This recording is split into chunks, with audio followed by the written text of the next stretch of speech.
Princess Urenica of Livovny, who was taken hostage by the large nation of Belcourt, waits with bated breath for Urdian, the king of Belcourt. The king came and said, Princess Urenica dashes towards him. After reaching, she excitedly said, I've been waiting for you, and then she calls, De Kalb's dad. The king looks her for a moment and then asks, Who's what? Regretting what she said. Oops, why'd I say that? Stupid mouth, stupid mouth. Observing that the king doesn't look angry, she chuckles and said, I mean, your majesty, would you marry me? The king was in disbelief hearing that. He said, Princess. She was sniffling and had her hopes high. She replied, Yes. The king responds, I did not abduct you to marry you. I know that. She replies. He asks, Then why did you ask? Why? She glances at him. Because, she blushes and said, I'm totally in love with you, your majesty. From the moment I first saw you. The king declined. No, I don't love you, princess. And more importantly, you know I am engaged. Laughing it off, she said. But you said she wasn't your fiancé, he responded. Well, true. I suppose it's more like she is a future candidate to become my fiancé. Hearing that, Urenica thinks in her mind. See? I know that. Who do you think you're fooling? She then said. Yes. I suppose there's no knowing what the future brings. However, do you love Lady Elodia, your majesty? She inquires. He admits. I can't really say that I do. She asked. Then why won't you give me a chance? He glances at her and asked, Is there a reason that I should? She replied. Because I like you. He added. I don't know if that's true. Shocked from his reply, Urenica thinks. I said I like you? I even said I love you. What other reason do you need? She explained.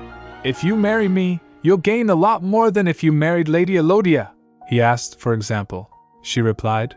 I hold the title for the western region of Livovny, the breadbasket of our country. I'm sure you know of that region's reputation as land blessed by the goddess. He countered. Belcourt also has plenty of fertile lands, she continued. Anne, as the much-beloved youngest princess, my father will give you a handsome dowry, so much that you'll be unable to refuse. He countered again. Is a princess of Livovny actually concerned about the state coffers of Belcourt? She added. If you marry me, my father will immediately open up Gluckman Road. He again countered. Gluckman Road? I have a feeling he'll open the road soon, even if I don't marry you. Urenica felt defeated and despair. She thinks in her mind. It's moments like this that make me feel sad my country is small. If only he knew why I was doing this. He'd accept my proposal on the spot. So frustrating. I'm trying to save you here. If you marry Lady Elodia, a horrible villain will be born. That woman will raise your son to follow the evil path of dark magic. And as the father of the villain, you'll be murdered by your own son when you turn 40. Clenching her fists, she thinks. But if I say that, he'll either interrogate me to find out how I knew those things, or he'll think I'm insane. I really didn't want to have to do this, but... Resolving herself, she quickly turns and asks, Don't you think I'm pretty? He immediately answered, I don't know. I'm not sure. Hearing that in disbelief, Urenica wonders. What? The king chuckles and said, I've never seen a proposal like this, so it's refreshing. But I wish you'd understand that I have no intention of marrying you, princess. I'm not the type to get married if there's no love. He shrugs, hearing that Urenica was fuming and in shock. Dude, you just said you don't love Lady Elodia, he added. And now, I want to try loving her the best I can. What? She exclaims, he said. I'll return you to Livovny as soon as the king opens access to Gluckman Road. Good day. As soon as he said that, he turns and walks away. After he left, Urenica was standing there trembling with anger. She thinks in her mind, Put up all the walls you want, but I won't give up so easily. There's a reason why I'm trying so hard to make the king of Belcourt marry me. I was actually transported to the world of a web novel I was reading, specifically 20 years before the main story takes place. I'm trying to stop the birth of the novel's villain and the tragedy that's about to befall the characters. At the same time, I'm trying to save myself from my own character's fate of dying within 5 years after her body reacts badly to magic.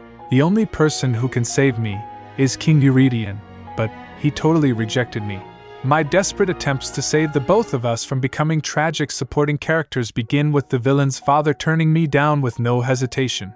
Urenica asks, What are you going to name her, Teresa? Duke Levon already has a name, I bet. What did he say? Teresa thinks for a moment, and then replied, Bridget! Hearing that Urenica coughs, she said, Bridget? That's a pretty name. While blushing, Teresa asks, doesn't it sound like a good name? Urenica replied, totally. It's cute. She concludes, Bridget. That confirmed everything. I was in the world of Bridget Wants to Be Happy, a web novel I was reading in my world before I died. And right now, Teresa is carrying the protagonist of that web novel. She tells, I first woke up in this body about 8 months ago.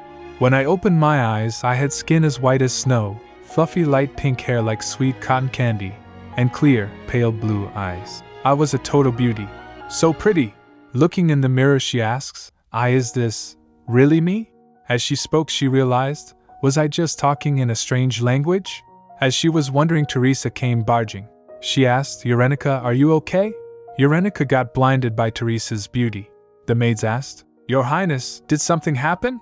Urenica was shocked after hearing, Your Highness? Because she didn't realize yet who she was. Teresa asks, I heard you scream. You scared me. Are you sick or something? Come on, Yenny. Don't look at me like a stranger. Urenica was still in shock. What? That's when she met her so-called sister. She wonders, looking at maids. Are those maid costumes? Teresa asks, Really, what happened? She replied, Nothing. She wonders seriously. What the heck is happening right now? Then she asked, But who are you? And where am I? Teresa and all the maids were shocked after hearing that. Bakiuste thinks that Urenica lost her memory. The room was in chaos. One of the maids shouted, Get the king! No, the royal physician! Your Majesty! The princess has lost her memory. Teresa asked, Yenny, what are you saying? After a few minutes, her mother and father came. They were crying after hearing the news that Urenica lost her memory. Her mother asks, Urenica, oh dear Yenny, do you not remember your own mother? She recalls her past life memories. What are we going to do with that girl? Do you want to take care of her? As you know, I have a family of my own to take care of. She was wondering as to what happened. Some people showed up saying they were my parents, but I don't really have anyone I can call family. She wonders, what is this place? Where the heck did I end up? She recalls her past life. I thought I died in that accident. I was on the bus, sitting by the window, reading this very web novel. Then, the whole bus suddenly lurched, and with a huge crash, I lost consciousness, and I woke up here. She concludes, I was grateful enough to still be alive. But a princess? And a pretty one? But something feels off. It feels kind of like déjà vu. This place should be unfamiliar to me, but strangely, it's like I've heard of all this before. While she was busy in her thoughts, a guard came and bowed. He introduced himself. Princess, I am Fernando Cardona, your personal guard. She asks, Huh? What did you say your name was? He replied, Fernando Cardona, your Royal Highness. Hearing the word Cardona, she remembers, I've definitely heard that name before. Remembering the novel she read, she shrugs it off. Nah, it couldn't be. Fernando asked, Pardon? She said, There's no way. Cardona? I see my imagination is running wild. She remembers, I did see that name before. But where? In a web novel. She asked him, Do you have a son? Or a brother? She remembers, there's one person I know with the name Cardona. He was the male protagonist of the web novel I was reading before I died. The heart-stoppingly handsome knight, Alexio Lazaro Cardona. Fernando replied, A son? Your Highness, I'm not married yet, and I'm an only child. Urenica thinks, familiar words. And names. No wonder they all sounded so familiar. These are all from the web novel Bridget Wants to Be Happy. She wonders, am I really in that world? And from what I can tell, I'm currently in the story before the main characters are born. As she was busy thinking, Fernando asks, Are you all right, Princess Urenica? She suddenly remembers, wait, doesn't this novel begin with my sister Teresa being kidnapped while she's pregnant? That's right. Unluckily, it seems, I managed to be transported to this world right when the future's misfortunes are set into motion. After realizing she's in the world inside the novel, she was thinking, no way. No way. This is nonsense. Seriously, this is insane. None of this makes any sense at all. How the heck did I end up in another person's body? Strangely though, I feel like all the pieces are coming together now. On the continent of Riger, there sat a large neighboring country that could easily crush our small nation. That would be the powerhouse of the East, Belcourt. In the story, it's the great king of Belcourt who kidnaps my older sister, Teresa. He invades Livigny, abducts her, and holds her against her will. She shudders as she thinks that. It's absolutely despicable, but if you read the novel, he's actually a character you feel bad for. That's because he meets an unfortunate end when he's tragically killed. She sobs while remembering. That's why I bawled my eyes out when his character died. She recalls as to when the character died. Why? How can you take him away like that? Come on, writer!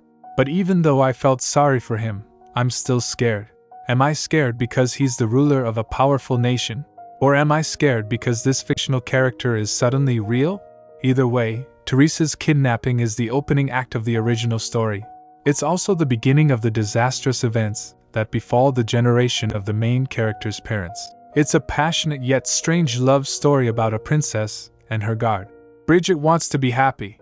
The web novel I'm now living in has 3 main characters. The female protagonist, Bridget, daughter of Princess Teresa of Livigny. The male protagonist, Bridget's guard, Alexio, and finally, there's the villain, the tyrannical King DeKalb de Belcourt.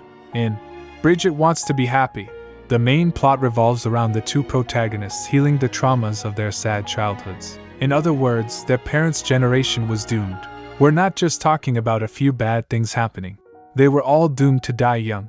From the kidnapping in the opening, they had already lost all chance of living anything close to an uneventful life. Bridget's father, Duke Levon, dies in battle trying to get his pregnant wife back. Teresa receives the news while in a country far from home and collapses from the shock. This results in Bridget's premature birth, weeks ahead of the anticipated date. Talks between Belcourt and Livigny break down, so Bridget and her mother are sent back to Livigny when Bridget is 10 years old. DeKalb, heartbroken and enraged at Bridget leaving, begins to use black magic, becoming a villain who can manipulate the souls of the dead. A year after Bridget leaves, when DeKalb turns 11, he kills his own father, the King of Belcourt, using him as a sacrifice in a magic ritual, all because he wanted to become king so he could take over Livigny and regain Bridget. I feel so bad for DeKalb's dad, but no, he's still scary. Meanwhile, Teresa returns to her home country but dies from a plague 2 years later. She counts, that's already 3 people dead in this story. It's truly dreadful. There's Teresa, her husband Duke Levon, and DeKalb's father, the King of Belcourt. Oh, and finally, Fernando, the father of Alexio and my guard, loses an eye and a leg in the war. At this point, the parents' generation is laid to waste by tragedy after tragedy. In comparison, the story of the web novel is a refreshing coming-of-age tale about 2 characters healing from this past. A totally sweet romance story. If I were still reading the web novel, I could dismiss all this as some sad backstory. But shockingly enough, it's now reality. This has to be a dream. I'm in denial. The real me must be lying in a hospital bed in a coma right now from the accident. Or maybe I was abducted by aliens. At first, I didn't accept this as reality. But I can't escape the truth anymore. I'm living a second life. Teresa is far along in her pregnancy, which means Belcourt will come barging in any time now. Teresa asks, Eurenica, why are you staring at me like that? While startled, Eurenica replied, What? Nothing, Teresa said. You're making me feel self-conscious. Eurenica said, It's just a little hard to accept that little Bridget will be born soon. Later she resolved, Yeah, I can't just sit here and do nothing. Who else can do something about this besides me? I know everything about this story. I'll do whatever it takes to stop this tragedy from happening. She devised plans. Plan A, stop Belcourt from invading Livigny. Let's break down the cause and effect. Why does Belcourt invade Livigny? I don't know. I hit a block already. It's not like the parents' stories were all that detailed in the web novel. The only thing I remember are, Livigny refused to fulfill the conditions of an agreement, and this obviously angered the King of Belcourt. She wonders, so, what in the world was the agreement? Fernando asked. Princess Eurenica, is something the matter? You don't look too well, she replied. I'm worried about your right leg and left eye, he asked. Pardon? While waving her hand she said, Never mind. It's nothing. She thinks, it's not like you'd understand. I mean, how could you understand? She then asked him. Hey, Fernando! Did Livigny and Belcourt sign any kind of treaty or agreement? He answered. With Belcourt? Are you speaking of the Glupman Treaty? Eurenica wonders. The Glupman Treaty? She then asked. Did you say the Glupman Treaty? Fernando added. In exchange for Livovny opening access to Gluckman Road, Belcourt promised to provide us with magical ore from Ezekiel, she recalls. The Gluckman Treaty. I'm pretty sure I read that when the characters in the original novel talked about what was going on between the countries. That's it. She paused for a moment. Her mind was racing. So that means the king of Livovny broke the agreement first? Bold moves for the king of a small country. The king who is now my dad, she concludes. I got it. I just need to make sure he upholds the treaty. Fernando stammered, confused as she rushed past him. Why, Your Highness? Where are you going? He called after her, Princess Eurenica. She was taking her steps as fully determined to resolve this. She said in her mind. Sorry, Ferdy. I think I have no choice but to become the hidden hero who saves this kingdom. She barges in and calls, Father. Her father replied. Oh, Eurenica, sweetie. What brings you running to my? She gets close to him, stomping. Her father gets shocked as she calls. Father, about the Gluckman Treaty. After realizing that she had come on too strong. That came out a little too bold. She tells, I knew my father's weakness was my sweet charm, so I switched tactics and turned on the cute factor. She calls, Father. He replied. Yes, sweetheart? Doting her. She said. About the Gluckman Treaty. First her father didn't said anything. She again said, the Gluckman Treaty. Her dismissed with a roll of his eyes. Oh, that? Her father turns her head to the other side and awkwardly said, Now, no need to worry your pretty little head over complicated matters of state, sweetheart. It'll just give you a headache. Looking at that, Eurenica wonders, what the heck was that supposed to mean? She asked. You're not thinking of doing anything funny, are you? Her father asked. What do you mean, anything funny, Eurenica? Feeling a shudder creep down her spine, she realized and no. She screams, Father, leaving him shocked. 3 hours later, she said to her father, I couldn't believe. So you're telling me you closed off Gluckman Road? For 2 years? Her father averted his eyes, clearing his throat. Belcourt doesn't produce magical ore, but they need it to protect their borders and for their capital city. Therefore, trade with ore-rich Ezekiel is necessary. That's why Belcourt did everything to secure rights to use Gluckman Road. It's the quickest way to Ezekiel. But with the recent discovery of a large amount of magical ore in Ezekiel, trade exploded, and my father became greedy. Her father realized, oh, if I play my cards right, I can easily make a lot of money. Let's change the conditions of the treaty. The cost for allowing access to Gluckman Road isn't just a set amount of magical ore, but 10% of the entire amount traded. She scolded her father in her mind. You're a total bully. For the past 50 years, Livovny had received 100 magic ores per payment. Now, father was basically demanding 1,000, with no prior agreement. Realizing all of this, she asked her father, Aren't you afraid of Belcourt retaliating? He waved off, unconcerned. No matter how much of a powerhouse Belcourt is, we're all part of the Rigor Peace Treaty. There's no way they'll attack us. She realized that her father is the reason why the peacekeeper of this continent, Belcourt, lost patience. She was at her wit's end. She asked again, Are you really not going to reopen Gluckman Road? Why should I, sweetheart? He asked with a smile. She stormed away, frustrated beyond belief. Earg, is this guy for real? She failed before she even had a chance to get started. Later, while walking in the garden, she felt defeated thinking about it. She was fuming. Teresa asked while concerned, Eurenica? Is something wrong? You're sighing so much. She tried to brush it off. No, nothing's wrong. Teresa asked again. If anything's bothering you, you have to tell me, she replied. It's nothing.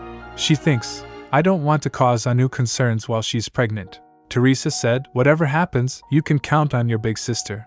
I'll do anything to help my Yenny. Eurenica considers, Teresa, you're an angel, she said, grabbing Teresa's hand. No, you count on me. I'll make sure nothing happens to you, Teresa. She thinks, if Plan A failed, then I'd have to resort to Plan B. Plan B, stop the king of Belcourt from abducting Teresa. While feeling determined, she thinks, if I couldn't stop the invasion, I could at least keep her from being taken. But when exactly does Belcourt invade? She quickly made her way to Duke Levin's castle, to meet his younger brother, Sergei Levin, her childhood friend. He asked, What in the world are you doing here? Why aren't you at the palace? She replied, Did he have any idea of all the things going on in my mind? He replied sarcastically, No, I doubt you have much going on in there. but she knew the only way to prepare for the future was to stay by Teresa's side and protect her. A few days ago, she was wondering as to remember when does Belcourt invade. She read it but couldn't remember. She resolved that she can't keep Teresa at the palace. She's a married woman. Sergei sighed. Not that you were ever really ladylike, but you've been acting out of control the past few months. Sergei shook his head while saying, Who'd believe that I was a princess? She replied, If you don't shut up, I'll make you. The people around her didn't notice anything's off, because Urenica and the current Urenica had similar personalities. She wonders, why couldn't I have become some random nameless background character? She thinks, if I knew this would happen, I would have paid more attention to the background story. As she faced Sergei, she said, Sir, promise me, when the time comes, you have to come save me. He raised an eyebrow. Why would I have to come save you? She replied as she giggles. A time will come when you'll have to, knowing what the future held. That's exactly what happens in the first scene of the novel. She recalls the scene from novel. Urenica, we have to go. Let go, sir. What about Teresa? She concludes. All I have to do is make sure Teresa hides somewhere. Of course, I have to hide someplace safe too, but in case things go wrong. Then looking at him, she said, I'm counting on you, Sergei. He rolled his eyes, saying, There you go, saying strange things again. But there was one thing I had forgotten: the king of Belcourt would abduct a princess, and Teresa wasn't the only princess of Livovny. Back at the palace, her mother asked, What did the royal physician say? Teresa replied, He said there's nothing to worry about, while assured her mother said, Oh, that's good to hear.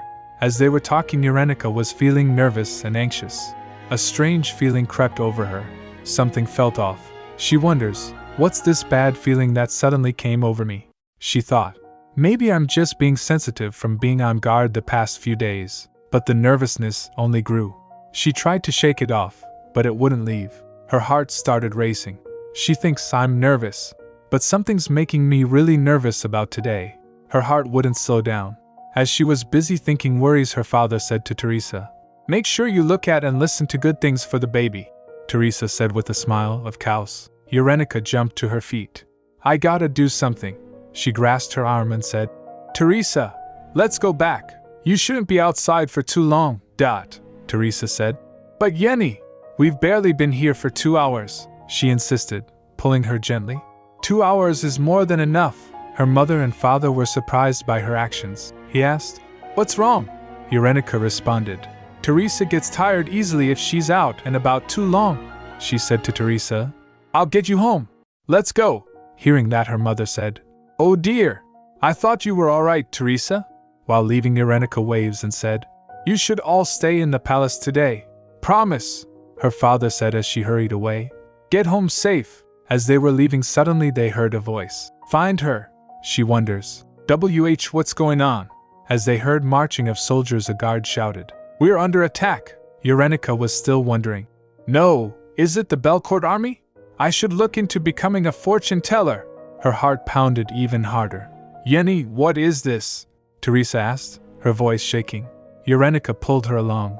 There's no time. This way, Teresa calls. Yenny! As she was being dragged.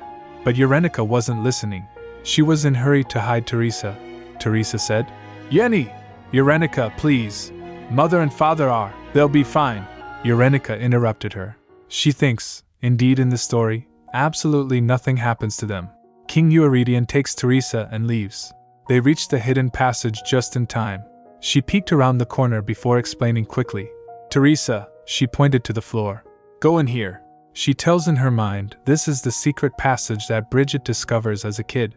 Showing her the way, she said, See that small knob sticking out of the floor? When the soldiers come in here, quickly press that. Then you'll slide all the way down to the basement. As she went inside, Teresa calls Urenica. Urenica told her, Stay in there and don't come out, okay? Teresa asked while tears dropped down from her eyes. At least explain what's going on. What is this all about? She concludes. There's no way the both of us are fitting in there. I'll just have to go find the second secret passage. As she closes the secret passage, she said, Just worry about Bridget right now. Teresa calls one last time. Urenica! She shoved her in.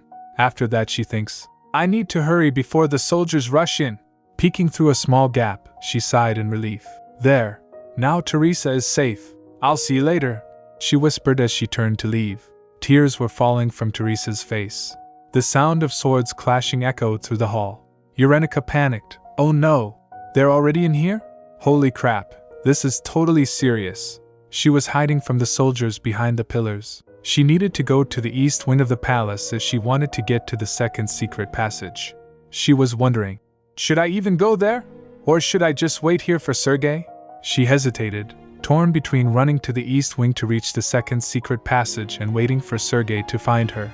She remembers, what could Sergei possibly do to save me? He doesn't know where I am. Late in the game, she realized that breaking from the original plot means she can't trust things to work out like it did in the web novel. As she was sobbing, she resolved that it's not that far. I should just make a run for it. Wiping her tears, she gathered her courage. Alright, no one's looking. She cautiously moved forward, thinking the coast was clear. I don't think anyone's looking now. While she was hoping from pillar to pillar someone was looking at her. Suddenly, she froze, realizing that the person was looking at her. His gaze was sharp. She stops and tries to cover her breath with her hand and wonders, what? How long was he looking? The person went towards her, and she trembles as he gets close. She sits down while trembling behind the pillar as her heart raced. She prayed that he just walk by. She thinks, Sergei, now would be a good time for you to come save me. If you show up, I'll give you 100 kisses. Please show up. The person gets close to her, and both of them looks at each other. Standing before her was a man with shiny silver hair and red bedroom eyes glinted with amusement. The person said, looking at her, pink hair and light blue eyes? Got you, Princess Urenica of Livovny, he said smugly. Her heart sank. The king of Belcourt. No! Sergei, you jerk, she thought desperately. The king of Belcourt abducts Urenica and lifts her up on his shoulder. He put her on his shoulder and starts walking. Urenica thinks, I'm screwed. Why is the ground above my head and the sky below my feet? She starts counting, 1 brick, 2 brick. When their soldiers saw the king taking her, they shouted from behind, Princess Urenica, unhand the princess, you brute. The soldiers came rushing to them and attacked them. The king of Belcourt kicked a soldier, while the other were confronted by his soldiers. TSK, such a nuisance. Urenica's stomach was hurting. She thinks, I said I wanted to stop Teresa's abduction, not take her place. Suddenly Sergei came running, calling her name. Urenica. Seeing him running towards her, she shouted, Sergei, what took you so long, you big jerk? Eurydion was fighting with soldiers while carrying Urenica. Urenica sniffles and said, Excuse me? Mr. Belcourt, sir? Hey, could you put me down, please? Eurydion asked. You want me to let you go? She shouted while tears fall from her face. I'm not even asking for that. I just want to be put down. I'll walk on my own 2 feet. Or could you at least hold me right side up? She added. It's just that, HNGH. It really hurts. It hurts. Your armor hurts. Eurydion put her down, but on a horse. She got shocked while seeing that she's on a horse. She hit her head on the horse's neck. What's happening? Put me down. I'm scared. Eurydion hushed the horse. Hush, hush. He rode the horse beside Urenica and said, Keep your back straight and lean against me. Urenica did as he said and asked. Like this, he replied. Yes, like that.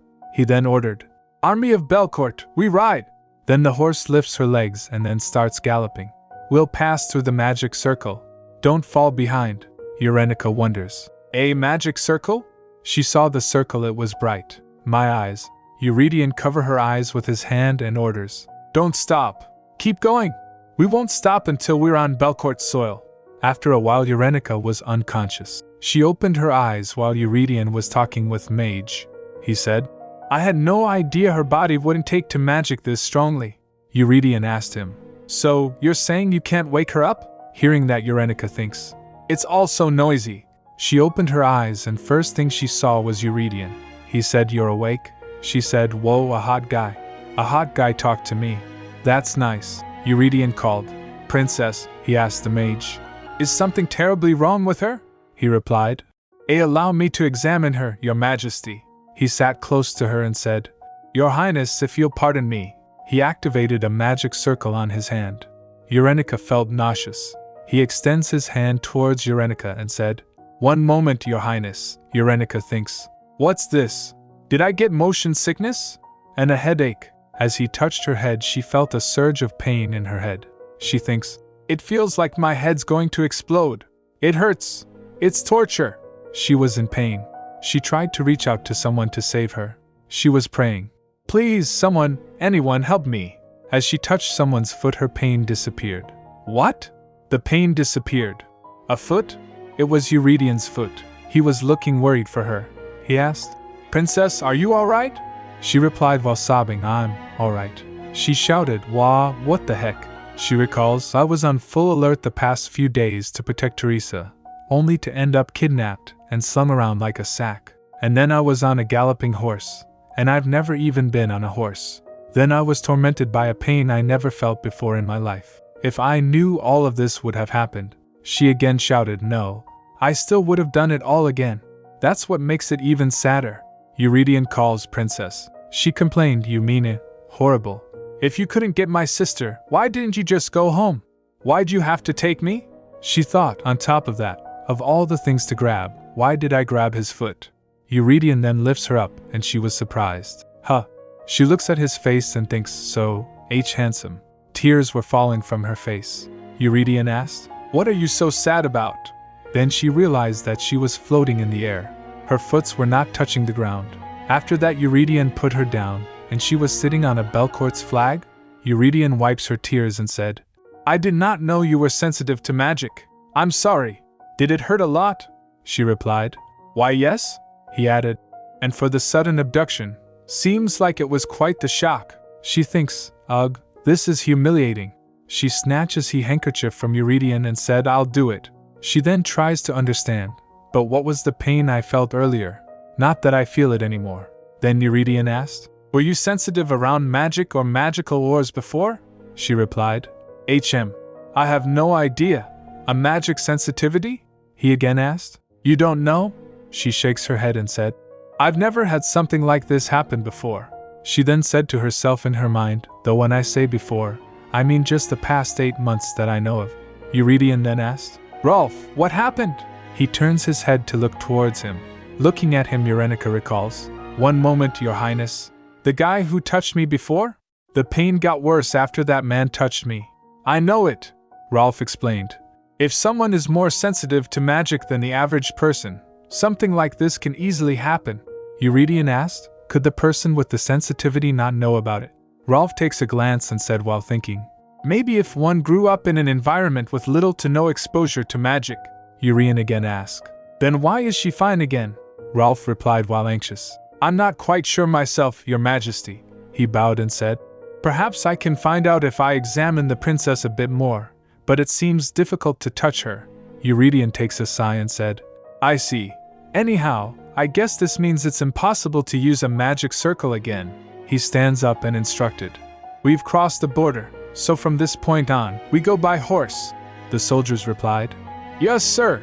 Eurydian then said to Eurynica, you also seemed unfamiliar with horse riding. Eurynica quickly replied, I can ride a horse, he said. You look too scared to be saying that, she said. I can't ride one on my own, but, she thinks in her mind, for some reason, I feel like I'm being a huge bother. Wait, hold up. I'm the one who's kidnapped here. Why am I worried about bothering the kidnapper? The reality struck her, he said. Then you'll come with me. If we ride all day, then we'll arrive the day after tomorrow. Eurynica thinks in her mind. Yeah, it's all because that guy's being too nice. No matter how I think about it, he's way too considerate for a kidnapper. DeKalb as a character easily became obsessive because he felt deprived of love and affection. I thought his father would be a lot colder. Asterisk. Eurydian extends his hand to offer her. Get up. Eurynica grabs his hand and said, thank you? She asked. Do you have any intention of returning me to Livivny? Eurydian doesn't speak for a moment. Eurynica thought, I knew it. No matter how nice he looks in the novel, he's the guy who kept Teresa captive for 10 years. Eurydian spoke. Once I reach a settlement with Livivny. Until then, I'll guarantee your safety and comfort. I swear on the name of Belcourt. Hearing that, Eurynica recalls, this is a man who will be brutally slaughtered by his own son before he turns 40. This is probably what it feels like, to be the only person in this world who knows how his life will end. He asked, so may I request your cooperation, princess? Eurynica thinks, I feel a similar sense of responsibility that I did for Teresa. he continued. Thought there's not much I can do if this comes across as a threat. Then a sudden thought hit her. Now that I think about it, I don't even know this man's name because he doesn't appear in the novel. She mumbled. Mr. Dad, father of... Eurydion was shocked. Father? She asked. May I ask for your name, sir? He said. Eurydion. Eurydion Lewis Soldad de Belcourt. She also introduced herself. As you already might know, I'm Eurenica Sophia Livovny. She smiles and said, Nice to meet you. He replied. The pleasure is mine. After that they started traveling by horses. Eurenica was tense riding the horse. Eurydion guided her. Relax your body, princess. If you keep your upper body too stiff, your back will hurt, she shouted. No, it doesn't hurt at all. She thinks in her mind, did he take his armor off because I whined about how much it hurt? It is a bit more comfortable. But, my butt, without the armor, our bodies are too close together. I can feel his tight muscles through his clothes, and with this movement, I'm feeling everything too well. She was blushing as she was single her whole life because she's shy. Mentally, 25 years old, plus 8 months.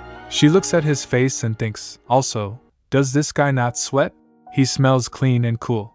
I think it's actually making me feel better.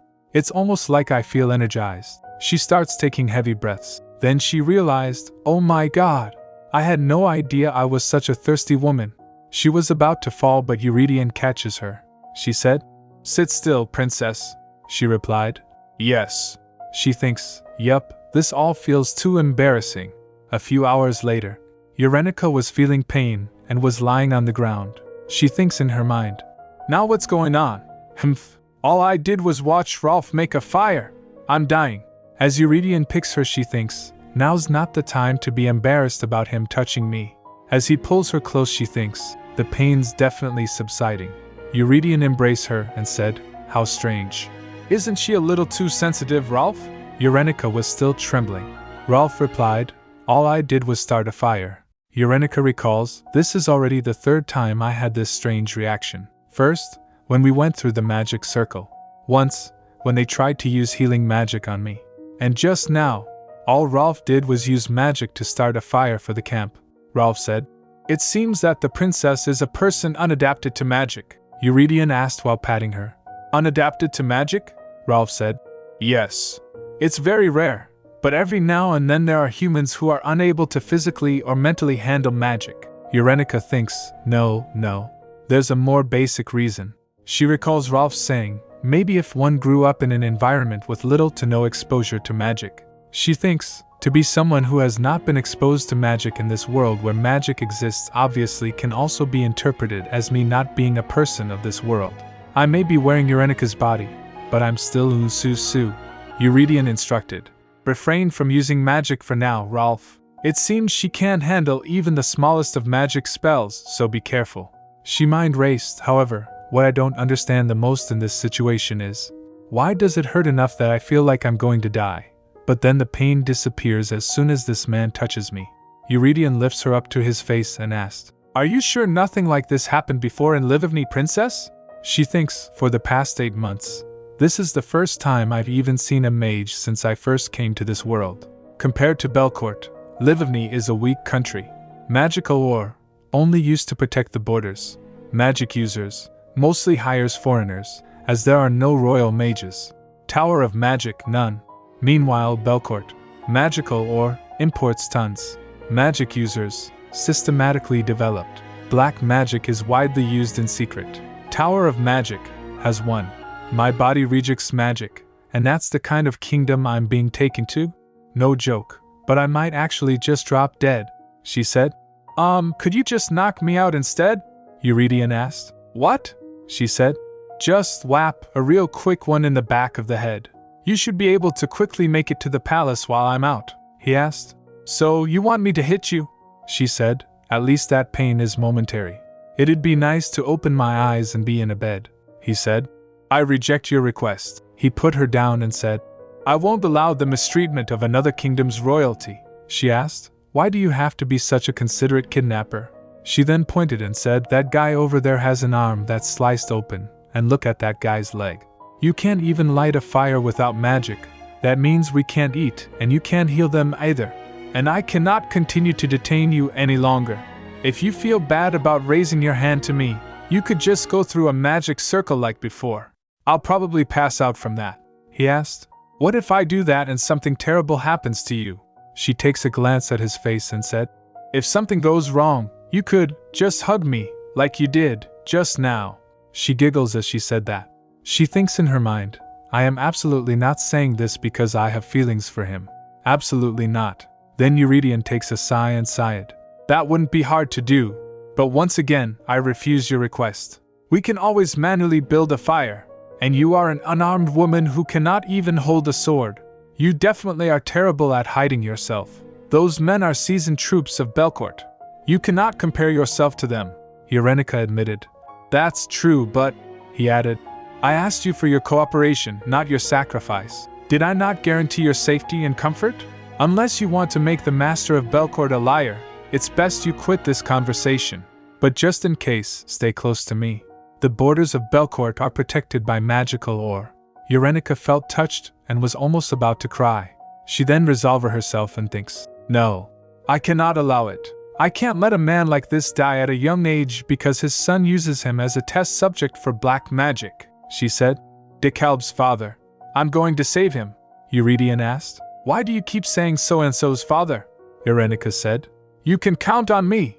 While sitting near the campfire, Eurenica thinks, "The air in Belcourt is heavier than Livigny. It's so imbued with magic that I felt like I could hardly breathe.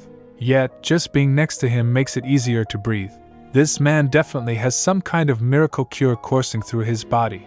Eurydion asked. "Is there no treatment then?" "Nothing has been discovered yet," Ralph replied, keeping his distance for her safety. Eurenica thinks, "This is a serious situation." Ralph explained, "The established theory is that those who are maladjusted to magic usually don't survive past the 5th year of their life. I'm not exactly sure how Princess Eurenica survived this long." Eurenica was shocked hearing that. "Huh!" she shouted. "Did you say the 5th year? 5 years?" Ralph replied. "Yes, that is usually the case. It doesn't matter if they lived somewhere with as little magical influence as possible. Magic isn't something that only flows in the earth. Magic is one of the 2 powerful forces that make up this world. It's in the very ground we walk on and the air we breathe. It's obvious that it would be difficult for someone maladjusted to magic to survive here." "Don't give me a death sentence with such a calm look on your face," she exclaimed to herself. Ralph replied, "I'm simply stating that you're an exception, Your Highness. You made it totally fine into adulthood." She thinks, "That's because the real Eurenica was fine until now. Since I've been here for almost 9 months at this point, that means the time I have left until my 5th year here is," she blurted out, "4 years and 3 months. Eurydion heard and asked, "Princess?" She quickly stands up with shock and thinks, "I'm terminally ill?" She said, "This is crazy." Eurydion grabs her hand and pulls her down and said, Wait. Calm down, Princess," continue Rolf. "Perhaps the blood of the gods that flows through you helps neutralize the effects of magic. If I may carefully offer my conjecture, that is..." He clears his throat after saying that. Eurydion said, "Divinity and magic. I can see that." Eurenica thinks while remembering the novel, "Oh, right. This is a world where gods exist." The divinity of the Belcourt royal family was extensively discussed in DeKalb's side story. Belcourt is the seat of the Holy Empire because the royal family descended from Loris, the god of peace and prosperity. He's literally the descendant of a god. He's basically like the Jesus of this world. Rolf continued, "With your divine lineage, the princess can be assured she will be safe in your presence. Even without you calling upon your divinity, there is an energy that surrounds you. Princess Eurenica is probably reacting to that energy," Rolf explained to them. After hearing that, Eurenica thinks, "Oh, so the king's divinity can help save me and my useless body?" Rolf then shouted, "Princess Eurenica, have you been blessed by the god Loris?" Eurenica was surprised. "Blessed by Loris? As she doesn't know it." Eurydion asked her, "Have you been baptized?" She said, "Baptized? Oh," she recalls, "as soon as Teresa knew she was pregnant with Bridget, she received a blessing, didn't she? Since royalty tends to receive Loris' blessing even before they're born, I'm sure Eurenica was too." She replied, "I probably did." Eurydion was surprised. "Probably?" She said, "I did." She thinks while remembering, "He's probably not going to ask for my baptismal name since that's a little rude. In this world, you do not tell anyone your baptismal name unless they are your parents or your spouse. It's considered insulting to the holy name given to you by God. That's why in the original novel, Alexio tells Bridget his baptismal name when he confesses his feelings for her. Now's not the time to be thinking about that. She shakes those thoughts, Eurydion said. If you were baptized, then it's a possibility, since Livovny is one of the kingdoms where Loris is the patron god. Ralph laughs and continued. Yes, and maybe the princess was able to survive until now because of God's blessing upon her. Eurenica thinks, haha, Ralph did nothing wrong. If anyone's at fault here, it's me for being an interloper in this world, Eurenica said. Then I'm relieved to hear that, since the capital is on holy ground. Ralph added, I also think that will be a good thing. Eurenica summarized, I'm a person from another world, so I have no immunity to magic, making me maladjusted to magic. But luckily, Eurenica's body was blessed by Loris, so as long as I stay near someone with strong divine energy, I should be alright. Her plan B was, stop the king of Belcourt from kidnapping Teresa. The plan was almost a success, but I stupidly ended up kidnapped. On top of that, I'm absolutely useless since I unexpectedly found out I'm sensitive to magic. She takes a sigh and thinks, my survival is most important, so now's not the time to be worrying about someone else. She takes a glance and thinks, but I can't believe that the supporting character who dies a tragic death in the original novel is now the person who'll save me. As Eurydion looks towards her, she mumbles, I guess. Plan C. Ship the side characters together. It's a win-win. This leaves only one conclusion. Life definitely requires a plan C. She devised a plan C at that moment. Until I find a way to exist normally in this body, I need to stay right next to Eurydion. And to prevent Eurydion from being murdered by his son must not learn black magic. DeKalb learned black magic from his mother, so to stop DeKalb from learning black magic, I just need to stop Eurydion from marrying that woman in the first place. Then, all he has to do is marry me. As she was busy thinking, Eurydion calls, Princess? She jolted and said, ACK, yes? She looks at him and thinks, it seems a little disrespectful to think about that when he's right here in front of me, but this is perfect. The next day, as they were preparing to leave, Eurenica kept looking at Eurydion and thinks, marrying a kind, handsome man. I don't care if I'm suffering from delusions of grandeur. It's nice just thinking about it. Eurydion smiles and asks, what are you thinking about? I was thinking, you're pretty hot for a dad. She giggles as she said that. She thinks inwardly, no, I'm thinking about marrying you. Eurydion doesn't speak, as he was surprised to say anything. Eurenica thinks, looking at him, why is he staring at me like I'm some strange creature? Memories flashed before her eyes, like a slideshow. She remembers, sure, he saw me in some unseemly moments, but I don't think I was that much of a pest. She then remembers all the embarrassing moments, and said to herself, no, stop thinking about it. She felt defeated and in despair. Looking at her, Eurydion said, you're quite extraordinary. Eurenica interpreted as extraordinary? Does that mean he thinks I'm very strange? She thinks as thunder were rumbling in her mind. This is so humiliating. That's it. There's no way he'll marry me now. This might be a matter of life and death for me. But why would the king of Belcourt marry a princess from a tiny kingdom? Eurydion calls, Princess Eurenica, come here. She walks to him formally. He lifts her up and put her on the horse. She sat down on the horse and thinks, I'm slowly getting used to this sort of thing. After that, Eurydion ordered his soldiers, let's go. We'll make it to the capital today, so keep your spirits up, men, he commands. Yes, sir, they reply. Eurenica thinks in her mind, even if it's impossible for me to marry this man, I need to stop him from marrying a dark magician. I know from the original story, she recalls the novel. Her mother said to him, DeKalb, you're a monster born of the strongest divine power and the most evil magic. If you want, you can have everything in this world, even the distant world of the gods beyond the Udetta, as long as you desire it. What do you think? Do you want to hold all the power in the world in your hands? She concludes she's at fault for DeKalb's corruption. She led her own son down the path of black magic. She must be out of her mind. She thoughts, then how do I stop this marriage? A sudden thought hits her, wait, hold on. When does Eurydion get married? I know Bridget will be born in 2 months. No, since Teresa didn't get kidnapped, maybe it'll be 3 months from now? Bridget and Alexio are the same age, and DeKalb is 1 year younger. DeKalb is 1 year younger than Bridget? If I'm being generous, I have only a year to stop this. Your Majesty? She asked hesitantly. He replied, What is it? She thinks, how should I ask him this? He calls, Princess? She blurted out, Your Majesty, are you unwed? Or are you expecting a child? What? He exclaims. She thinks in her mind, I know this is ridiculous. He replied, First, I'm not married yet. She asked, Yet? He continued, Therefore I obviously don't have a child and I am definitely not expecting one.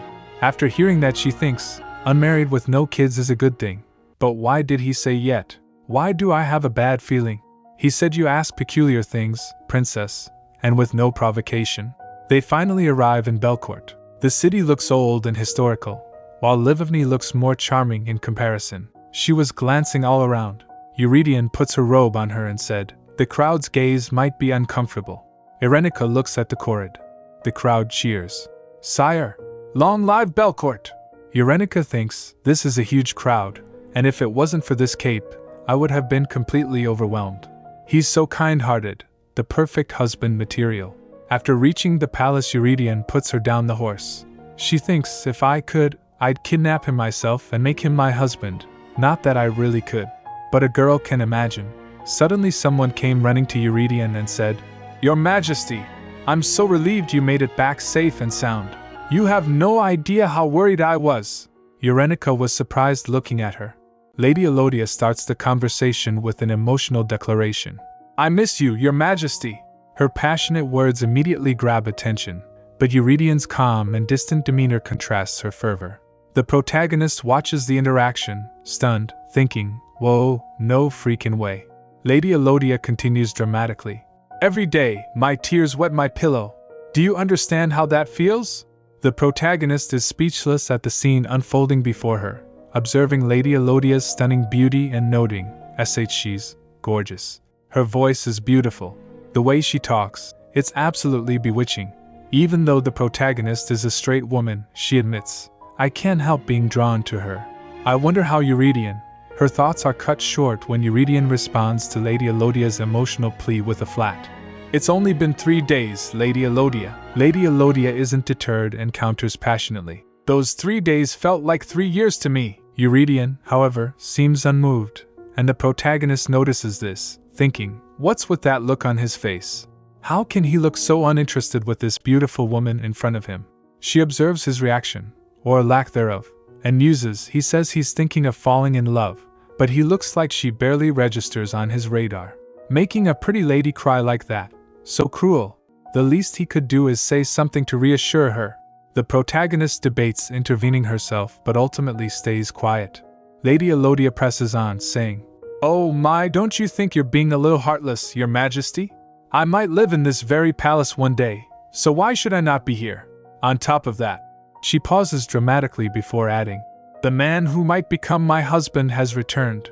Who else would come out to greet you? Eurydion gives a short, polite response. Yes, thank you. This leaves the protagonist reeling, her mind racing. She might live here one day? The man who might be her husband. What? Does that mean this beautiful woman is the Kalb's mother? The protagonist pieces together more clues, thinking, the one who will be the queen of Belcourt and Eurydion's wife. The evil black magician and necromancer who can control corpses and summon souls from hell. The true nemesis of the protagonist's parents' generation in the original novel. So Lady Elodia? Eurydion finally clarifies. I'm not married yet. The protagonist, however, misinterprets this as confirmation that he's already betrothed. Her thoughts spiral into despair. When he said he wasn't married yet, he just meant that he was betrothed. Lady Elodia asks softly, Are you hurt, Your Majesty? The protagonist reflects bitterly, it's hopeless. No way could I compete with that pretty lady, not a chance. She even considers absurd ideas. I'd probably have a better chance flirting with the villain's mom and convincing her to not teach DeKalb black magic. She labels this her Plan C, shipping the side characters as a win-win. The emotional tension builds further when Lady Elodia says, Enough crying, Lady Elodia. I don't have a handkerchief right now, Cuas. I have all of his handkerchiefs. Covered in tears and snot besides. Eurydion shifts the conversation, saying, It's probably best if you go back home right now. I can't keep my men standing around like this any longer. I also have an important guest. Lady Elodia is taken aback but doesn't relent. Meanwhile, The protagonist observes Eurydian's rigid demeanor. I knew Eurydian could be a rigid guy, but he's not falling for her charms at all. She compares her own position to Lady Elodia's, concluding, considering that he doesn't treat her any differently than me, and they're engaged, my plan definitely doesn't have a chance. The protagonist is still deep in thought when she notices Lady Elodia glaring at her. Suddenly, her head begins to spin, and her body feels heavy. She panics, thinking, this feels different from anything else I've felt. This is strange. My body feels heavy. I feel like I'm sinking into the ground, deep into the ground, deeper and deeper, down into the underworld. The realization hits her. The underworld? Wait, did the pretty lady? Before she can piece it all together, Lady Elodia makes one last plea to Eurydian. Then at least promise me we'll see each other again soon, so that I can look forward to something while waiting. See you next time. Meanwhile, the protagonist struggles with an overwhelming sensation. It feels like the blood is being drained from my body. I'm being dragged down. The guards and onlookers notice her distress, shouting, Princess Eurenica! Your Majesty, the princess! She gasps, struggling for air. I can't breathe. I feel like I'm going to die. Eurydian steps in, saving her from the brink once again. The protagonist looks at him in awe, thinking, once again, this man saved me. But Lady Elodia's presence looms heavy, and the protagonist hears someone say, I don't know who you are, but it looks like you're being haunted by the damned. The protagonist's thoughts race. That feeling I just had. She definitely tried to kill me with black magic. Invisible hands of the damned that can drag a living person into the underworld. That's exactly how DeKalb's magic was described in the novel. Eurenica's mind races as she pieces together her predicament, silently screaming, What the heck did I do to you, lady? Eurydian's commanding voice interrupts, addressing Lady Elodia directly. Lady Elodia, she responds with a composed, Yes, your majesty. His tone sharpens as he continues, You speak imprudently to royalty of another foreign nation. As a vassal of Belcourt, you should not embarrass me. Solia immediately shifts her tone, offering an apology. I was simply worried for you, sire. The tension rises when Eurenica stammers internally, what? Solia now turns her attention to Eurenica, adopting a diplomatic front. I see that you're royalty from Livivny. I'm sorry if I insulted you. You seem very unwell. If you'd like, as an apology, I would like to show you to your quarters. Would that be alright? The offer, however, sets Eurenica's nerves on edge. Her thoughts run wild. What? Sorry if I insulted you. She wants to show me to my room. I would have fallen for that pretty face if it wasn't for the attempted murder. I'm not an idiot. No way I'm following. Feigning illness, she collapses dramatically, gasping. Princess? I'm dying. Eurydian sighs with exasperation. Your Majesty, you don't give me a moment's rest. Eurenica inwardly grins. Nice, just as I planned. I'm not much of an actor, but I was the queen of faking illness back in the day. Eurydian dismisses his knights with a simple command.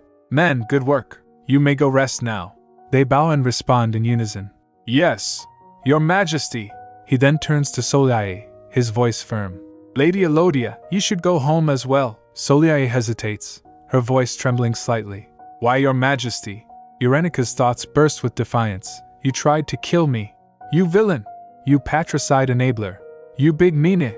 You think I'll let a man like this marry a woman like you? DeKalb's dad can marry any other woman in the world besides her. She glares at Solia with all her might, mentally taunting. Go ahead. Keep glaring at me like that. What you gonna do? Eurydian observes her expressions with amusement, remarking, You know, you're terrible at hiding things. Eurenica retorts, I don't think so. Eurydian counters, I do. Her internal monologue falters. I know it's easy to read what I'm thinking on my face. Her memory flashes back to her old life, where her boss would constantly chastise her for her transparent expressions. She cringes internally. What the? I can't believe I'm hearing the same critique from my real job in this fantasy world. So embarrassing. Eurydian continues, his tone light. The first time was for real. But the second time, you probably faked it. Eurenica freezes. Eep, he knows. Her fear intensifies as Celia's ominous presence looms larger in her mind.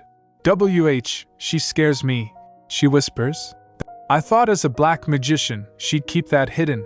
There's a type of dark magic that snatches away souls that need to return to God and turns corpses into puppets. If you are caught practicing this, it's execution.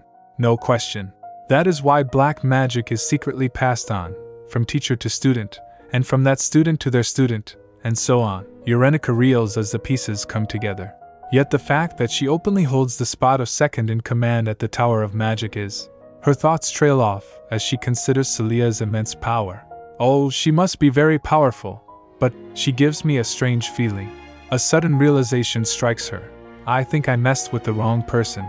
Eurydion addresses Eurenica, his voice calm but resolute. I'll speak with Soleil so that she doesn't use magic in your presence. Eurenica protests weakly. No, what I mean is, I felt cold, damp, invisible hands. Eurydion reassures her. But it might be best if you two avoid one another. Magic is like a second skin to her. She did a lot of work to help develop Belcourt's Tower of Magic. She wields a great deal of magical power.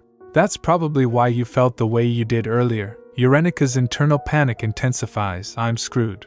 I can't even try my luck here. She's struck by the futility of her situation, whispering internally, that woman you trust so much is a black magician who should be executed right now. I found out because I read it all in a book. It's not like I can tell him that. She glances nervously at Soleil, thinking, besides, if I don't watch what I say, I feel like that scary lady would totally slaughter me. Euridion's commanding presence returns as he asserts. She will no longer freely enter the palace as she did today. Eurenica's heart flutters unexpectedly. Whoa, DeKalb's dad is so cool. Her composure falters as she stammers. Thank you? She catches herself, embarrassed. I almost fell for that handsome face. The scene shifts as Eurenica's attention is drawn to a palace in the distance. She marvels at its architecture. The onion-shaped white domes, the big windows, the ivory curtains. A little palace that looks like the royal palace in Livivny. As realization dawns, she gasps, is this? Let me down, please. Her thoughts flash back to the original novel. There Zia held her pregnant stomach as she looked up at the white onion-shaped castle in a daze. It was an exterior that reminded her of her home, and tears poured down her face. Did the king of Belcourt arrange this for her? She realizes. This is where Zia and Bridget lived in the original novel. Beryllia Palace. Eurenica stood in awe, thinking. It looks exactly like how it's described in the novel. She was interrupted by a polite greeting. It's an honor to meet you, Princess Eurenica.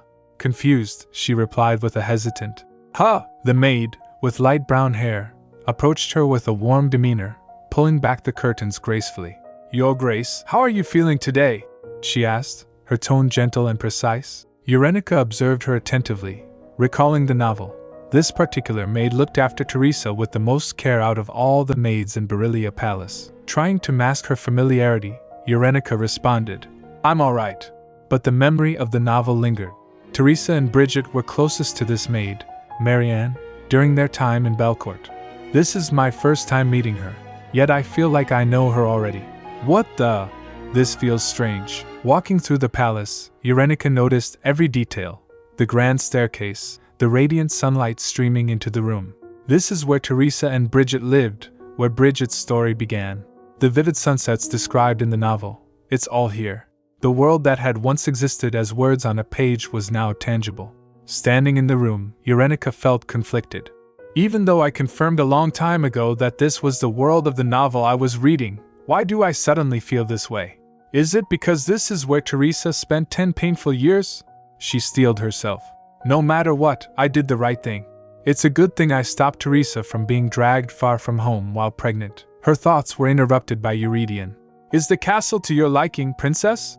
He asked, his tone formal yet gentle. Startled, she quickly replied. Yes, it's nice here. Internally, she mused. Did he want to provide a place that reminds me of Livivny? Eurydion seemed relieved by her answer. I'm curious about something, princess, he began. Why do you keep calling me father or dad? You've mentioned it several times now. His directness flustered her. She laughed nervously. Because you kind of remind me of my father? Her thoughts betrayed her. That's a lie. But I can't tell him the real reason. When I read the novel and he died, I shouted, Father, and cried so hard. Oh, DeKalb's dad. How could they kill you off like that? Eurydion narrowed his eyes, clearly unconvinced. You're not a very good liar, he remarked dryly. Eurenica protested weakly. It's true. His piercing gaze didn't waver. You're only good at being insistent, he added. Embarrassed, she tried to redirect the conversation. I won't do that anymore. I'll be careful, I promise. Eurydion nodded, his tone softening. Good. It is disconcerting, after all. Rest well, and if you need anything, call a maid immediately. As he turned to leave, his parting words carried weight. You're an important guest of Belcourt. If there's anything you want, don't hesitate to ask. As long as you remain here. Eurenica watched him go, her thoughts swirling. This guy. The way he naturally oozes consideration makes my heart flutter. She recalled how he had spoken harshly to Soliai earlier. Maybe he's not always so kind.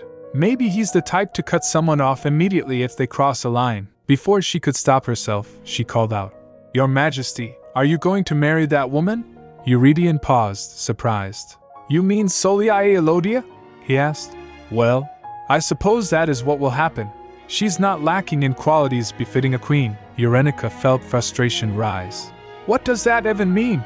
It's not a matter of lacking qualities. She's not fit for the position at all. She's a powerful mage who uses outlawed black magic, and she tried to kill me. And more importantly, she'll encourage your son to kill you. But I don't have evidence to prove any of this. She clenched her fists. I must make him trust me more than Soliai Elodia. I have to do whatever I can to protect him. Eurydion's final words echoed in her mind as he left. You're a princess of Livivny. You should be more cautious. Determined, Eurenica resolved to act, her exhaustion giving way to newfound resolve. Eurenica finds herself in an unexpected lesson as Eurydion begins to lecture her about being cautious. Eurydion advises firmly. Be more cautious. First, in private places like your bedchambers, you should not allow just any person inside. Eurenica responds cheekily. But you followed me in here, sire. Ignoring her comment, Eurydion continues. Secondly, if anyone follows you in, you should immediately order them to leave. Eurenica tilts her head in confusion. What do you? Eurydion doesn't stop, stating his third point. Thirdly, do not hold on to any man who willingly leaves. Eurenica is taken aback. Why'd he have to specifically say man? Is he talking about this situation right now? Deciding to push her luck, she considers this a chance to test his boundaries. What if I have feelings for him? How far can I push this? She resolves to use her charm to gain the upper hand over Soliai Elodia. Trying her best to be alluring, Eurenica boldly asks, What if I were to say I have feelings for you, sire? Would I still have to be cautious? Eurydion's expression doesn't waver. He responds calmly. And fourthly, don't say words like that to just anyone anywhere. That's not... He sighs, glancing at her antics. You really should not try to fool me, princess. Eurenica freezes, but her thoughts race. He thinks he notices things well? Yet he has no idea how evil the woman he trusts is. She quips aloud. So you don't see me as a woman? Eurydion's expression hardens. Why are you not a woman? And that sort of thinking does not justify your reckless behavior, princess. He pauses, then adds with a sigh. You truly are unpredictable. I leave you to your rest. As Eurydion leaves, Eurenica slumps. Dang it. I failed. So not just any old trick is going to work on seducing this man, huh? Fine. Just you wait and see. In Eurydion's thoughts, he reflects on the curious princess. What in the world does that young princess of Livivny wish to do? Such an interesting woman. Nothing about the cute way she looks says she's strong or determined, yet I can definitely sense that inside her. He recalls the reasoning behind his recent actions. I never intended to harm whomever I kidnapped. The attack was supposed to be a warning to Livivny, nothing more. I thought stepping in myself would send a direct message. I even ordered my elite unit to cause minimal damage. Yet, somehow, I feel like I brought back something quite troublesome. His musings are interrupted as a subordinate reports. We've removed anything that might have magic within a 200-yard radius of Berillia Palace. Eurydion nods, but after a moment's thought, he orders. Make it 500 feet. The subordinate hesitates. Sire? That will reach the royal garden. Eurydion remains firm. That's all right. Go ahead and do it. I promise to guarantee her safety, and I wouldn't want to find her harmed by accident. Later, Eurydion observes Eurenica from afar, smiling faintly. She's like a kitten who doesn't know anything about the world. Turning serious, he commands Ferric. Don't allow Soliai Elodia to enter the palace grounds for now. Let the staff know. Ferric is taken aback. But, Your Majesty, Lady Elodia may not take this kindly. Eurydion brushes off the concern. Until now, I didn't concern myself with Lady Elodia, but with such an important guest to protect, I cannot allow her free rein. Her unchecked magic is a risk. The next day, Eurydion reflects on his decisions, only to slightly regret one of them as unexpected developments arise. Eurenica wakes up and stretches groggily. That's strange. You must have been exhausted from your long journey. You slept almost the entire day, a maid informs her. The whole day? Eurenica gasps. She feels her body, noting, my body does feel a little lighter after sleeping for so long, but I don't feel any more refreshed. Her thoughts swirl as she considers, wonder if I'll feel better once I wash up and eat. Also, it's strange that I slept almost 24 hours without waking up once. I definitely felt like I was recovering when I was standing in front of Eurydion. With a shrug, she rationalizes, I guess I was just exhausted. I did sit on a galloping horse all day. As Eurenica accepts her situation, a maid enters to speak. Your Highness, I was given special instructions for looking after you. Oh? And what might those be? Eurenica asks. You are sensitive to magic? The maid inquires. Yes, quite a lot actually. Eurenica admits, quickly adding, but I'm alright, so don't worry. She waves off the concern, determined not to let her weakness define her. After all, the treatment for being maladjusted to magic is the king himself. Despite her reassurances, the maid looks at her with pity. Eurenica mutters to herself, that's the face of someone worried for a terminally ill princess who's putting on a brave face. She raises her voice to clarify. No, that's not me. No need to feel that way, the maid then shares. All the magical ores in Beryllia Palace have been removed, not just here, but also within 500 yards around the palace. So you can put your mind at ease. Eurenica considers this, trying to calculate the distance. How far is a 500-yard radius? She notices the maid looking at her amusedly. She probably thinks I don't know the palace layout at all, and she'd be right. The maid suggests, would you like to go out and walk the grounds? There are markers as you reach 500 feet, so it won't be difficult to spot. Markers? What markers? Eurenica wonders aloud. She decides whether I flirt with Eurydion or chase off Soliae. I'll be staying here for the time being, so I might as well get a lay of the land. Better to see for myself than ask a bunch of questions. As Eurenica begins her exploration, she marvels at the scenery. She really meant it when she said the markers wouldn't be hard to spot. She mutters. She notices a garden in the distance. It looks like a garden of sorts over there. Is that the palace garden? The maid confirms. Beyond those markers is the royal garden by the main palace.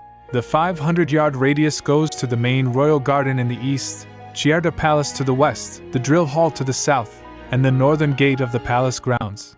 That is what makes up the boundary, the maid adds.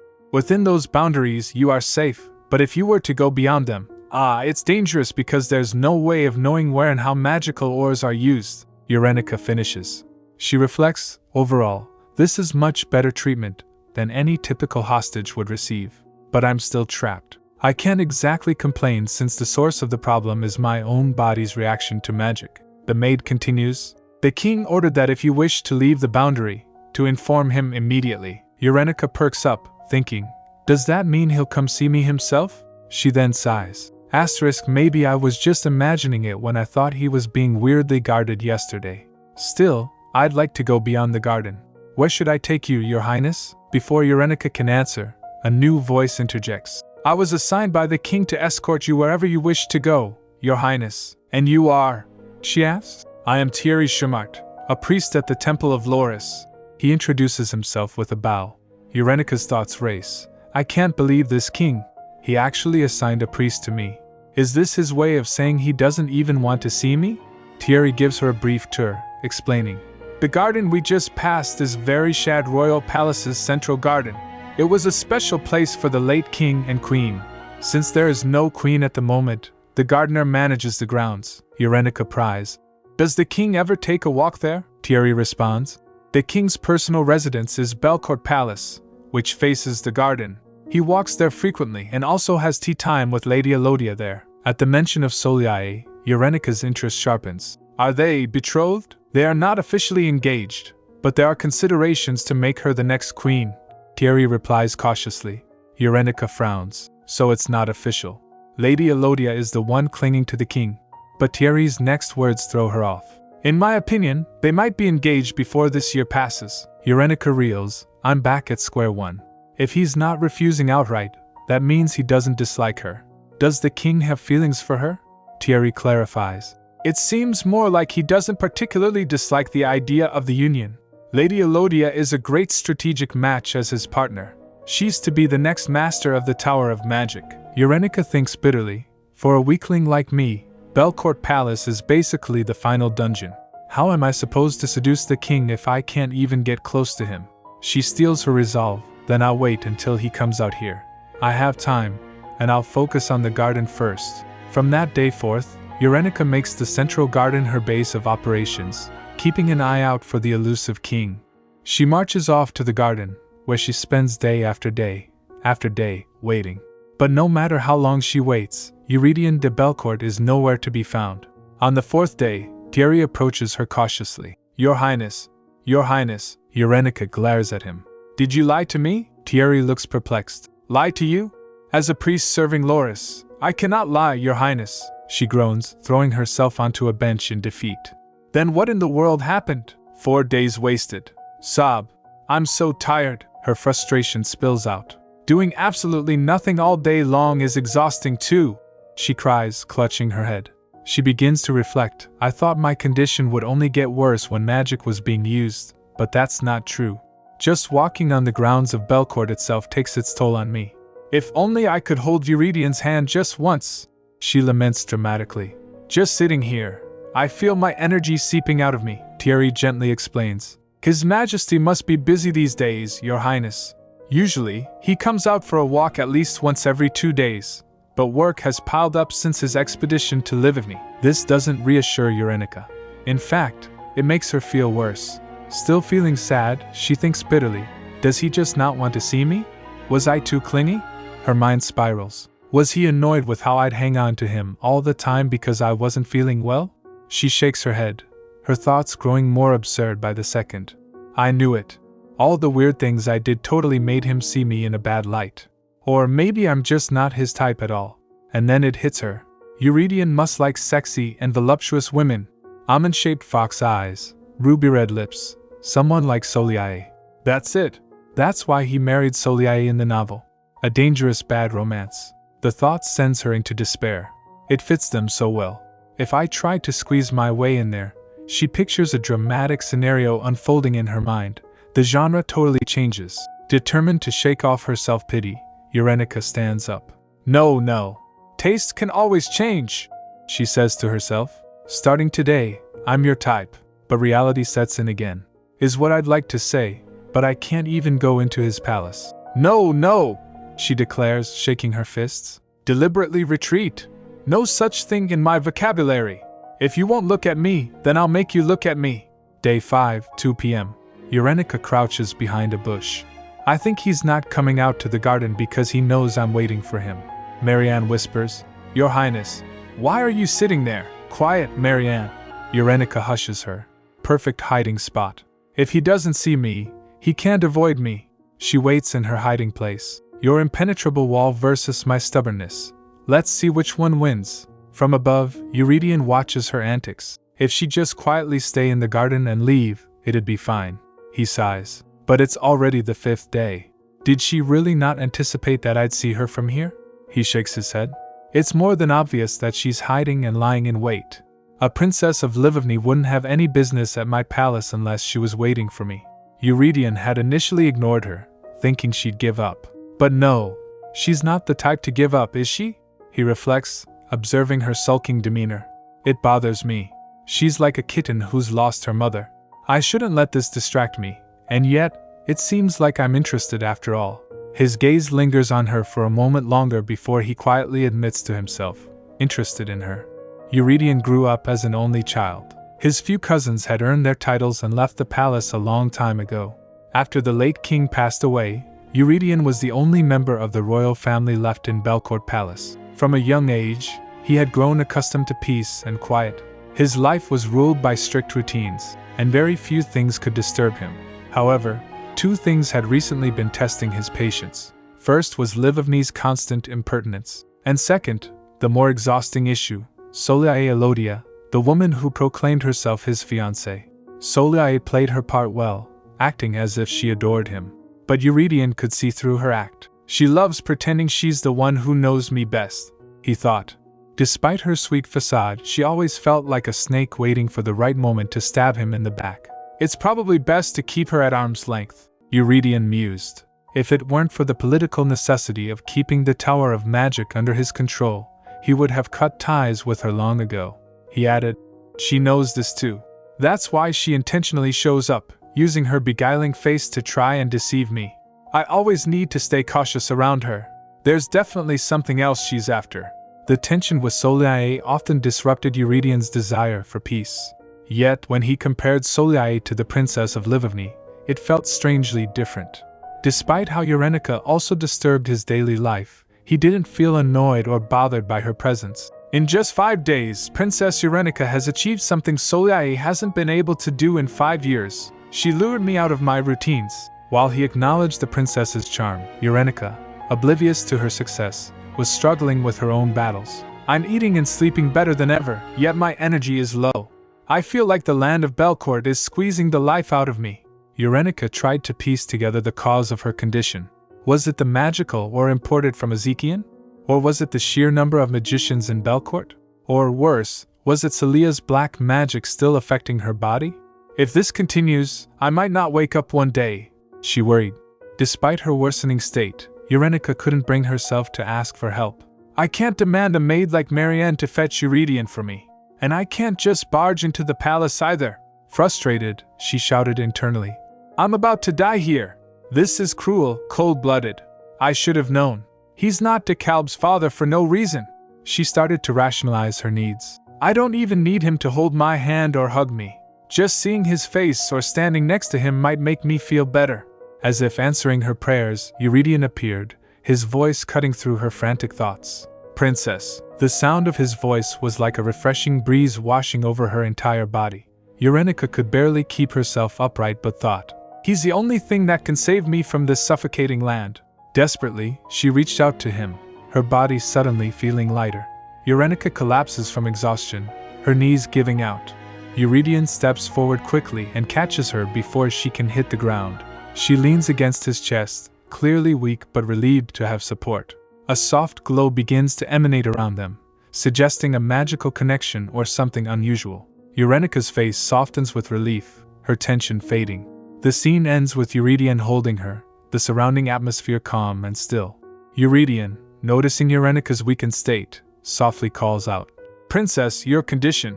Eurenica leans into him, thinking to herself, I can feel my depleted body slowly being re-energized. Desperate, she clutches onto him tightly, mentally pleading, I don't want to let go.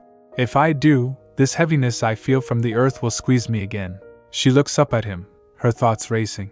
I don't know when this man will come back to me again. Eurydion, looking calm but slightly exasperated, comments, You looked like you were entertaining yourself just fine, so I left you alone. Eurenica, utterly appalled, snaps, Did that seriously look like I was entertaining myself? Her eyes widen in disbelief. As Eurydion holds her, Eurenica becomes entranced by his presence. There's a certain scent that surrounds this man. I wish I could take it all in. Then I wouldn't feel sick no matter where I went. I wouldn't feel so tired and weak. Eurydion begins patting her gently on the back, his touch reassuring. Eurenica lets out a small sigh of relief but frowns. If he was going to be this nice to me, why'd he play hard to get like that? And if he wanted to keep up that wall of his, why'd be nice to me now? She grumbles inwardly. It's not fair. Eurydion finally speaks, his voice steady. It seems like you've calmed down. Eurenica panics and quickly wipes her face, thinking, No, I don't want to show him that I'm crying again. I can't let him see me crying all the time like a little kid. Eurydion, leaning slightly closer, says firmly, I need to see your face to see how you're feeling. Turn your head. Flustered, Eurenica hesitates, thinking about how Marianne had worked so hard to brush her hair earlier. Now it's a mess. But maybe I look better than I did before? She awkwardly shifts, trying to compose herself. Eurydion scans her face, his expression unreadable. Eurenica, suddenly feeling lighter, realizes the exhaustion that was pressing down on me just a minute ago has disappeared. Eurydion asks casually, So, have you been really busy? She replies with a pout. Well, a little. A little? He repeats, raising an eyebrow. Her voice rises. A little? If you were a little busier, then you would have totally. She stops herself, catching her breath. Eurydion tilts his head slightly. Totally what? Eurenica flusters, calming herself down. I can't just start griping at him. He's a king. Of course, he'd be occupied with his duties. It's not strange that he's busy. And there's no reason for him to abandon his obligations just to take care of me. She waves it off with a nervous laugh. Never mind. But Eurydion presses. Totally what? She diverts the topic, grumbling.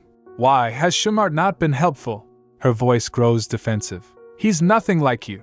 And it's not like I can latch onto him and drain him of his divinity. I'm not a leech. Eurydion smirks faintly. Then what does that make me? Eurenica's face flushes as she blurts out. You're different. She grabs his hand impulsively. Honestly, all you have to do is hold my hand like this. She reflects inwardly. People say affections grow gradually, like getting caught in a drizzle. One moment you're dry, then suddenly you're soaked. Maybe that's my only chance now. If love at first sight didn't work, I'll just have to rely on that drizzle. Eurydion pulls his hand back slightly and says, If you ever need anything, don't hesitate to talk to Shumart. What else would a priest use his divinity for, besides helping those in need? Eurenica pouts, muttering under her breath, that wall of his is not coming down. She clenches her fists in frustration. But that's not what I mean, dude, she finally says out loud, looking straight at him. Alright, look at me, sire. If I receive the priest's divine energy, I'll be fine. But won't the priest be drained? Eurydion shrugs nonchalantly. Probably, she pleads. But I fully recovered just from standing next to you. So not only does it benefit me, but you're doing a good deed saving a person's life. It's a win-win for two tragic supporting characters. She clasps her hands together and begs. So could you come see me every 2 days or so? Please? I promise I won't bother you or take up too much of your time. Her voice grows more desperate. If I die in a foreign land, I'll come back as a ghost and haunt you. Eurydion sighs. Once every 2 days? I will be very busy for the next few days, princess. Her heart sinks, and she's about to lose hope when he adds. Let's say once every 4 days. Same time, right here, for 30 minutes. I can commit to that much. Eurenica gasps, her eyes wide. You will? Eurydion nods. And even if I can't make it once every 4 days, I'll frequent the garden. Just don't sit in a strange hiding spot like you did today, princess. Her jaw drops as she stares at him. He didn't find me by accident? He knew I was there the whole time? Eurydion smirks faintly. My office windows are quite large, you see. She groans internally. I knew it. He was avoiding me on purpose. And here I thought he was endlessly gracious and kind. Seriously? She clenches her fists, glaring at him in frustration. You're a villain, just like DeKalb, you big meanie king.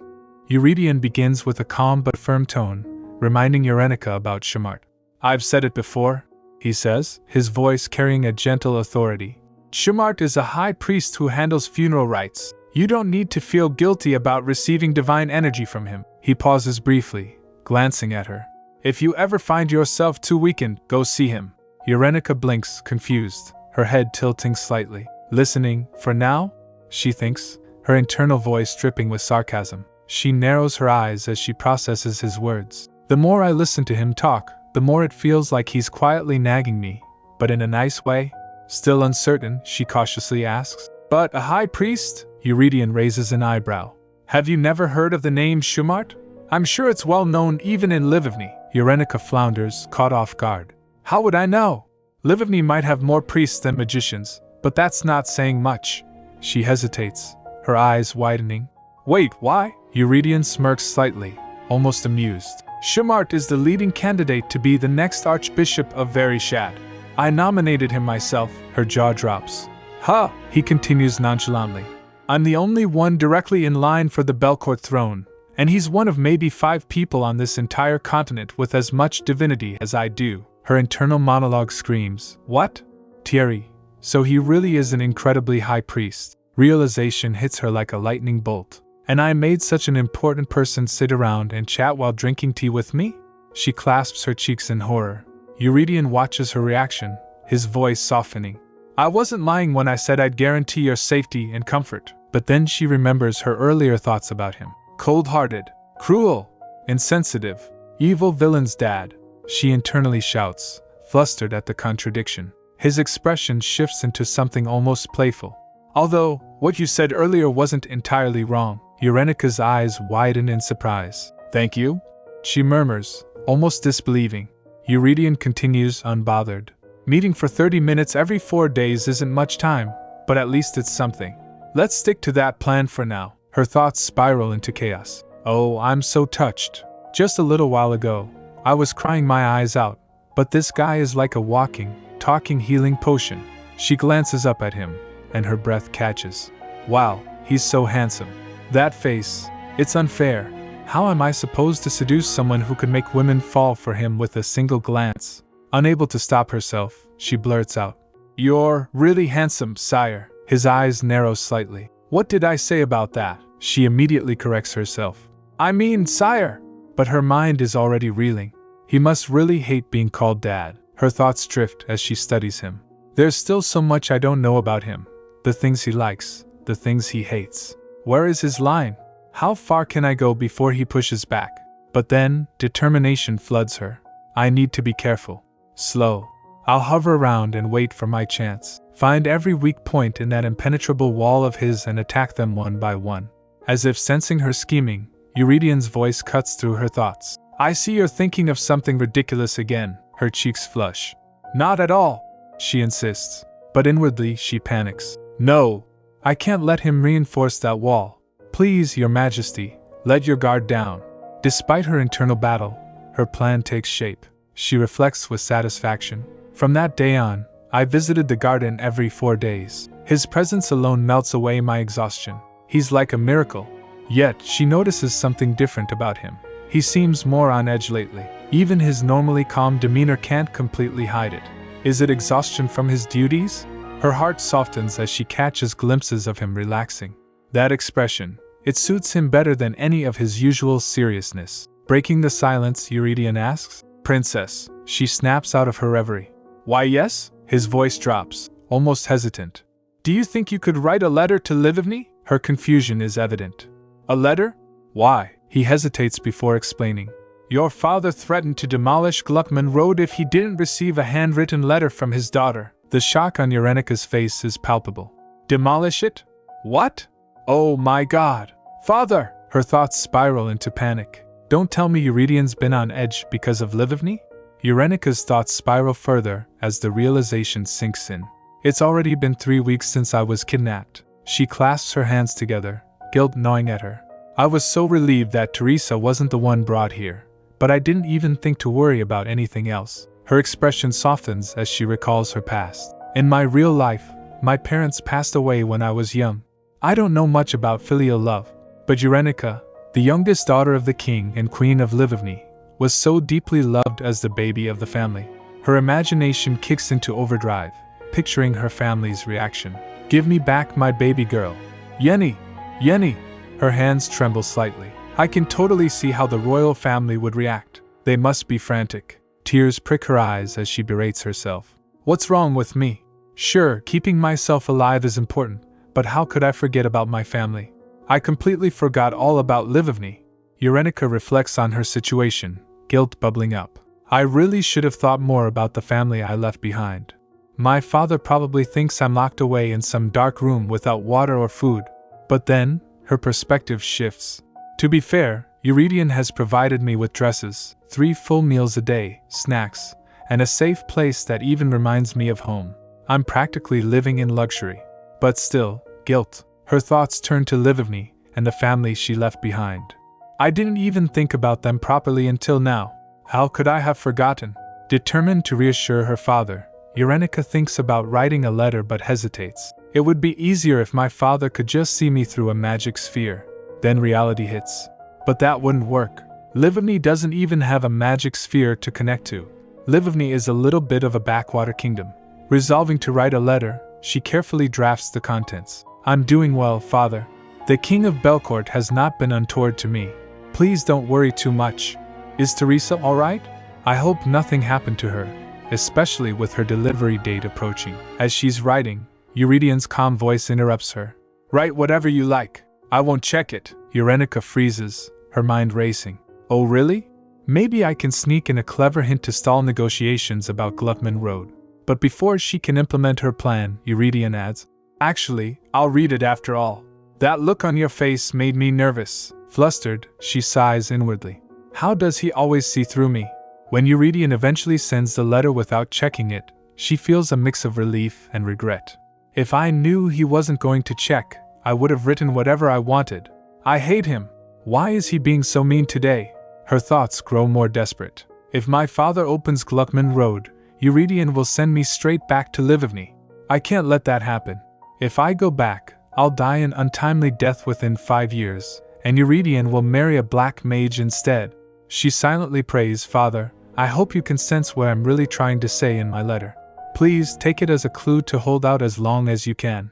Eurydion, observing her intently, suddenly speaks, "You're hard to figure out. Do you want to go back to Livivny or stay here?" Eurenica hesitates but sees an opening. If I tell him I like Belcourt better than Livivny, would he let me stay? But Eurydion doesn't seem convinced. Even if you wanted to stay, your body rejects this land. You don't have any real connections here. What good would staying do? Frustrated but determined, Eurenica decides to play it safe. I still have time. I just need to wait for the right opportunity. As they continue talking, she notices something odd. Wait, he said I only had 30 minutes, but it's definitely been much longer. He seems more relaxed than usual today. Cautiously, she asks, "Your Majesty, could I have a little more of your time?" To her surprise, Eurydion responds warmly. "Would you like that?" Flustered, she blurts out, "Hold my hand." Eurydion obliges, sending divine energy through their touch. Eurenica gasps at how effortlessly he does it. Hey, that's cheating. Priests have to go through rituals and effort to pass divine energy, but he can do it so casually through direct contact? Eurydion smirks. I don't have to hold you for long to transfer energy. This way is more efficient. But Princess, it would be wise not to provoke me with careless words. Confused, Eurenica stammers. What do you mean by that?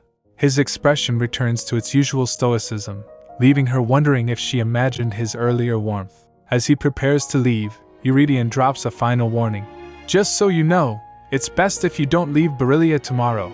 Soliae Elodia will be visiting the royal palace. Eurenica freezes. Soliae Elodia, the black mage? Eurenica hearing the ominous name of Soliae Elodia repeating in her mind, sending shivers down her spine. She sits, visibly distressed, with her thoughts spiraling. Your Highness? Is something bothering you? Mari, her maid, notices her troubled expression and tries to comfort her. Eurenica's internal monologue reveals her turmoil. What should I do? Soliae Elodia is coming to the palace tomorrow. A woman who's capable of using black magic to bury people alive. Mari, unaware of the gravity of the situation, cheerfully suggests. How about you have some warm milk? It should calm you down. Eurenica reluctantly agrees, sipping on the milk. She's right. Drinking something warm did help calm me down. As she drinks, Eurenica's mind races. What does Soliae Elodia want? Does she really love Eurydion? She's supposedly been by his side for a long time. But why would a woman who is so powerful be threatened by little old me? I'm just the princess of a small kingdom. Images of her first meeting with Soliae flashed before her eyes, when Soliae tried to drag her into the underworld. As soon as she saw me, she tried to drag me down. Was it simply jealousy? Eurenica shivers at the memory, the chill palpable. Her thoughts shift. Whether or not she loves Eurydion isn't the point. What's important is that she obviously has a goal. Why would she want to marry a man who's the exact opposite of her? The realization dawns. And if she gets caught plotting anything, she'll be executed. Eurenica's knowledge from the novel resurfaces. DeKalb, you're a monster born of the strongest divine power and the most evil magic. If you want, you can have everything in this world. Even the distant world of the gods beyond the Udeta, she speculates. Maybe her true plan is to see beyond the Udeta, the border between heaven and earth. She dares to gain the world of the gods using black magic? Eurenica continues piecing it together. If she was hoping to attain that through her son, then that explains everything. But that horrible experiment of hers ultimately fails, because in the novel, DeKalb loses his divinity when he learns black magic. Still puzzled, Eurenica ponders. Why would she use her own son to try and obtain the power of both worlds? Is there a hidden goal? She remembers how little Soliae appeared in the novel. Though she made a strong impression every time, she actually doesn't appear a whole lot. Determined, Eurenica resolves to follow Eurydion's advice. Maybe it's best for me to hide out in Beryllia Palace as Eurydion suggested. But then she second-guesses herself. I can't spend the whole time I'm here trying to avoid her. Even if I get sent back to Livigny, I need to make sure those two don't get married. She contemplates her options. Do whatever I can to interrupt whenever they're together. Willingly sacrifice my own body to prove that she's a black magician. Her thought spirals further. Wait, if I use option 1, then it'll immediately bring about option 2. That's right. If I try to get between them, and she kills me with black magic, then Soliae will get caught red-handed. She imagines the outcome. Through my death, Eurydion will avoid an untimely death, and he'll live a long, long life, happily ever after. Eurenica shakes herself out of it. But I can't die. That's a bad ending. I'm doing all of this so I can live. Her resolve strengthens. I'll just act like how I usually do tomorrow. It's not like I was much of a planner to begin with. A life unplanned is one lived with energy and gusto, right? Meanwhile, Eurydion reflects on his decision to limit Celia's visits to the palace. It's been 3 weeks since I last saw Soliae. I can't push back meeting with her any longer. I already limited visits from twice a week to once a week, he sighs, thinking about her role. She's the mage in charge of giving me regular reports on the Tower of Magic. Though I can't trust her, she's still an excellent magician, and she's symbolic of the crown's relationship to the Tower of Magic. His frustration grows. Who knows? If nothing happens, maybe she can be my companion for life. But that means living the rest of my life being wary of my own queen. It's exhausting just thinking about it. He steels himself. I can't let this shake me. I don't want to show any weakness. It's suffocating. I can only imagine how clingy she'll be since I kept her from the palace for 3 weeks. Troubles upon troubles, it truly is. Eurenica peeks outside her window. She spots Eurydion standing tall, looking distracted. She rushes to open the window and teases him. I got you to open it. I thought you'd stay inside Beryllia Palace all day today. Eurydion watches her with a knowing expression. Did I forget to tell her about Soliae visiting? No, I definitely told her. Not that she seems like the type to ever listen to anybody. He shakes his head in amusement. You really are incorrigible, princess, she said. I'm not a predictable woman, you know. Looking at her, Eurydion thinks, for some reason, she looked more delicate today, almost translucent. It was as if she would disappear. Was it because of the white dress? It would be better if she didn't wear white. He raised his and caressed her hair, thinking, it's strange. I felt like I know this princess in front of me even less than I know Soliae. Yet maybe it's because she seems to move so freely, unrestrained. Simply watching her makes me feel just as free, he asked. Yes. But what brings you here despite the obvious danger you're putting yourself in, princess? She hesitated.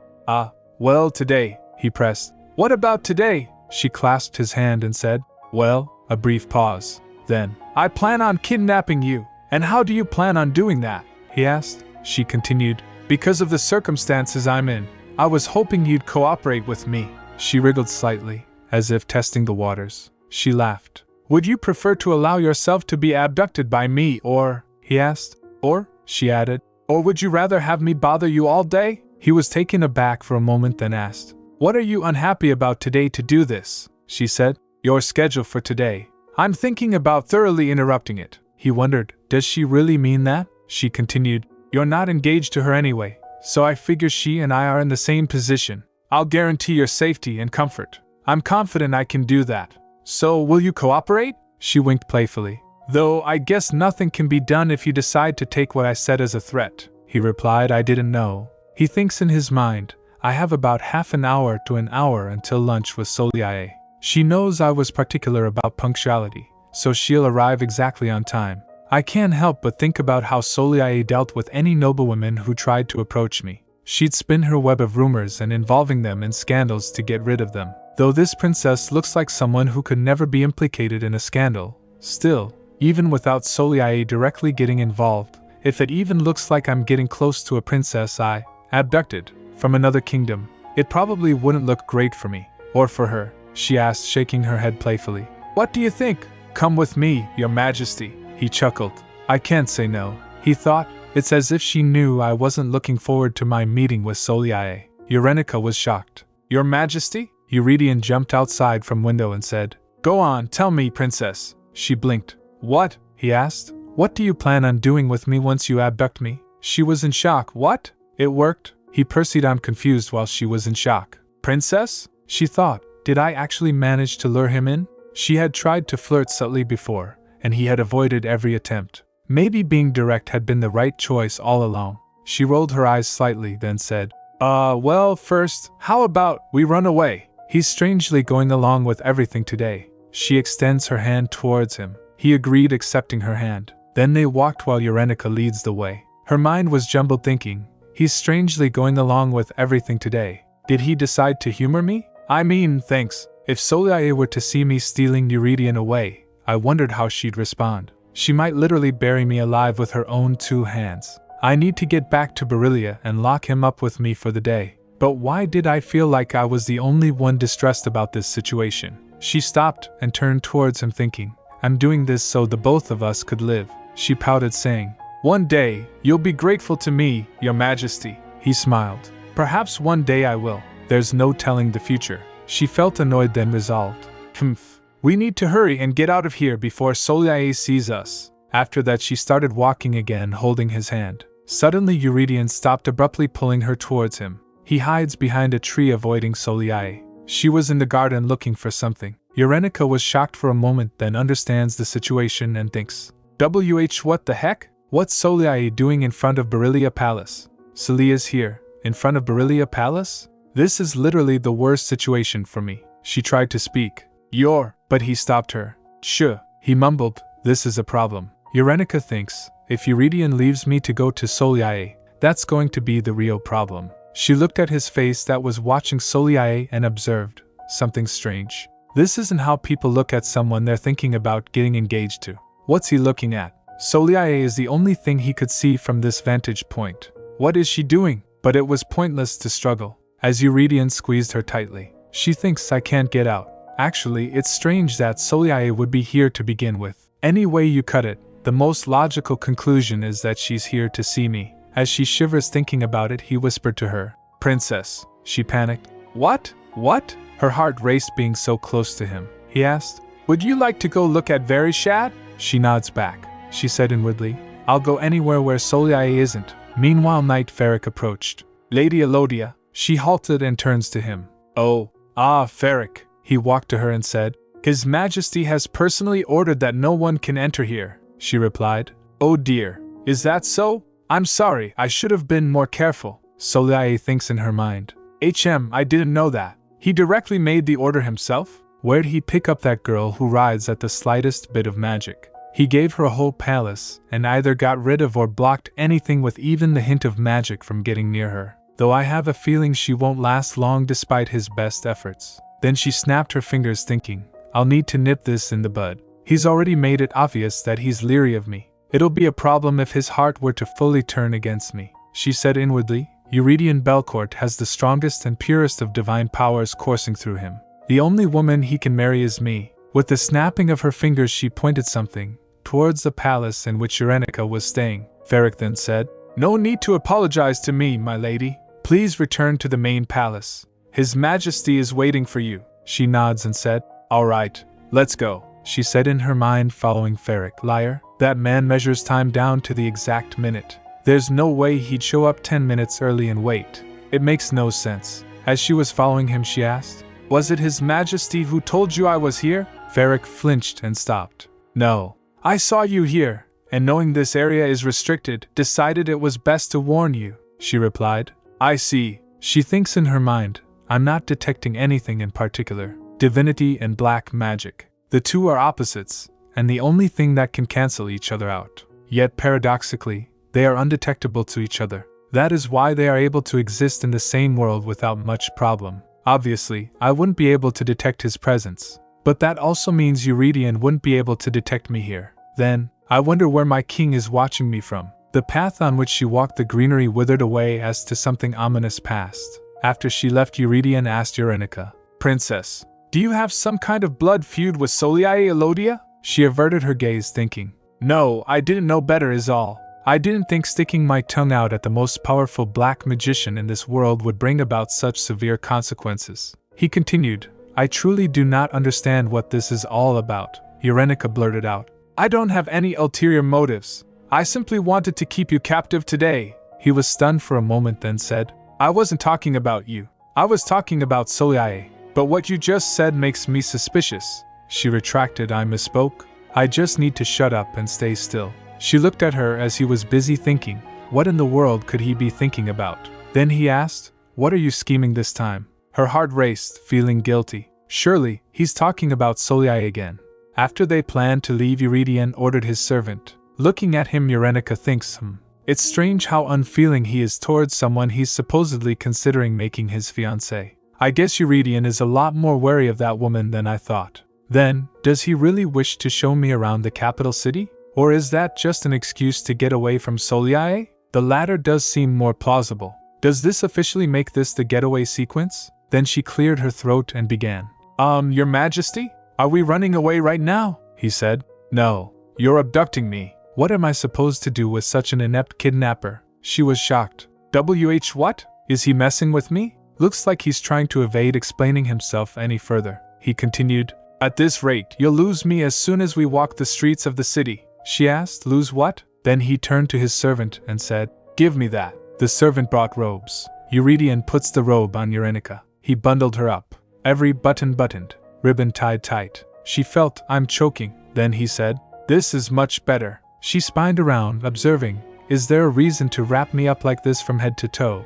I guess it would be dangerous for a pretty girl like me to walk around the streets in an obviously expensive dress. But I'm not the only one who'd stand out. Eurydion would definitely stick out like a sore thumb more than I do, he said. I wonder what you'd like to see the most, princess. The Temple of Loris? The wolf statue in Yuval Plaza? Or maybe the mural that depicts our nation's founding? She said. Oh, the temple. I'd like to go there. Then she snapped. No, wait. But what about you, DeKalb's Your Majesty, he assured. Oh, you won't lose me so easily. She agreed, that's true. You really stands out in a crowd. She shouted after realizing, wait, no, she thinks. That's not what I meant. Has he lost his mind? He can't walk around in public dressed like that, with that face. I thought we were trying to get away from Soliae, he asked. What's the problem? She said inwardly. There's a lot I want to say, but I don't have the space to list it all here. She flapped the robe and said, you have to wear this too. He hesitated.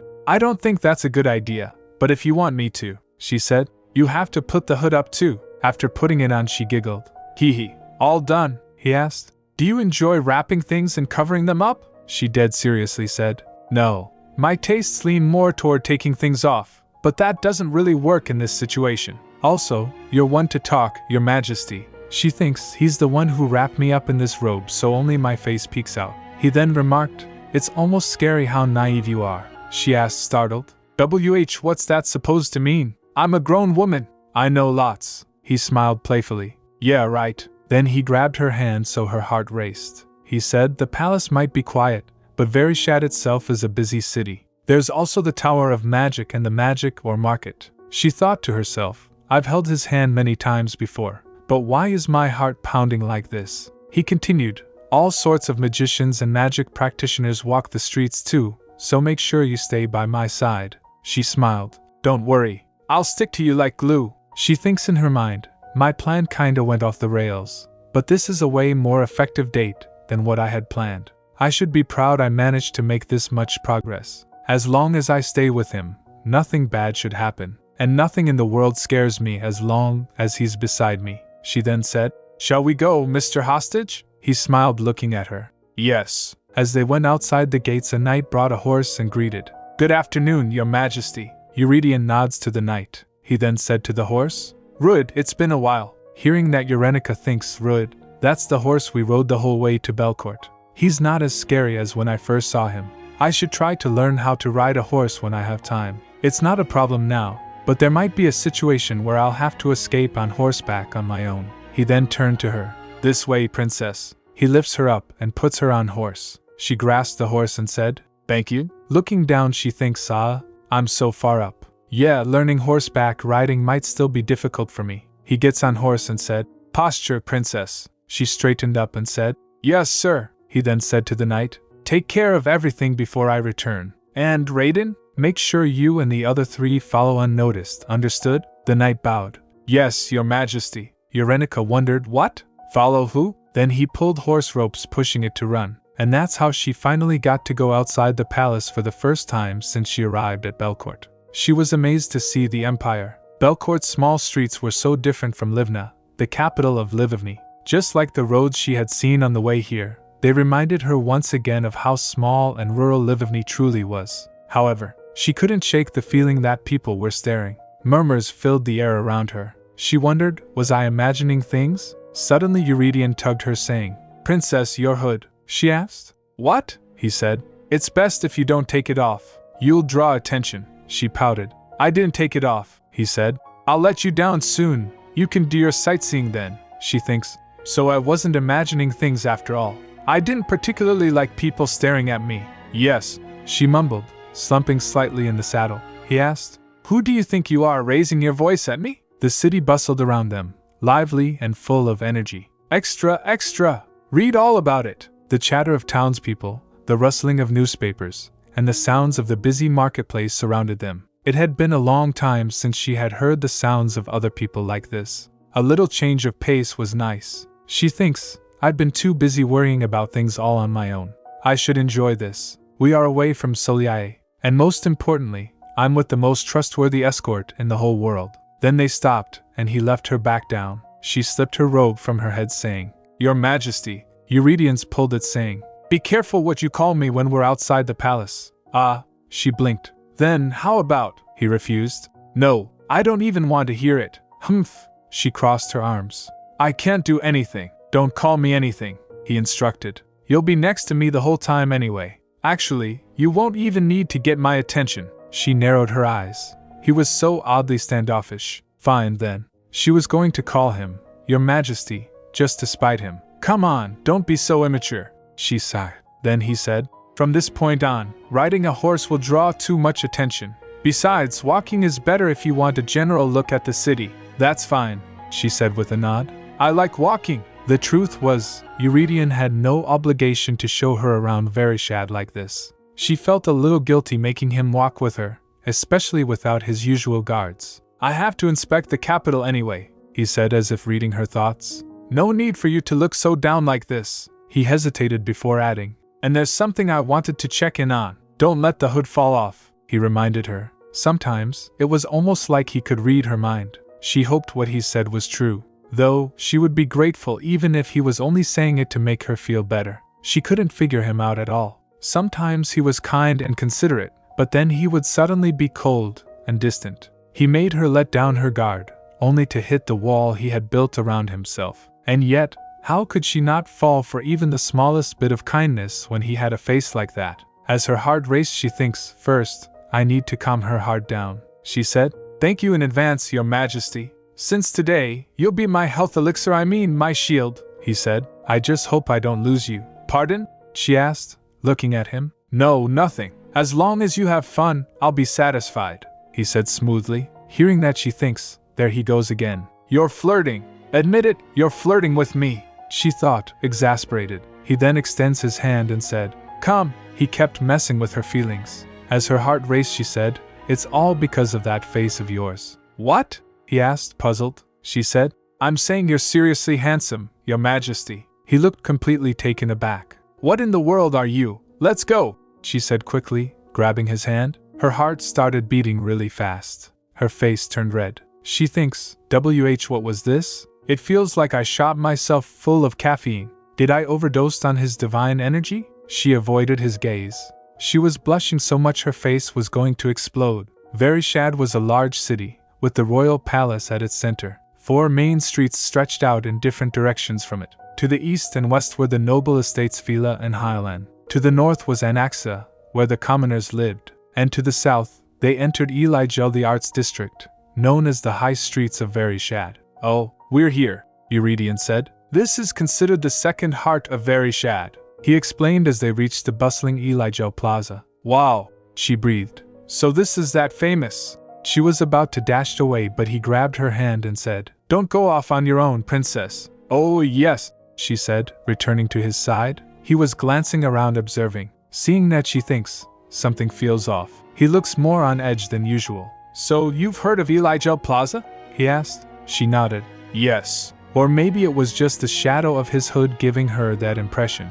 I heard it's a place worth visiting, she explained. It was recommended to me, he asked. By who? She smiled at the memory. You must visit Elijah Plaza, Thierry had told her excitedly. It's the fruit of centuries of Belcourt culture and arts coming together in one place, she said. Thierry did. Eurydian's expression was unreadable. I see you two have gotten close, she blinked. Why is that your response? Am I not allowed to make friends? He replied. Of course you can. Wouldn't it be stranger if we didn't get along?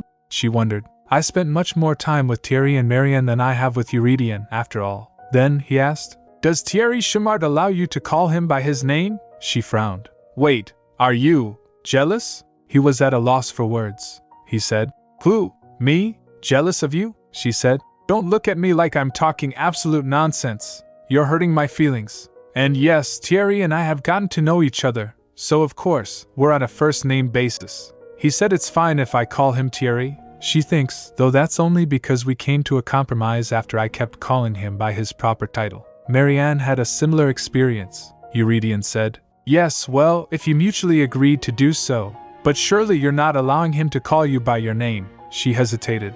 Yes. Well, I am royalty after all, he replied thoughtfully. I see. He looked a little disappointed, seeing that she thinks in her mind. Huh? What? Would you like to call me by my name? What is it? She asked. What is he so unhappy about? He asked. What? She said. Urena Navica. It's kind of a long name, so people shorten it however they like. Urenica, Yenica, Yeni. Any one of those three are fine by me. Those are pet names that only my family uses, so I'm making a special exception for you, Your Majesty. Hearing that, he thinks, it looks like she has no idea that in Belcourt, names are only used between extremely close people, and that shortening names to make nicknames is never done. Though the real issue is, I doubt she'd care even if I explained this to her. She's not really the type to be cautious around people. He spoke. There's still a lot that you don't know about Belcourt, Princess, she asked, confused. Like what? He replied. I'm saying that I refuse to call you any of those names.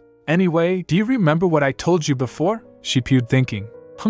That's not the reaction I wanted, she asked. What was that? He sighed. You leave me no choice. I suppose I'll just have to be vigilant for you. She was confused. What's that supposed to mean? He keeps saying things I can't understand.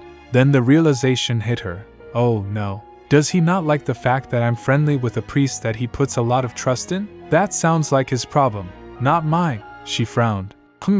I don't see what's wrong with me and Thierry being friendly. It's your fault for not appearing in the garden often. You were more than happy to make me wait, he clearly replied. I was busy. She felt annoyed. No, that makes me sound like a bored little kid throwing a tantrum because I want him to play with me, she said. I was only joking. I'm grateful that you agreed to be abducted all the way here. It's not like I can nag you to keep me entertained, he replied. Glad you're quick to accept things, she snapped.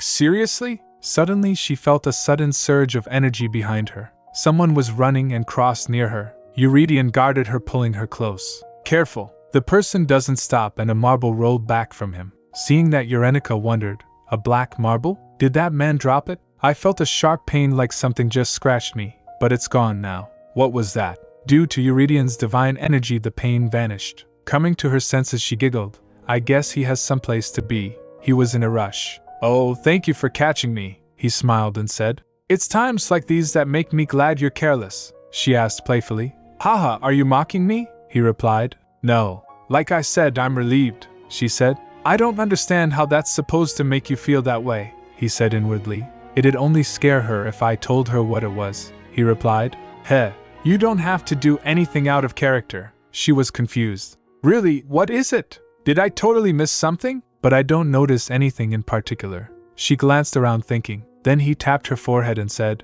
Shall we go? She nods back. Looking around, she observed, just as Thierry said, the entirety of Yugal Plaza was like a work of art. You couldn't ignore a single thing, from the tile work on the ground to the howling wolf statue in the large fountain at the center of the plaza. And then there's the mural on the massive wall surrounding the plaza. She ordered 2 grilled skewers at a stall. Unknown to her, another black marble rolled near to her. Eurydian averted her attention, saying, I feel like the cotton candy over there is more fitting for you to eat than what you're holding now, she complained. Are you teasing me again? That's not nice, he pressed. Do you not like your hair? She replied. That's not it, but, she said in her mind. I don't like the idea that Eurydion might compare my hair to Celia's. Shiny, healthy, beautiful hair, she turned while chewing her food. Anyway, I don't want to eat cotton candy. I'm going to eat something else. Another marble rolled to her. Eurydion quickly hides it before her and said, Sure, you can do whatever you like. He crushed another with his foot. Then he looked ahead and she was standing still. He asked, Why? What would you like to eat this time? As she chewed, she said inwardly, What? That question just popped out of his mouth reflexively. Looking at him, she thinks, something seems to be distracting him from the street food we're eating. He then said, Actually, maybe it's better if you hold on to the money. She panicked, thinking, I'm not asking you to buy something from me. She quickly stopped him. That's not it. Don't treat me like a child. She pointed. I wanted to ask about the wolf. It has a cross on its back, he said. What? She said. That statue of a howling wolf. I didn't notice it when we were further away, but now I see there's a cross on its back, he replied. The wolf and the cross are symbols of Belcourt. That's because Loris, the god of peace and prosperity, is known to frequently appear on Earth in the form of a wolf. So the wolf is the symbol of the Belcourt royal family, who descended from Loris. The cross on the wolf's back symbolizes the one in the royal family who inherits most of Loris' divinity. That is, the king, she began. I see. So it symbolizes you, father of… He cut her off. Watch it, she retracted and smiles. So the statue symbolizes you. As he stared at her, she thinks. Finally, he's actually looking at me. He doesn't seem particularly different from how he usually is. Yet, every now and then, I notice he looks like he's on edge. Or am I just imagining that? Then he asked, Why do you keep looking at me like that? She replied. How am I looking at you? He said. You're looking at me like you're trying to figure something out. She replied, No, I'm not. Then he said, That's good. She annoyingly asked, What do you mean, that's good? He said, Because whenever you look at me like that, something unexpected happens. She laughs to herself. Is it imprinted in his brain now that I'm a troublemaker? Then she said, I admit I can behave a bit unpredictably, but I'm being totally serious right now. I feel like I'm being neglected somehow. He shrugged it off.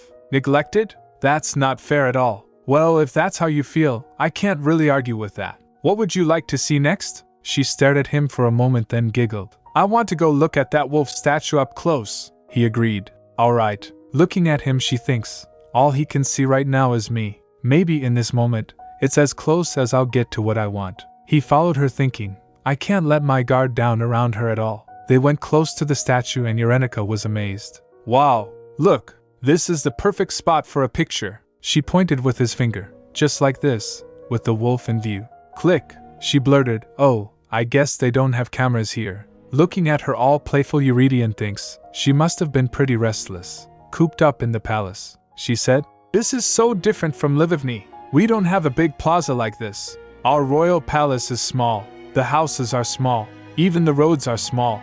Everything is small. I guess you did get to see that for yourself, huh? Our royal palace is tiny compared to the one in Belcourt. What did you think? He replied. It looked bite-sized, she responded. How rude. Bite-sized? Our palace isn't that small. It's just that Belcourt's is ridiculously large, he replied. Sure, let's go with that. She turned her head. Wow, that was a total turn-off. Then another marble rolled near them. Eurydion was cautious of another boundary stone. Looking at it, he thinks, I've never seen a boundary stone that gives off a swirling dark aura like that. Yet strangely, today I've seen quite a few. I wonder if these are being used for black magic. Then as Eurenica was sightseeing, she said, Let's go over there now. Observing the situation, Eurydion thinks in his mind, boundary stones have one of two uses. Either they're used to trap something inside, or they're used to teleport something trapped in their line of sight. Soliae was in front of Berylia, and as soon as we left the palace, it was like we were being surrounded by boundary stones. And then there were all those magicians who accidentally bumped into us. But this is all speculation. No matter how vigilant I am, there's a limit to what I can detect about magicians. In a similar vein, a magician can't know whether or not I possess divine power because of the negating effects of dark and divine power. And in a crowd like this, it would be even more difficult to pick out. But right now, I have the distinct feeling that we're being pursued. Where is this bad feeling coming from? Then another stone rolled. Looking at it, he smiled. I do have enough evidence to at least determine their intentions. I know which one of us that malicious woman is going after. He grasped her hand tightly. Eurenica turned confused. Your Majesty? He thinks. Who does she think she can abduct? She asked. Why do you have that look on your face again? Huh? He pulled her close, saying, Careful. The stone disappeared behind her. She was still confused. He said, I told you not to call me that in public. You should watch where you're walking. She glanced back, saying, But nothing's there. He changed the topic. Anyway, where did you say you wanted to go? I see over there they have a display of Belcourt's traditional crafts. Would you like to look at that? She gets excited. What's that? Yes. Let's get a closer look, she asked the vendor. This is so pretty. Is this something you wear in your hair? The stall owner said. Yes, miss. Take your hood off, and I'll put it on for you, she excitedly replied. Okay, yay. But Eurydion stopped her. No, don't take it off, he thinks. Her pink hair already stands out, since it's rare in Belcourt, she insisted with sparkly eyes. Just this one time, real quick, he refused. No, she pressed again. Then I have no way of knowing which one looks good on me, he whispered. I'll have all of them sent to Beryllia Palace for you, so no need to take your hood off. The stall owner heard his words. The palace? He said. I'll take them all? Eurenica questioned. Such lavish consumption. Don't you think you're overspending? He nodded. I don't know if you could say I ever overspend anything. I probably have the most money in Belcourt, the owner said. Oh my, thank you. Hearing that, Eurenica said that might be true, but she rolled her eyes and added, Yeah, I guess money is one of those things where what goes around comes around. After hearing that, he thinks, that's not really how the saying goes. What does she think that means? Suddenly she noticed a black marble lying in between the accessories. She wondered, what's that? It looks just like the weird marble I saw rolling around on the ground earlier. Strange coincidence. As the marble glows, she got pulled towards it. As soon as she touched it, she felt pinching pain. She stammered, Huh? Ow, that stings. She turned to Eurydion and said, Your Majesty, there's something wrong with this one. He asked. Which one? She pointed. This stone here. She was confused. What? But I wasn't trying to reach for it, she said. It feels like it's pulling me in. Eurydion quickly stopped her. Don't touch it, princess. He pulled her towards him and said, Looks like somebody forgot these. They're all over the streets. Eurenica was startled. I definitely didn't imagine it this time. His demeanor totally changed. He instantaneously went cold. Eurydion picked up the strange marble. She said, don't touch that. She gets shocked to see that it does nothing to Eurydion. He was totally fine, but her finger was swollen. Eurydion crushed the marble, saying, Such silly tricks. Then he grabbed her hand and applied his divine power. She was thinking, I didn't even touch that strange marble. How'd this happen? After he applied his divine energy, swelling vanished. Then he mumbled, Raiden, Ruglier, Selvier, Illiger. She wondered, that name. I haven't heard those other names, but are they also knights who directly report to Eurydion? She then turned towards the horse, thinking, Rud? Is that man standing next to Rud one of the knights? I see. He's been on guard about something this whole time. He even had 4 knights secretly follow us. She asked, worried, What's happening? He said, We need to get away from this place. She questioned, What? He smirked. I see a lot of rats today. She wondered, Rats? I doubt he's talking about actual rats. She shudders, thinking, No, it couldn't be. Either Soleil followed us. She felt chills down her spine and quickly hugged Eurydion in panic. He asked, What's the meaning of this? As the crowd was bustling around them, she said, This means I like you, Your Majesty. She thinks in her mind, It's probably not a good thing that I keep wanting to depend on him. But maybe it's because my body instinctively knows this is how I can feel better. I'll count to 3, then let go. 1, 2, 3. As she backed away, she felt, now healthy in both body and mind. Then she said, Okay, we can go now. He murmured to himself, Seal off the plaza. Raiden, contact the Tower of Magic. Hearing that, she thinks, his voice sounds so cold. But where are his knights? She glanced around to find them. Then he picked her up and started walking. He said, Didn't you say earlier you wanted to go to the temple? She asked. What? She remembers, the temple. She realized, Hold up. That's not what's important right now. She shouted, Your Majesty, I think that's enough sightseeing. Maybe we can just return to the palace and… He doesn't stop and quickly gets in his horse. Giddy up, she panicked. You're speeding. You're speeding. As they reached the temple, one of the clergy saw the approaching horse and said, Horse riding is not permitted here. What's your name? Tell me who you are and why you're…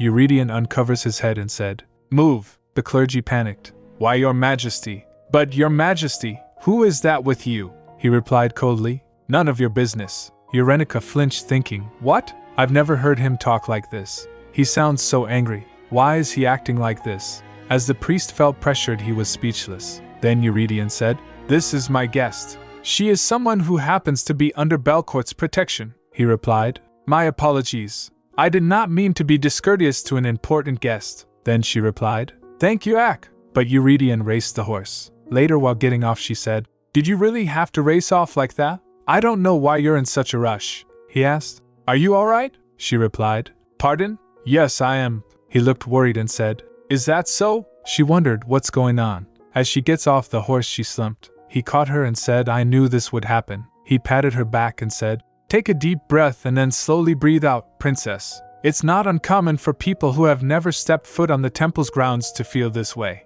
You'll have to get used to it. She thinks in her mind, It's an overwhelming amount of divine power. I feel like a catfish that lived in the dirtiest riverbed their whole life, and then one day suddenly finds itself dropped into extremely clean water. He said, You'll feel better soon. Breathe.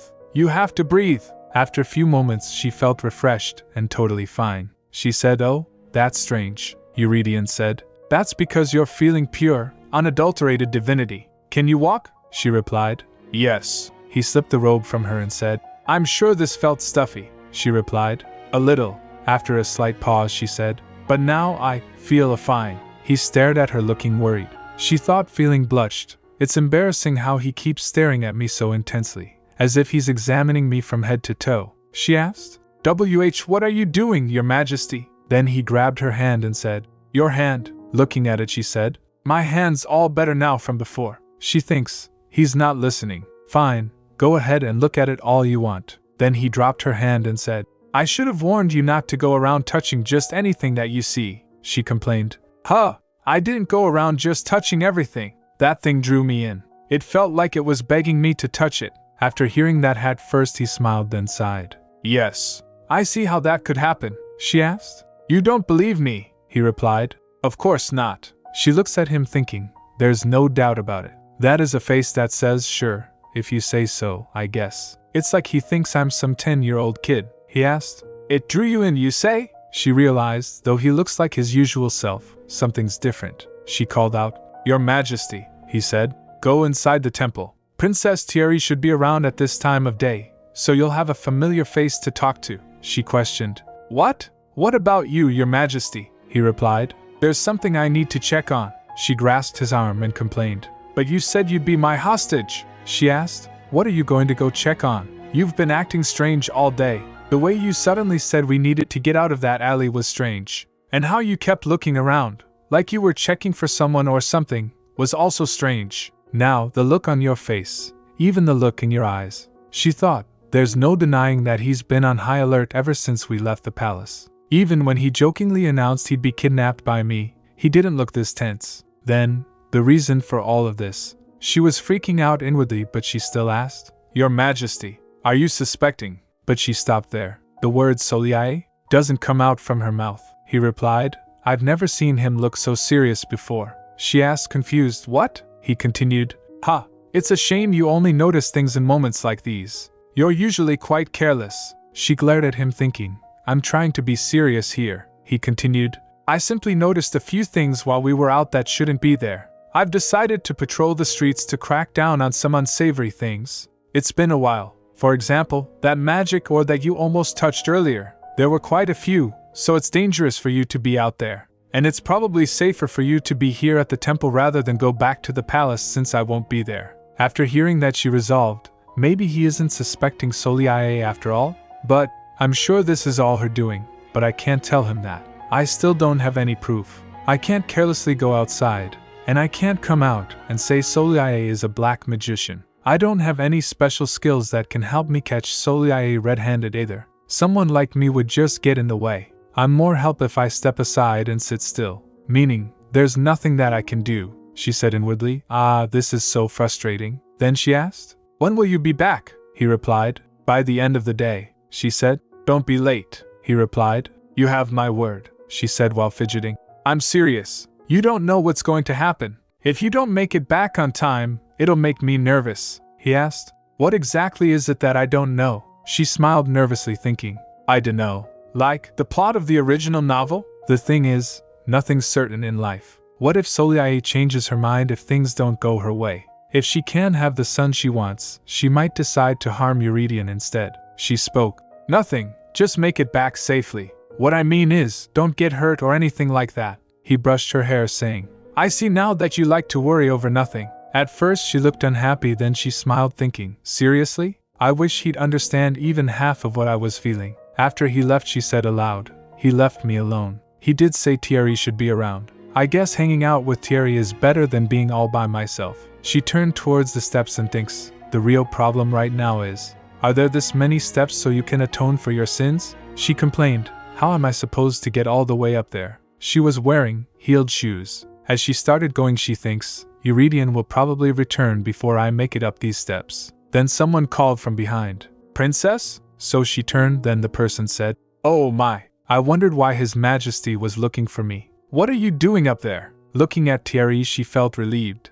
That staircase is only used when we make an offering to Loris. The altar is located at the top, Thierry explained. Loris walks there, so entrance is forbidden, she said inwardly. Eurydion Belcourt, you forgot to tell me the most important thing. If Thierry hadn't shown up just in time, I would have irreverently set foot on holy ground where Loris descends. Of all the places here, why did Eurydion have to drop me off in front of those steps? Blushing slightly, she turned to Thierry. Oh, but how'd you know I was there? He replied. His Majesty told me so. He did? She frowned. How? He was with me the whole time. Those of us ordained to serve Loris can communicate even if we don't directly speak to each other, Thierry explained. King Eurydion's divine powers are the strongest and purest in this land. Therefore, he can effortlessly communicate with us. She recalled. So he wasn't just mumbling to himself earlier. All those nights must be the holy nights of Loris. Are you feeling better, Your Highness? Thierry asked. Yes, I'm great. She stretched her arms. It's been a long time since I felt this full of energy. Thierry smiled. You probably feel better here than you did at the palace. There's nothing dangerous here for you to be on the lookout for. Unfortunately, there were a lot of areas in the temple restricted from outsiders. I would appreciate it if you'd keep that in mind, Thierry said gently. Of course, I'll be on my best behavior, I promised. She thinks he knows better than anyone that I can't stand being bored. Before I knew he was a nominee for the next archbishop, he had been exclusively my guide at the palace. She hesitated, then sighed. I'm sorry to be such a bother when you're a busy man. Not just today, but also before. I probably was very rude to you, Thierry chuckled. What do you mean? No need to apologize, Your Highness. Truth is, I'm not that busy, she said inwardly. Thierry is so nice. I wish Eurydion could be half as nice as him. She blushed, suddenly thinking of Eurydion. He'd probably tease me if he heard me apologizing like this. Now I'm thinking about him again. Something just didn't feel right. Eurydion tried to act like nothing had happened, but it felt like something definitely did. What if Soliae placed some black magic on the palace I'm staying in? My head ached. Thierry gestured toward a roped-off pathway. Your Highness, this path marked with gold rope leads to the priest's prayer room. Civilians cannot go past this point. The prayer room for outsiders is marked with red rope. It's located right over there. She blinked. What? I see. So the gold rope leads to the prayer room for normal people, and the red rope goes to the priest's prayer room. Got it. But it was opposite. If you go further in, past the prayer room, you'll find a public area for believers, he continued. She looked around, noticing the nobles gathered there. Looks like a lot of nobles visit here. Yes, of course, Thierry said. That's because this is the only place in the capital where one can pray directly to Loris. Class has no meaning in the temple. Commoners and nobles both use the same spaces. Now, if you'll come this way. There are a lot of people here today. She followed him, but she could hear murmuring. One girl said, That pink hair, the one that His Majesty. Other asked, Oh, is she? She tensed, thinking, What? Are they whispering about me? I really didn't like being the center of attention. If DeKalb's father were here, I'd at least hold onto his robe or something. She sighed in relief when Thierry finally led her inside a quiet room. I use this room as my study, he said. I wanted to take you to the worship room, but there are a lot more people here today than I expected. Please come in, she replied. Thank you. She sat down, finally relaxing. He inquired, Would you like some tea? Yes, please, she said quickly. She flaps her hand, thinking. They kept staring at me. I thought they'd stare a hole into my face, Thierry asked. It looks like you went somewhere today, she replied. His Majesty and I went out into the capital today, but something unexpected happened. Thierry raised an eyebrow. You mean, His Majesty accompanied you himself? Yes, well, it somehow happened that way, she trailed off. One thing had led to another. Thierry served her tea and said, when His Majesty contacted me directly, I thought something terrible had happened. I'm relieved to hear you're all right. Nothing really happened, she said, though she wasn't entirely sure. However, it seemed like His Majesty was very concerned about something. Thierry's expression grew thoughtful. I see, she sipped the tea. Oh, this tea is nice. After a slight pause, he said, it seems as if His Majesty really cares for you, Your Highness. PBBT, she choked. Who said that? He replied. Oh no. Nobody really told me anything directly. More like I noticed some things, and people have been talking. She looked worried. Are rumors? Yes. It's simply idle chatter that's been floating around, he admitted. I only overheard the conversations of some nobles recently.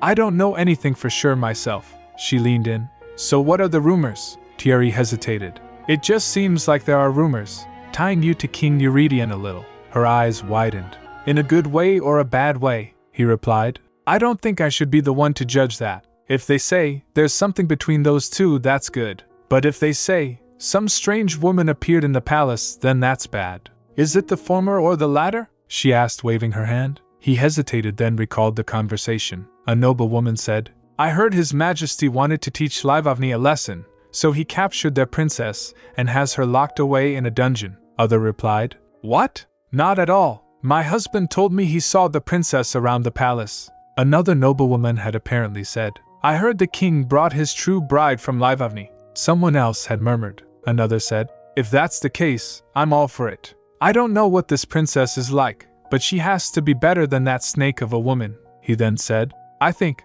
it's closer to the former. She grinned. Hee, that's fine then. She felt relief. I don't know who saw or said something to get those rumors going, but this meant the public's behind me. Then she asked, Thierry, do you think there's hope for me? He asked. Pardon? Hope for what? She asked. For things to work out between me and the king. Thierry nearly dropped his tea. What? She began. Thing is, with my body the way it is, I figured remaining close to the king is the best thing for me. Don't worry so much, Your Highness, Thierry reassured her. If things don't work out, you could always just come live here at the temple. She shakes her head. I'm not a member of the clergy or an acolyte. I haven't been born with a single speck of divinity, and in fact I need it like a leech. Besides, a layperson can't use the holy temple as their own personal residence. Don't you think so? He got flustered. That's true, but if you're really having a hard time, you should try talking to the king. No, she said quickly. Honestly, I personally like being close to the king. She smiled.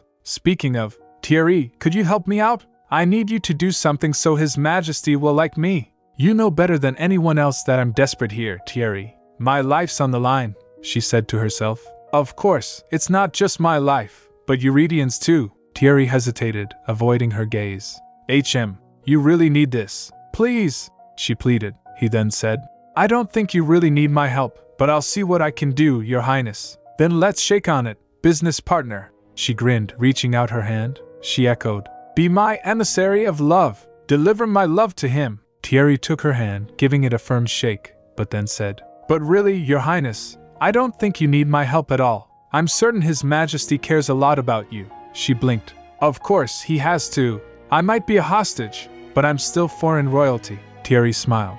No, I don't mean His Majesty cares about you for that reason. Eurydion cares about me? She murmured, uncertain. I'm not exactly sure what Thierry is basing this on, she said. I can't think of any other reason. Well, I'm sure I told you before that he's not a man who's easy to get close to. Thierry continued. I know that quite well too, she admitted. He is kind, but just when I think I have an in, his walls go up. He's a monarch through and through, but he doesn't seem to have a lot of personal relationships, he said. I've served His Majesty for almost 10 years, and he keeps me at arm's length too. Oh, really? She asked, slightly surprised. He continued. He's the only one directly in line for the throne. Because of that, he's always been bound to duty. He only seems kind and magnanimous because he's used to court affairs and his role as king. I see, she murmured, deep in thought. But perhaps Thierry continued, watching her closely. You're exactly the type of person His Majesty needs. Someone who breaks down his walls and loosens the tension. Someone who can let him relax and be more free. That's why I don't think you particularly need to worry, Your Highness, he said reassuringly. Keep doing what you're doing, and you should be fine.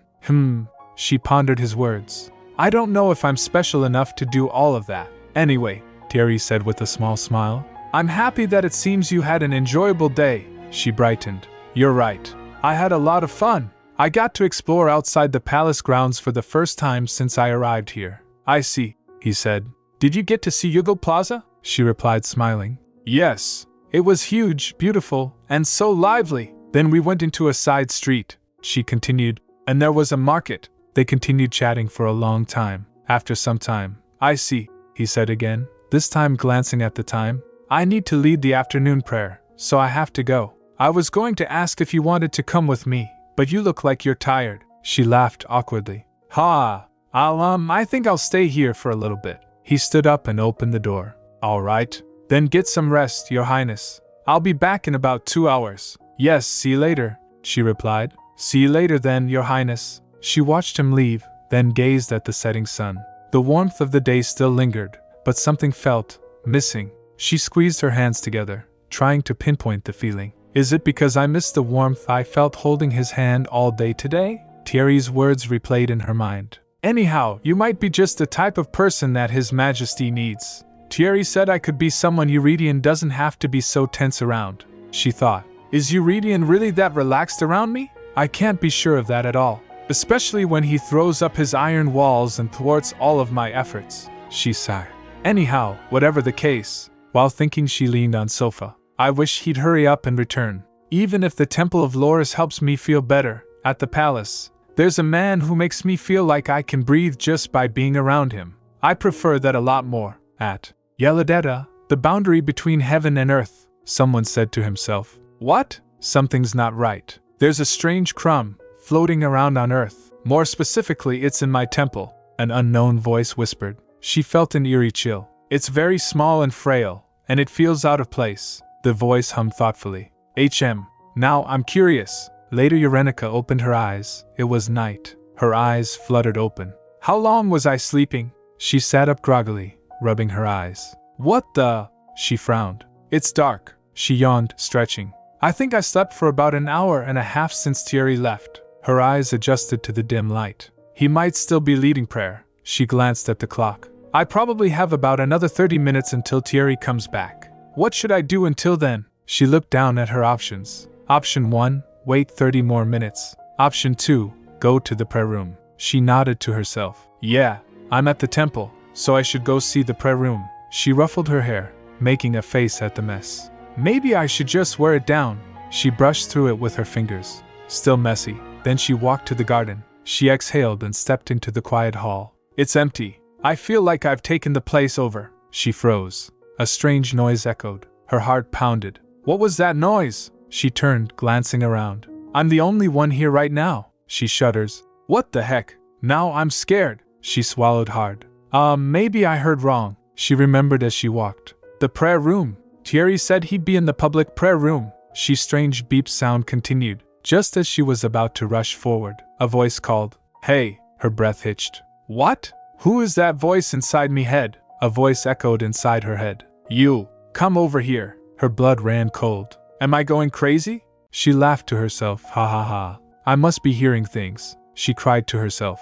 Ach, what's going on? She tried to convince herself it was nothing, humming a song to shake off the creeping fear. The sun will come out tomorrow. Bet your bottom dollar that tomorrow there'll be, the voice said. I said come here. A chill ran down her spine. Goosebumps erupted on her arms. I wasn't hearing things after all. She started running down the stairs. She said to herself, the red rope leads to the priest's prayer room. The gold one to the public prayer room. The voice added, that's it. Good girl. She squeezed her eyes shut and covered her ears. I can't hear you. I can't hear you. While running, she called out everyone. Thierry, Marie, Thezebia, anyone. Finally, she saw the prayer room. She grasped at the door handle, her voice rising in panic. Thierry, there's something evil that dares to lurk in this holy temple. The room was silent. She glanced around and said aloud, No one's here. She gasped. What? Is prayer time already over? I think I came to the wrong place. Then the door locked by itself. The voice in her head said, Where do you think you're going? She freaked out. She grabbed the handle and yanked. No way! It wouldn't budge. Her pulse pounded in her ears. Why is this happening to me? The voice echoed in the head. Geez, you seem like a total cutie. No need to be so shy. Just come over here, child not of this world. Are the children of humans these days all as fearful as you are? My child is so sassy. Who are you? She whispered. Her voice was trembling. I won't harm you, the voice assured her. Come closer, child. I'm curious, that's all. Urenica looked around, but she saw nothing. She thinks, I must look like an idiot, talking to nothing at all. But the voice, it's coming directly into my head. She swallowed hard. If you're a ghost, go away. If you're human, say something, the voice replied. A ghost? You should watch what you say, little one. If you won't come to me, I'll go to you. Though it'll be a lot less scary if you come first. Humph. Who said I was scared? She forced myself to sound braver than she felt. Sir? Ma'am? I'm coming. I'll come, okay? Sir or ma'am? There was something about the energy in the room. It felt pure to Urenica.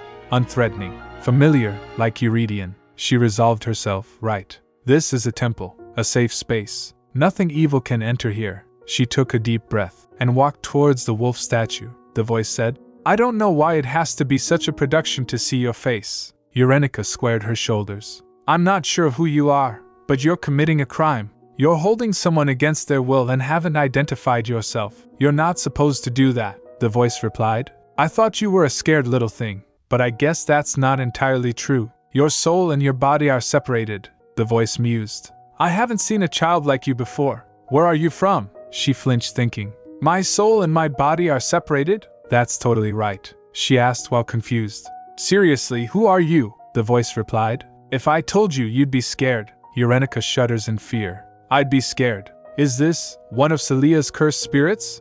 How dare an unclean spirit make a mockery of the temple? Her voice wavered. Who are you?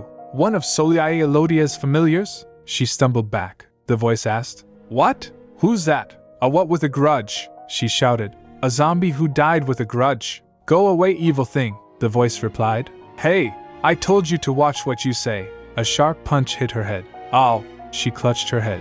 Why'd you hit me? The voice replied. You'll really regret acting so impertinently to me. Poor child not allowed on this earth. Urenica quickly grabbed the statue to take cover. She thought, they used physical force and threatened me. Maybe it really is the ghost of someone who died unfairly. She glanced around to see. Where are they watching me from? Then the voice said. If you keep holding on to me tightly like that, you're going to make me blush, she screamed.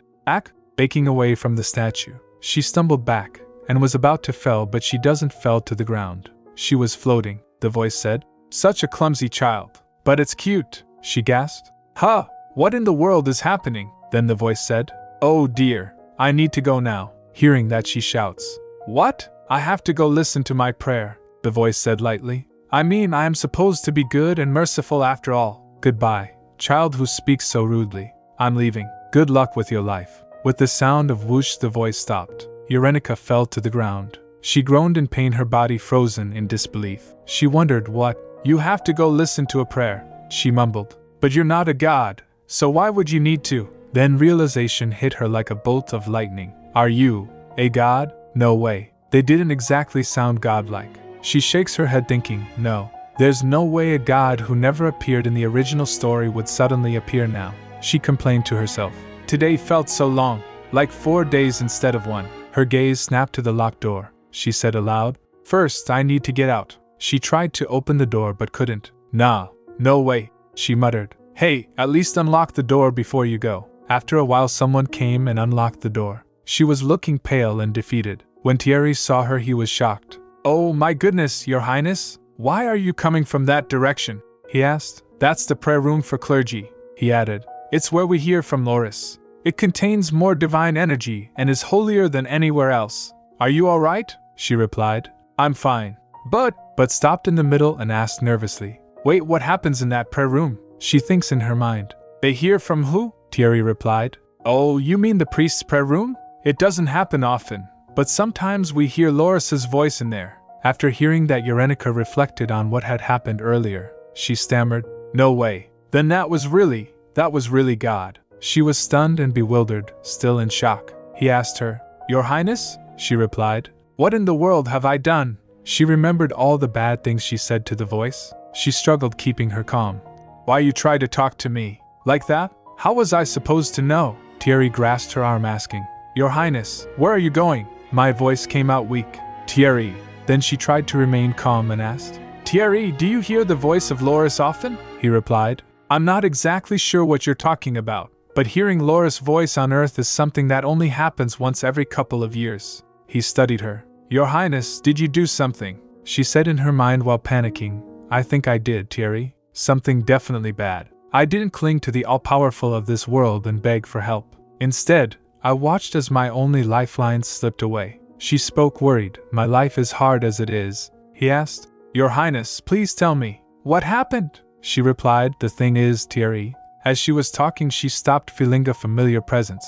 She thinks, "I just felt something similar to the divine energy that fills this temple, but it's strangely different." Then someone called out, "Princess?" She jolted towards the voice, and her expression changed. He was Eurydion, looking at her standing at a distance. She called, "Your Majesty!" He asked, "What are you doing over there?" She asked. "What?" He replied, "Come here." Eurenica started walking towards him, saying, "You don't need to tell me twice. I was going to go over there anyway." She went close to him and giggled. "Since it's nice to see each other again, how about a hug?" She stepped up and embraced him and thinks, "His scent puts my mind at ease." He patted her and said, "I'm glad you're happy to see me, but is this a habit for you or something?" She asked. "What is?" He asked. "Running into the arms of just anybody." She pouted. "What kind of person do you take me for? I'm not unscrupulous like that." Then this excessive welcome, he narrowed his eyes, "must mean you caused trouble again?" She felt busted and thinks, "I hate perceptive people like this." He said, "I wonder what that look on your face means, Princess. I wasn't even gone for that long. Don't tell me you've been going around making a mess again." Feeling guilty, she thinks in her mind, "You see, the thing is, I went in the wrong prayer room. Strangely, I think because I'm a child not of this world, I heard the calling of God." She resolved, "That sounds insane. I can't tell him that." Suddenly Eurydion grabbed her face and said, "Go on, tell me the truth." Her heart raced.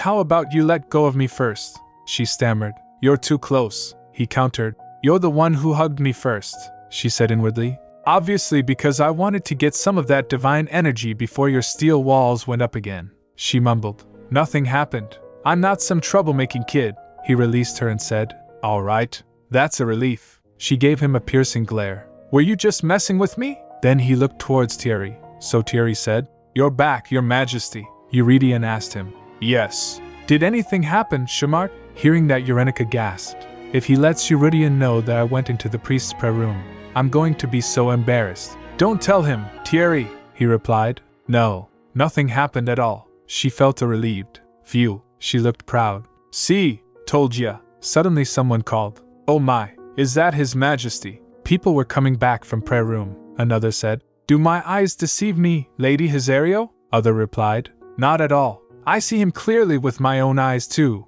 Hearing them, Eurenica gets nervous. "What? How long have they been watching us?" She froze, stiffened. Eurydion, noticing a change of her demeanor, asked, "What is it, Princess?" She shifted uncomfortably. "There are other people here." He looked towards them and said, "Looks like people leaving the prayer. What about them? Just, you know." She fidgeted and tugged him. "When are we leaving?" she said to herself. "I really don't like unnecessary attention or a lot of people looking at me." After a slight pause, he replied, "Yes, it is getting late. Shall we go now?" Eurenica nods back. She thinks in her mind, "I have the energy, but I don't know if I have the mental capacity. I want to go back and lie down. So tired." She said her farewell to Thierry. "See you later." Both Eurydion and Eurenica walked away. Thierry said, "Good night, Your Majesty. And you too, Your Highness." When they reached to the horse, Eurydion asked her, "But where's your robe?" She tried to remember and said, "I left it in Thierry's room." He asked again, "Where?" She replied, "Thierry's room. I took it off for a bit, but I forgot to grab it." She asked, "Should I go get it?" He replied, "No, it's fine." Then they rose horse under the heavy night sky, blanketed with stars that seemed as though they would fall down to the earth. Instead, they settled into the silence of the night. She fell asleep on the way back while on horse. Eurydion carried her and puts her on her bed. She only remembers the soft blankets on her skin and the kind touch that brushed against her. Elsewhere, in the shadows, Soleil said. So we failed in separating the woman from him. The person standing outside at the edge of the tower replied. His Majesty blocked off the plaza, and even Master Rolf went out there, so, she filled in. I see, the person added. I am sorry, they were too much for us to handle, Soleil replied. I understand, she thinks, with someone who has the most divine power in the world protecting her. I didn't expect them to succeed, she asked. What did Master Rolf say? The cloaked person replied. He said there was a limit to how much he can condone, she replied. I see, she said inwardly. That old fool. He thinks he's the one in control. Humph, she then said. You may go now, the person replied. Why yes. Then he left, jumping from one floor to other. He quickly disappeared into the night. She was impressed. They really know how to make a quick getaway.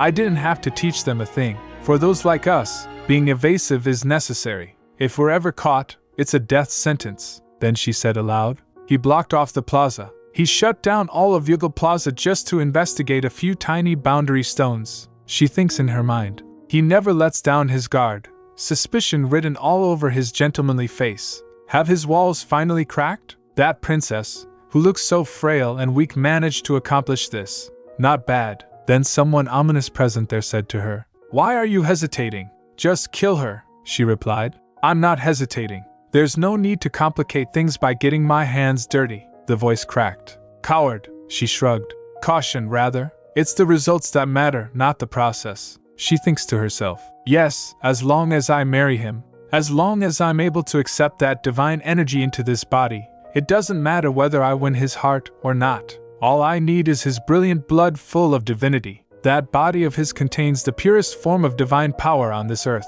There's no greater thrill of the hunt than pursuing him. Of course, I won't give up so easily on that. Then she said, just you wait and see. I'll take good care of it all. I need to make sure this princess slowly withers away.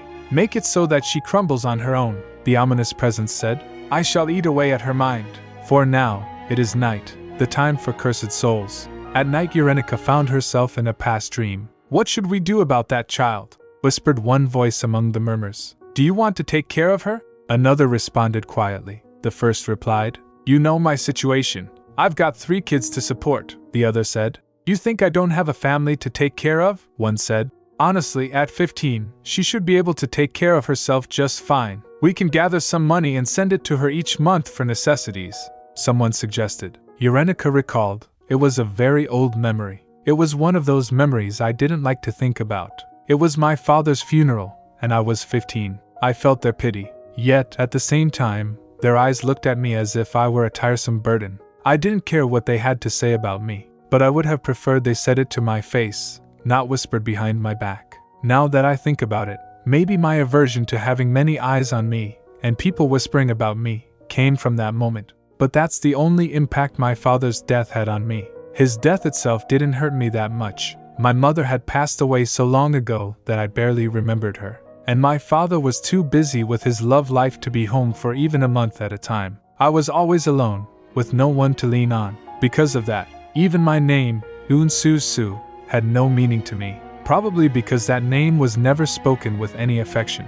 Then she found herself in her classroom, where teacher called, roll call, everyone. She remembered there's that poem too. When I called them by their name, they came to me and became a flower. She wondering, but why am I remembering this now? Again she was at her father's funeral. The people there decided, let's do that. She's got a house to live in. She'll get some money. And she'll be going to school anyway. She'll be fine on her own, one said. It's unfortunate, but hey, what can you do? She thinks. It felt uncomfortable, but it wasn't exactly threatening. What a stupid dream. I should go back to sleep.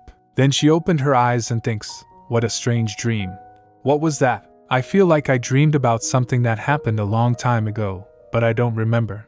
I thought I felt strangely damp and uncomfortable. Looks like I broke out into a cold sweat during the night. I feel like someone beat me up in my sleep. Even though I'm now used to waking up weak and listless every morning. She rises up and said, surely I can't be feeling this under the weather just because I went out for a bit. She was feeling aching pain in her body. After that day, her life didn't look all that different from the outside. But if there was one difference she noticed, it was that there were more and more days where she'd fall asleep sitting by the window. Later she found herself sleeping at the window. She smacked herself thinking, Is it the warm weather making me sleepy? Then the voice of Loris again rang in her head.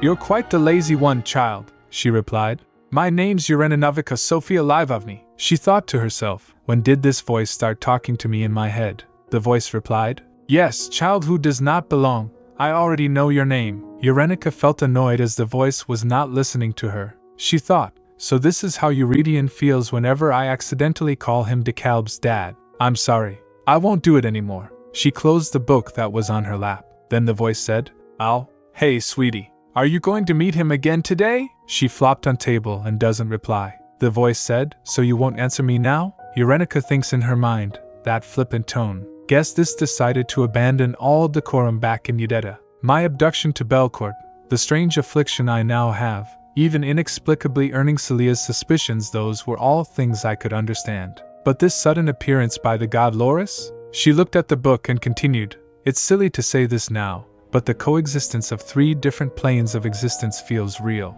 Udetta separates the human world from the world of the gods, and Remordera separates the underworld from here. This is actually a universe where the boundaries between the realm of the gods and the underworld all exist. I heard even high priests may hear Loris' voice only once in a lifetime. So why is Loris always trying to talk to me? At the same time, they don't answer any of my questions. Then the voice said, I wonder how a small, inconsequential thing such as you came here. Hearing that, she jolted and questioned, Inconsequential? She felt annoyed. Arg. This god seems a lot more capricious than how people here depict him. That dude, God, probably sees me as a bit of a distraction. She said in her mind, Thierry, run away. This is the god you're serving. Meanwhile, Thierry suddenly jolted. Seeing that, his companion asked, What is it, Archdeacon? He replied, I got the feeling that someone was talking about me. Besides that, everything's business as usual. Since that day, Soleil didn't set foot on palace grounds.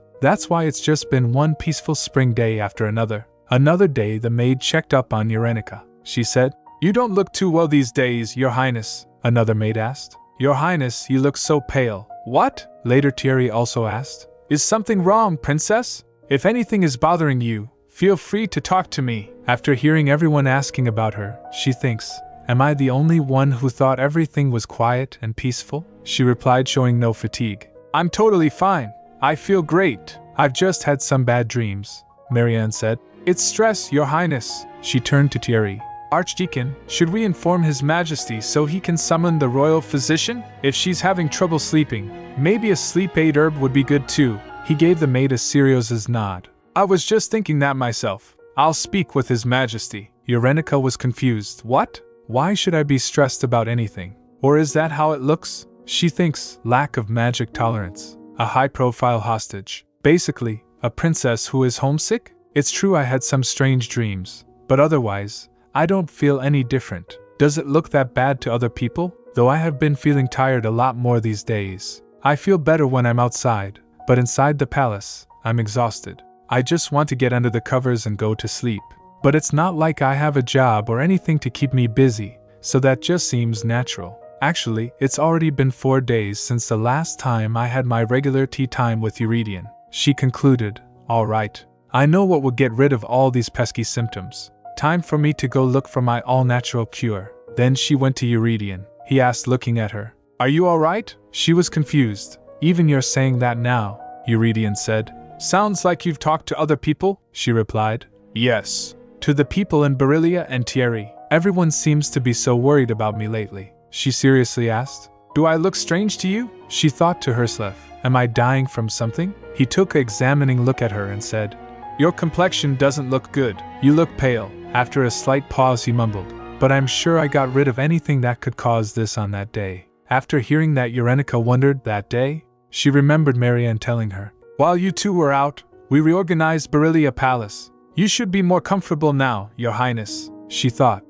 Is that what that was about? Eurydion stared at her for a moment, then said, Your hair looks especially dry too, she grumbled. My hair is fine enough as it is. If it's dry too, then we've got a problem. He grabbed her hand and said, But your hair isn't what's important right now, Princess. Are you eating enough? What about sleep? She gets confused. Is he actually concerned? She smirked and asked, Why? Are you worried about me? She giggled as she said that. He replied, What nonsense are you going to say now? She teased. If you're so worried, I think a hug would be nice right about now, he rejected, turning his head. I see you're still as lively as ever though. Seeing his reaction, she said in her mind, so cold. Then she poked him and said, Ah, you caught me. I was trying to appeal to you by appearing frail, he replied. Don't try to wiggle your way out of this, princess. If you're not feeling well, you should tell me right away. She walked to a little distance, then turned and said, I'm fine. Besides, Marianne and Thierry are already worried enough about me. You don't have to do that. He also walked towards her. She continued, Were you able to take care of the nuisance you previously mentioned? He replied. Well, there's more than one nuisance, really, she asked. What about the rats from before? He replied. You don't need to know about that. She pressed again. You said that there was something that shouldn't be out in the streets. What was it? And what were those strange clear marbles? She thinks to herself. Was it really Soliae chasing after us? It was revealed the young acolyte of the Tower of Magic was responsible for those boundary stones. Eurydion recalled the scene. The person begged. Your Majesty, please forgive me, Rolf the Magic Tower Master said. It was negligence on our part at the Tower of Magic. These objects weren't meant to be available so easily. We'll be sure to manage such matters better from now on. 4 more stones were found in Elijel Plaza. Eurydion asked him. Are these really just your regular barrier stones? Rolf replied. Yes. After hearing that, Eurydion thinks in his mind. Am I being paranoid if I assume that Soliae Elodia is behind this? Now, he said to Eurenica. We simply found out that unauthorized magical items were out in the open streets. We searched the entire plaza and retrieved all of the stones, so that's the end of that. We don't need to discuss it further. After getting explanation, she thinks. The fact that they reorganized Beryllia that day, and the way this man is wary of Soliae confirms my suspicions. But even if I want to find out more, he thoroughly cuts me off at any attempt to dig for information. I can't even bring it up, let alone ask any questions. I can't, then she said. Your Majesty, I feel like you should have softened up a bit more by now. Let's get closer to each other. How about we have a deep conversation? After hearing that, he smiled. Get closer, huh? I feel like the distance now is good for the both of us. She stepped closer, saying, But I think it would be better for us if we were closer. She gets up close and said, like this? She said inwardly, Come on, fall for it. Both looked at each other for a moment. Then Eurydion sighed. Sure, do whatever you want. It's not like I can stop you anyway. Hearing that, she thought, what kind of response is that? Then she stepped back, saying, Forget it then. I won't, he replied. To be frank, aren't you keeping things from me too? I feel like we're pretty even there, she said. I'm always honest. He leaned closer, asking, Really? Then tell me what kind of trouble you caused at the temple. Why were you clinging to Thierry for dear life? I know you have no intention of telling me. Her heart raced, and she felt flustered. She said to herself, That face is too ridiculously handsome for my health. She stumbled while her heart was racing. She said, That's cheating. You can't attack me at such a close distance with your face like that. He chuckled. Wouldn't you say this makes us even? Then she thinks, Ugh, seriously? He's totally fine. Meanwhile, I'm the one who flinched first. This is embarrassing. Then he said, So let's stop talking about that day. It's not really an important topic of discussion. She wonders, how is it not important? If Soliae was the reason why you were so anxious that day, then it's my business too. I guess I am keeping more secrets than him. So yes, we are even. Her soul is not from this world. She went into the wrong prayer room, and Loris spoke to her. In fact, Loris is still talking to her. She thought, We're even in a really annoying way. Eurydion interrupted her thought. In fact, I think there are other, more pressing matters that you should pay attention to. He pulls out a letter and showed it to her. For example, this letter that came from Livivny. Seeing it, she quickly said, Give it to me. Then they sat down at a table. He said, Read it, and if there's anything referring to the Gluckman Treaty, let me know. Don't leave a single detail out, she replied. Okay. She looked at it. The first page is written by Father. After reading it, she gets shocked. She grasped the letter tightly and said, No way. What is this? Eurydion asked her, showing concern. Princess? She said aloud. No way, he asked. Why? What's wrong? She said. Everything, she recalled. It's been about a month and a half since I arrived in Belcourt. Her due date isn't for a while, but Teresa gave birth to Bridget already? She was born a few weeks earlier than in the original novel. Teresa should have been fine and healthy, without any physical or mental stress. Or was my abduction actually a source of stress? Eurydion again called her Princess. She was still bust in thought on top of that. Fernando. I can't believe it, but he went and knocked someone up. He's getting married next month, and the woman he's about to marry is already 3 months pregnant? Okay, this is the correct course of events for Bridget and Alexio to be the same age. But still, looking at the letter, she thinks the Gluckman Road Treaty would have been resolved in a month or two, but now it seems like it'll remain unresolved, just like in the novel. I thought I really changed the story by getting abducted instead of Teresa. Does this mean that no matter what I do, the birth of the main characters and the basic plotline won't change? Then the third main character. Again she said aloud to Calb. Eurydion asked her. Who's that? She said in her mind. Your future son. She was feeling heavy pressure from all the events happening. Then Eurydion stood up saying, You must be really unwell. She jolted and said, That's not what's important, he said. It is important. Then he leaned forward and placed his hand on her forehead. He added, Your Highness, do you have any idea how you look right now? She felt flushed and said, It's because I'm in shock, he asked concerned. Why? About what? What's in the letter? She replied. My niece was born, he said. Isn't that something to be happy about? She looked sad.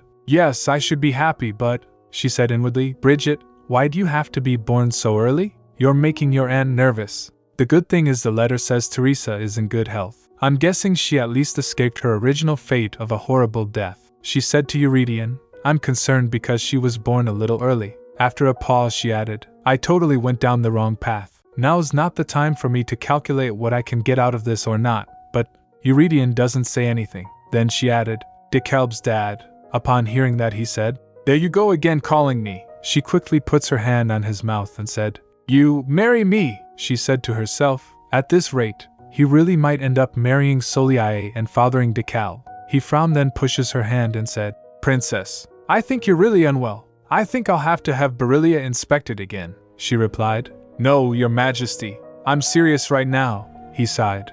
You should go get some rest. I'll walk you to Beryllia, so don't worry. Few moments later she was left alone in front of Beryllia Palace. She said aloud, Wow, I can't believe this. Does he really think I'm sick and delirious? While leaving, Eurydion told her, If you're sick, call for the imperial physician. He really escorted her to the door and left her. She said to herself, Wow, he totally shut me down. Suddenly Loris's voice rang in her head. Ha, you're a lot more rash than I thought. She jumped in surprise. Oh my God, please be quiet. I'm mortified, the voice added. I can't help it, it's too funny. You're just too cute. You were so serious that I thought maybe humans propose marriage differently these days. She thinks, maybe I was a little too direct. Then a sudden thought shaked her. Not at all. I know too well that beating around the bush won't work with that man. She remembered the example of her kidnapping him. And who cares if he rejects me a few times? If things really continue according to the original novel,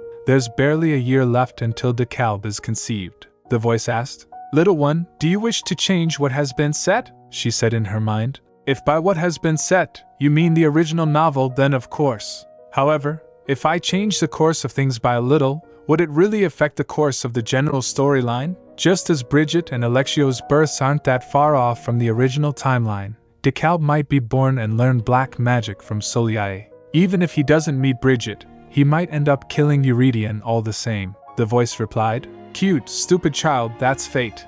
Fate is created by so many connections coming together. Even I can't get involved. Then she said aloud, Be quiet. How can you say that as the god of peace and prosperity? You actually want me to submit to a cruel and tragic fate? The voice asked her. What do you do if I won't submit? How will you accomplish what a god cannot?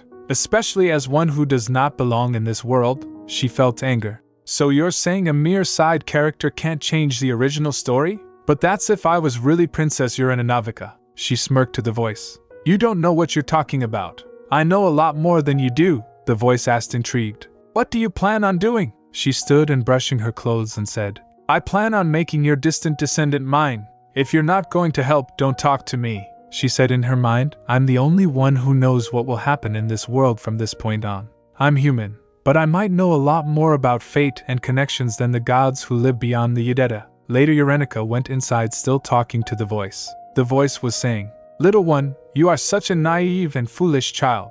I cannot directly get involved with what happens on Earth. That is forbidden by the Udetta and Remordia. Besides, you're also not a child of this Earth. Then the voice asked, Little one, debris on this Earth, do you want my help? She quickly turned, asking, "Are you really going to help me? Really?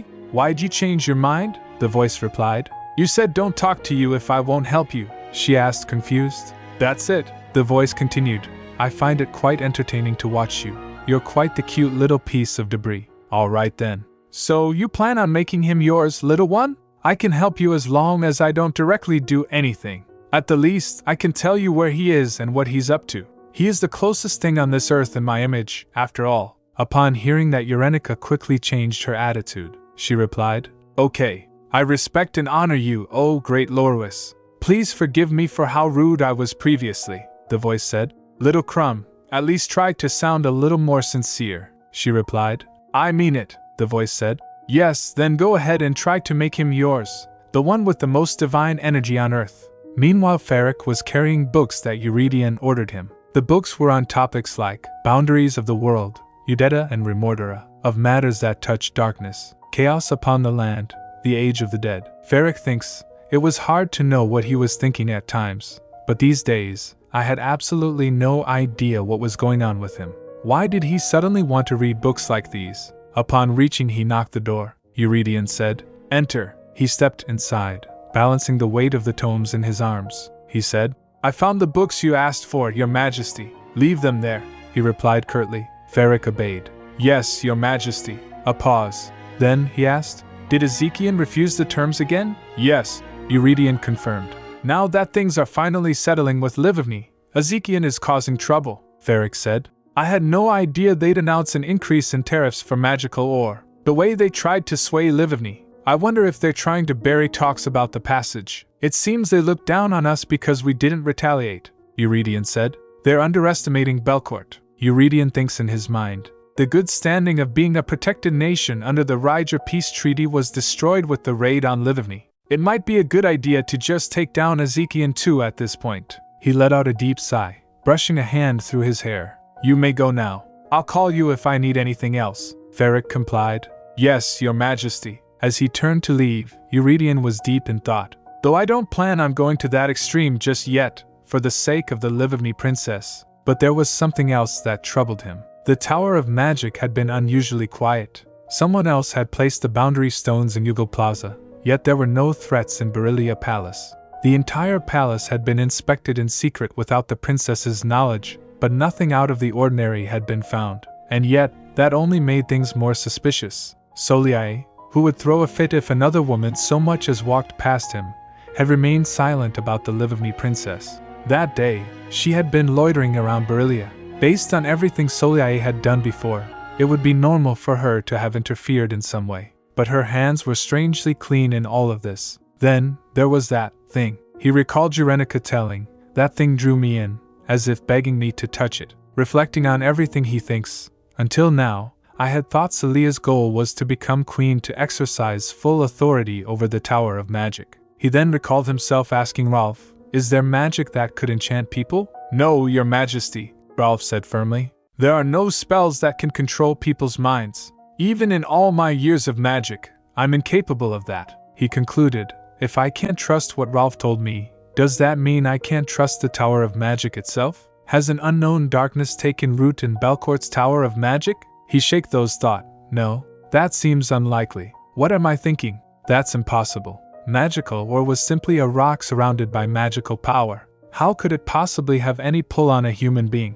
I shouldn't let what the princess said get to me. It's all nonsense. Then he remembered Eurenica saying, "I'm fine now," he thinks, yet her face was strangely pale. "It bothers me, she looked like she had lost a lot of energy lately. How did it come to this? Since when did I care so much about that princess?" As he was flipping pages of the book, he saw a flower in the middle. Then a sudden ringing broke through his thoughts. "Hey, Dad!" He quickly rose up and opened the window, shouting, "What?" A bright voice chimed. "Wow, looks like I got your attention." This was the best way to get Euridion's attention. Eurenica waved his hand, saying, "Your Majesty, how about you give me some of your time?" After that, Eurydion went down to her and called, "Your Highness," she said eagerly. "I've been waiting for you." Then, without hesitation, "Your Majesty, marry me." So, to cut to the chase, "I'm totally in love with you, ever since I first saw you." "But I don't love you," he replied deadpan. "Don't you think I'm pretty?" she asked. He tilted her head. "I don't know. I'm not so sure. I'm not particularly interested in a loveless marriage. I want to try loving her the best I can. And so, this was how she came to be rejected. In the most direct and cruel way. She let out a scream. Arg. She was mad and complaining to herself. Unbelievable. He's going to try and love Soliae? What in the world is that man thinking? She was practically fuming. I thought he didn't trust that woman. Surely he doesn't mean that. How little does he think of me that he has the gall to tell me that he'll try to love another woman? Rushing forward, Marie asked. Your Highness, what were you thinking? She was shocked. Oh my word, I had no idea you had feelings like that for His Majesty, Marie groaned. Actually, I did expect something like this would happen, but how could you do that with no hesitation? You're foreign royalty. Eurenica felt embarrassed. Does being royalty make any difference? Marie pressed. But what about maintaining your dignity? More importantly, what if Lady Elodia hears about this? Rumors are already spreading within high society. Oh, that's good news, she mused. It's not, Marie shouted, looking pale. You have no idea how bad this is.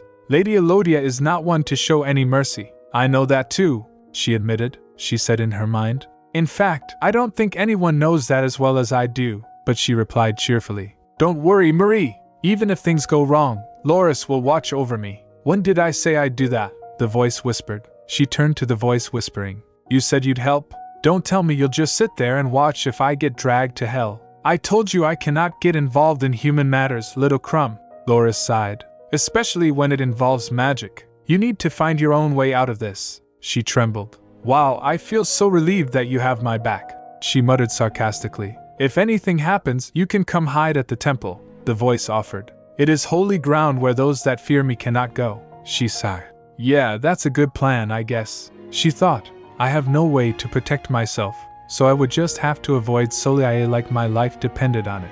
But maybe I have a chance since Soliae wasn't allowed to freely enter the palace grounds.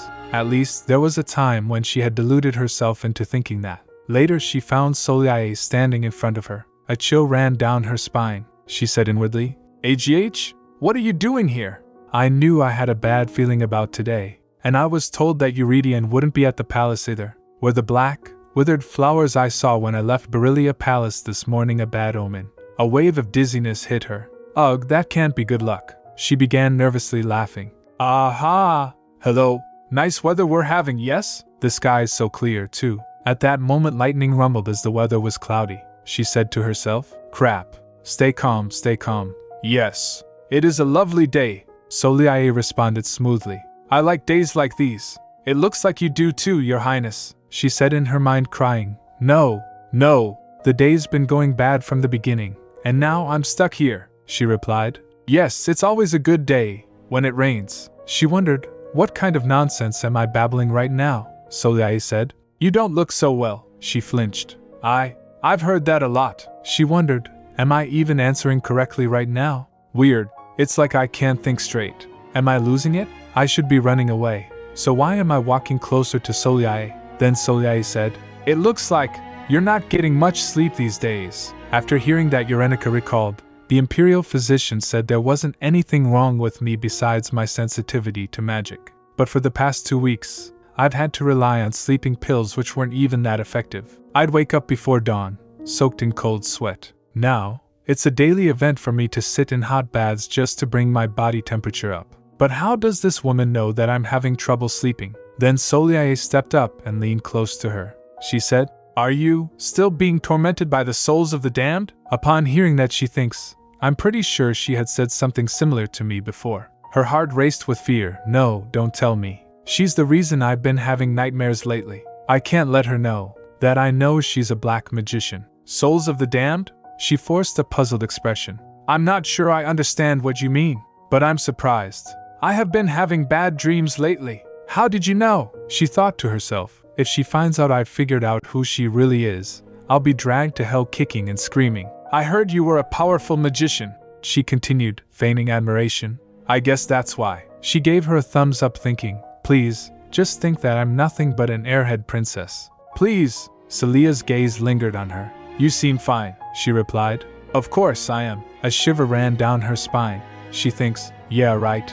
I feel like I might collapse any second. Besides, there's a strange sensation I can't shake off. A prickling feeling. Then a hunch creeped in. I've definitely felt this before. Then Soleil said, I wish for your continued health, your highness. Upon hearing that, Eurenica thinks she doesn't mean that at all. Please, please, go away already. Then Soleil said, well then, and started walking. After she left, Eurenica was standing there. She squeezed her arms close and flopped to the ground. Her hands were trembling. After a brief moment she said aloud, oh wow. Then Laura's voice rang. You should be careful, she replied. I know. She thinks in her mind, I thought Soleil couldn't enter the palace grounds, but I was stupid to think I was safe because of that. Maybe this was all part of her plan. As Soleil left Berilia Palace grounds, she said to herself, that's unexpected. I thought she would have withered away to nothing by now. She smirked. I cast a nightmare spell on her, black magic that calls up the worst memory a person has, amplifying it 100-fold to eat away at the mind.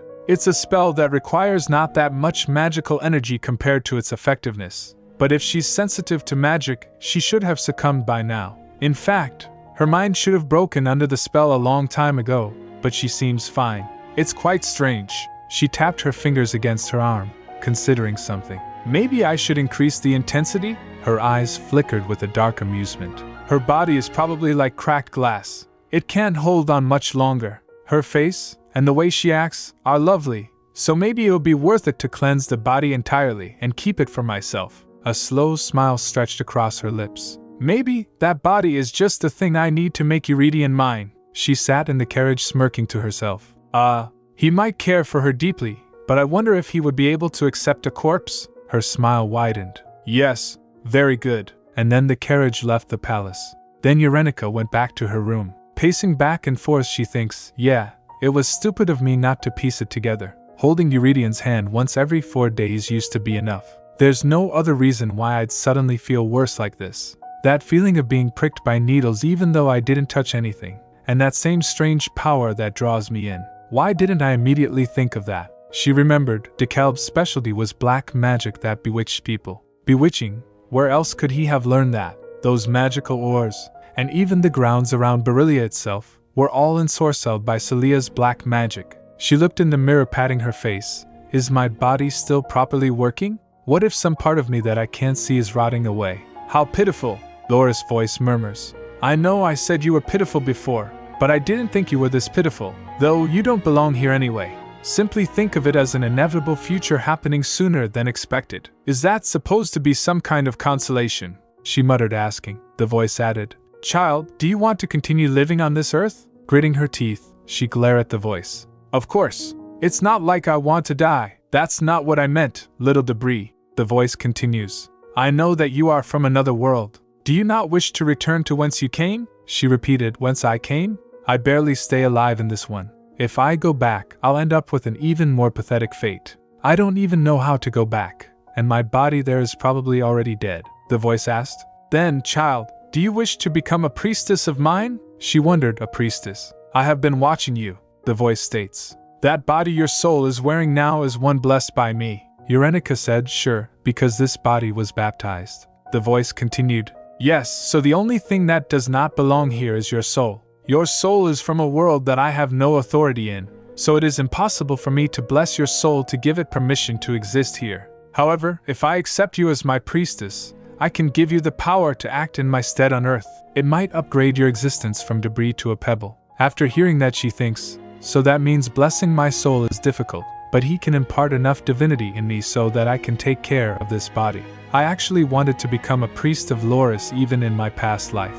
I'll do it, she said quickly. Right now, I'm in. But there is a problem, little one, the voice sighs. If I am to impart my divinity on you to make you a priestess, I must descend upon earth, and I only appear on earth once every 10 years. She nearly choked. Ayak, I might not make it to year 5. What do you mean 10 years? Her maids were listening to her from peeking through the door. They get startled at her sudden confirmation. You won't have to wait 10 years, the voice soothes. The last time was when my descendant became king, so you'll only have to wait 5 years. Eurenica argued. 5 years, 10 years, there's hardly any difference. A maid sniffled after hearing that. Poor Princess Eurenica. Later at night, Eurenica sniffled sitting outside in the garden. What did I expect? I could die today or tomorrow, so it doesn't matter whether I have to wait 5 or 10 years. She tapped the withered flower, sighing. It's spring, you should be in full bloom. Flower, Yet here we are, both withering away, she said in her mind. If only Eurydion were here today,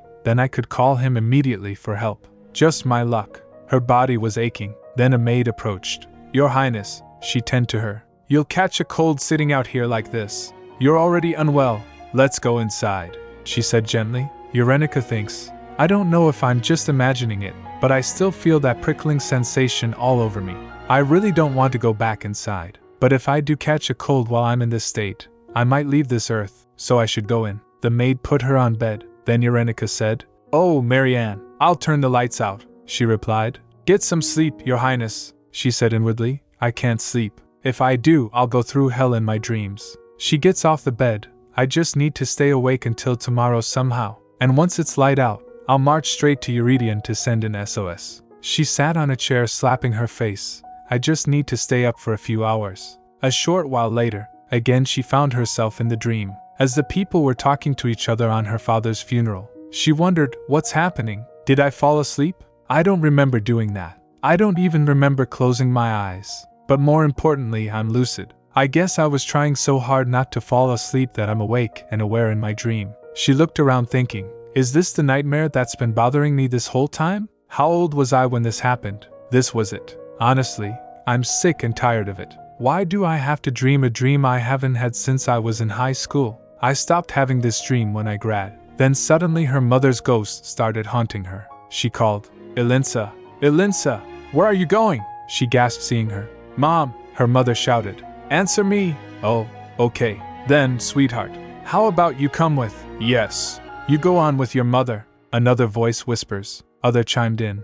Yes, yes. That's for the best. Her mother kept calling, come with me, Elinsa. I won't leave you alone ever again. Her heart started beating fast. She resolved, don't fall for this. Her heart pounds violently in her chest. She said, wow, what a stupid dream. Don't be fooled by this. As her mother called, come with mommy, sweetie. She pushed her away and started running. As the voices of her mother and other chased her, she covered her ears and kept running. She said, I'm not falling for your crap. I'm going back to my room. She said aloud, Soliae, you're scary. Just cast some kind of spell on me. Why don't you? Instead of hiding behind dreams. You think you can get away with this because you're pretty? When am I going to wake up? I don't want to get devoured by some silly dream. Then Eurydion reflection called, Princess, where are you off to in a rush? She was startled for a moment but didn't stop. Then she said, You big meanie, you think I'll fall for this because you're using his voice? Eurydion never calls me Eurydion. You creepy witch. She thinks, I finally get it. What I don't want others to know the most this nightmare is going after my weaknesses. The things I hate the most. And especially, what I don't want taken away from me the most. She imagined Eurydion. She called out, DeKalb's dad. Your Majesty, Eurydion. She wondered while running, what in the world could possibly keep you away from the palace all day? I don't understand. It's his voice that I want to hear the most right now. I can call for him all I want, but he won't come to rescue me in my dream. But I can't get out of this dream on my own. Then she saw a bright flash at a distance. She thinks, an exit. It's an exit. I can finally leave this crappy dream. She jumped from the flash and opened her eyes in her room. She gasped, raising her hand up. I'm alive. Her body was looking faded. She thinks, my voice sounds strange. Then she rustled to check, who's in my bed? She saw her body lying on bed. She gets shocked. What's happening? HNH. She saw her body and thinks, this is nuts. I thought my body felt lighter, but it turns out I'm a ghost outside of my own body. She sobbed, what the heck is this? What did I do to deserve this? All I did was stick my tongue out at her. This punishment doesn't fit the crime. Suddenly Loris's voice called. I knew this would happen. She quickly turned to the voice. Loris, the voice continued. What are you doing, little debris? Go back into that body. She asked, go back in? How? The voice said, don't they see? You're a soul without a receptacle. Sometimes a soul ceases to exist, and the body draws in a similar one. That's what happened to you.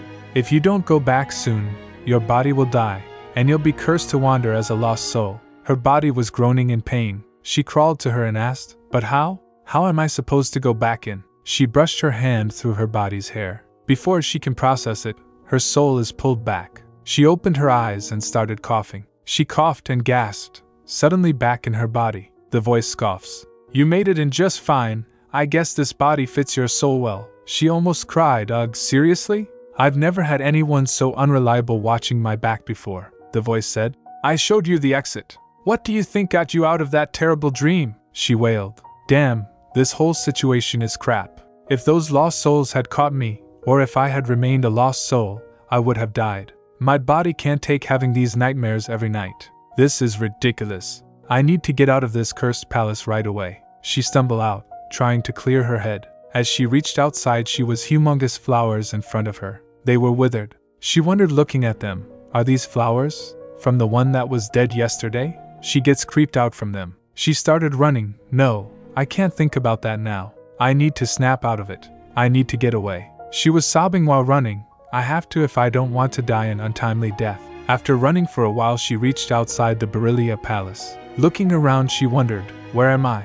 I was so desperate to escape that I didn't pay attention to my surroundings. What if I accidentally went past the protective barrier? She then remembered, wait. His Majesty always starts his day training before dawn. That means. She looked at the building. There, at the drill hall. She went inside. Eurydion was there swinging his sword. He looked towards her and gets shocked. Eurenica was crying and sniffling. He called out, Princess? He turned at the sound of her voice. Tears already welling up. Your Majesty, she sobbed, barely able to speak. He dropped his sword and quickly strode towards her. She quickly embraced him. Tears were dripping from her face. She sobbed for a while in his embrace. Then he asked, What are you doing here at this time of day? She replied, I had a dream. A dream? He asks. She stammered. The palace. Berilia. There's something wrong with it. He frowns. The palace? What is it? She trembled, squeezing her arms tightly. He said, Wait, Princess. She said no. She thinks, I can't let go of him. If I let go, I might really die. Let me see your face, just for a second, he says gently. She continued thinking, if I separate from him, even for a second, I might not survive, if I let him go. But then Eurydion called out, Eurenica. Her mind raced upon hearing that. Did this man just call me by my name? I won't go anywhere. Just for a second, he reassures her. She exhales shakily as he pats her head. Then after a moment she loosened her grip and stood up. Then he sighed gently. What's going on? He rubbed her face to wipe the tears. She was still crying and wobbles. As Eurydion's divinity started taking effect, she began. Your Majesty, Berilia Palace. There's something wrong with it, he replied. That's why I told them to look everywhere. Then she felt a little relieved. She thinks his divinity, pure and untainted, is seeping into me, she said, tapping him. Your Majesty. As his divinity was calming her down, she grasped his hand and said, How strange. She thinks in her mind, usually, I feel better the moment I touch him, but this time, it's different. Maybe I really was worse off than I thought. With nightmares tormenting me every night, maybe seeing him once every 4 days wasn't enough. It should have been obvious. Something is draining me faster than Eurydion can heal me, and it still is. Her hand started slipping from him, and she started losing consciousness. She wobbled and stumbled backward, thinking, Is it all right for me to faint like this? What if I'm swallowed by nightmares again? She fainted. She heard his voice calling for her. Eurenica. After she fainted, Eurydion carried her to his palace. The maids were shocked to see the Eurydion carrying Eurenica. Ferric and royal physician also followed him. 2 maids whispered to each other, wondering, Princess Eurenica? Oh my, what is going on? What in the world? Eurydion puts her on bed and came back. Ferric was guarding the door. After Eurydion came outside, the first thing he said was, Find him. Find whoever dared to use black magic in Berilia Palace. Ferric gets bewildered. Your Majesty, he said inwardly. We've already turned the palace upside down twice for inspection. Nothing will turn up. His hesitation was clear, but the command was absolute. He bowed. At your command, Your Majesty. Then turning to him, Eurydion scoffed. Actually, I'll do it myself, he ordered. Seal Berilia Palace. Make sure not even a rat can escape. And bring that woman Soliae Elodia.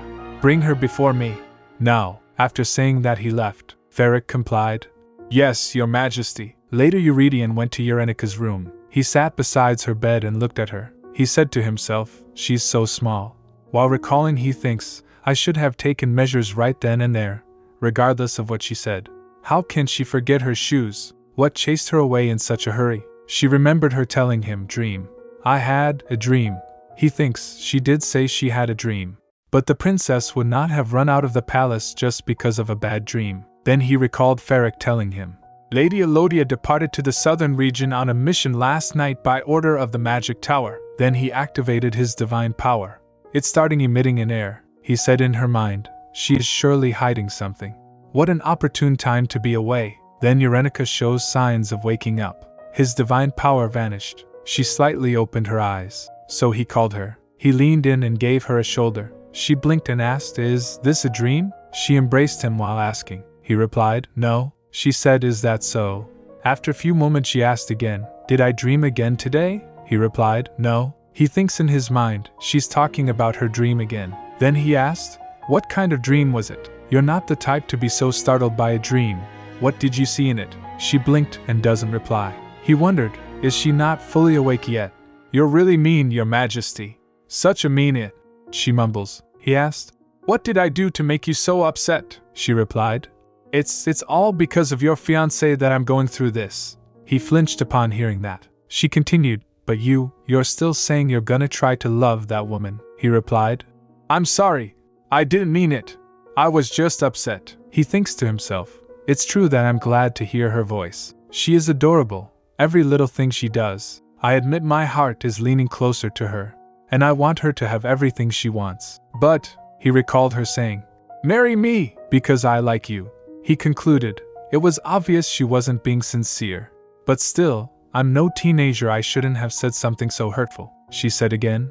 "You're so mean," he admitted. "Okay, I'm sorry. I shouldn't have said that, even as a joke." He tugged him close and added, "You don't even know anything." He flinched again thinking, I hope she doesn't run into just any guy's arms. He recalled her saying, "I was in Thierry's room. I took them off to take a nap, and I forgot them." He thinks, I'm sure she doesn't. But she's definitely got a knack for driving someone mad. But she's only following her instincts, doing what makes her feel better physically. She again mumbled, "Why don't you just marry me? I wish I could just win you over now." He thinks, she's not actually in love with me.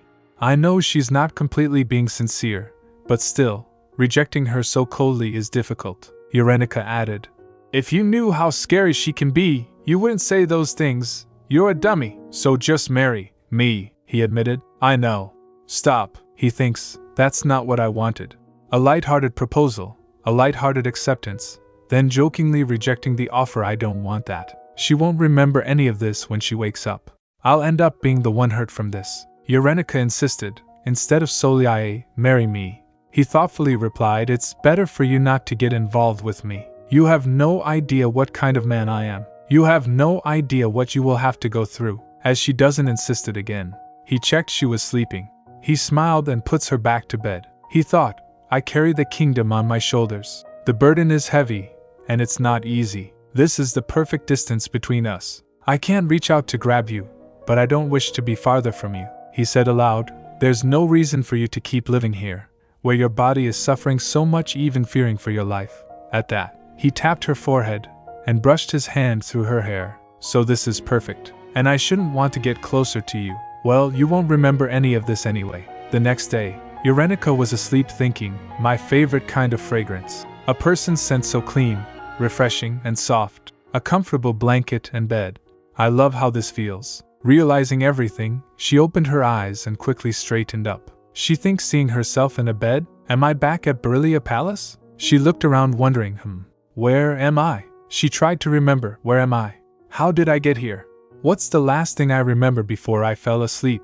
She remembered I had a nightmare as soon as I drifted off. I broke away from it, and my soul escaped from my body. Then I barely managed to crawl back into it. Recalling the garden, she felt shivers in her body. She puts the blanket around her while trembling. What a terrible night. I'm lucky I didn't lose my mind. It seems I ended up fainting. Then she recalled, that's right.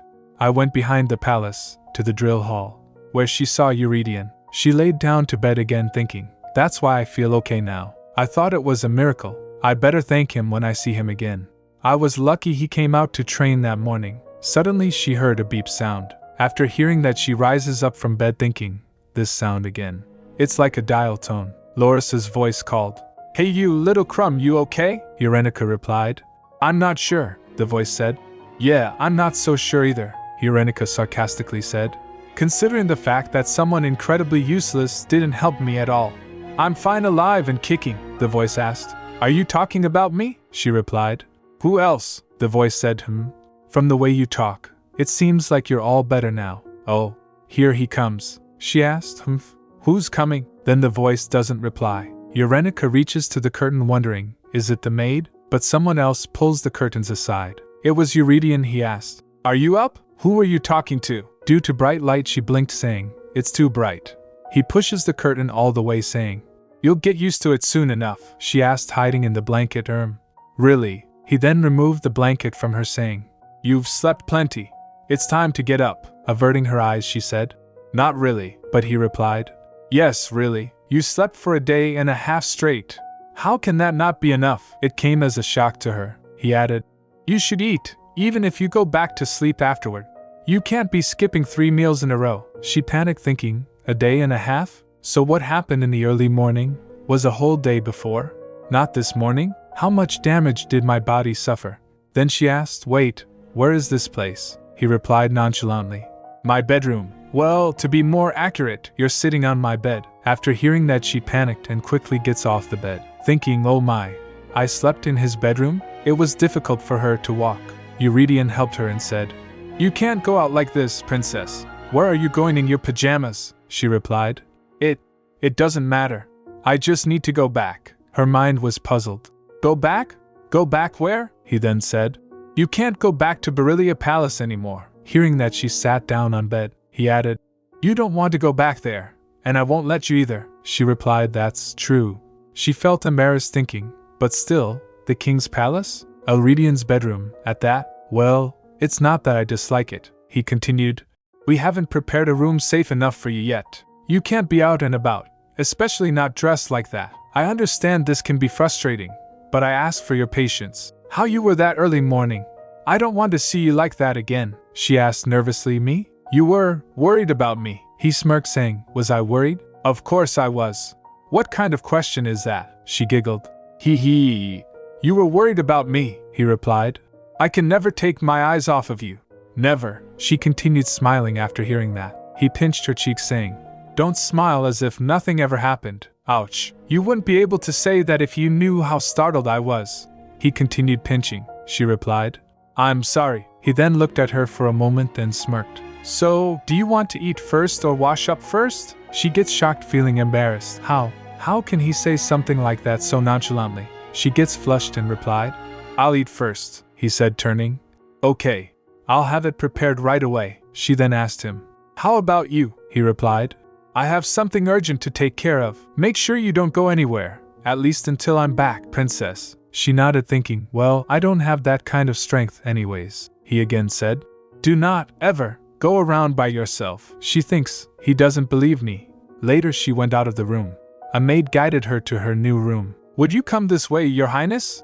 The maid asked, leading the way. It's just a couple of rooms down from the king's bedroom. You can enter now. Though we were in a hurry, so it's not completely ready yet. Eurenica stepped inside, eyes widening. It's way better than my room in Beryllia Palace. The king has ordered for you to stay here for a while. The maid continued. We couldn't completely get rid of security around the palace, so only the 3rd floor has been cleared. After hearing that, Eurenica remembered, you'll have to be careful, especially about Belcourt Palace. That's right, she thinks, recalling.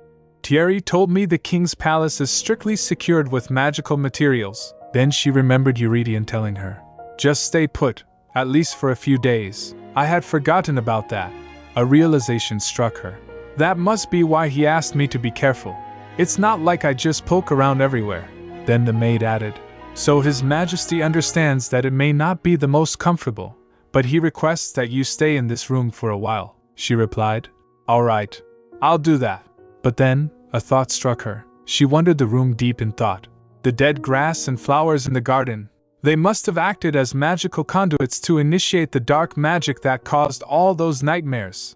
I have to get rid of them somehow, but I can't go snooping around Beryllia Palace like this. She turned to the maid. So, what's going on in Beryllia Palace? The maid nervously replied. Don't even mention it, your highness. It's utter chaos right now. The king's been so adamant. What? Her eyes narrowed. What has he been so adamant about? The maid hesitated, realizing what she blurted out. Why, your highness? She questioned the maid. What kind of chaos? Then, a sudden thought struck her.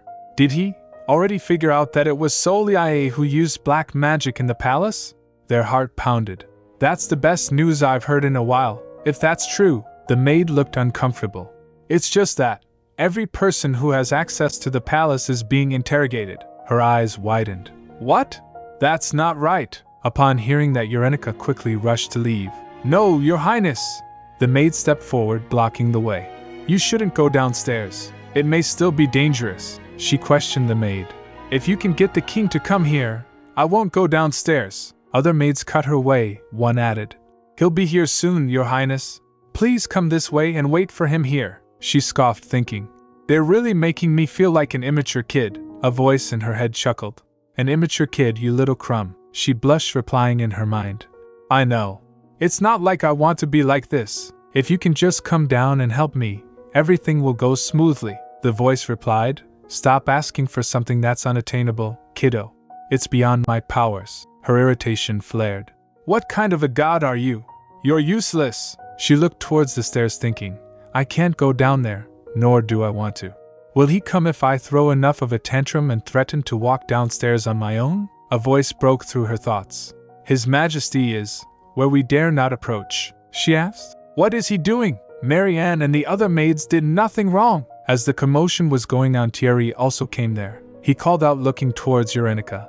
Your Highness, I heard you lost consciousness. What are you doing in front of the staircase? Seeing him, her eyes lit up. Thierry! But then, the voice in her head said, Oh, it's Ridier. That kid I really like. Ridier what? She gasped, stopping herself. Her thoughts scrambled. Is that his baptized name? He asked. What? She smiled nervously. Oh, it's nothing, she said to herself. Don't let him find out you know something so personal, she said to him. I want to go back to Berilia Palace, but I can't go downstairs. I was told there are many magical devices in Belcourt Palace, Thierry replied.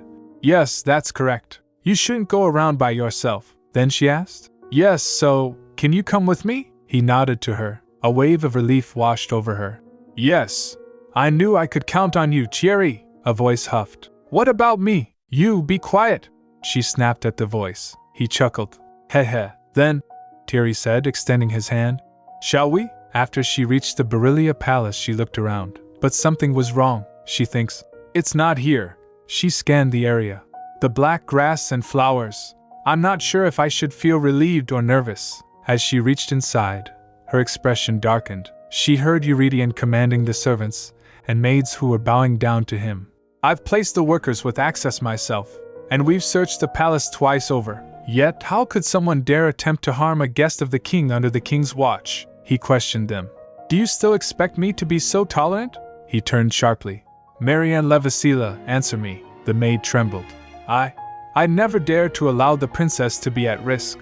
Seeing that, Urenica said to herself. Wait, Marianne didn't do anything wrong. She stepped up, her shaky voice interrupted. Haha. Hello? They turned towards her. She approached with Thierry, looking at her. Eurydion sighed and said, Princess. She nervously stepped closer and turned to Mare. Her eyes twinkling with worry. Are you alright? Tears were dropping from Marie's face. Princess, she gasped, her voice trembling. Princess, I got so scared when I heard you fainted. Are you all better now? I'm okay, she reassured her. I'm sorry, Marie said, tears forming in her eyes. I should have taken better care of you. This is all my fault. My apologies, Your Highness. No need to cry, Marie. It was really nothing, Urenica said with a gentle smile. His Highness was there to help me, and I feel fine now. You always say that. Mayor sniffled. I heard you were asleep for a day and a half. Hearing that, she bit her lip. I was already being overprotected, and now they'll never stop treating me like a poor, sickly princess. Then Eurydion stepped closer, saying, I don't think you should be worrying about a maid right now. You really don't listen to anything I say. The irritation in his voice was clear. I'm sorry, she murmured, standing up. But Marianne really didn't do anything wrong, Your Majesty. I've been meaning to tell you the truth. It was actually, he cut her off. I know, she blinked in shock. What? I know who did this to you, he said coldly. It must be the beautiful and cunning Lady Elodia, the sorceress of the magic tower. She questioned. If you knew all this time, then why? He again interrupted. How will I know if her spies are still in this palace? She was speechless. That's true. But still, She clenches her fists thinking. Of course, I want to trust everyone in Beryllia Palace. But it's not like the world works according to what I'd like to believe. His words held a weight she couldn't argue against. Regardless, this is a case of attempted murder of foreign royalty. And inside the royal palace, at that. It's understandable that Eurydion is sensitive about this incident. Wicked magic requires a medium for it to work, he continued. I need to find out who that medium was, no matter who it is. She gasped. Wicked magic. A medium, she asked him. Your Majesty, did you already know? I need evidence, he said firmly. Evidence, or a witness, so that I may seek to punish whomever dared use forbidden black magic in an attempt to harm a personal guest within my very own kingdom. Hearing that, all the maids and servants felt chills. Eurynica also felt his cold demeanor. He then turned towards the servants exuding his divine power. He said, I'll be conducting the interrogations myself, you understand what that means, right? His voice carried an unyielding authority. If you don't want to be burned alive, one of you should start thinking about opening your mouth. He activated his divine power. Eurynica gasped, grabbing his sleeve. No, wait! Wait a second, Your Majesty, he said. Step aside, Princess. You might get hurt. Please! There's no need to hurt anyone. Her voice trembled. But he didn't stop, and she gets pushed back by his divinity. She thinks, I didn't know the power of divinity could be this terrifying. I thought it was all about purification and healing. If you have nothing to do with black magic, you'll only feel some temporary pain, he explained coldly. But if there is any trace of black magic, you'll be burned to death immediately. Looking at his face, she thinks, I knew this wasn't going to be just some temporary pain. Not like this, she pleaded. Don't hurt people who had nothing to do with the incident. If you're looking for a way to find the spies, I'm sure there's a better method. If it's someone who works for Lady Elodia, it must be a wizard. I don't know if you noticed, but I can sense magic powers pretty well, especially that type of magic power. Well, she hesitated. Of course, there's some risk to take, but I disapprove. His tone was final. Have you gone mad? Out of the question, she laughed. Come on, it's not as dangerous as you think. She reached for his hand and held it firmly. Here, I keep holding you hand like this. What? He stiffened. You can trust me. My life depends on it, so I wouldn't do this recklessly, she assured him. You said you can't sense black magic with divinity anyway, she said in her mind. I'm sure that's why you didn't suspect Soleil until now. She took a deep breath. And she probably didn't plant her own people in Beryllia Palace. If she did, she wouldn't be using such an indirect method as nightmares. That must have been the only way she could try to destroy me, she continued. Anyhow, this is more efficient. On top of that, I think the real issue is actually in the garden, not inside the palace, she added. So stop looking so mad and scary. I feel like I can't even get a word in with you because you look so fearsome. Then the servants were relieved. A maid sobbed. Princess, you have no idea how startled I was. Tears welled up in maid eyes. Eurynica replied. I know, I'm sorry. Then Eurydion pulled her away from them. She turned to him. See? She said, giving his hand a reassuring squeeze. I'm totally fine, he sighed. Would you mind not using this method in the future? She grinned. Hehe. I knew you were worried about me. Princess, please, he groaned. Allow me at least a moment to feel at ease. She laughed softly. Yes, sir. I promise to be more cautious. Now, shall we try to comb through the garden? She asked. There's no need, he said. I'm plowing up the entire garden. She gets shocked. What? Just 1 second, she yelped. Let me first tell you what's in the garden. As he was speaking, Eurydion scooped her up, Princess carrying her. He turned to Thierry holding Eurynica. Chamart. Yes, Your Majesty. Thierry obeyed. He commanded. Purify the entire garden. With all due respect, Your Majesty. Chamart hesitated.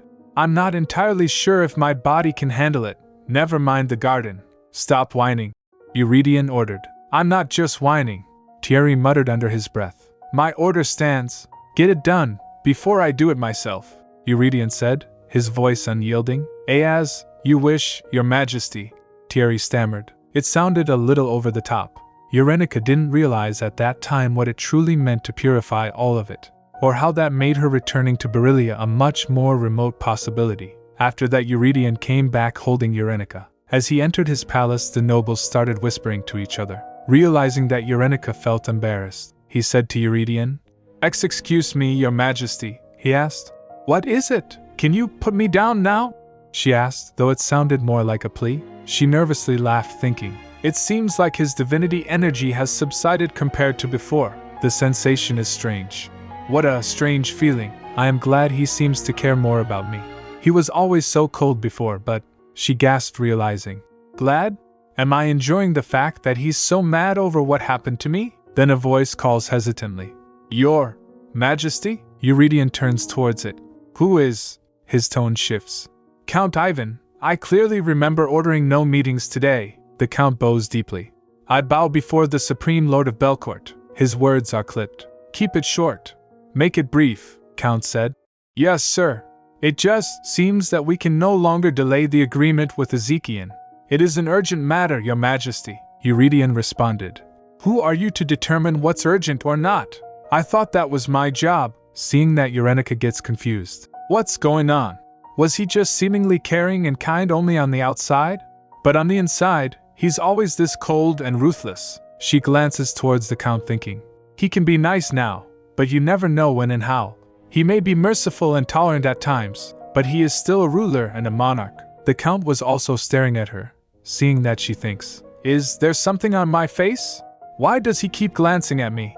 She checked herself. Then Eurydion puts her head close to him. She blushed, seeing that the Count said, so it is her, the one who's been rumored. Eurydion replied, unwavering. I don't have any immediate matters to discuss with you. You may leave us, Count. I hope I never see you disobeying my orders like this ever again. Saying that, he turned the other way. Eurenica said to him, please take care. So Eurydion glared at her, she thinks. Why? What did I do? Then he came to her room carrying her. She said, thank you for taking me, BA. He doesn't stop and went close to bed. Seeing that she felt awkward, he left her on her bed and said, I think it'd be better if you went to bed, actually, she protested. But I'm wide awake now, he insisted. No, you're sleepy. She stubbornly pouted. How can I fall asleep when you're staring at me like that? Then getting ready to sleep, she said. Maybe I am getting a little sleepy. Then he said, it's probably better for you to go back to Livigny as quickly as possible. She gets in shock. What? She said inwardly. How did you come to that conclusion from our conversation? She shouted. I don't want to. I'm fine here, he replied. I'm not fine. Since it's impossible to keep you by my side and watch you all day, it's better for you to go back, she thinks. Am I supposed to be glad? Or be sad? It does sound like he wants me around though. The decision lingers. Then she tugged his robe. He sat beside her, then she said, then, keep me by your side. He flatly refused. What's the point? You just keep sneaking out, she quietly mumbled. I wasn't doing that on purpose, she pouted. Honestly, you were just being so harsh and scary today. You have to at least admit that. He extends his hand towards her to caress, then stopped. She said, right now, you don't seem all that different from how you normally are. He smirked. I'm not. If I seem different, well, I'm sure 80% of it is because of you. Hearing that, uncertainty lingers in her thought. I just can't tell what he's thinking. Is he worried about me? Or is he mad at me? Should I still try to get closer to him? Or should I just sit quietly for today? Asterisk. Then she hesitantly questioned. Do you really mean that? He tilts his head. Mean what? She asked. You really want me to go back to Livigny? He replied. To a point, I'd probably worry a little less if I didn't see you at all. Flip. She felt sad. She thinks to herself, twitching. Maybe I should have just stayed quiet. Well, I'm the weird one who won't even consider leaving Belcourt after all that I went through. She giggled. Hee. That's a little harsh. Then a thought crossed her mind. She asked, when did you realize Lady Elodia uses black magic? He replied. Recently. However, I still don't have any solid proof yet. He asked her. How about you? Averting her eyes, she replied. Just kinda guessed? He repeated. Just guessed? She nervously said. You know how sensitive I am. I just guessed it was possible, just like you did. Ahem, so you must have no intention of marrying Lady Elodia now, right? Right? As he doesn't reply, she added. Was that too much of a question? She thinks in her mind. Using black magic is a grave crime punishable by death. There's no way he'll marry her now. Then they won't be having that evil villain of a child. I really don't have any more reason to stay in Belcourt. It's a good thing, but, well, I did finish my work here. And he's telling me to go back to Livigny too. Maybe he's right. I should leave this place before Soleil hunts me down. But for some reason, I don't want to look up and see his face. As he was staring at her, she thinks, What is this strange emotion I'm feeling? She then glanced at him and said, I'm sorry I keep making you worry. Maybe all I do is cause you trouble. It's not like I'm doing it on purpose. Just somehow, things keep turning out this way. And I'm grateful you were there in the early morning. I know I said I was fine, but I was actually really scared that day. It felt like a nightmare that would never end. She explained to him, and he quickly listened. There was no light. There was no sound. It was filled with people who were dead. I tried running, but there was no way out. I screamed, but there was no one there to hear me. I felt like no one would help me. That's how I felt. As she stopped, he quickly hugged and asked, Were you that scared? Her heart started beating fast. He added, I thought I could at least protect you here at the safest place on earth. But it doesn't seem like I'm able to. You should be where you can be safe and well. Her heart kept racing, she replied. I'm fine. He brushed through her hair and said, Maybe you keep saying that out of habit. But like I told you before, I'm not fine, princess. Then he stood up and said, You should get some rest. After he left, she sat there stunned. She wondered, What was that? What did he mean by that? After that day, she started to avoid seeing Eurydion. Later, Eurenica was lying on her bed dazed. Loris's voice rang. Tis TSK. If there was ever an award for being lazy, you deserve it, she replied. I know, right? I feel like roots are gonna start growing out of my body down into this bed. It hasn't been just a day or two. It's been a week since I've even stepped foot outside of this room. This is no way for a person to live, the voice said. At least get some fresh air out on the terrace. You might turn into a mummy at this rate, she thinks. I know I shouldn't just be out and about, because it still might be dangerous. But this is just too much, right? The voice replied. Yes. You're no better than a hibernating cocoon these days. Then she resolved herself and rises up from bed. She then walked to the door and peeked outside. All the servants and maids straightened up seeing her. She greeted them. Good morning, everyone! And then closes the door. Inside the room, she slumped, feeling defeated. She thinks in her mind, I'm being so overprotected. How can they be standing there every time I'm out? Isn't this too much? Later she thinks has nothing better to do. It may still be dangerous outside, but maybe I can write a letter to Livni, she asked. Roxanne, is there a pen and paper I can use? The maid replied. Would you like me to take dictation, princess? Hearing that, she said inwardly, my hand works just fine. She was being overly protected by the servants. At one moment she picked up a flower pot thinking, I can use this to exercise. Seeing her, a maid shouted, Princess, we can move stuff like that. At other moment she tried to do push-ups, but another maid shouted worried, Oh my princess, you're soaked in sweat. What have you been doing? Eurenica was shocked. It's just light exercise, the maid replied. You're still not fully well yet. Avoid doing strenuous activities. The words of the servants started haunting her as she was stopped to do anything. No, princess. Stop, princess. Princess this, princess that. Finally she concluded, I guess I'll just sit still. It'd be great to have someone to talk to at least. A few days ago, she asked Eurydion, Your Majesty, is it possible to bring the maids from Beryllia Palace here? Well, the ones here are great. I have no problem with them. I'm just more comfortable with the maids from Beryllia Palace. We've already verified none of them were involved with black magic, he replied. No. They failed to serve you properly last time by putting you in danger. It doesn't make sense for them to work at the king's palace after what happened. They should be grateful they still have their jobs. I hope you understand. She thinks he turns so cold once someone crosses the line with him. She remembered his words. I thought I could at least protect you here, at the safest place on earth. But it doesn't seem like I'm able to. Her heart started beating fast upon remembering the scene. She blushed thinking, My heart starts to race at the mere thought of him. This is a serious case. My heartbeat goes out of control whenever I start thinking about him. Marianne is banned from entering this place. Princess, Archdeacon of Verishad-Thierry is probably too busy, and Eurydion doesn't come unless I go out looking for him. Realizing, she thought to herself, You're the one who's been avoiding him. How can you be hurt that he doesn't come to visit? She slapped herself. Are you stupid?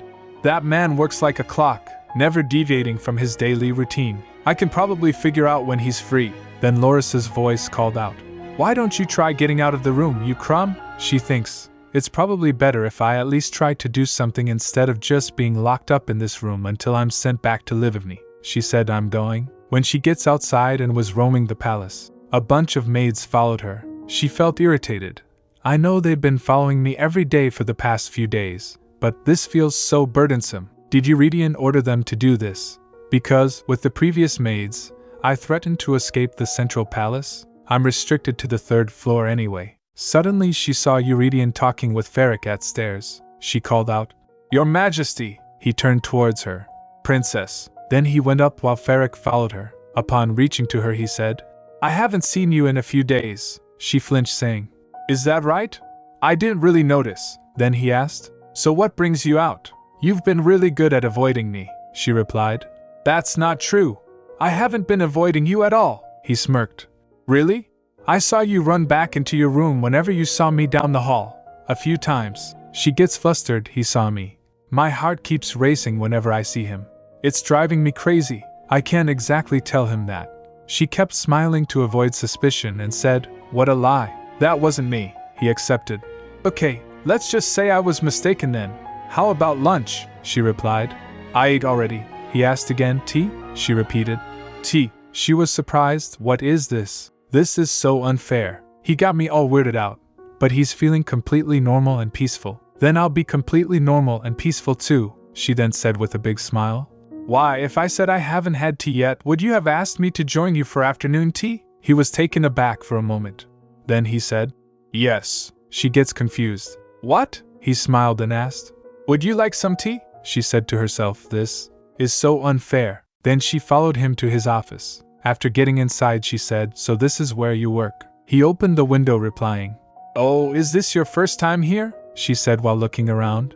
Yes, it is. Well, I've been inside your bedroom though. She felt awkward realizing as to what she had blurted out. She thinks, that sounded kinda funny. No, it's perfectly normal. I'm just thinking too much, she then said. It's not like I'm allowed to see many places inside the palace. He thinks for a moment then said, You're right. He looked outside at the garden and said, But why does it feel like you've completely taken over this place? She asked, confused. Sorry? He replied. Nothing. You can take a seat. I'll tell them to bring out some tea. She walked to the sofa and said, I never imagined your office to be like this. I thought it'd feel more comfortable, but it feels kinda suffocating. He sat down and asked, Is that how you see it? She replied.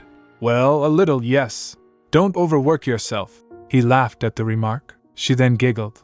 I wish we could mix it up. You and I, half and half, he asked. What? She replied. My life is just so mundane and boring now. It's too relaxing. I'm getting lazy. Suddenly someone knocked the door. Eurydion said, Come in. The door opened and a servant came with a serving cart. Eurydion instructed him. You can leave it there. The servant bowed. Yes, your majesty. Enjoy your tea, princess. Then Eurydion stood and poured the tea. Seeing that she said, I could have done that, he replied. I don't mind, she thinks. Wow, the king of Belcourt is serving me tea himself. As he presents it to her she said, Thank you. He also sat down and started drinking tea. Then she observed looking at him. He hates wearing a cravat or a tie, but he's dressed so formally today. He must have been seeing high-level officials or had important meetings. He's always thinking about something.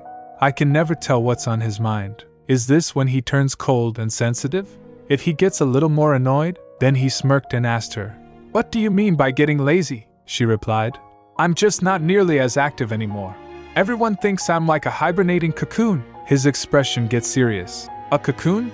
That's not a nice thing to say about a person. Who said that? She smiled. The voice inside my head? She thinks it was a slip of the tongue. But I can't tell him it was Loris, she then said. It's just a figure of speech. Maybe I should do some exercise inside the room.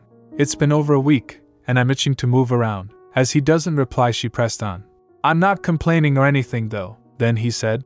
It does make me feel like it's my fault. She laughed. That's not what I meant.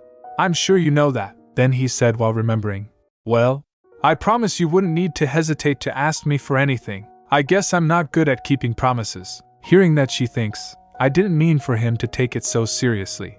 Then a thought crossed her mind. She said, Oh, actually, there is something you can do for me. Your Majesty, could you call me by my name from now on? He gets stunned for a split second but quickly responded. I can't do that, she questioned. Why not? You did it fine just the other day, he replied. I don't recall, she said. You're the only one I'm asking to call me by name, but you're rejecting it without even thinking about it for a second, he replied. Yes, but I've been curious about this since last time, she pouted. What about it? He asked. Why am I the only one? Do you know what that signifies? She said inwardly. What do you mean, why? It's because I want to be closer to you. I don't feel like explaining everything for him. She hesitated because you're handsome? And because I like you. She felt blushed after saying that. She thinks in her mind while her heart was racing. I've told him this before, but I feel so awkward and shy as I confess my feelings for him. Upon hearing that, he smirked. You keep saying that. I don't like it when people say stuff they don't mean. She gulped as she was speechless. Then he said gently, sometimes, I wonder what you're thinking about. Sometimes, actually it's rather often, she replied. That's what I wanted to say, he continued. Allowing someone to call you by name is a bigger deal than you think here in Belcourt, princess, she replied. Is it not enough of a reason, if I said that I just wanted to hear you say my name? She thinks in her mind, I wish he was clearer about what he's feeling. If his intention is to build a wall between us, he should just hurt me and be cruel, so I won't even think about approaching him again, he then said. Don't try to get closer to me. We're fine where we are. Haven't you learned your lesson from last time? This kingdom is not a very friendly place for you. You shouldn't get too attached here. It'd be a shame to lose your precious name here before leaving. Her heart was throbbing, she concluded. This is how he is, and he will never change. He'll keep hiding his true feelings. He'll hurt me, then get my hopes up, and just push me away ever so nicely and kindly until the very end. Eurydian Belcourt will not call me by my name. After a few days, Eurenica was sitting at the balcony bust in thought. Loris's voice called. Lost in your thoughts? She turned to the maid who was serving her tea. Thank you, Roxanne. This tea is so aromatic. Is it lemon or lime, perhaps? The voice interjected. Are you really thinking about going back? But again she ignored it. Roxanne smiled. Yes, princess. It's lime tea. I'm glad it's to your liking. Eurenica took a sip thinking. Objectively speaking, Roxanne's teas were better than Marianne's. The voice asked. Hey, you Crumb! Are you just ignoring me now? Crumb, she felt irritated. My mind's been wandering off as it is. Come on, she whispered to the voice. I told you, I don't know, Loris asked. You said you wanted to have that man, didn't you? She whispered again. When did I say that? I never said that, the voice asked. I thought you really meant it, she hesitated. Well, I did mean it, but, the voice repeated. But, she continued, I guess there's no need for that anymore. The Roxanne bowed and left. The voice asked, Why? Because he won't call you by your name? She replied. That too. Well, you know the situation. She then sighed. I'm sure he won't be marrying that woman anymore, so I don't need to beg him to marry me instead of her. I should be worrying about myself instead, the voice replied. That's true. You're like a little twig that can be blown away with the wind at any moment. She laughed. Ha! First you call me Crumb, and now I'm a twig? The voice replied. It suits you. Then she picked a cookie and started munching it. She added, And do I really have to wait 5 years to become your priestess? 5 years? Can you come down here just for a bit? It can just be for a little while, the voice replied. That's not up to me, Twig, she complained. Ah, so strict, the voice replied. I already told you it's against the rules in Yelladetta. I can't step foot on Earth just because I want to, kiddo. After hearing that, she thinks, maybe I should just go back to Livigny to make sure I stay alive. I should lock myself up in the temple there and wait for 5 years. If I stayed here, I'd just fall prey to that woman. It's not like I really expected him to marry me. Life's tough as it is. I don't need death threats on top of that. I should be glad to have stopped the worst marriage decision of the century. Well, that's what I want to say, but it just means he turned me down once again. Then she said aloud, I did want to hear him call my name, though. Then she slumped down shouting, I got a headache. Then the voice said, you're not as persistent as I thought you were. I thought you were more of a bold and courageous type. She thinks in her mind, you're just making things worse. Then said, seriously, that's what I thought too, the voice replied. Well, if you were to ask me, I'd say he's not being all that truthful either. Her mood changed a little, she asked. What? What do you mean? The voice added.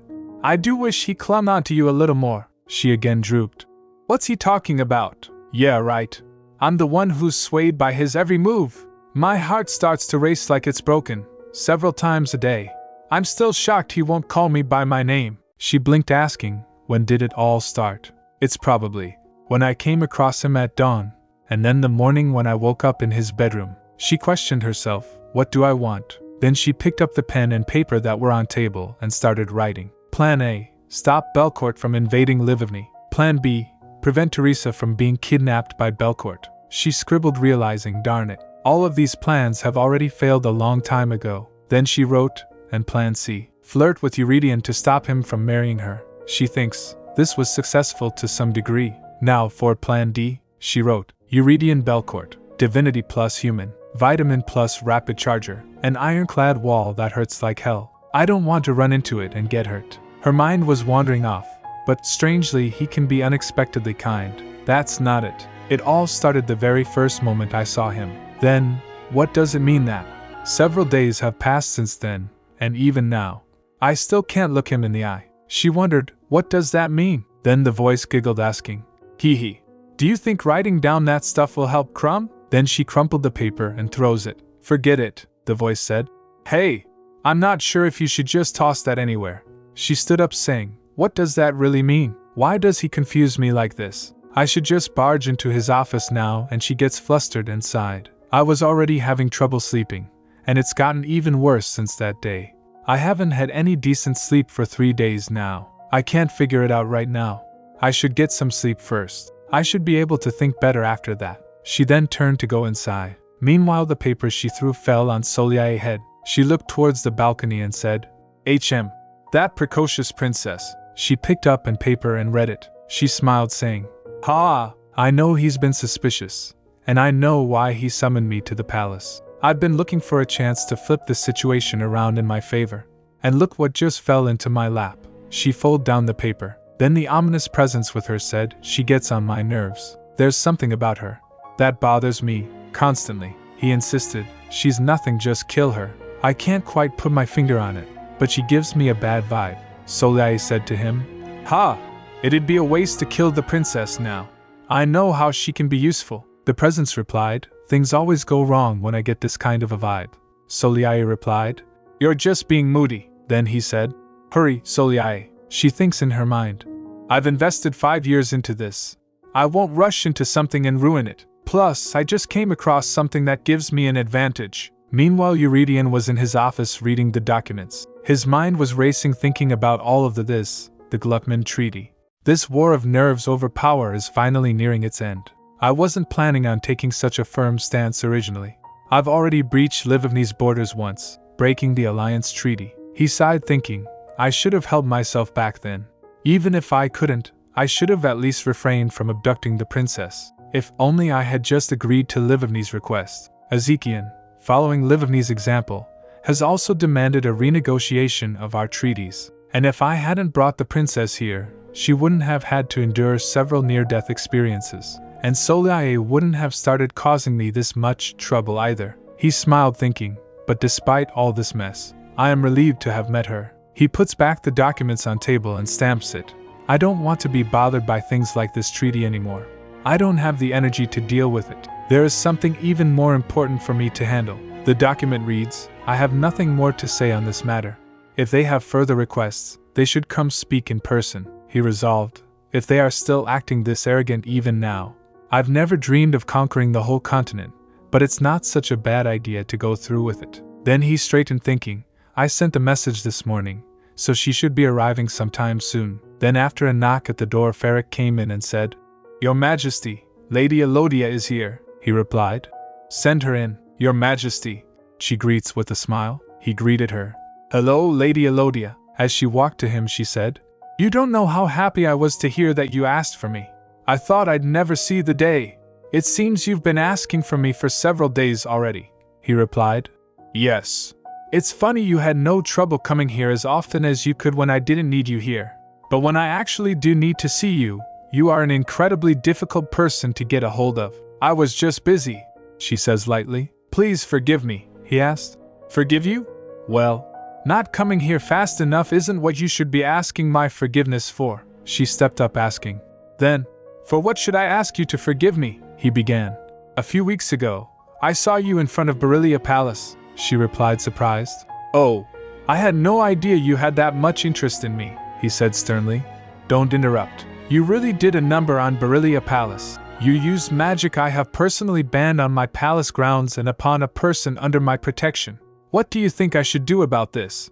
What do you have to say for yourself? She remained silent for a moment, then mumbled. You've never trusted me. You've always been guarded, always pushing me away. But you've never actually stopped me from doing something.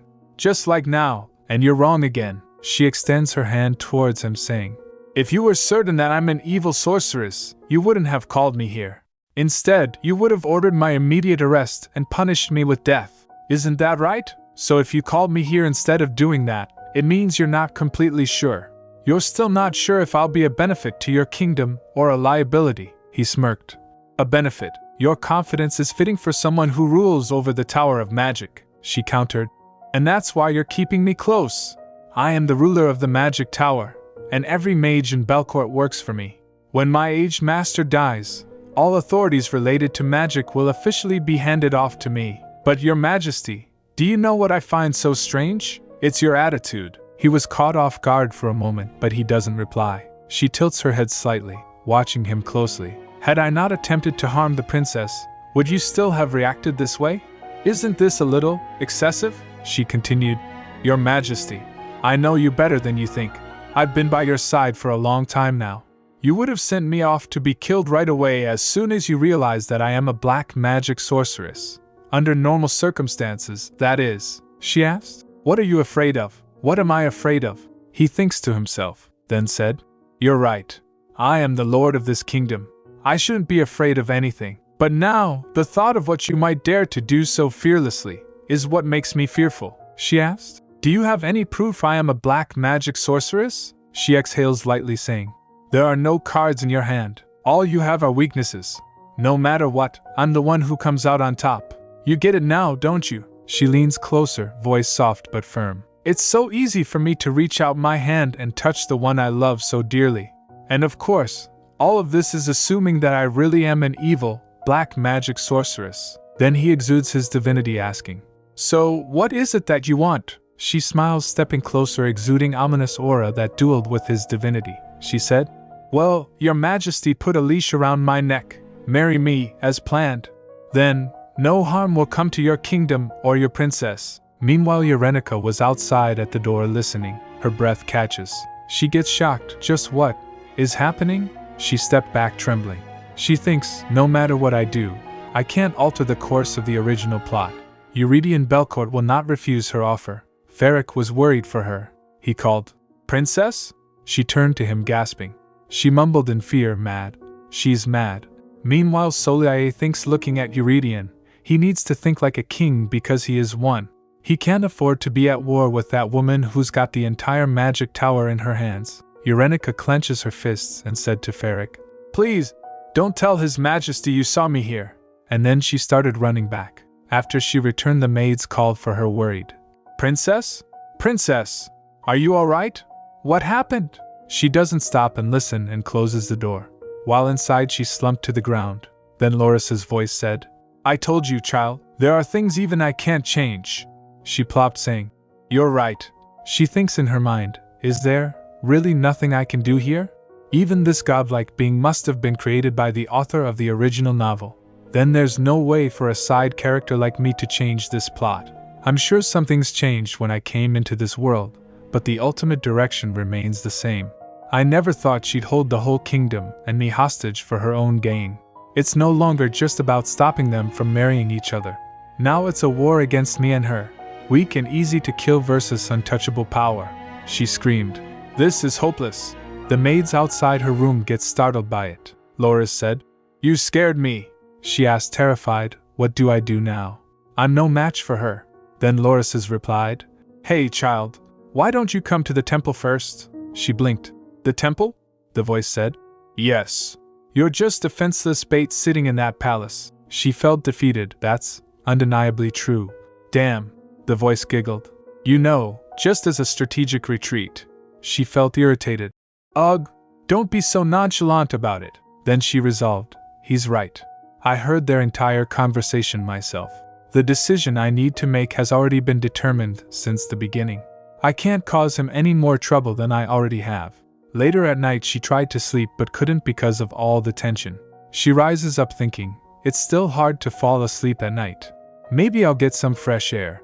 Then she went to the balcony. She went outside and observed, it's not cold, but it's pitch black. It's so dark. Suddenly she was reminded of the nightmare. Nighttime. She shakes her head to clear those thoughts. Come on. It keeps coming back to my mind at night. Even without black magic, I've been feeling weak, and it's affecting my mind too. She mumbled, Get away, you evil thing. Get away, you evil thing. Get away, you evil. As she was saying that, Eurydion heard her. He was at the other balcony with the next room. He called out, Princess? She gets terrified and screamed. Her heart raced with fear. She stammered, Who goes there? Looking at Eurydion, she calmed down a little. He was having a glass of drink. After rubbing her eyes, she asked, Are you a ghost? He repeated, A ghost? She called, Your Majesty? Then he said, What are you doing up at this hour? She replied, I couldn't fall asleep. How about you? What are you doing up at this hour, Your Majesty? He replied, Well, let's just say I had trouble falling asleep too. She thinks, I'm sure it's because of what happened earlier today. I'm still confused because that conversation got me all tangled up, and I'm sure it's even worse for him. She said, That's understandable. He swirls the glass and said, But why can't you sleep? She giggled and said, Maybe my mind hasn't quite recovered yet. He asked, You're not saying you're fine today? She said, I don't lie. If I'm okay, then I am. And if I'm not, I'm not. He sighed. I see. Princess. Take 3 steps back. She asked, confused. Sorry? He said. Now. She stepped back a little, still confused. He tried to jump from that balcony to hers. She stammered, Wait. But he came around. He then asked her, Why aren't you okay today? He came down from ledge. She thinks, looking at him, he looks so calm, as if nothing ever happened. She said, It's nothing. Just a bit of a headache since I haven't been sleeping. He asked, worried. You haven't been sleeping? He puts both of his hands at her cheeks. She thinks, staring in his eyes, I'm the only one in his eyes. There used to be a time I wanted nothing more than this feeling. Then she smiled and said, Don't you think it'd actually be strange for me to fall asleep easily? Think about everything that happened to me in my dreams, but I take lots of naps to make up for it. I'm okay, he asked. But your eyes are so red. She rubbed her eyes and said, My eyes feel fine. The hours pass slower at night, but it's actually pretty nice. I like the quietness, he said. So your days and nights are switched around, she replied. You can say that, he asked. So if it's not because of lack of sleep, what's bothering you? She felt caught. She averted her eyes and doesn't respond, and he looks at her suspiciously. As he stared at her, she said in her mind, I heard your conversation with Soliae. So, she swallows hard before speaking again. Can I stay at the temple for a bit? He asked, surprised. What? She said. I know it's a lot to ask, since only priests are allowed to stay there long term. But I won't stay for long, he repeated. Not for long? She thinks in her mind, I'm sure he thought about this too. Then said, I plan to go back to Livigny. You promised. You said you'd send me back as soon as the king of Livigny opens up Gluckman Road again. I think it's time. You know Livigny is ready to open up Gluckman Road right away. Ezekiel is still a problem for you, but the promise you made with me was only about Livigny. As long as Livigny is showing a favorable attitude, holding me hostage isn't very useful. Isn't that true? So there's nothing stopping me from going back to Livigny. As he continued staring at her, she asked, Your Majesty? What's wrong? He then asked, How long has it been since you first came to Belcourt? She replied, Maybe 2.5 months by now, he said. 2.5 months already. Time flies, she smiled. Right? I think so too. A lot of things happened while I was here. But at the same time, it doesn't feel like I've been here that long. Anyway, I'll go back to Livigny as soon as I get your approval. He asked. What if I don't approve? She blinked. Sorry? He clasped her hand. She gulped and asked, You won't approve. Why not? He retracted, averting his gaze. I misspoke, she asked, flustered. You misspoke? What do you mean? How could you say that? He asked, confused. What are you? He asked. Should I not go? There's a faint shuffle. He gets shocked at her sudden march. Prin, she said. My name. Call me by my name again, he said. Princess Eurenica, she said. Not like that. He puts his hand on her shoulder to calm her down and said, Princess, I thought I already told you not to try to get any closer, she said. You shouldn't push me away anymore, she pressed on. Be clear about how you feel about me, and tell me if you don't like me. Tell me you want me to go back to Livigny. If you keep dodging my question again. She thinks in her mind, if I go back to Livigny, I might not ever see him again. Then Eurydion pulls Eurenica towards him and hugged her. He began, Eurenica, don't speak like that. I can never push you away anymore. If you ask, should I not go? I'll have to answer, don't go. If you say, you don't like me, I'll have to say, that's not true. I can't deny it. But you still have to go back. Nothing good can happen to you if you stayed here. It'll only make me a selfish man who only cares about what he wants. So you should stop here. It's impossible for me to push you away with my own hands, so all I can do is ask you to do it. She felt relieved, thinking, I don't want to go back either. I want to get closer to you still. But this afternoon, I learned that I can't, she said. You're cruel, he said. That's what I want to say. She sniffled. What did I do? He said.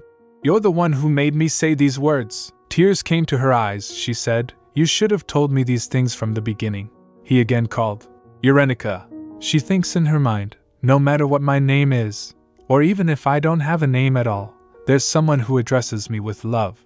I finally feel like I actually exist here, in this place. This is my reason for being. She wailed in his embrace. Then she blinked, saying, this is odd. I feel sleepy now. I slept a lot today too. He patted her as she fell asleep.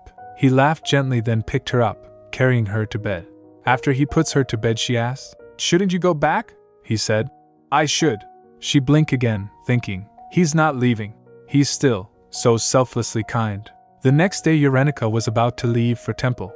Thierry came to guide her. Standing in front of the carriage, he said, the temple was made for the sole purpose of worshipping God.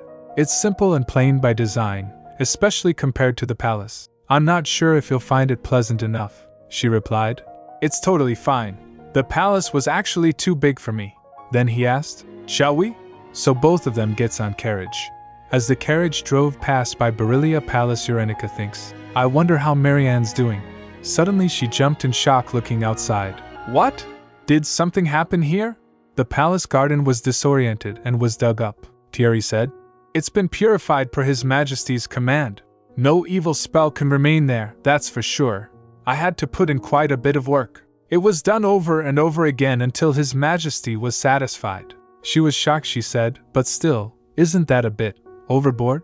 She thinks in her mind, he's normally calm, but he gets out of control if something bothers him. I better be careful with him too. He can be kind and gentle, but... Then again she was shocked to see the Yugal Plaza completely empty. She asked again, what happened to the plaza? Did something happen here too? Thierry replied, oh, that. It's because His Majesty ordered the plaza to be shut down a few weeks ago, she repeated. A few weeks ago. She got reminded of the incident with the marbles. She stammered, isn't this a little too much? She thinks, that was a month ago. I knew he was worried about me, but I didn't know to what extent, even back then. He didn't say anything about what he ordered to be done in Berillia and here. Thierry smiled. His Majesty was definitely worried, she replied. Her cheeks were red. She said, he's definitely strange. He replied, that's quite possible. Wasn't I right about him? She felt irritated at his remark. After they reached at the temple, Thierry guided her. Please come this way. As they were walking, Loris's voice rang. You've finally come to a place where I can watch you more closely. Little crumb, she whispered back. You're sure I'll be safe here, right? The voice said. It's one of the safest places for you, away from those you should fear, she replied. You can watch me more closely from here? Does that mean you have more freedom in this temple? Can you come down here sooner then? Loris answered. That's just as absurd as me saying, go down under Remodira right now, kiddo. Hearing that, she thinks, I knew it. I didn't expect any reincarnation buffing or side character buffing, but I don't even get any extra help from the absolute being? She felt glum, thinking, When am I gonna stop being the weakest character here? As she was following Thierry, suddenly someone called out, "Princess?" She turned to the voice. A woman came saying, "It is you! It's so nice to see you again, Princess." She introduced herself. "I'm Clarice Ivan. This must be your first time seeing me." Urenica tried to remember. "Ivan? Why does that last name sound so familiar?" Then she remembered. "I don't have any immediate matters to discuss with you. You may leave us, Count." "Oh." Her eyes light up. She then asked, "Are you the wife of Count Ivan?" She replied, smiling. "Oh my, you remember him. My husband did mention you. He said he saw you at the palace. I actually saw you from afar last time you came to the temple." After hearing that, she thinks, "I had no idea I was such a public figure." Countess stepped forward saying, "They say it's fate when coincidences repeat. I've been wanting to meet you, Princess. Loris must be helping us." Loris replied, "Well, that's not true." Urenica giggled. "Ha! That might be true." Then Thierry came running. He said, "Princess, are you trying to give me a heart attack?" He stopped seeing. "Countess Ivan?" Countess said. "Oh my! You're with Priest Thierry again," Urenica said. "Oh yes. I'm planning to stay here for a while." She then turned to him. "I apologize, Thierry. I got distracted," he replied. "No need to apologize, my lady. I should have paid closer attention." The Countess asked her, "What's making you stay at the temple? Why not stay at the palace?" Urenica replied, "Oh, things just turned out that way," Countess said thoughtfully. "Oh, is it because of Lady Elodia? Did she cause you any harm?" After hearing that, Urenica thinks, "Oh my, Soliae, you really have a bad reputation around here." "Well, Soliae isn't exactly trying to hide her personality either," the Countess continued. "Don't worry too much about her attitude. Just let it go in one ear and out the other. On top of that, you have a great shield to rely on. The shield of divinity." Urenica laughed. "Ha ha, true, but only until I leave for Livigny," the Countess added. "But this is surprising. I thought His Majesty would keep you by his side at all times, and now you're suddenly at the temple?" Then Thierry interjected. "Countess Ivan, would it be possible for you two to catch up some other time? I must finish showing her around the temple." Urenica thinks in her mind, "Oh, that's right. My physical reaction to magic and the reason for my moving to the temple are supposed to be a secret." The Countess said, "I didn't mean to interrupt. I apologize. I was just so glad to see Her Highness. Can I look forward to another day to have this pleasure again, Princess?" Urenica replied, "The pleasure is all mine." She thinks, blushing, "I shouldn't judge a book by its cover, but for some reason, I think she's okay. Thierry seems to know her as well, and she's pretty. Maybe I'll get to learn more about the nobles of Belcourt. It'd be nice to have someone to talk to since there probably isn't much to do at the temple. I'm sure I'll be going back to Livigny soon anyway." Then she slapped her face. Stop thinking about it." And so, her life at the temple started that day. A few days later, Urenica was happy and her complexion got way better. She was cleaning the statue of said Loris. Voice in her head asked, "Don't you feel much better here? I told you, you should have come here to begin with." She thinks, "Wow, I can't argue with that." She recalled the days when she was sleeping almost the whole day. She thinks, recalling, "I was telling everyone I was fine, but that was not the case at all." While wiping the dust, she said aloud, "I can't remember the last time I felt this good. Did I feel this good when I was in Livigny?" Then Thierry remarked, "Your complexion's definitely better, Princess." She giggled. "Right? I've been noticing it every morning. I feel like the beauty I once lost is making a comeback." Then Loris said, "Clean it well, Crumb, clean between the hairs too." She whispered to it, "Sure, I am cleaning it well." While she wiped the statue's eyes, the voice in her head said, "Hey, be careful with the eyes. Don't you know they're the windows to one's soul?" She felt irritated, thinking, "Should I poke its eyes out?" Then she stretched her arms, saying, "Ha! I'm done." Noticing that, Thierry said, "You don't have to work so hard, Princess. I really mean it," she replied, feeling energetic. "Don't worry, I'm full of energy now, and I need a way to release it," he agreed. "Ha! I'm not sure what His Majesty would say to me if he were to see you doing this," she replied. "It's okay, I volunteered for it. I should help around here while I'm staying at the temple, just like the other priests." She thinks in her mind, "It feels so good to have energy. This would have tired me out by now." Then she glanced around, wondering, "Let's see, is there anything else to clean?" Then her gaze fell on a big red curtain. She was intrigued by it. Loris's voice asked, do you want to take a look? She asked. What is it? Voice replied me. She gets confused. Sorry? The voice replied. It's me. Go take a look. Aren't you curious what the god who plays with you every day looks like? She shows suspicion at first, then agreed. Sure, I'm so curious. She went close to the curtain and then looked around to see if anyone is watching. Then she peeked inside.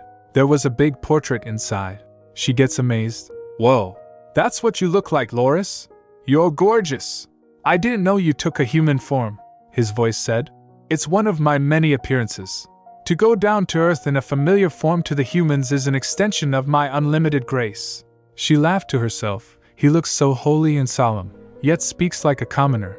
What a mismatch. Then her gaze caught something. What's that? Something's engraved there, the voice said. There's something over there too. Look for it, Crumb.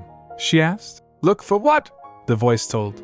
The one who's in your heart. The closest one to me on this earth. His name. She thinks. His name? He's got another name I don't know. She went close to it to read. She gasped reading, the voice said.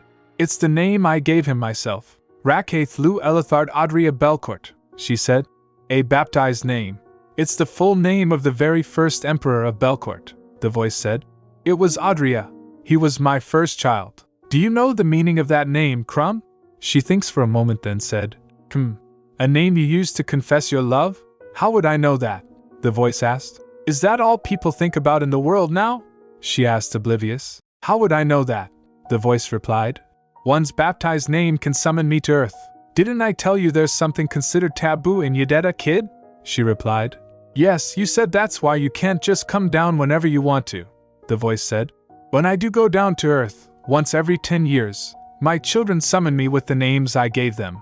Hearing that, Urenica flinched and asked, What? Why didn't you tell me this before? Does that mean I can summon you too? The voice denied. No, it doesn't, she questioned. Why? I was baptized too, the voice asked. What's your baptized name? You can't do it anyway, Crumb. You don't have enough divinity to keep me on earth. You're more likely to have the little divinity in you taken away. You'd be lucky to survive. After hearing that, she sighed. I have no choice but to just wait then, Loris said. I told you. Then she thinks in her mind, while I'm here, should I take a peek at Eurydian's baptized name? Then the voice said, But I think you should hide first, she asked, confused. What? The door opens and she panicked. She wondered, Who is it? Loris allowed it himself, but I doubt anyone would approve of the fact that I peeked at the baptized names of the past emperors. What terrible timing! It's not fair. I didn't even get to see Eurydian's name, which is all I care about. Then she tried to rationalize. Why yes, it's a good thing I didn't. I haven't done anything wrong yet, right? The sound of the footsteps came closer. She thinks, The sound of these footsteps, they sound like they're coming straight toward me, as if they know where I am. Then the voice in her head giggled. Heh. Come out, wherever you are, she replied, irritated. You're not helping. Then Eurydian pulls aside the curtain, and she was shocked a little to see him. He looked at her asking, What are you doing there, princess? But she asked him, How did you know I was here? He replied, You stand out wherever you are. You're not so good at hiding to begin with. She thinks to herself, Perhaps he saw me. In response, she laughed. Point 3. He then reaches out his hand towards her and said, Your complexion's much better. Her heart started beating fast. She replied, I've been hearing that a lot. Then he said, Maybe I should have sent you off to the temple a long time ago. She laughed it off. Ha! Don't say that. That makes me sad. She was freaking out in her mind. How awkward. Is it because it's our first time seeing each other after that day? Then she asked, smiling, What brings you here, Your Majesty? I didn't hear anything about your visit to the temple. He hesitated. Well, she asked him, concerned. Is everything all right? Then she said, Come to think of it, this is strange. He asked, What's strange about it? She said, There's no way Your Majesty would come to see me without a reason. He chuckled. That makes me wonder what you think of me. She smiled and said, A liar? Then added, A king who plays incredibly hard to get. Someone who builds a wall half voluntarily and half forced. Do you want to hear more? I've got at least 50 descriptions. He was speechless for a moment, then he smiled and said, I can't deny any of those things, she said. See, I know you better than you think. What brings you here, then? It can't be because you've missed me. Or is that the biggest reason you're here? He said. Who can stop you? Then he lifts her up and puts her on the altar behind her. She was surprised for a moment, a feeling of déjà vu. She freaked out thinking, this is the holy altar, he said. Loris is merciful, she said inwardly. Merciful? Yeah, right. Her mind went blank. What? She turns her head saying, who knows? Loris might just be more petty and immature than you think, he said. You sound like you know him personally, princess. Then she thinks, why is he always so sharp? He looks tired. Is he unable to sleep? Or is he overworked? Then she extends her hand and caressed him. So what's been going on for the past 5 days? I haven't been around, he replied. My life is always the same. Still feeling frustrated and tired from lots of work. But I'm used to it. There isn't anything significant enough for me to say, this is what happened. As he was saying, she remembered. There are a lot of things tying him down, she then said. I see.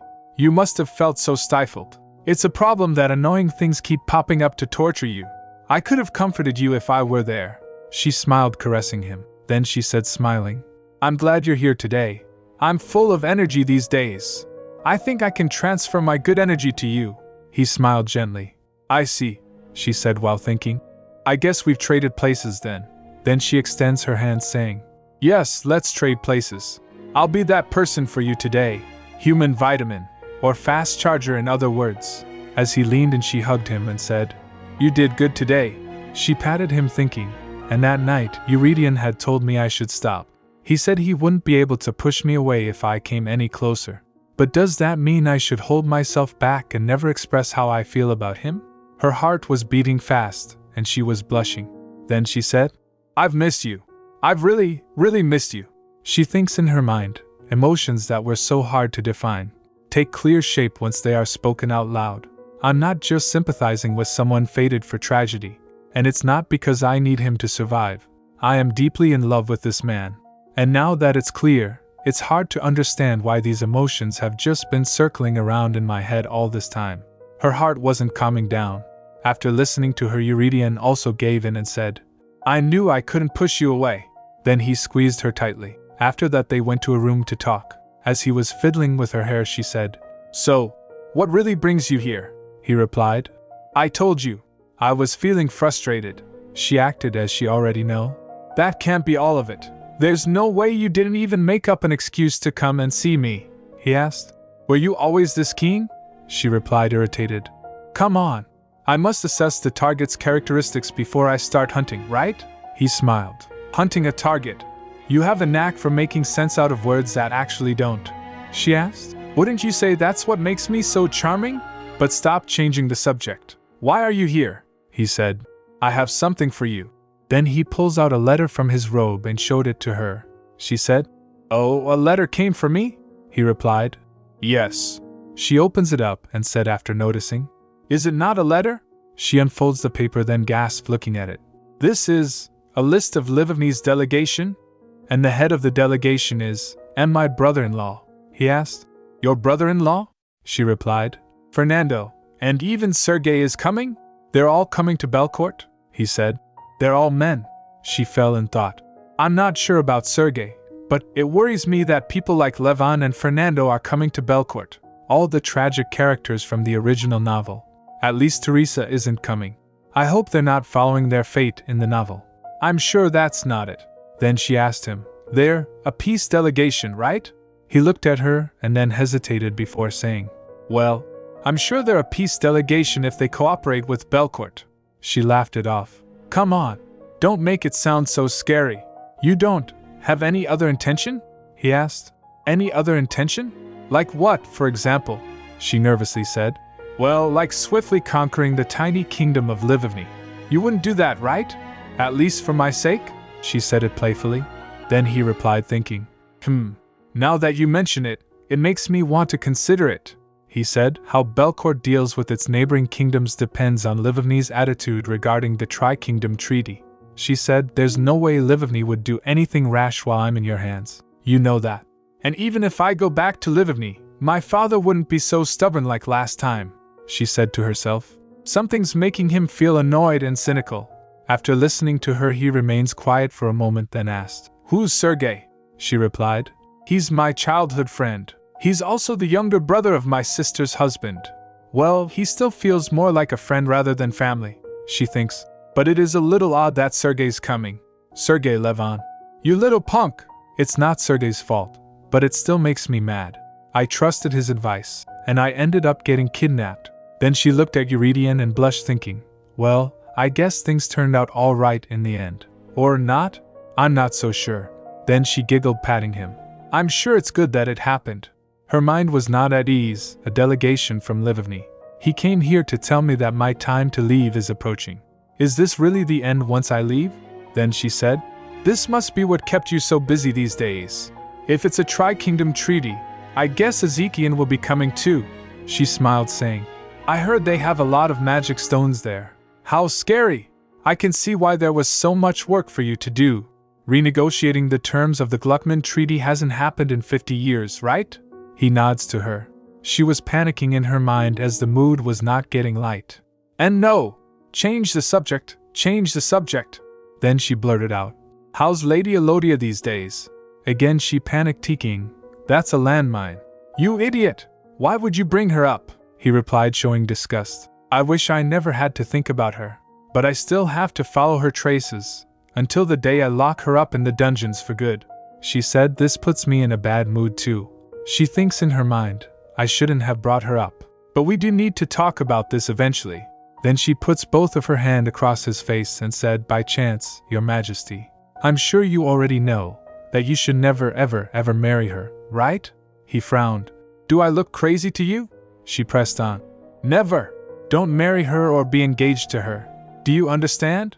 He gets stunned for a moment but doesn't reply.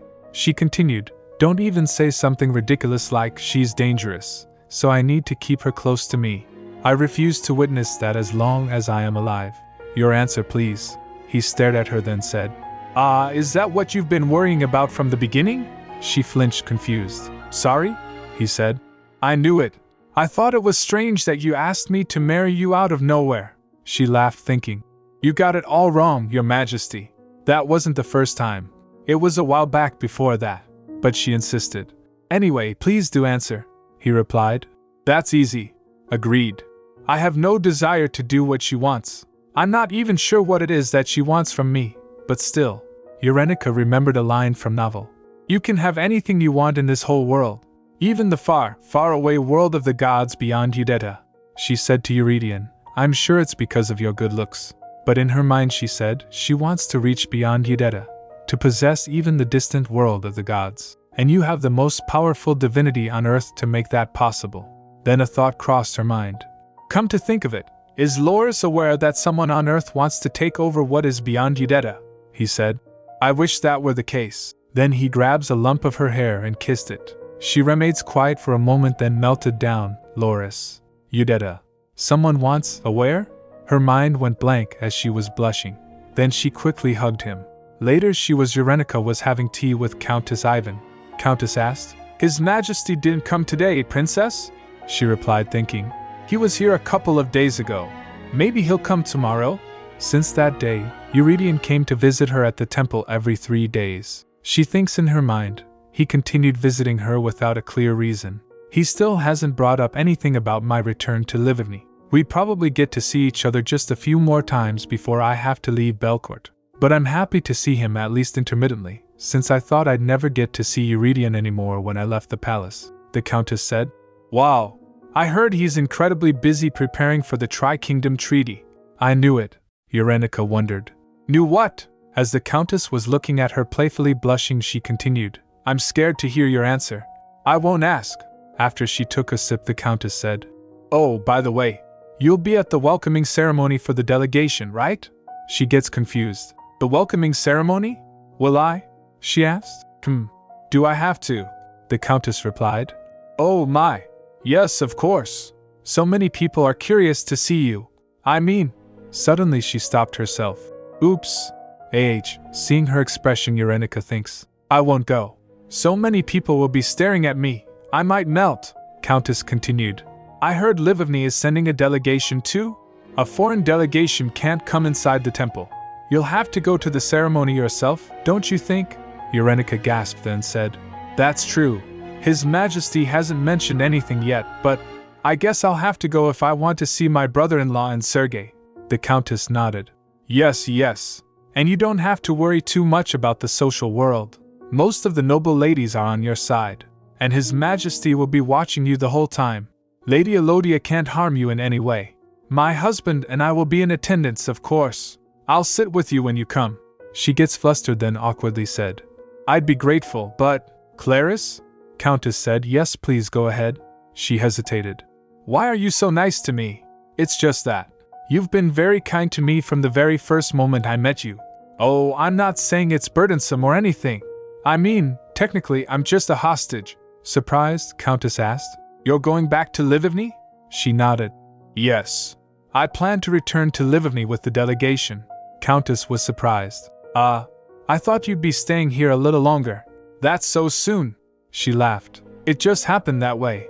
Countess asked. Did His Majesty approve this too? She nodded. Yes. Probably. I see. Not much time left then. The Countess sighed. I'm saddened. I was hoping to be closer to you. I've been wanting to befriend you ever since I saw you from afar. You just seem so lovely, and you just give off a very different air compared to the ladies of Belcourt.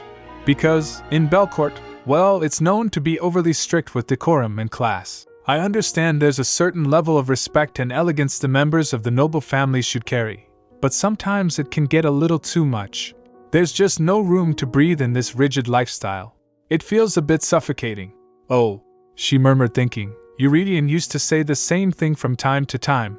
The Countess added, I heard Livivny is much more open and free compared to Belcourt. I imagine it to be like you, perhaps, she replied. That's because our kingdom is so small. Then she remembered. But it's true Livivny is described in the novel to be more liberal than other kingdoms around. They even allowed the only daughter of the kingdom's princess and a duke to marry a knight of the guard, she replied. You're probably right, at least compared to Belcourt. Countess was happy. Right? That's what I like about you, princess. That must be why His Majesty is head over heels for you. She gasped, blushing. Head over H. She took a sip of tea, feeling embarrassed. I think he was just a little surprised. I did many things that could be considered rude, but he's still very kind to me, the Countess said. Oh my, he must be very kind to you. And to tell you the truth, Lady Elodia has been trying to win his heart for such a long time. It was to a point where everyone thought he just let her marry him, Eurenica said. I see. I guess Lady Elodia was more aggressive than I thought, the Countess said. Yes. I can't even keep count of how many ladies suffered in her hands. After hearing that, Eurenica felt chills thinking. She must have never been shy about hiding herself, even in the social world. I guess you could say she's a feisty one. What a scary lady. If I make any wrong move, she might really kill me this time. Or does she just want to marry Eurydion that badly? Even if she's after his divine power. Come to think of it, this doesn't make a lot of sense. She fell in deep thought. What could a mortal possibly gain from what's beyond Udetta? What could she possibly do with that power she can't even rely on? Isn't it more realistic for her to wipe out Belcourt's current system that oppresses black wizards? Or force an agreement not to oppress black wizards? The more I think about it, the more it puzzles me, she mumbled thinking. Does she know a certain weakness about him or something? The Countess tilts her head. Pardon? She replied. It's nothing. She wondered what could it be. Meanwhile, Soleil was looking outside the window as heavy rain was pouring down. She recalled the scene where she talked with Eurydion. He asked her seriously, Why would you do such a thing? What do you want from me? She said to herself. It's because I want your divine power, of course. If it's impossible for me to have it in my hands, I'll get it through a child I'll have with him. On that day, it rained just like today. I can still see it when I close my eyes. The purification, to burn the evil things away. She remembered the day. The knights were raiding a manor. Knight Captain said. Search thoroughly. The soldiers complied. Yes, Captain. Soleil was hiding in the bushes. She looked at the manor from a distance. The captain was shouting, Purify everything, don't leave anyone behind. She recalled, I saw my parents and their friends get swallowed up in a bright silvery light, clearly seen even in the pouring rain. That was the day my old family perished. She called out for them. Mother! Father! But someone stopped her by putting his hand on her mouth. Shh, don't go there! She turned to him. Sir Russell, he said. It's too dangerous for you to be here. You need to get out of here as quickly as possible if you don't want to die. You can hide with me. Her family had been the leading force behind the secret study of dark magic, and their end seemed inevitable. She was 10. That's when she became Marquis Elodia's adopted daughter and stepped foot inside the magic tower for the first time. And that winter, when she was slowly getting used to my new life at the magic tower, when she saw Eurydion for the first time. As she was walking in the tower, she heard someone talking. Just like my ancestors, I believe your drive and intelligence will bring prosperity and abundance to Belcourt. I will support you with whatever you need, the master said. Please do not worry, your majesty.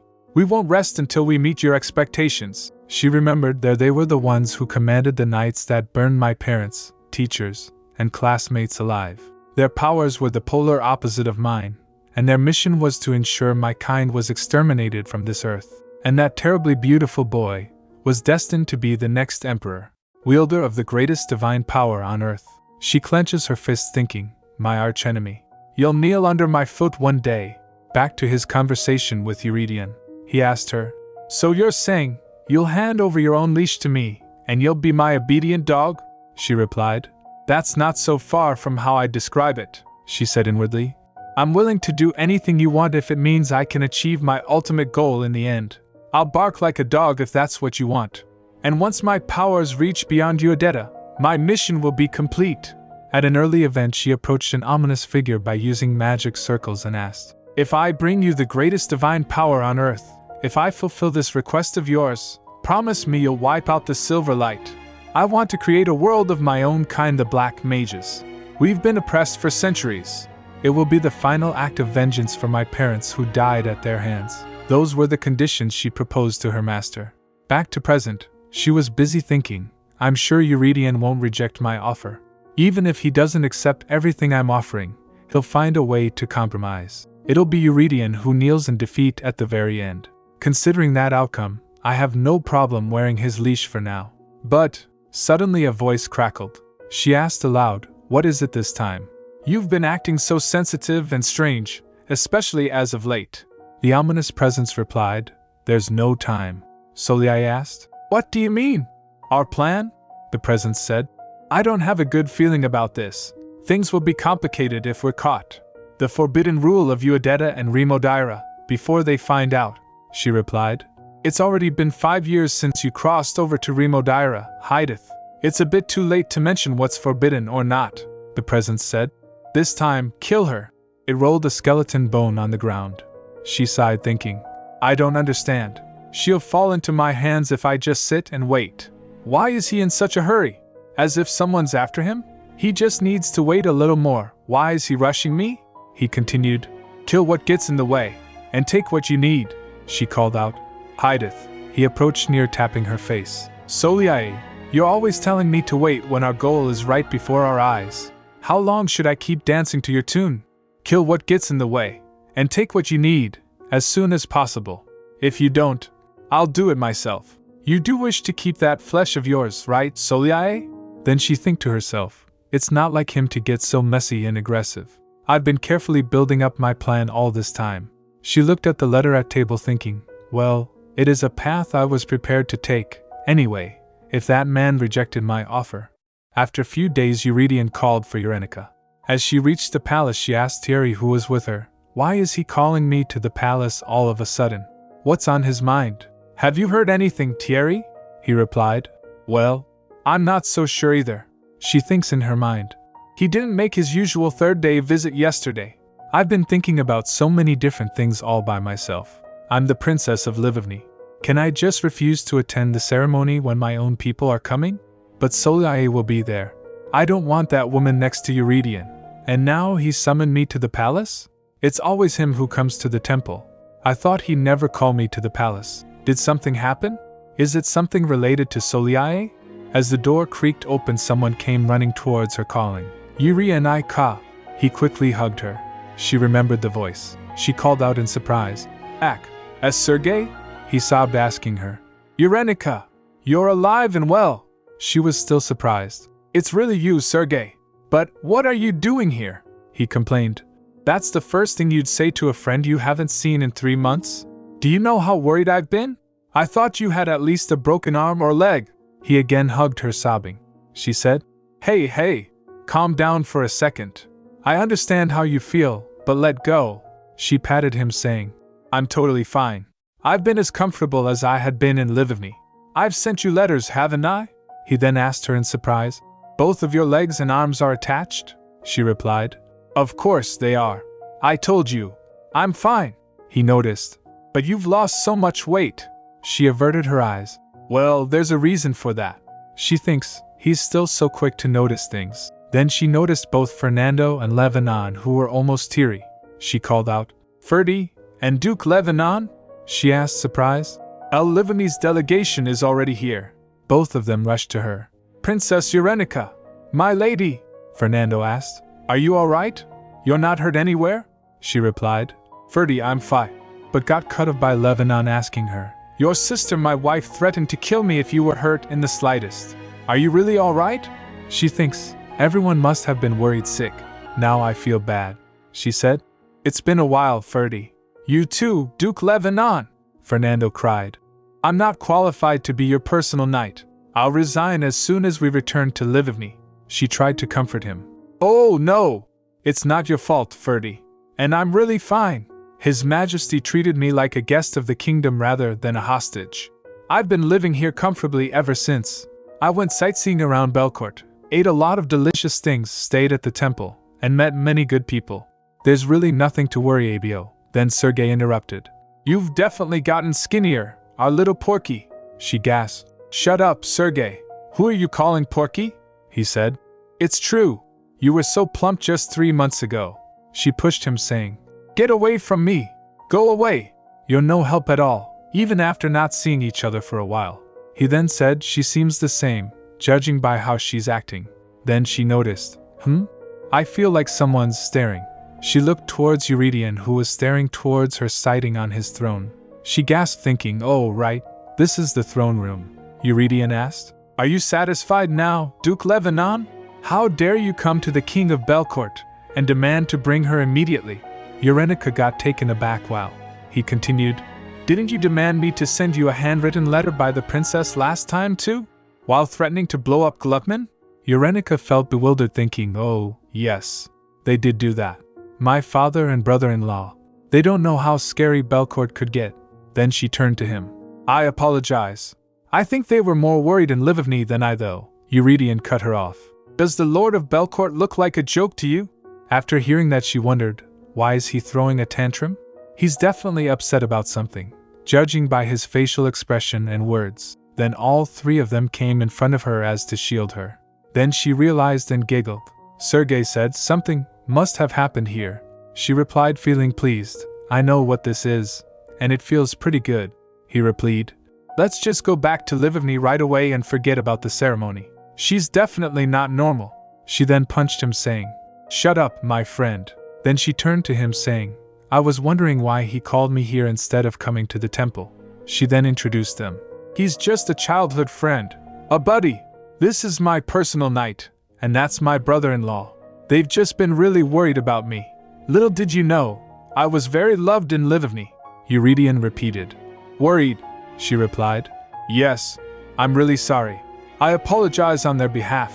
She was looking expectant. Seeing that, he said, You don't need to apologize to me. She mused, thinking, It's so clear what it is. Jealousy. She felt happy and confident in front of him. She said, Well, now that I'm already here in the palace, can I talk to them for a bit more before I go back to the temple?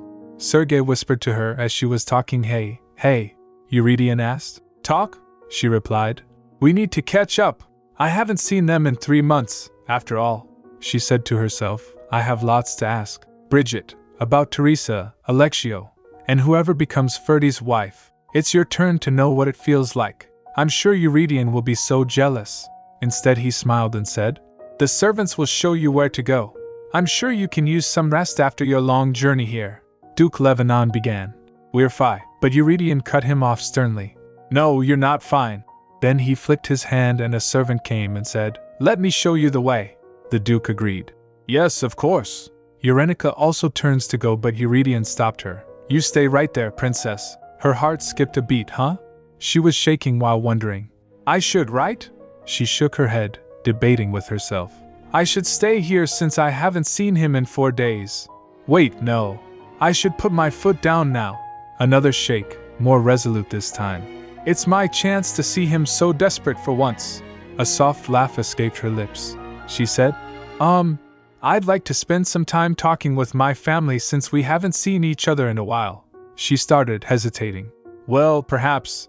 I do have a little bit of time to speak to His Majesty? Eurenica! Sergei called out, grabbing her hand. She turned, barely believing what she was seeing. Him? Jealous? She stole a glance and was jumping with joy inwardly. He's jealous!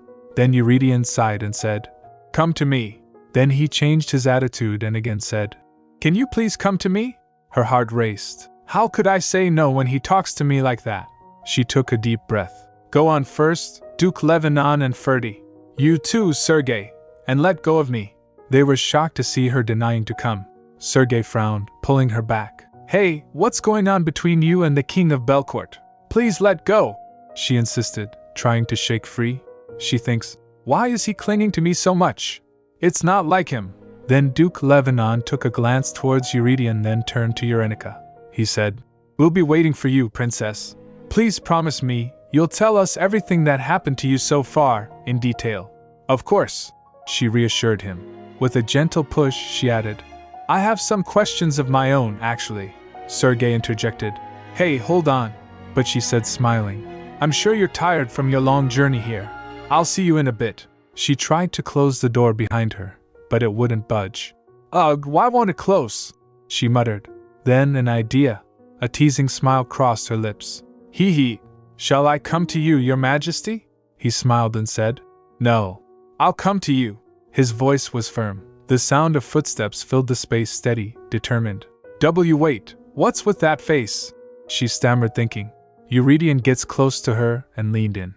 With the push of his hand, the door closed. Her back was at the door. He asked, A friend? Is Sergei that childhood friend you mentioned before? Well, yeah, she admitted. We grew up together. He's also Duke Lebanon's brother, you know, my sister's husband. So, he's my in-law. We're family. You guys seem a lot closer than that, he murmured. You think so? But, she eyed him carefully. You are jealous, right? His silence was enough of an answer. Then, finally, what if I am? Her eyes widened. Wow, you even admit it now. Aren't I so amazing? I've disarmed a fortress like you. She puts her hand to his face. He said, leaning in. I don't want to admit it, but I can't deny it either. She grinned. Oh my, look what I got you to say.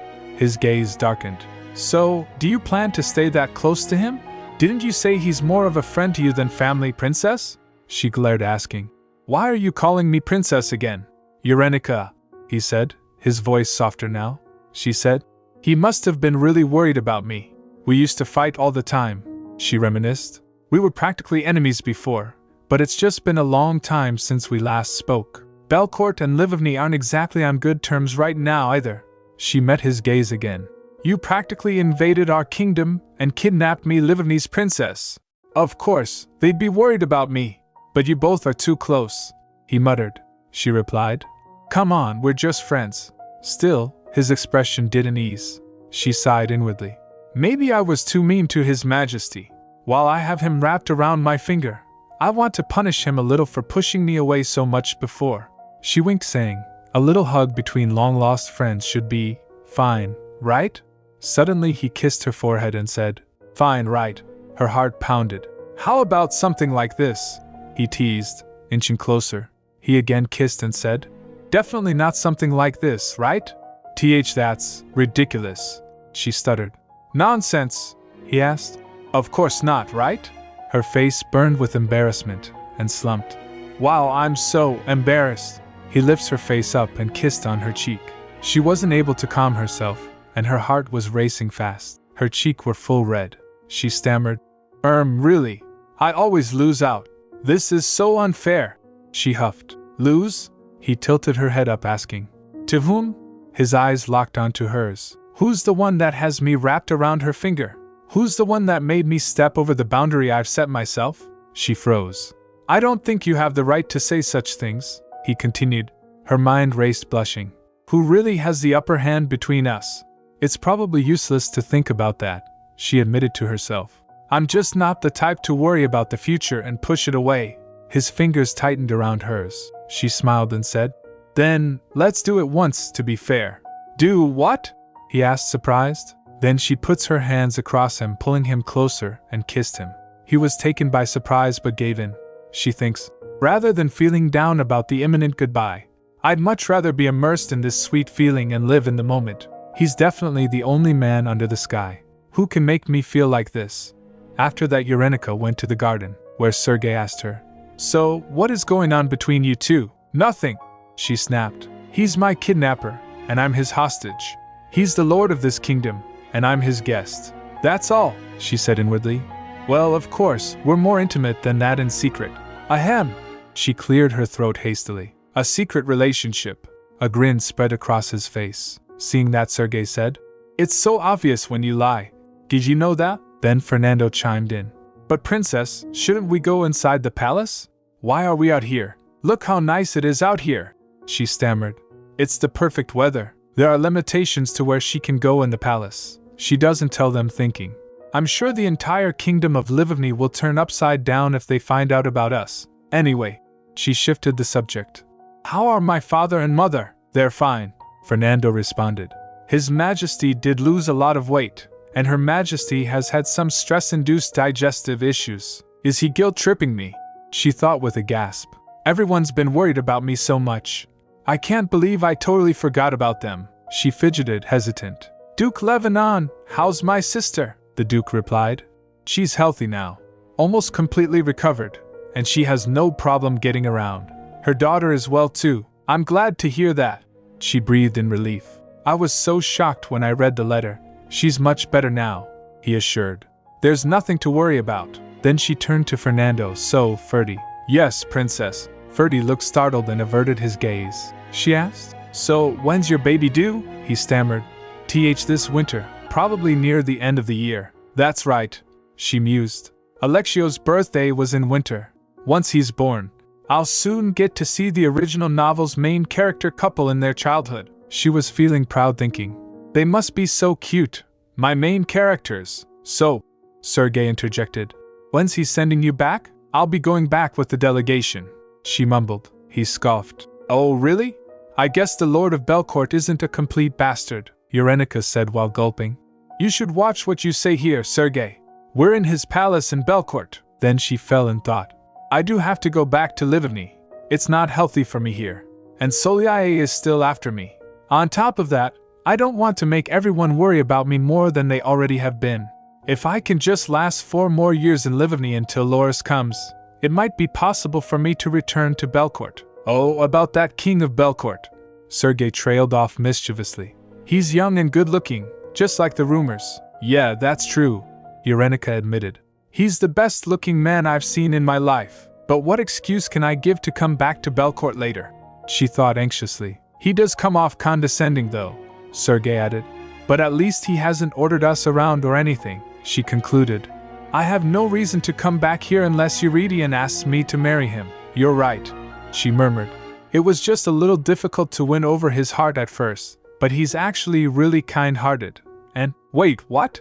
She stopped and blushed, realizing what she had blurted out. All of them stared at her in shock. What was hard? Sergei pressed. To win his heart? That sounds awfully suspicious. What do you mean? She stammered. Look at me straight in the eye, Urenica. I can see through you. Whatever. She shoved his face away. Get your face away from mine, Sergei. Stop saying strange things. He's never laid a finger on me, and he's the reason I've been so well taken care of here, she added firmly, glaring. Don't say anything strange to mother and father. Got it? He looked at her suspiciously while she added, You better keep your mouth shut. Wow, such temper. Sergei whistled. Anyway, we better feed you something nice once we're back in Livovny. Look how skinny your arms are now. Eurydion was listening to their conversation while standing in his office. Fernando chimed in. He's right, princess. You definitely look much thinner than you did in Livovny. You think so? She blinked. Maybe I did lose some weight, Sergei remarked. It's true. Your cheeks used to be much plumper. Shut up, she huffed. While listening to their conversation, Eurydion thinks, I can't focus, but I'm too curious to shut the windows. It'd be too selfish of me to have her stay here. Eurydion thought, watching her from a distance. I've already made my decision. It's so lovely that she's so vulnerable and careless, but I can't stand seeing her being that way to other men. But what about after she's back in Livni? He pondered. He remembered Eurenica explaining to him. He's my childhood friend. Well, he's more like a friend rather than family. He's also Duke Levanon's brother.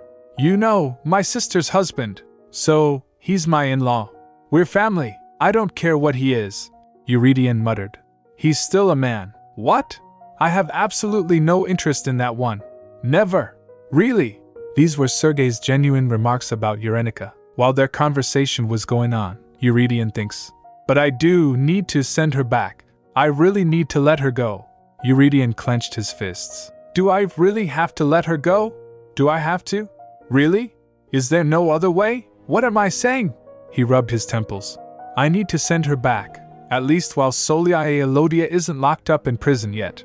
But even without Soliae, Belcourt's a difficult place to be for the princess. Her body rejects this land, and my position is burdensome. His mind was racing, thinking about possibilities. I know I shouldn't be selfish. I love Belcourt, Eurenica suddenly exclaimed. I wouldn't mind settling down here if my body could handle it. She's so adorable when she says things like that, he thought.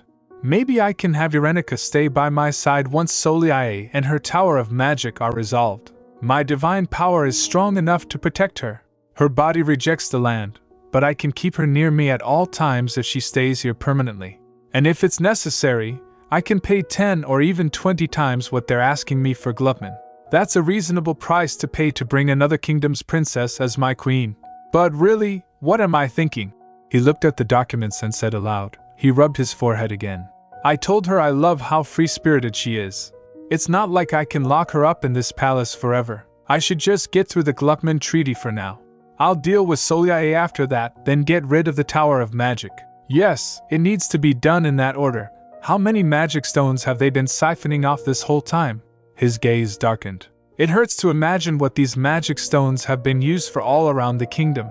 There's no way Roselle wasn't aware of an operation this size. He must be a black magician himself, or at least an accomplice who allowed his disciples to commit a crime. Maybe I shouldn't have trusted him so much, he muttered to himself. The daily record of every activity done in the Tower of Magic, and a report about Soliae Elodia and all the other disciples. I'll send Eurenica back to Livni to keep her safe, then purify the entire kingdom. How long will it take to get rid of black magic from this kingdom? If I round up every priest and knight of Belcourt for it, will it be safe enough for Eurenica then? I can't guess how things will turn out, but I'm not letting her leave me forever. I know this is selfish of me. Ultimately, it's up to Eurenica, he sighed. I hope she understands how I feel. The Livni delegation was guided to the Berillia Palace. The mess in the garden had been completely cleaned up. Looking at that, Eurenica thinks, that was fast. I thought it'd take more than a few days. This is amazing. As they walked, Eurenica suddenly started to leave the group, but she was caught on her way back to the temple. She had originally planned to stay at the Berillia Palace after being caught by Sergei, but Eurydion denied. No, you need to go back to the temple, she insisted. It'll just be for 2 days, he replied. Still, no. You'll see them every day once you're back. There's no need for you to stay with them now, she pressed on. That's true, but the ceremony, he said. You don't need to go to that. You've already seen them. You don't have to be at the welcoming ceremony. It could be dangerous for you. A gentle kiss was placed on her forehead as he said, Soliae will be there, and the Ezekian wizards are going to be in attendance too. If anything ever happens to you, the king of Livni might blow up Gluckman for good. Don't go. She giggled nervously, thinking, that doesn't sound like a joke. To Clarissa's disappointment, she decided not to attend the welcoming ceremony. Later she was walking in the palace when Loris's voice rang. I think it could be fun, Eurenica said. No, I'm not going. But please, watch him for me instead.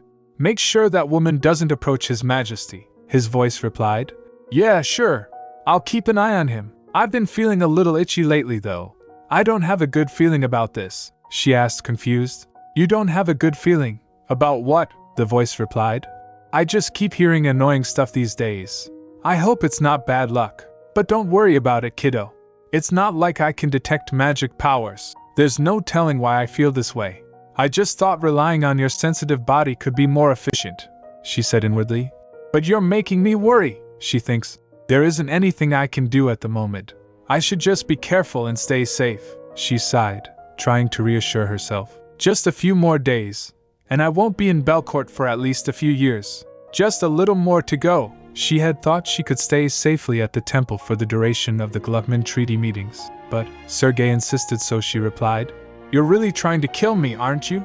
It hasn't even been 2 days since I came back to the temple, he asked, oblivious. What did I do? He grabbed her shoulder, saying, You're Livoni's princess, Eurenica. We barely got to see you in 3 months. If you knew how worried your parents and your sister have been, you wouldn't say I'm asking too much. She felt guilty, thinking, Ugh, I know that, but I can't exactly tell him that either. Then Fernando added, I also find it odd that you're staying at the temple instead of with us. I've been sent here to protect you. I think it's suspicious that the king of Belcourt has been trying to separate us. You'll be going to the welcoming ceremony tomorrow anyway. There's no reason for you to stay so far from us, she replied. Oh, I won't actually be needed at the ceremony. Then the Duke asked, surprised. What? Is that what that king's been telling you? The entire continent heard the rumor that the king of Belcourt invaded Livovny and kidnapped its princess. Even we weren't sure how safe you were kept. If you don't show up at a public event where many important people from different kingdoms are attending. Then Sergei interrupted. Hold on. Is he not planning on letting you return to Livovny? She replied, flustered. It's not his request. I told him I didn't want to, he asked, showing suspicion. Does he have some sort of dirt on you, princess? How do, she thinks. What do they take Eurydion for? Then she went to talk to Eurydion. After listening to the situation, he said, Yes, it's understandable they'd think that way. In the end, I'm the one who kidnapped you and brought you here. As he was flapping the pages, he added, I'm the one who started it all. I don't blame them. A long, pensive silence followed. Eurenica was stunned, she thinks. But you kidnapped me because of Livovny's unreasonable and arrogant attitude. And it's because of my intolerance to magic powers that you had to keep me in the palace. Then she said, I'm sorry, the people of Livovny are a little passionate. Eurydion filled in.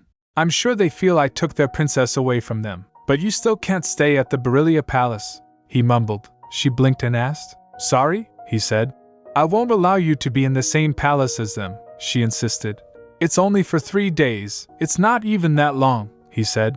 That's too long. He placed the papers back on the table and turned to her. He said, I feel nervous even when you're right next to me. You can be so careless at times. Suddenly Loris remarked. He's really clinging on to you now, she whispered to him. You better not be looking. Eurydion gets confused, so she said, Oh, nothing. Anyway, so that's why I came here. You were ready to push me away not too long ago. Why did you wait so long to change? Just before I have to leave. You mean it? It would have been nice if you changed your mind a little sooner. He embraced her, saying, Well, you never thought about how much I'm holding myself back because you're leaving soon? She blushed, thinking, Gosh, how could I just leave this man here and go back? But it's not like I can just tell them I want to stay here. And even if I stayed, I'll have to be next to him all the time. That's just not practical. After a deep breath, she said, I'll attend the ceremony, just for a couple of hours, he said. You don't have to, but she cut him off. I don't want people thinking you're some sort of a criminal. I just have to show my face. Countess Ivan said she'll take care of me, she beamed, saying, I'll just go to show my face just for 1 hour. Then he sighed. I'll mention it to Shumart. He'll stay with you. Don't ever leave his side. Then she remarked, Look how kind you are. Her mind was puzzled. What should I do? I really can't do this. There's no way I can just end this relationship and go back to Livovny without any regret, she then said. 4 years. After just 4 years. Your Majesty. He tilted his head. 4 years? She said. Yes, 4 years. Well, assuming that my body can withstand it, he replied. There's a temple in Livovny too. Why are you saying stuff like that? She said. Who knows what'll happen? Wait, that's not what I meant to say. Anyways, do you think you can lock up Soleil in 4 years? He asked. What do you mean? She replied. If you can, Your Majesty. She had said these words many times before, but this time, it was so much harder. After a deep breath she added, "If you can, then, marry me," he said. "I didn't mean to make you wait this long," she accepted without realizing. "Fine then," but she paused and blinked. "What?" She wasn't able to believe and asked. Sorry, what did you just?" he replied. "That proposal of yours, you really mean it this time, right?" She thinks in her mind, he knows that all the previous times I asked him to marry me were just empty words, but I'm really being sincere this time. She nodded. "I mean it. I really do," he asked. "Then you understand, right?" She tilts her head. "Understand what?" He pulled her closer and said, "My being greedy, stubborn, things like that." Then she puts her hands to his face saying, "Are you sure it's not the other way around?" She kissed him and said, "I can get really greedy too. You'll have to meet a few demands of my own," she thinks. "Once the issue with Soliae is solved, as well as the issue with the whole magic tower, then," she asked, "do you promise to give all of yourself to me?" She was thinking, "So I don't have to suffer here. I want you to hold my hand and hug me whenever I need you to. Do you understand? I want all of it. Every last breath of the divine power that surrounds you from head to toe." Then they kissed. She resolved, "Fine. I just have to get through 4 years, just 4 years. I can return to Belcourt after I become a priestess of Loris." Later Countess Ivan came to her. The Countess was beaming seeing her. She said with excitement, "I heard you decided to attend the welcoming ceremony. You haven't decided on what to wear yet, right?" "Leave it to me, Princess." She was shocked. "I made that decision last night." How did she know already? The Countess clapped her hands saying, "Come in, Madame Philadelphia," Eurenica stammered. "Who's Madame Philadelphia?" A woman came with maids who were dragging lots of clothes. She gets amazed. "Whoa. Countess Ivan, what is all this?" The Countess was determined. "Our goal is to make you the most beautiful person in all of Belcourt, Princess." Madame Philadelphia also gave a nod. She added, "Way more beautiful than Lady Elodia. Way more." Then both of them grabbed Eurenica saying, "Shall we pick out a dress now?" After putting effort when she gets ready, Eurenica was amazed to see how good she looks. She glanced at herself in the mirror. "Wow, it's like magic," the maid, feeling proud, said. "Your hair color is already so naturally sweet. We just gave it a little touch to make it even more adorable. What do you think?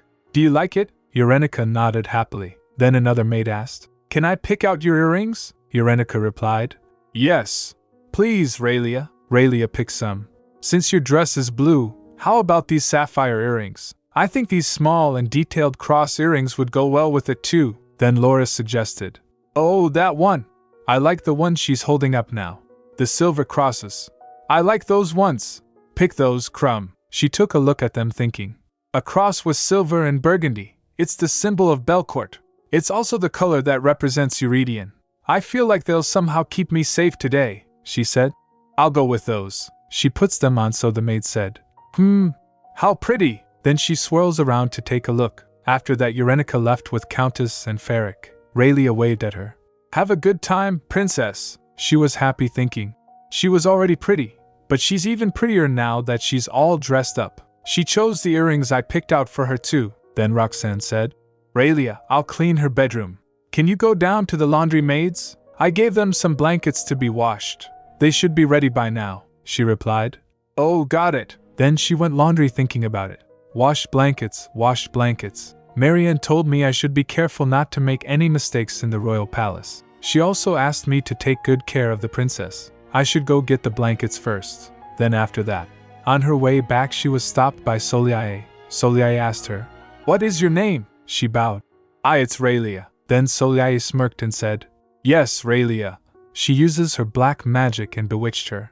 Raelia felt like blacking out, losing consciousness. Inside the banquet hall, Eurenica glanced around and fidgeted, concern flickering across her face. She said, "I feel like I'm putting you to work, Thierry." "Of course not, Princess." He quickly reassured her, smiling warmly. "It's my great pleasure to be of any help to you." She felt touched after hearing that. She then whispered to Loris, "You're the one who should get to work, Loris. You should be pouring down your blessings on a devout priest like him." "That's ridiculous," Loris replied with a lazy shrug. "I blessed him plenty already. He was given so much the moment he was born," Thierry said. "But please, if there's anything you need at all, promise me you won't hesitate to tell me." "Okay," she murmured, then she glanced around nervously. So this is Belcourt's main banquet hall, where major social activities take place. Her eyes found Eurydion seated at the far end. She mumbled, looking at him. He doesn't look so comfortable. Pardon? Countess asked, leaning closer. I just realized that His Majesty's human too, she said quietly. He looks so bored up there all alone. Everyone was stunned for a moment after hearing that. Count said thoughtfully. That's what he looks like when he's bored, he added, feeling hurt. I did notice. Whenever I bring up a suggestion and he makes that face, my proposal always gets rejected. Oops. Eurenica winced. Don't be distressed, honey. Countess comforted him. Try bringing something more interesting next time, Eurenica said to herself, feeling guilty. I didn't mean to hurt his feelings, but this isn't my fault. He could say what he feels instead of just smiling and hiding his emotions. Then the Count cleared his throat and added, But Princess? Have you two decided on when your ceremony should take place? Huh? She blinked. Ceremony? Count asked. His Majesty didn't mention anything to you yet? She repeated, eyes widening. Eurenica gets confused. Ceremony? For what? Does he mean a wedding ceremony? I mean, the Count continued said, we need to know at least the general time frame so we can prepare properly. I know his father had his around late spring to early summer. Clarice! He gasped, flinching as the Countess pinched him. Hee. Come on, honey! You said too much. Countess giggled, playfully pinching the Count. Then Eurenica giggled and said, He did say, he won't make me wait long. As she said that, the murmurs arose in the audience. Murmurs spread across the hall. Wait, she stammered. I didn't mean to draw this much attention. Countess quickly stepped up, eagerly asking, Oh my, is that really what he said, Princess? She teased. I had no idea His Majesty was capable of saying something so sweet. But wait, she asked, didn't you say you were going back home with the delegation? Eurenica replied while hiding behind Thierry. Oh yes, things just sorta worked out. I knew it, the Count exclaimed. I mean, she's already been staying in his palace. Of course His Majesty's been thinking about it. I knew something was going on since a long time ago, the Countess excitedly added. Didn't I tell you at the temple months ago? Remember how he went through the entire Barilia Palace last time? You should have seen what he did to the palace garden, Eurenica snapped, looking at them. Focus! You're gossiping just like everyone else here now. Thierry turned to the princess, concerned. Are you alright? She replied. I don't think I'm a good fit for social activities like this, she admitted, shrinking under the attention. I really don't like all this attention. You think so? Thierry asked softly. She replied. Yeah. I don't particularly enjoy this kind of scene, Thierry suggested. Well, I think you should at least get used to it a little. Being the Queen of Belcourt is bound to attract some attention. Is that right? The princess muttered under her breath. Anyway, Countess said to the Count, did you hear anything about Lady Elodia not attending today's ceremony? I don't see her anywhere. I did see her name on the list, the Count replied. But maybe she's running a little late, come to think of it. The princess looked around. She's definitely not here. I would have noticed her right away if she were. One moment, Princess, Countess said, excusing herself. Let me go ask some of the ladies. Have you heard anything about Lady Elodia not attending? She asked around. The princess muttered under her breath. I hope she never shows up, at least until I leave here today. She pressed her temples, thinking. I just have to kill a couple of hours here and show everyone I'm alive and well. Suddenly the maid Raelia came close to her and called. Princess. She flinched at her sudden arrival and stepped back. Thierry guarded her. Aurelia? She turned to the maid. Would you like something to drink? Raelia beamed. You look rather thirsty. Sure. I'd appreciate that, the princess replied. Raelia nodded, then paused. Sure. Please give me a moment. I'll bring it right away. She scared me, Eurenica thought. The Countess came and called. Princess. Eurenica turned to her. Countess Ivan, the Countess said. I've asked several ladies, but none of them really knew anything about Elodia. However, she added, someone did see a carriage waiting in front of the magic tower. I see, Eurenica replied. Well, I guess I'll just have to. Eurenica stopped in the middle as she saw Countess looking at something behind her. Princess! Raelia returned, slightly wobbling under the weight of the tray. I wasn't sure what you preferred, so I brought one of each. What would you like to? Suddenly the glasses toppled and few of the drinks fell on Countess's dress. I am so sorry, Raelia gasped. Urenica quickly asked. Are you all right, Countess Ivan? The Count also stepped up concerned. Then Urenica called out. A maid, call another maid. It's no big deal, Princess, Countess said calmly. My maid's probably waiting outside the hall. I can just change into a new dress. It didn't splash on you, did it? I'll go with you too, Urenica offered. I wasn't planning on staying long either. But Princess, Countess objected. You haven't even spoken to His Majesty yet. It's fine, she said firmly. I can just see him tomorrow. I have lots of time before I go back to Livigny now, she said in her mind. On top of that, my arms and legs have been feeling numb ever since I got here. It's probably because of the Ezekian wizards. I'll just get worse if I stay here any longer. I'll ask your Dian how the banquet went later, the Count covered the Countess saying. Let's get you covered up with this first, he said, gently wrapping her. Then Urenica turned to a servant. Could you let His Majesty know that I'm going back to the royal palace? He complied. Right away, Princess. Then she said. Let's go, Thierry. Come with us, Raelia. Yes, Princess. Raelia responded quickly, with blank expressions. Urenica looked at her and thinks, what's going on? There's something strange about her. Is it just me? As they left the hall, Eurydion was looking at them. Then they went to the waiting room. Thierry said, I'm not allowed in there. I'll wait for you outside, Princess. That's right. She glanced toward the door. He can't come inside the ladies' waiting room, she said. I apologize, Thierry, he replied. No apology is necessary, Princess. Then she went inside where the Countess said, I usually bring at least 2 dresses for an important event like this. Who knows what might happen, right? She hesitated for a moment, then added with a sigh. But still, she looked great in that dress. The Countess smiled looking at her and said, You're so kind. Please wait for me a moment while I change. She stepped inside, with her maid following her. Urenica, who was standing behind, thinks, I'm causing so much trouble around everyone. Her thoughts pulsed with guilt as her head throbs. Then she said, You should have been more careful, Raelia. It's one thing to make a mistake around me, but it's another to do that to the Countess. She's a noblewoman of Belcourt. But Raelia said nothing. That silence was strange. She usually responded whenever she was reprimanded like this. She imagined her saying, I'm sorry, Princess.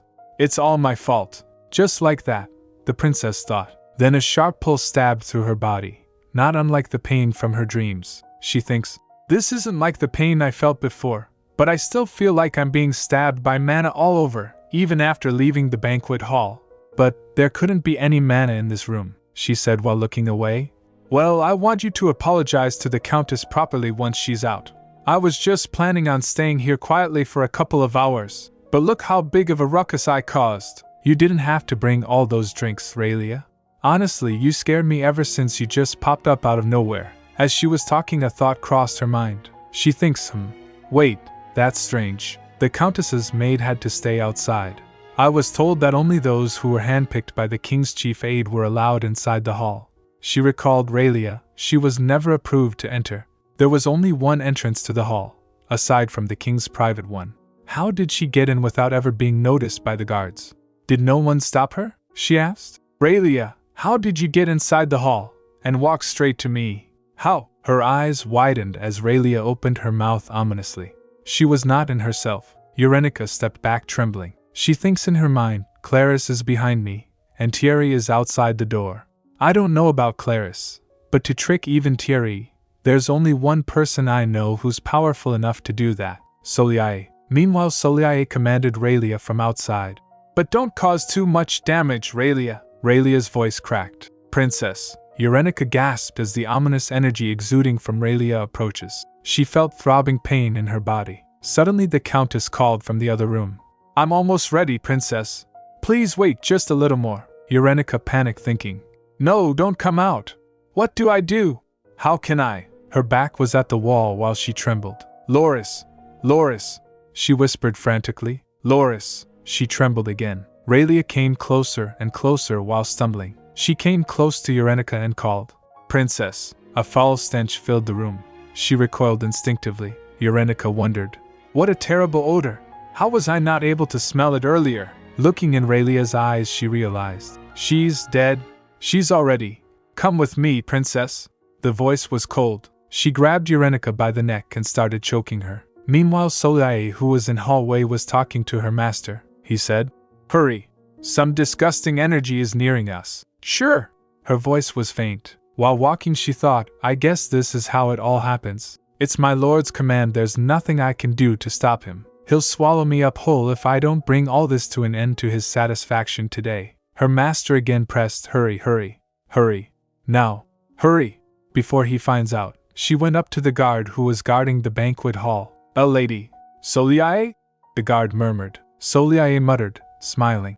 You're a nice boy. She shuffled forward and tapped the guard. Open it. The guard fell under his spell and opened the door. She saw Eurydion sitting at the far end and started walking towards him. She glanced around as she walked and murmurs arose. She went to Eurydion and said, Have you given any more thought to my latest proposal, Your Majesty? Her tone was sharp, direct. He replied, I'm sure you're already aware what kind of ceremony this is. She pressed. Don't change the subject. I'm not leaving without your answer, he said. You're asking for a personal conversation in an official setting? This is a very official matter, Your Majesty, Soliae said with a calm, pointed grin. The next queen, and the continued existence of the magic tower itself, depend on this. There was a low murmur in the hall as her presence began to draw attention. Soliae Elodia, came a murmured warning. Eurydion used his divinity and said, Is it not clear to you that I was giving you a warning? She stopped his divinity with her finger and said, If all the humans in this hall are holding you back. She turned to the audience in the hall and with the flick of her hand everything turned gray, as time stopped for everyone there. How about now?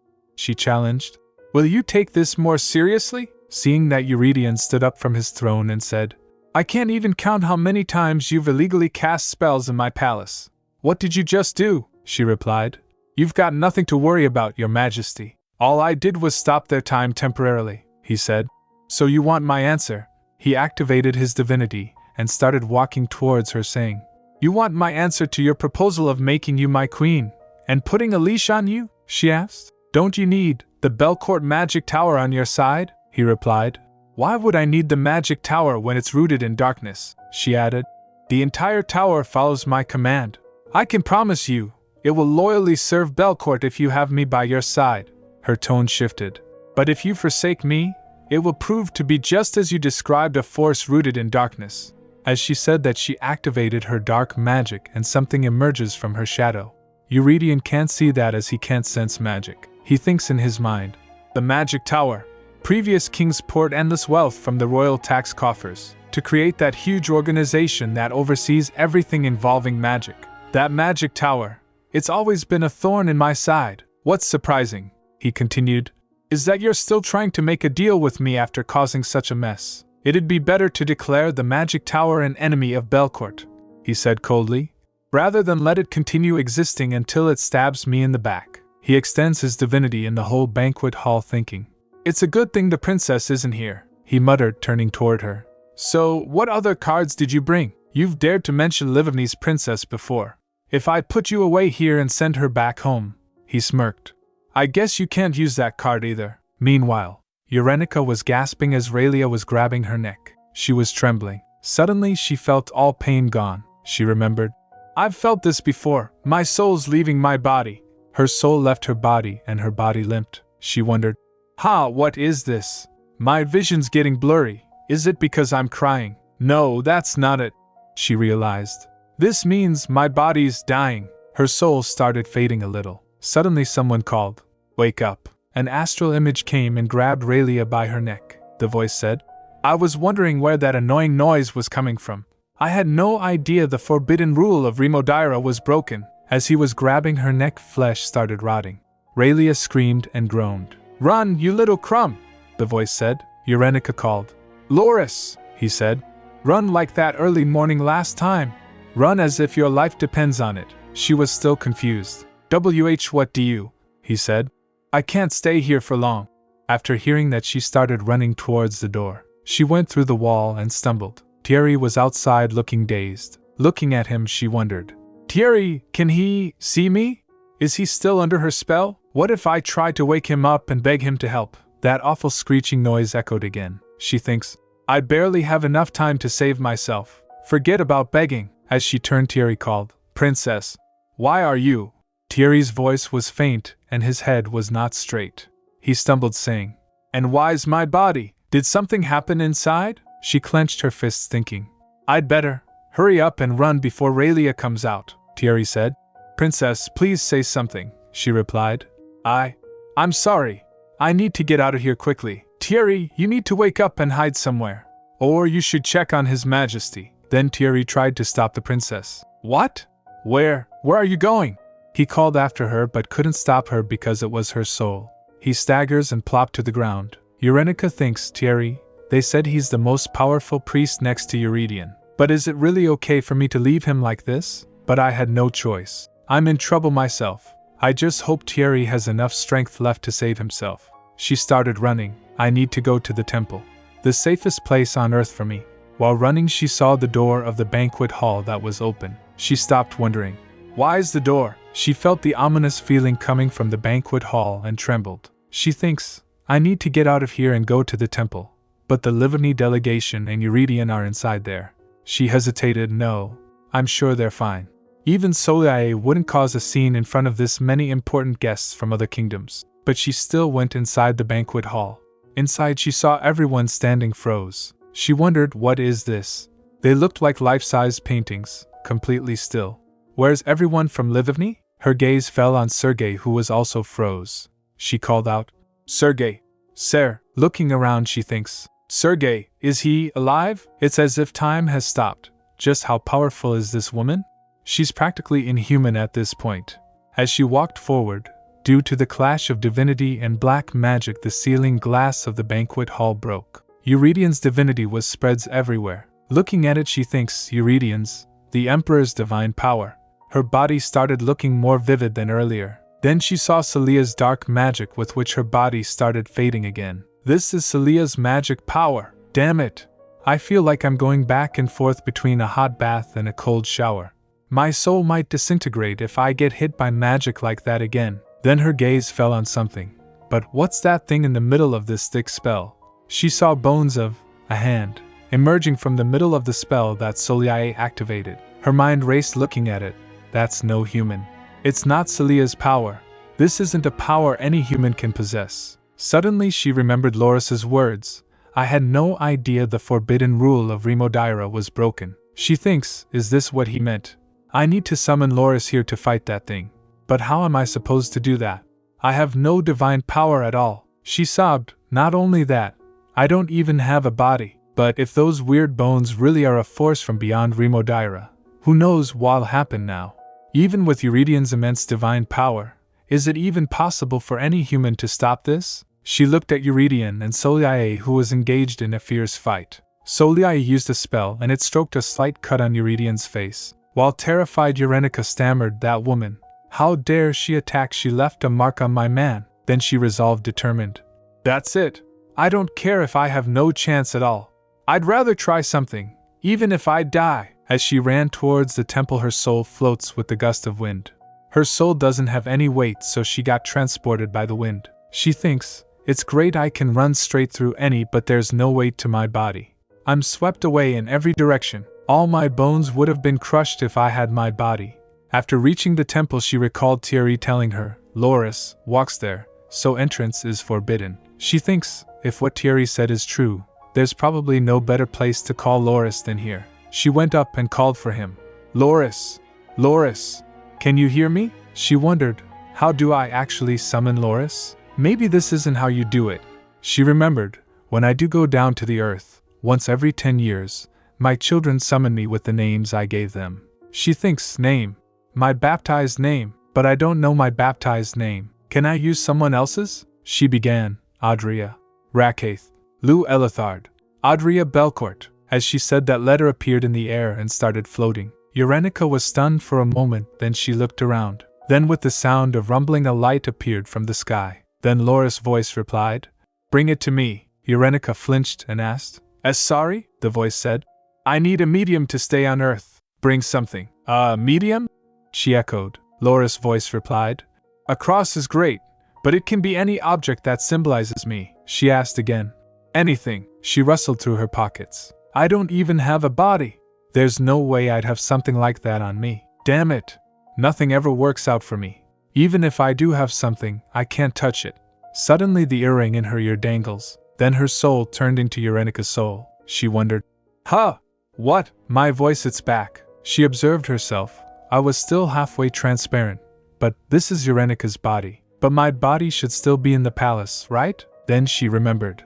I think these small and detailed cross earrings would go well with it too. She quickly started taking off her earrings. Loris! You said it could be anything, right? His voice replied. Yes, anything. But after he saw her earring, he said, Hey! But that's just too common. Loris protested. Be quiet! You already said anything works. She snapped. The voice mumbled.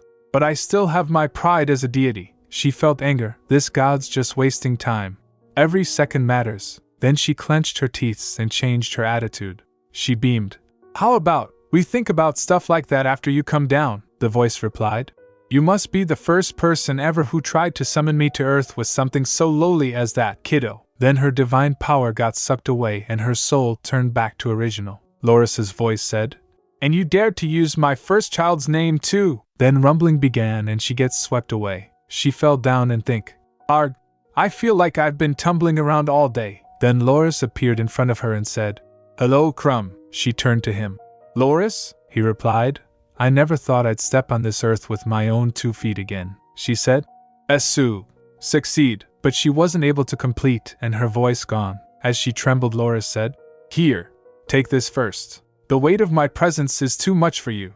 I guess you couldn't have known that before you summoned me. After catching it, she asked, What's this? She coughed, and her voice came back. Wow, this is really no joke. Then she took a breath of relief. Then Loris tilts his head looking at her. So that's how you used to look like. You're quite pretty, she said inwardly. I don't think it's me who deserves a comment like that now, she said looking at him. How beautiful, Loris replied. I know I'm pretty, but he turned into a wolf and said, This is my avatar. Using it is more comfortable for me. It's probably less burdensome on you too, she complained. You could have at least warned me, he growled at her.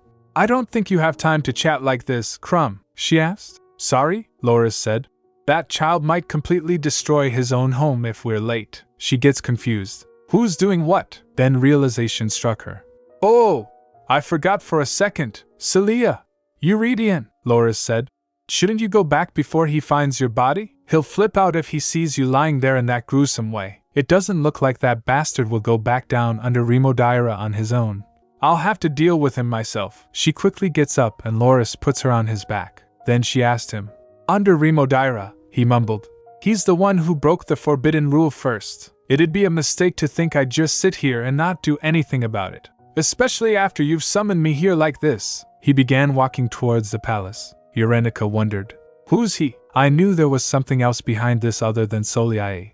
Then Loris started flying with her on his back. Meanwhile, as both divinity and dark magic clashed, glass shatters. Soliae looked at Eurydion and bites her lip thinking, I knew it. I knew that man would not react with reason if we rushed like this. She looked at her spell from where the bones were emerging and said, See? I told you we shouldn't rush. I'll have to fight his immense divine power all by myself. She glared thinking, well, it's not an impossible task. Eurydion said I have no other cards left, but, she called out, Raylia. Hearing that, Eurydion flinched. She thinks, I'm sure he recognizes her name. He's probably memorized the names of all the maids who attend to the princess and their background information. She activated another spell and said, Raylia, my beautiful child, bring her to me. Bring that lovely princess. Loris then went and sat on a higher place. He said, Wow, this is...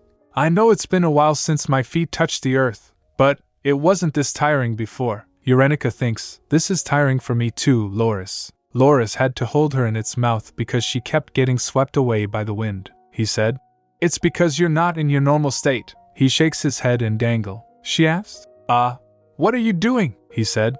Feel it, Crumb. She asked. Feel what? He replied. This murderous energy, she said. But I can't feel anything. Suddenly her soul turned back to Eurenica. She screamed. ACK, it hurts, Loris said.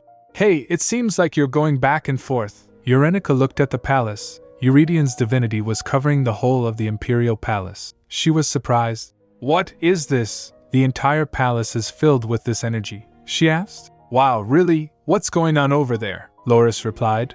I told you, he'll destroy the whole place if we're too late. She thinks, Had my original body returned for a second because of all that divine power? He said. Try to feel it. Hurry, I'm not able to feel divine power, kid. She clenches, trying to focus. I have to feel it. Anything, please. She jolted after getting the realization. I felt it right away. I didn't even have to focus. Then her body gets more faint. She thinks, Bralia, what are you doing with my body? Loris asked her. Where's your body? She mumbled. In the Lucia Palace. Then a loud boom voice erupts from the palace. Loris quickly gets down and puts her down there. He said.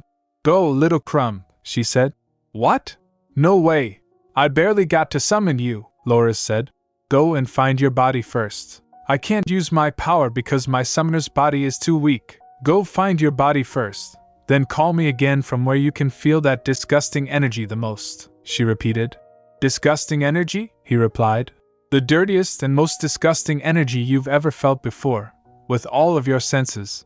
The scent of death, the smell of dead bodies, the sound of dried up bones twisting around, things like that. She recalled the bones emerging, then started running. Meanwhile, Raylia was holding her body, carrying it with her. She was mumbling. Need to take her. I need to take her. Need to take her. Need to take her. She was walking towards Soliae. Eurydion and Soliae, who were clashing with each other, went outside while fighting. Eurydion grabbed her from the neck and forced her on the ground. He asked, What did you do? Soliae laughed loudly. He shouted, What did you do to Eurenica? He was pressing her neck. She replied, I had no choice, your majesty. He asked again. I asked you that, did you do to her? She answered. It wasn't my intention to cause this big of a mess, but I have no choice but to follow my lord's command. Eurydion released her neck and chained her with his divinity, saying, I guess you just won't answer my question. He thinks in his mind, feeling guilt. She was only going to stay in Belcourt for 3 more days. I couldn't even protect her for 3 days. He then called. Ladine, Relegier, Shelby. The knights appeared as he called them. Then Soliae said, there she comes. Didn't I tell you already? You're better off putting a leash around my neck. You have no idea what's behind me, nor do you have any cards left. Ultimately, you'll be the one who kills that princess. Eurydion thinks Thierry was definitely with her earlier. She continued, there was something I thought of before. She's such a sweet and lovely princess. I thought maybe I should make her into a pretty stuffed animal instead of destroying her. She then slithers from the chains and chains broke. She gets close to him and said, So, you really should have listened to me. Raylia puts Eurenica's body behind them. Eurydion turns towards it. Soliae asked, What do you think? Doesn't she make a pretty corpse, your majesty? Eurydion looked at her. Her lifeless body was lying on the ground. He started walking towards her. He used his divinity, and chains again appeared at Celia's arm. He walked to her and holds her close, thinking, I shouldn't have left her alone. Suddenly her soul reaches there, and she returned to her body. She opens her eyes and coughed. She said, Thank Loris. She thinks, Wow, that was really close. I could have really died if I came a tiny bit later. I'm so glad. Eurydion quickly embraced her. She calls him, Your Majesty? Eurenica looked behind at Soliae, who was chained. Eurydion stands up holding Eurenica and turned towards Soliae. Eurenica said, while her voice was faint, Hold on. She felt throbbing pain in her neck. She wondered, What's going on here? What's wrong with my body, my neck? This just hurts way too much. Then Eurydion kissed her forehead, due to which the pain subsides. Soliae asked, Are you really trying to hang me out to dry? He activates his divinity more fiercely, spreading it everywhere. Eurydion then said, I should kill her right now. I do need her alive to find the root of all this, but I should just kill her now anyway. Right, Eurenica? Her throat was still hurting, but she spoke. Hold on, your majesty. I need to check something, he asked. Check something, he replied. I don't need to.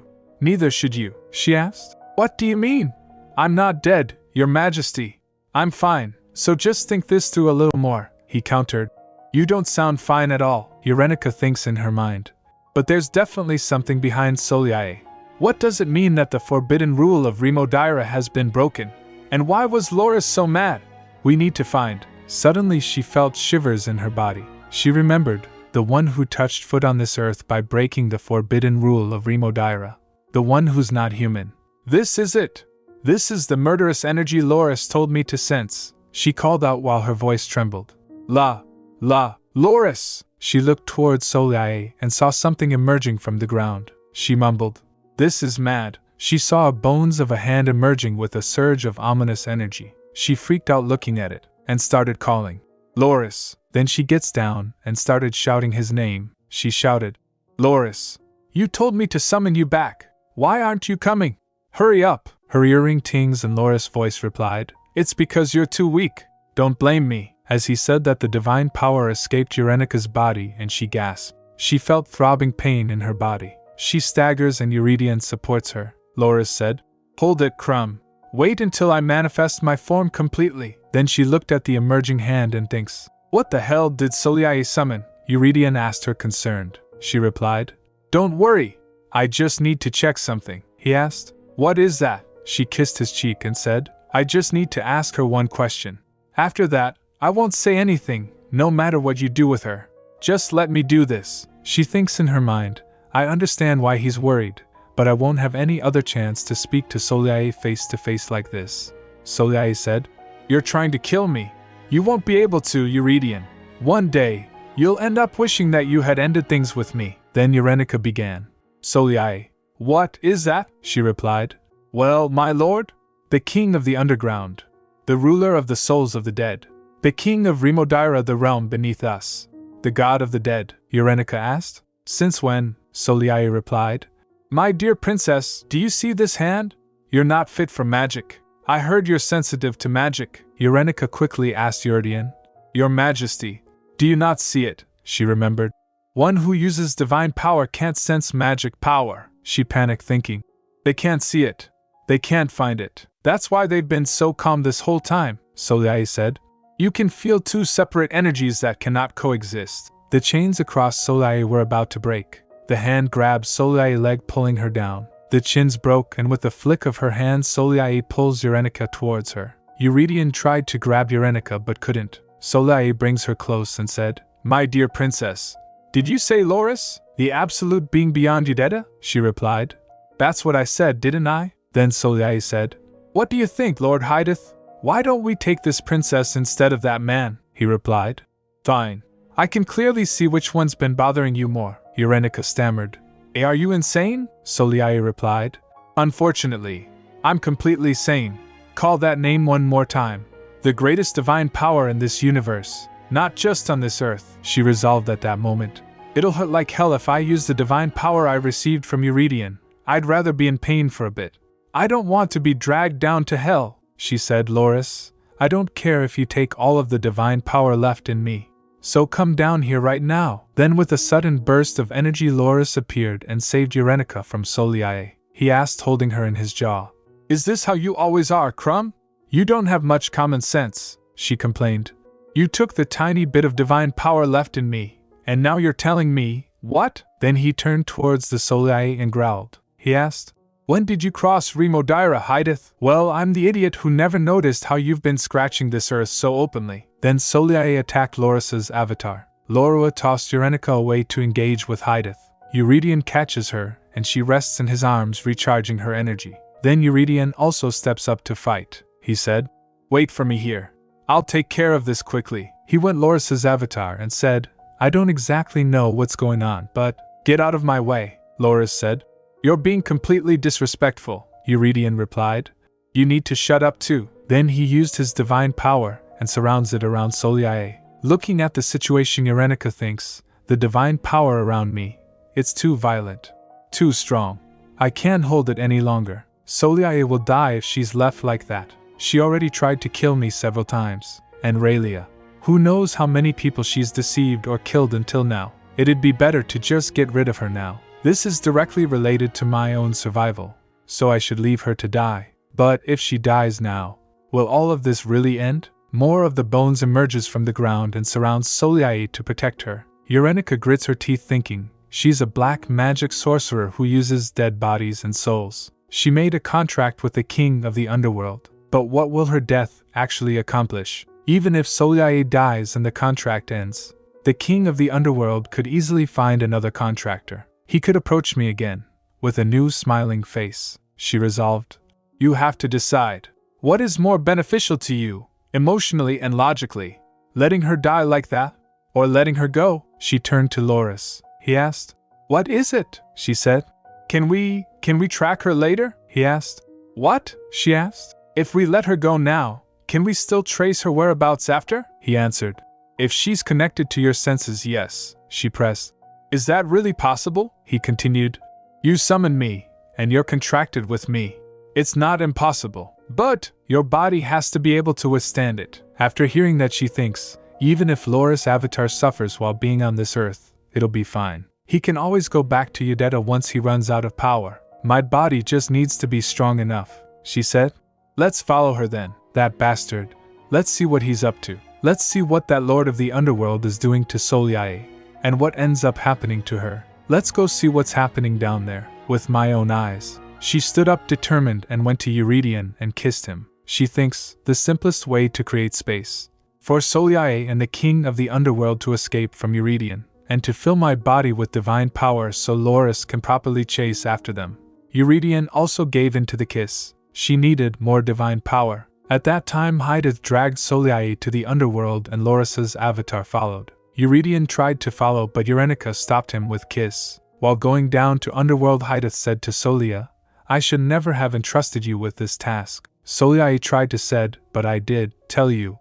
She said, he's not a man you can take just by charging straight at him. Hydath asked her, is that your excuse for letting go of the woman who summoned Loris? It is her, not the Emperor, who can reach beyond Yudeta.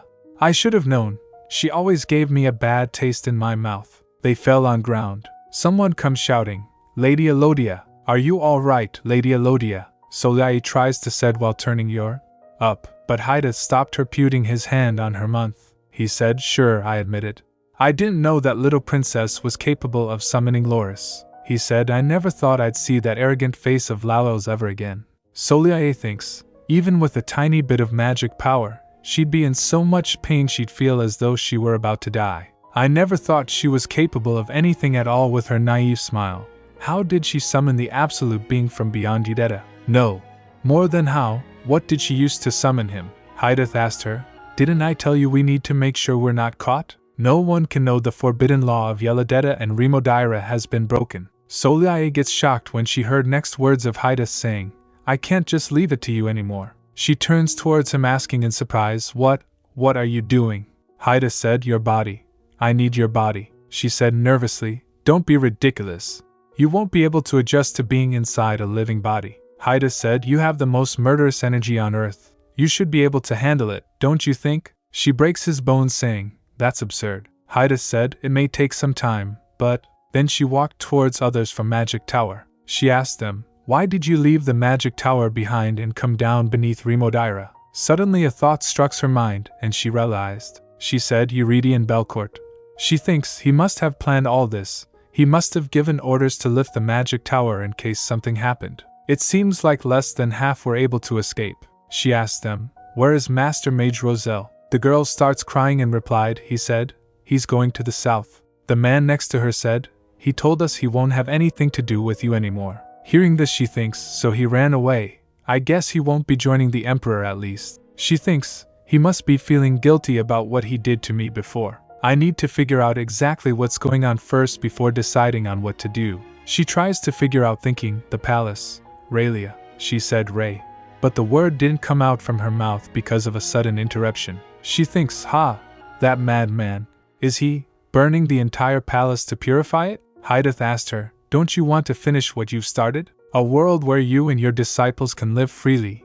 Wasn't that your dream? You said you wanted to drive out the divine power from this earth and create a world run by the black magicians who have been oppressed all this time. Didn't you say that's how you'd avenge your parents' death? She clenched her fist thinking, but with just your power alone, do you think you can take on the princess who received Loris' divine power? Everything you've been building has crumbled to pieces. Suddenly she flinched by an unknown presence. She quickly turned asking who. She slithered while seeing sky. She thinks, no way, we're underneath Remodaira.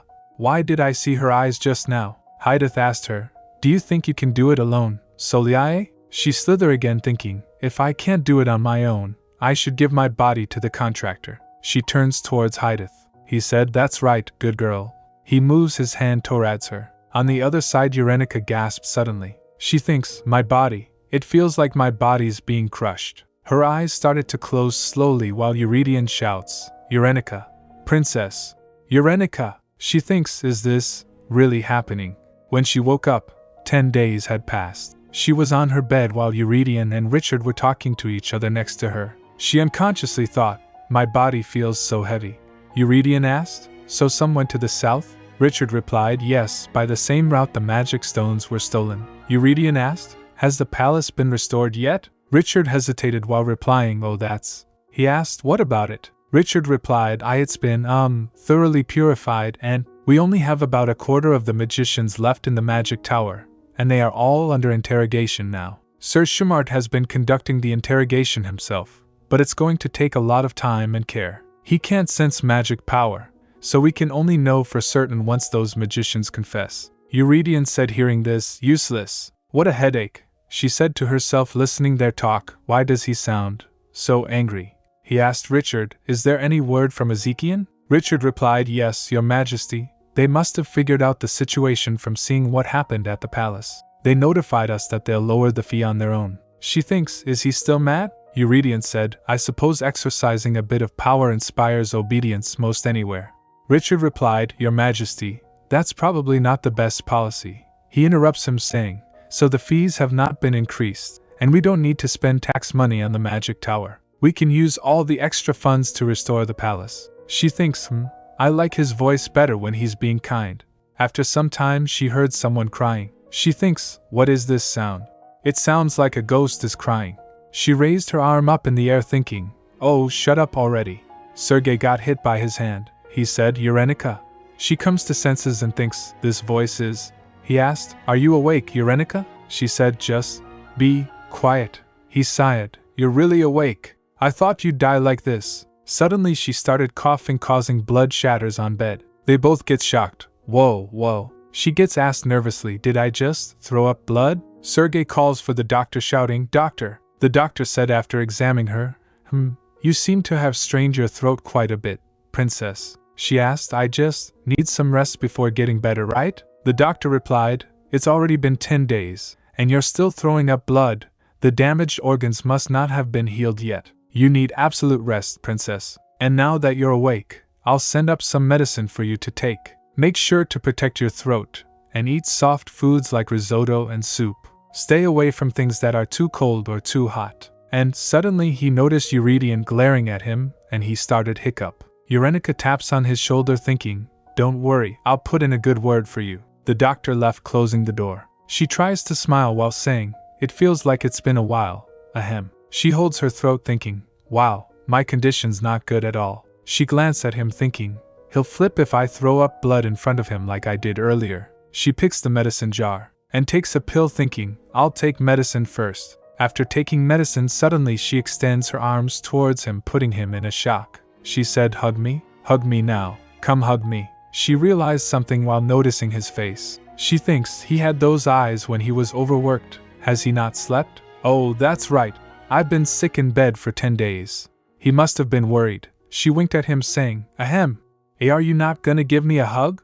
Then I guess I have no choice but to keep talking like this. She tries to say, if I strain my throat even further and can't speak at all anymore, it's all your. But he stopped her, blocking her mouth with his hand. He said, stop. The doctor just told you not to speak so much. She thinks, then, how am I supposed to have a conversation with you? He lied her down on the bed. She thinks, no, I don't want to lie down. I want to see your face. She tries to swing, but he presses her down saying, no, you need to rest. She pouts while saying, but still. He stopped her again saying, don't talk. He said, I came by every day to make sure you were breathing, but seeing you awake like this makes me feel even more unsettled. He brushed her hairs with his hand. The heat gets close to her, making her blush. She thinks, it feels like he's checking for my breathing. She holds his hands and asked him, were you worried? He replied with a smile, how ridiculous. If you knew how I was for the past 10 days, you wouldn't be smiling like this as if nothing ever happened. He kissed her forehead. She said, so, I lost consciousness that night then got sick. He said, I'm kissing you right away if you say another word. She starts laughing. While trying to kiss her, he asked, are you still able to laugh when you're that sick? Your throat, arms, legs, there isn't a single part of your body that didn't get hurt. Even inside your body. She writes on his fist with her finger. I heard laughing brings good luck. He said, ha, I have no idea what you've brought out. She asked him, stopping him to kiss. Brought out? What do you? Suddenly she noticed something in blanket. The thing comes close to her and climbs on her. It was Loris, he said. Took you long enough just to open your eyes. It's all your fault for being so weak. I'm stuck this way because of it, Crumb. She was still in shock seeing him. Loris. Eurydion stares T. Loris for a moment. Then he picked him and throws him away. Eurenica gets shocked seeing it. Loris said, Look what happened, Crumb. He has no idea who I am, how dare he? Eurydion said, That weird thing keeps popping out randomly. That night as well. Loris asked, Weird thing? Eurydion asked Eurenica, Are you the one who summoned that thing over? Loris gets frustrated and asked, That thing? He sits in Eurenica's lap saying, Children are all so ungrateful. She thinks you didn't raise him, but I can understand. Loris read her mind and replied, I've practically raised him. I'm the source of all his power. She gets shocked and thinks, He can read my mind now. She thinks, He's so sensitive. He replied, I'm not. She turns towards Eurydion saying, It's my pet. He asked, A pet? Did you just get it recently? She replied, Yes, I saw it wandering around the palace so I grabbed. He said, Who dares to let animals loose on the palace grounds? I'll need to speak to security. She nervously replied, Oh, no, I mean, ahem. I was outside the palace, actually. He asked, You went outside the palace that night? She thinks, I have no other way to explain what happened that night without sounding crazy. She points her finger towards her throat trying to say, voice not coming out. Eurydion said, You only smile like that when you're in trouble, but this time. Suddenly she embraced him in her arms. She kissed him. Just let it go with this. He said, No. I can't let some strange creature by your side. Before he can complete his word, she kissed him again. Then he tries to say, You kept dodging answering my questions that night too. I won't let. But once again she interrupts him, kissing him. She thinks, If I tell him now, it'll lead to an endless interrogation. Just this one time, please. I need some time to at least figure out what to tell him. I just can't do that yet. For a moment Eurydion remains silent. Then he said, I can't win against you. She laughed and said, Hee, I knew it. He brushed her hairs with his hand saying, No more talking. Then he kissed her. He said, You won't be keeping that thing constantly by your side, right? She asked, What do? He said, There are too many things wanting to be around you. It's annoying. She thinks, Too many things? What other? After some time Sergei visited her and asked, Why didn't you tell me? She asked, About what? He replied, What else? Your physical condition, of course. He said, Forget it, you don't need to explain. Let's just go back now. She said, I will go back, but only after my body recuperates a little more. He said, We would have stopped you from coming to the ceremony ourselves if you told us about your condition. Do you know how scared I was when I heard that you collapsed? He asked, Are you listening, Eurenica? She replied, Oh, yes. Meanwhile she thinks, I'm the new target of their dark scheme. Not only was I kidnapped in my sister's place, but I'm also about to be turned into a zombie by all the black magic around Eurydian's palace. I wish it had a clean ending, like Saved. The end. Why did I have to be dragged into all this? Loris said, If you want to change something that's already been set, you'd have to replace it with something else instead. Don't you think so, Crumb? She said to him, Can you be quiet? Sergei thinks she said to him and said, Why should I be quiet? Just know, we're packing up and leaving as soon as you feel better. She replied, Fine, I understand. She thinks, Hydeth can't track divine power, so I should leave Belcourt so it can't find me. She thinks, What's fortunate is that it'll take some time for Hydeth to completely take over Celia's body. Loris said, I've never felt this lazy and sleepy in my entire existence. You won't succumb to the magic powers since I'm here with you. But, can you do something about that body of yours? She thinks, I'll need to get stronger in the meantime. At least enough to keep Loris on Earth in a better form. Forget being strong. It'd be great to just feel normal. I feel so heavy and tired in Belcourt, there isn't much I can do here. I don't expect to be able to completely overcome the magic powers set against me, but I could at least defend myself more easily if I were back in Livigny. Eurydion also needs time to chase out the remnants of the magic power and purify this land. The timing is perfect for me to leave now. Suddenly she starts crying saying, Perfect timing to leave sounds too sad. Sergei asked, What are you mumbling on about? Is your mind not well either? She thinks Hydeth, the true force behind their dark scheme, has materialized, and the original plot is completely twisted now. There's no telling what will happen from now on. She clenched her fist thinking, I guess I've at least succeeded in changing the story. I'll keep everyone safe, everyone I've determined to protect. I am a little scared about what I might have to suffer in the future, but, she said, I need to survive on my own. She said, survive. Survive, Sergei said, hey, let me check your temperature. Come over here. She pushed him away saying, go away, Sergei. She thinks, it's extreme training time as soon as I get back. And my goal is to survive on. After some time Thierry comes to Eurydion and said, all the documents have been sent, Your Majesty. He asked, all of them? Thierry replied, yes, Your Majesty.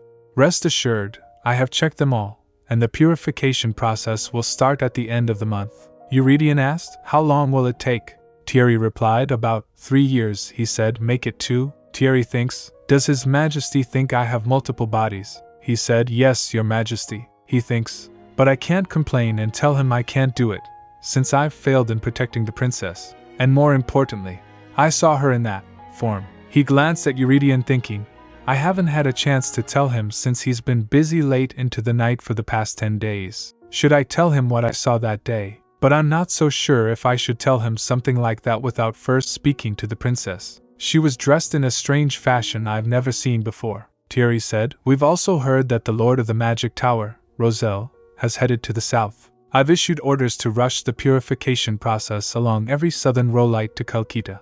We expect to catch him by the end of the year at the latest. Hearing this, Eurydion said, damn it. He thinks, an unimaginable amount of money and time was spent on that magic tower over multiple generations. But that's where the evil darkness is most concentrated. Doesn't she make a pretty corpse, Your Majesty? He furiously thought she was going to turn Eurenica into one of them. But it did seem like they were after Eurenica for some other reason too. Why did Eurenica let that woman get away? How am I supposed to ignore that fact? I got sucked into those eyes and lost Soliae. And another thing. The baby wolf that fell from the sky.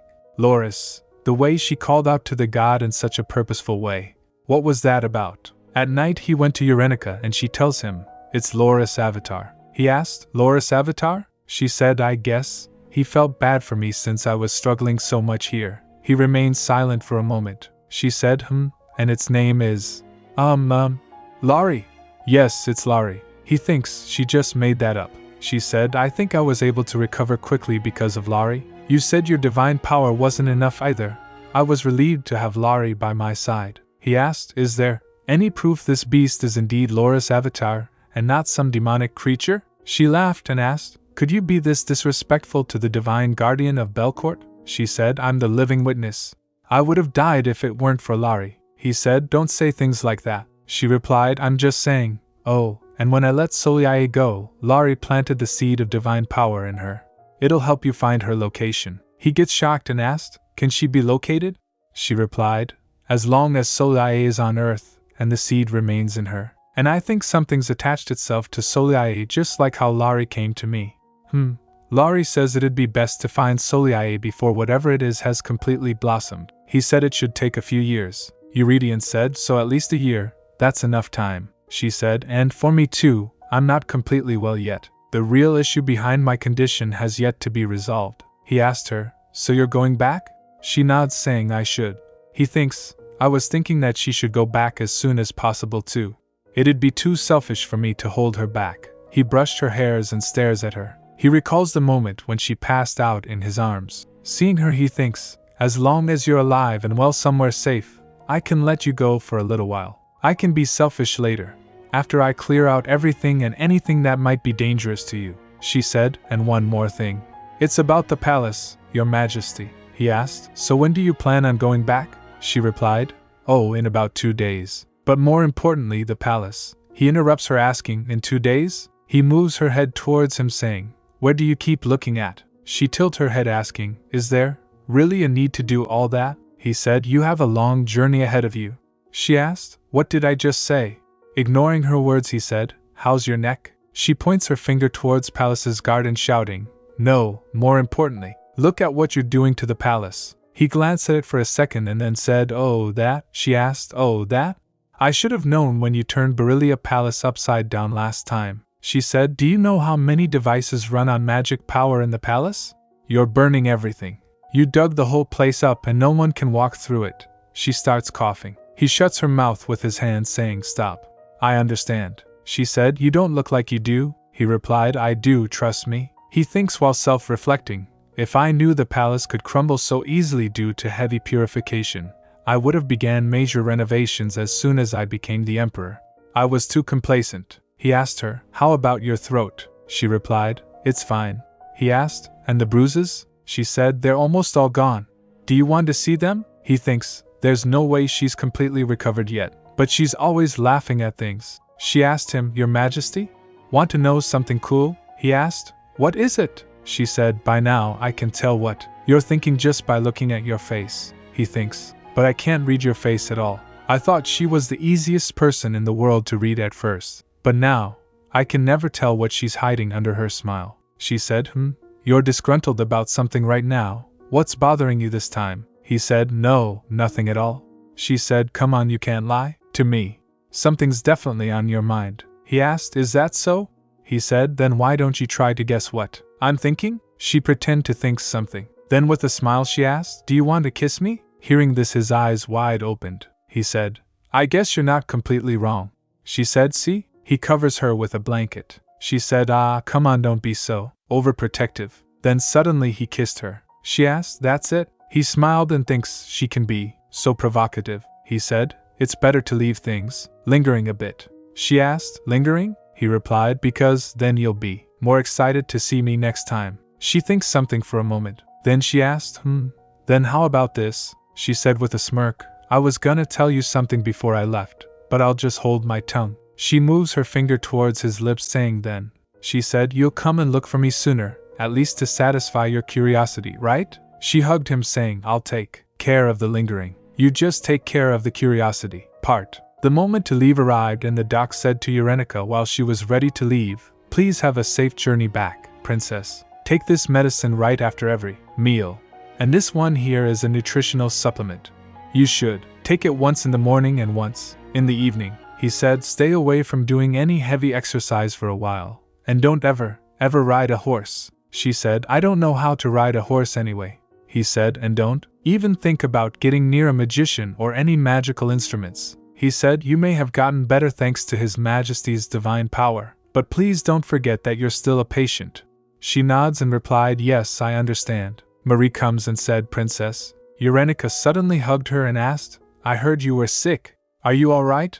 Marie said, I don't deserve to hear that from you, Your Highness. Tears fell from her eyes while she said, I shouldn't have sent Rayla away that day. Eurenica patted her and said, It's not your fault, Marie. I'm sure she went to a better place. Don't be too hard on yourself. She said, I'll see you again when I come back to Belcourt. Well, it'll be in a few years, but Thierry comes and Eurenica noticed him. He said, Princess, please be safe in your journey. She winked and tries to slight him. Sure. He said, Your Highness. Eurenica said, Let's shush about what you saw that day, yes? She said, If you let out a single word about that day. He asked then. She said, Then I'll pray to Loris every night to rain down plagues on the Verishad temple. Loris said, But I won't give them any plagues. She patted him saying, I'm gonna abandon you if you keep wiggling around like this, Laurie. Loris said, You, kiddo, what did you just say to me? How dare you? Where's your reverence for me? She said, Anyway, Thierry, I'm sure it was difficult putting up with my tantrums all this time. Thank you, he said, Please, Your Highness. I'm the one who should be thanking you. She asked, Thanking me, Thierry? He said, Yes. You'll come back one day and save me from His Majesty's grip. She chuckled hearing that. She tries to said, Let me give you a hug, Thierry dash. Meanwhile Eurydion pulls her back saying, Nope. She said, No need to be so rude, Your Majesty. He said, I'm not being rude. I have every right to intervene. He said, Eurenica, you shouldn't just hug anyone like that. She cuts him off saying, Oh, come on. I told you I won't. Why won't you believe me? She said, I'll watch myself, I promise.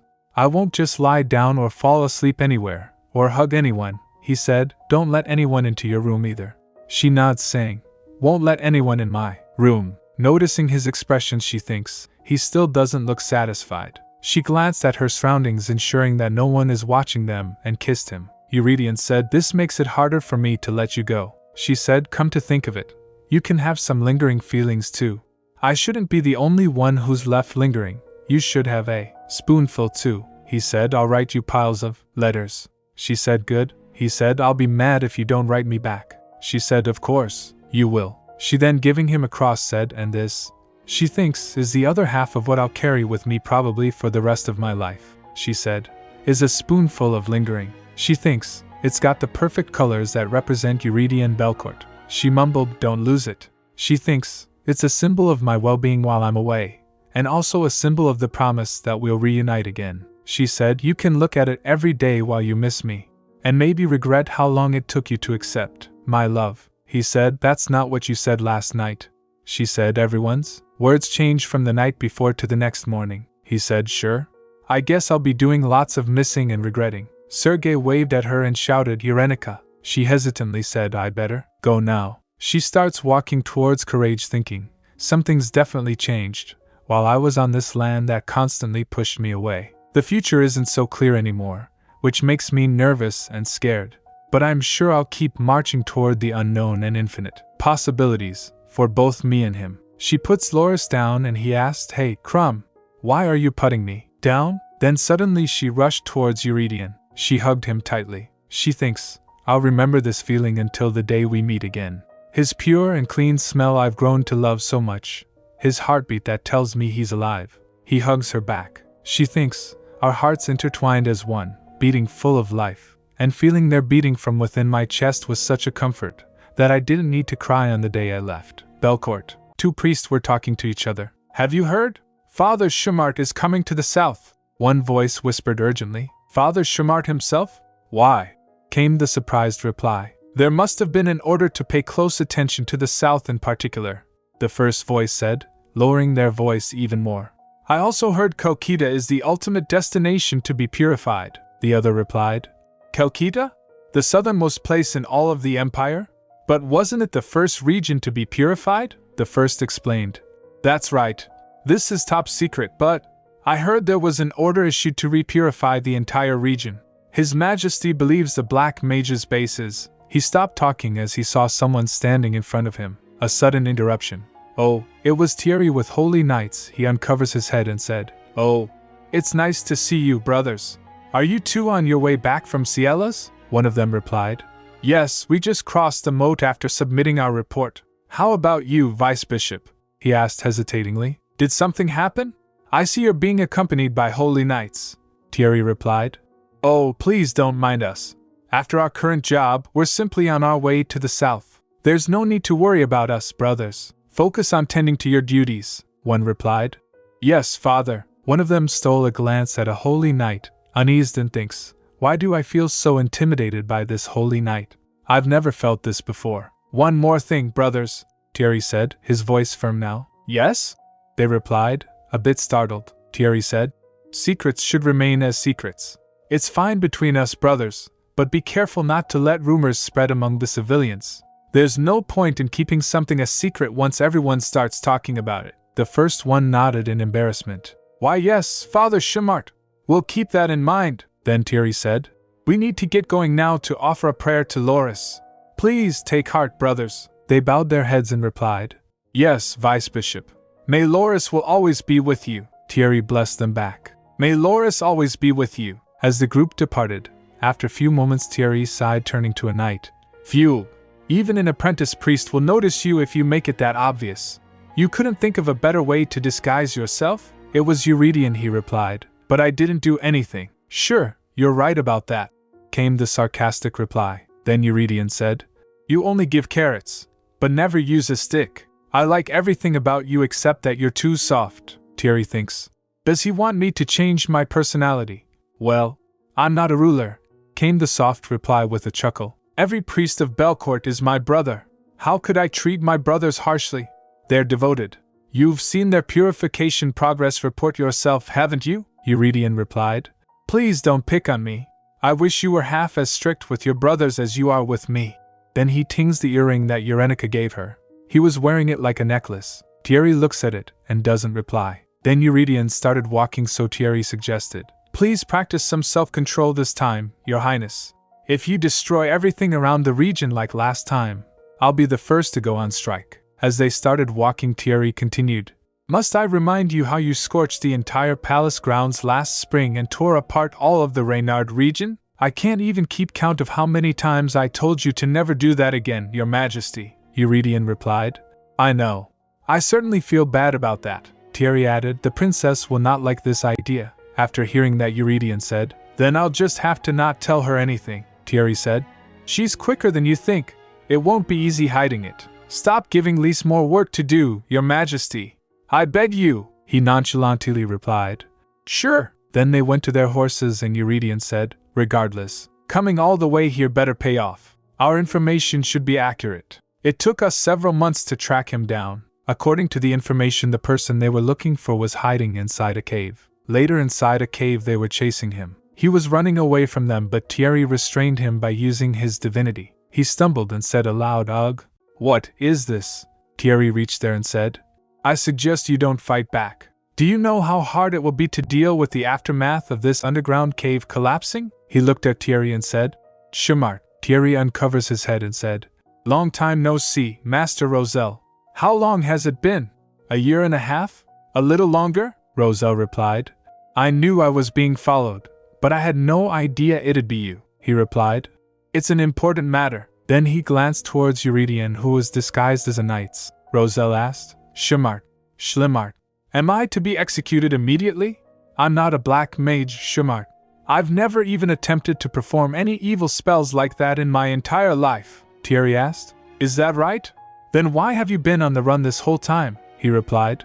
I had no choice. I was scared, Thierry asked. Shouldn't you have thought about that before you decided to betray His Majesty? He shakes his head and replied. No, that's not what I mean. It wasn't the King of Belcourt I feared, he trembled, saying.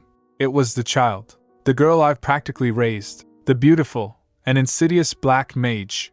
You don't know what she is, Thierry cut him off. Don't waste your breath, Roselle requested. You're the only one who can help me. Please let me go, Chamart. I promise never to return to Belcourt if you do. No one will ever know if you just keep quiet. Thierry thinks for a moment, then turned to Eurydion and asked, What should I do? Immediate execution, Your Majesty? Eurydion stepped up and said, I have too many questions for that. It'd be a waste to kill him now. He uncovers his head. As Roselle saw Eurydion, he gasped. Eurydion said, It's been a while. Roselle called, Why, Your Majesty? Then he turned his head down with guilt. How have you been?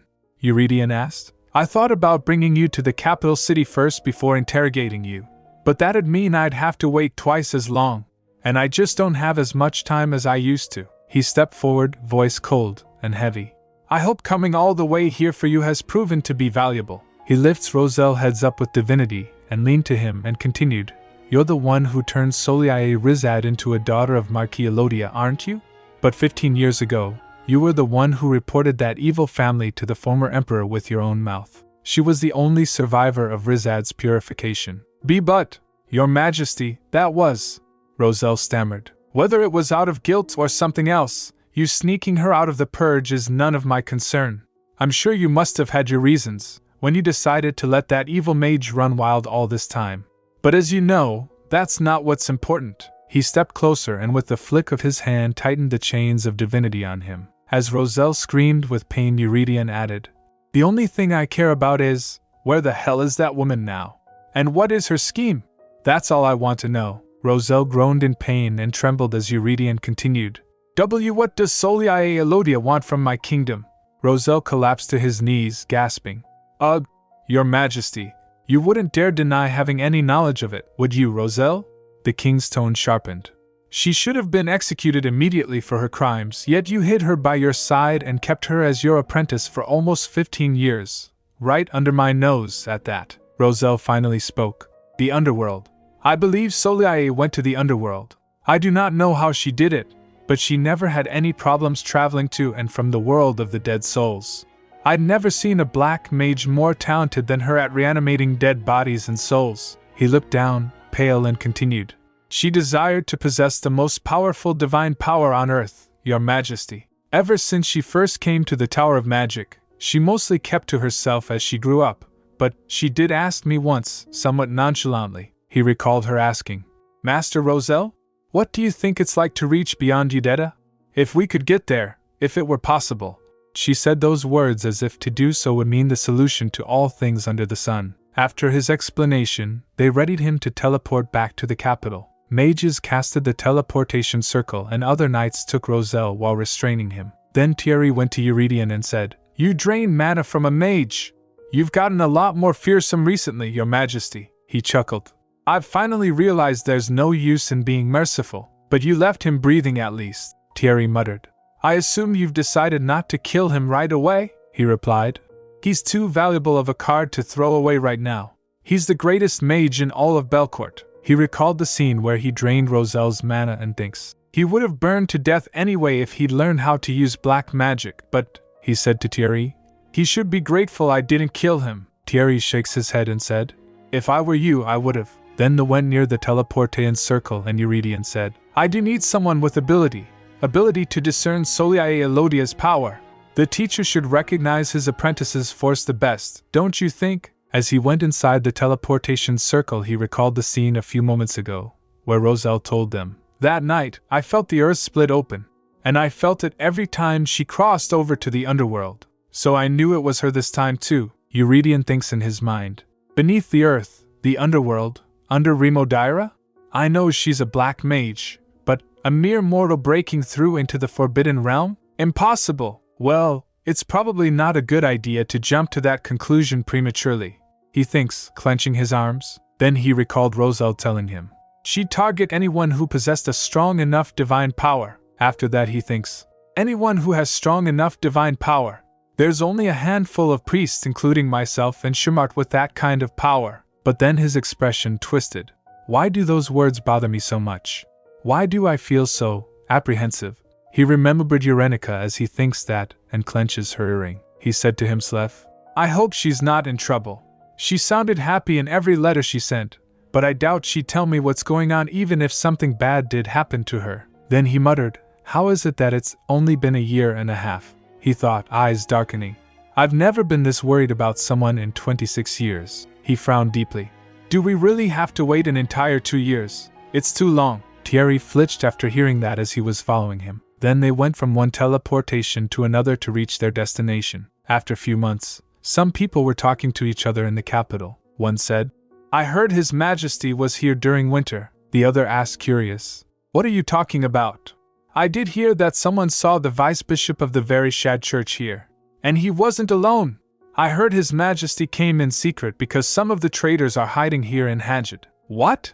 One scoffed. The other added, "It was the head of the Tower of Magic. He went into hiding." "I don't like that look on your face." "You don't believe me?" one replied. "How do you expect me to believe a story like that? Might as well say he was a black mage all along." "That sounds more convincing than your story," the other said. "I wouldn't make up something that far-fetched." "What do you take me for?" one replied. "I think the rumor about His Majesty getting married this spring sounds more credible." Meanwhile, in the Imperial Palace, nobles were pressuring Eurydion to get married. He complained to the Count, "Do they think I'm trying not to get married? It was Marquis Berezin today, and Duke Raymond yesterday." The Count Ivan replied, "Duke Raymond? I didn't know he had a daughter," Eurydion said. "No, he was talking about his in-law's niece." "How absurd. Don't they get tired of saying the same thing over and over for 2 years? After thinking for a second, the Count asked, "Is there still no word from Livigny?" Upon hearing that, Eurydion grits his teeth in anger. The Count realized, I guess not. I didn't know the King of Livigny was so brave. He's been ignoring His Majesty's request to marry his daughter for 4 months. Is this what it feels like?" the King muttered. The Count asked, confused. "Pardon? Feels like what, Your Majesty?" he replied. "Being dumped." It came as a shock for the Count. He stammered. "What? What do you mean? Haven't you been writing to each other this whole time?" Eurydion replied. "Yes, until last month," the Count asked, surprised. "You mean there hasn't been any contact at all this month?" Eurydion looked at the Count with cold eyes. Seeing them, the Count flinched. Then Eurydion murmured, "This isn't your way of getting back at me, is it, Eurenica? She's hanging me out to dry." After hearing that, the Count thinks, a princess of a small kingdom ignoring the Belcourt king's handwritten letters? It doesn't sound possible, but it's oddly convincing.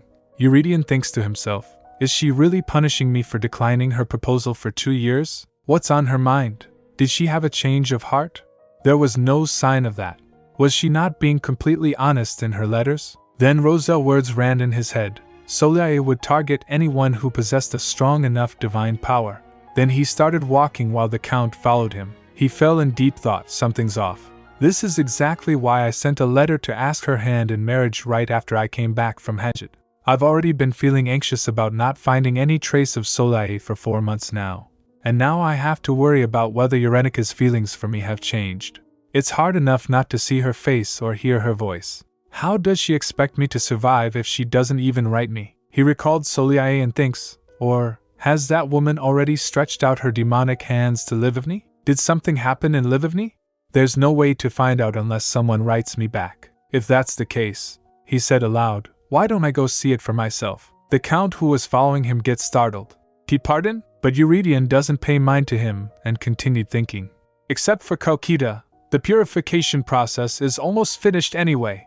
I'll go there after I wrap up some urgent matters first. Then he smirked and said aloud, she'll have to answer me if I'm standing in front of her. The Count again nervously called, why, Your Majesty, and thinks, is he really thinking about going to Livivny himself? Meanwhile, in Livivny, Teresa asked the king, Father, are you sure you can just keep ignoring him?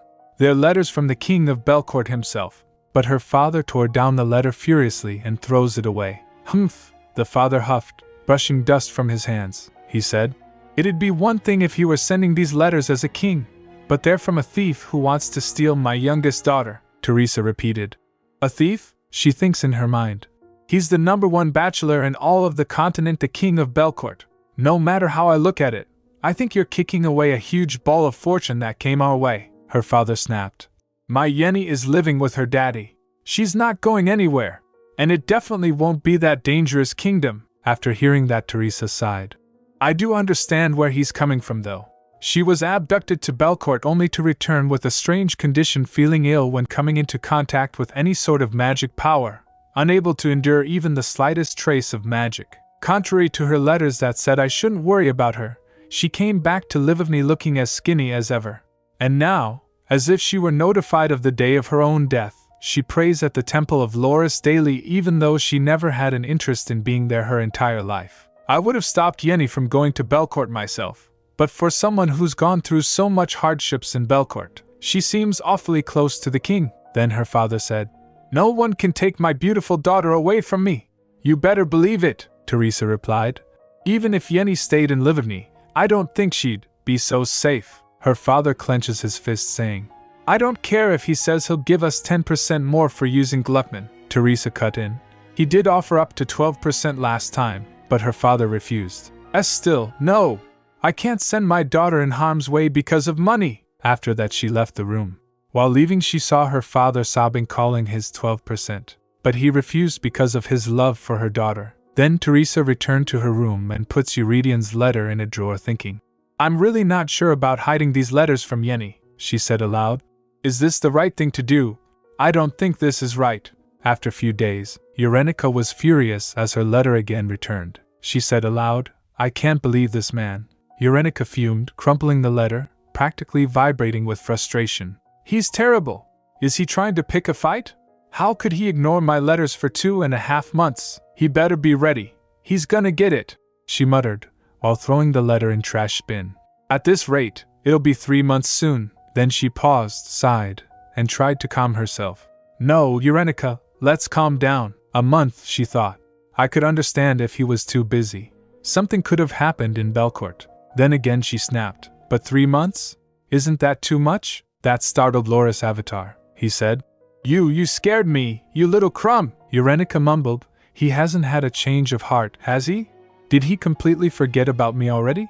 She thought with growing anxiety. Laurie was confused for a moment, then he plopped down. She glared at him for not listening to her, then she walked to the window. After looking outside the window, she took a sigh and calmed down a little. She puts her head at the window's glass and said aloud, I feel nervous now that our communication's been cut off all of a sudden. She recalled her conversation with Loris's avatar. He said, Little crumb, the seed of the divine power disappeared from the earth. One of two things could have happened. Either he found the seed and got rid of it, or the seed itself died because it couldn't adapt to a body it found. She asked, Doesn't that mean Hydeth could come barging in at any given point now? She clenches her arm, thinking, We don't even know if Hydeth is targeting me, or Eurydion, and there's been no contact from him after he told me the purification process was nearing its end. she complained. He told me he wouldn't make me wait long. I'm not even asking to see him in person. He's making me wait just to receive letters from him. But the time we spent together wasn't even 4 months. And it's been over 2 years since I left Belcourt. I guess that's enough time for anyone to start feeling differently, she whispered. She slumped down saying, Damn it! I should have stuck around in Belcourt no matter what. Did he rebuild that wall I worked so hard to bring down? Do I have to start all over again then? Laurie chimed in. A human reed sways like a reed, child, she replied. That's true. They do say a man's heart is like a reed. A shiver crept down her spine. What if the next piece of news I hear from Belcourt is his wedding? Suddenly she heard a call. Auntie, huh? What? She flinched and turned around, confused. I wasn't told she'd be coming today. She rushed to the balcony and looked down. The voice continued calling. Auntie! Yenny! Auntie! Brisney! Urenica blinked. Where's your mom? It's dangerous to be out alone, the child said. Come play with me, Urenica instructed. Wait there, and don't eat anything off the ground, the child replied as she puts her finger near her mouth. Okay, Urenica stammered. Bree, get those fingers out of your mouth. As she said that, she jumped down from the balcony, and using divine energy she easily floated down. She went to the child and said, Come on, it's dirty to put your hand in your mouth, the child excitedly called. Auntie Yenny! Urenica swipes the dust from her hand and said, Why are you here alone? Where's mommy? The child replied. I didn't come alone, Urenica asked. Well, who'd you come with then? The child replied. Lexi? Then Alexio also came there, coming out from the bushes, calling her name. Bree! Alexio! Urenica groaned as the boy emerged, looking completely disheveled. Oh, you too. Then she washes Bridget, thinking, this isn't why I learned it, but I'm using my hard-earned divine power to watch kids. Urenica sighed. I guess at least I'm using it for something good. Then she turned to Alexio. Let's get you cleaned up, Lexi. Bridget went to Laurie and he sniffed her. Urenica asked him, What are you sniffing at? He replied, licking Bridget. I like this kid.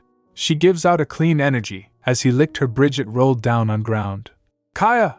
Laurie. Alexio also wiggles, saying, Me too. Me too. Don't play too rough. Urenica called out as they rolled with Laurie on the ground. Urenica sighed. Their parents are the ones who should worry about them. How did I become their nanny? They couldn't have gotten here on their own. She looked around at the peaceful surroundings. How peaceful. I wish Hydeth would forget about me completely. And I wish Eurydion would finally write me back. I wish I could just go to Belcourt now.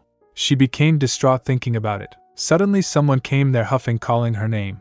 Urenica! She turned at the sound of her name, and saw. Sergei! Sergei, keep your eyes open! She snapped. Didn't my sister and my brother-in-law ask you to pay attention? He replied, huffing. Sorry. I was putting the garden back together after they dug it all up, and… She cut him off. I knew it! They went into my father's garden again, didn't they? Where are my sister and Levan? Her replied. I think they're seeing your father, she asked. Well, what about Fernando? He glanced back. Over there. Seeing him, she felt relieved. Oh gosh. Later she handed Bridget back to her mother. Teresa asked her. You're leaving? Why? Are you going to the temple again? She replied. Yeah. It's already been a month since the last time I went. It's about time I go back. I'll be back in a week, Teresa asked. You're going alone again? She replied. I have no problem going there alone, Teresa insisted. Why don't you go with Sergei? I don't feel so safe knowing you're going alone. She turned to Sergei, as he was entertaining children with a monkey face. Look at your uncle, Lexi! And she refused. I'm positive I'll end up being his nanny. I have no interest in babysitting a grown man. And it's not like he's cute like Bree and Lexi, Sergei snapped after hearing that. Hey, what do you take me for? But Teresa sternly said. No, go with Sergei, Urenica. It's too dangerous alone. You may be in Livovny now, but things can still get dangerous at any moment, Urenica asked. Why is everyone overprotective of me wherever I go? I can take care of myself now. I know how to get around magical instruments too, Teresa replied. That's not what I mean.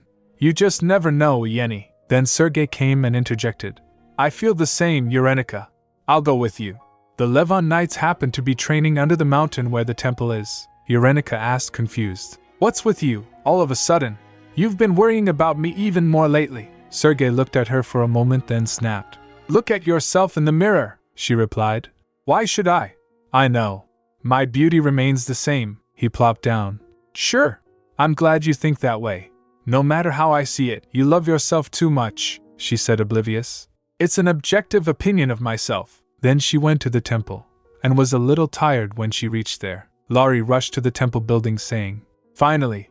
I feel like I can finally breathe. How awesome is this? She called for him. Wait for me, Loris. Then she went inside where she was greeted by the head priest. Welcome, princess, she replied. Thank you, Father Julius.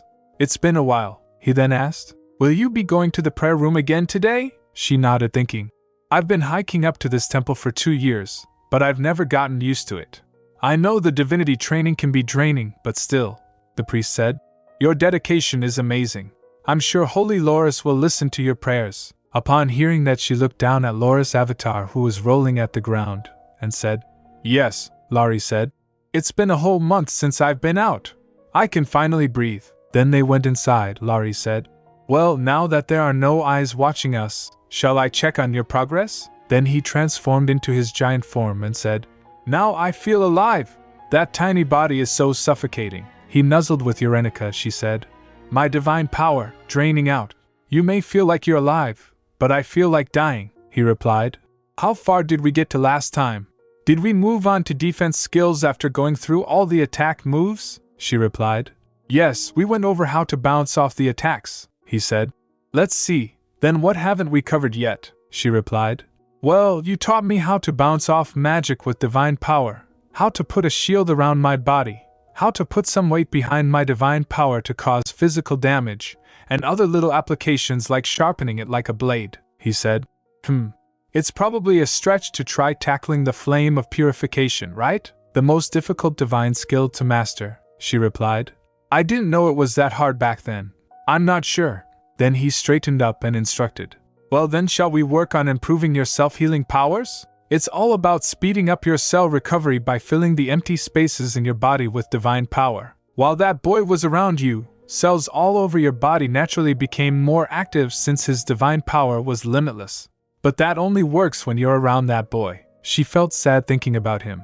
That boy, Loris continued. Bouncing magic off your body is a good way to protect yourself, but you also need to learn how to quickly purify and heal magical damage if it enters you, she complied. That's right, seeing her quick response, he said. You're listening to me for once. How refreshing. You're a cute little crumb, she gently replied. You're making it sound like I'm such a rebel or something, he replied. You don't treat me with much respect, that's for sure, she sighed. That's because Laurie keeps making a mess every day, he said. This is exactly what I mean. Upon hearing that, she pouted. Loris continued. If you're ready to be trained, you need to focus and move the divine power from within. Remember, you're not bouncing it off this time. You might bounce it off one of your own internal organs instead. And of course, don't sharpen your divine power into a blade either. Got it, kiddo? She thought. Eek, I'm scared. Focus. Then she focused her attention and traveled inside her subconsciousness. She saw the cracks inside her consciousness and thinks, it's easy to sense other people's divine power, but there isn't enough power in me to feel it. An empty spot. This is where I need to fill with divine power. I'll start to die if magic power infiltrates there instead. Then Loris instructed. Don't use divine power that comes from the temple. Use just your own divine power to fill up the empty space. Her heart raced as she was contemplating. First, I need to focus and gather all the divine power scattered across my body into one place. I've felt this squeezing sensation in my heart before, each cell of my body being filled with energy. Her mind drifted as she recalled her interactions with Eurydion and thinks, what I felt back then. Suddenly he was stopped by Loris calling her, Urenica? She flinched, opening her eyes, and gasped. He tapped her head and said, I told you to focus. Don't bounce it off. Her heart was racing, she felt it. Huh, Loris said. You'll only hurt yourself that way, you crumb. Didn't I just tell you to focus? This won't work. Practice with your fingernails or toenails since they won't hurt too badly even if they bounce off of you. Then he sighed and asked, Do you still like that boy so much? She blushed and replied flustered. I told you not to read my mind, he replied. I never did. It was you who thought out loud. Later, while sitting in the garden. Ugh, this is too hard. It's too difficult to live like this, seriously, she groaned. That wasn't too bad for your first time, came the response from Laurie. I told you, you have some talent. She gave a sullen look. It's just that your body is too weak for it. Isn't that what you were about to say? Is this what it feels like to be a feeble genius? You're going a bit far with that one, kiddo, he replied. She pouted, then glanced around. The holy knights are still training. She shifted uncomfortably. I'll never get used to people staring at me and whispering behind my back. Then she started walking. What do you think, Loris? She asked suddenly. He asked. About what? She said, looking around. About this weird situation. It's because you're pretty, Loris said casually. But that's never changed, she exclaimed. Loris commented. Do you know how obnoxious you sound right now? She replied. I know I'm pretty, but that's not some new revelation. I've had the same face for 3 years now, ever since I became Eurenica. So why is everyone paying me so much attention lately? She paused for a moment, then sat down near a tree. Anyway, I don't think that's what's going on. She glanced around, then said in a lower voice. Loris, there's no one here to see us. Can you make yourself big again? He asked. Why? So you can use me as a pillow? She gave an obvious look, so he stretched and transformed. Forget about a pillow, it's a bed. She laughed, snuggling against him. He remarked. I've definitely spoiled you. Then she said. Ah, this feels so nice. After relaxing for a few moments, she said. You know, I've been feeling a little anxious lately. You say that all the time. It's a habit of yours, Loris said. It's different this time. She closed her eyes. You said you trust my senses, right, Laurie? He said. You've got the most accurate sense I know. I think time's nearing us now. She whispered. It's already been half a year since the Divine Powers seed was gone, she sighed. What's at least fortunate is that Hydath wouldn't exactly know where I am now. But he knows I'm the Princess of Livivny. He'll come for our royal palace first. Then she asked, Do you think I should leave Livivny? He questioned. And go where? Even if I can't leave Livivny altogether, maybe I should at least stay away from the palace. She muttered, half joking. I'd hate to see the ground underneath our palace crack open. There's no need to push yourself too much, kiddo. You're still a child, Loris said gently. I'm not Bree or Lexi. Don't treat me like a kid. She snapped back. With the gentle breeze of divinity, she thinks. I've used up all my energy. I feel so tired now. She blinked slowly. This brings back memories. The 3.5 months I spent feeling terribly lethargic, stuck in a body under the weight of the earth itself. I felt so relieved and free at the thought of being able to go anywhere ever since I've returned to Livivny. But I still miss the days in Belcourt where I fought every moment just trying to survive. Loris doesn't reply and silently listens. Don't read my mind, she murmured, while putting her face on his soft fur. She again blinked and said aloud, He won't just dump me and leave me like this forever, right? How could he be so mean? If he's gonna be like this, why did he sound so kind in his letters? She clenched her fist. He's always like this. He's gonna get it when I see him. She exhaled and fell in deep thought. I was taken aback when I was first reincarnated into this world. Why did I fall into this strange and foreign world all alone? But as time went on, I began to grow fond of this warm and beautiful place, the small but friendly kingdom of Livivny, and my family, who poured out their love for me endlessly, something I never experienced in my previous life. But no matter how much my mother and father love me, or how kind Teresa is to me, or how much Sergei takes care of me while pretending not to care, their love isn't for me, it's for the real Eurenica. It wasn't my idea to take over her body, she thought, her eyes growing misty. But the only way I can repay their love, I'll protect you, trust me, Teresa, is by getting rid of the looming, dark cloud encroaching upon them. I won't let them worry. I'll try my best to show only the happy and joyful side of myself to my family. The way I can repay their love for me is to live as Eurenica, happily ever after. There's no other way. That's how I spent the last 2 peaceful years, feeling like I'm drifting aimlessly in a big, open sea, without anything to lean on. I could have really been depressed if Loris weren't here. But then, he stopped writing me altogether. Sniffling quietly, she wiped her tears. Don't cry. You lose if you cry. I won't cry. I won't cry. Tisk tsk, Loris muttered. He must not be a good guy at all if he's making a little girl cry. Eurenica was almost asleep, blinking her eyes. Then she fell asleep. Then Loris used his tail and taps her earring. He added, I'm calling him over for you in such an obvious manner. Then why is he taking so long? He whispered, voice barely audible. After a few days at the temple. This is too hard, she cried out, collapsing with a thump. Loris said, You're just not used to it. It's only been a week. Stop fussing. She rolled on the floor and murmured. But still, she thinks in her mind. I want to keep going, but I keep using up all my divine power as soon as it's replenished. I can't keep up. She let out a sigh and rises up. Anyway, I guess today's not the day I finally succeed. I need to go back down from the mountain soon, Loris asked. Oh, were you going back down already? Yes. Sergei notified me when he'll come back to get me, so… She exhaled. If it weren't for that, she continued, I would have waited a couple more days and gone back down after I regained my strength. Will the timing work out? Loris asked with a glance. What? She blinked. Loris tapped her head and said, Oh, nothing. TSK, you little crumb. How will you handle it when I'm inside you? She said inwardly. Why's my body so weak? It'd be nice if Loris could manifest in full to breathe divine power into me. Then he said with a nudge, Get up if you're about done here.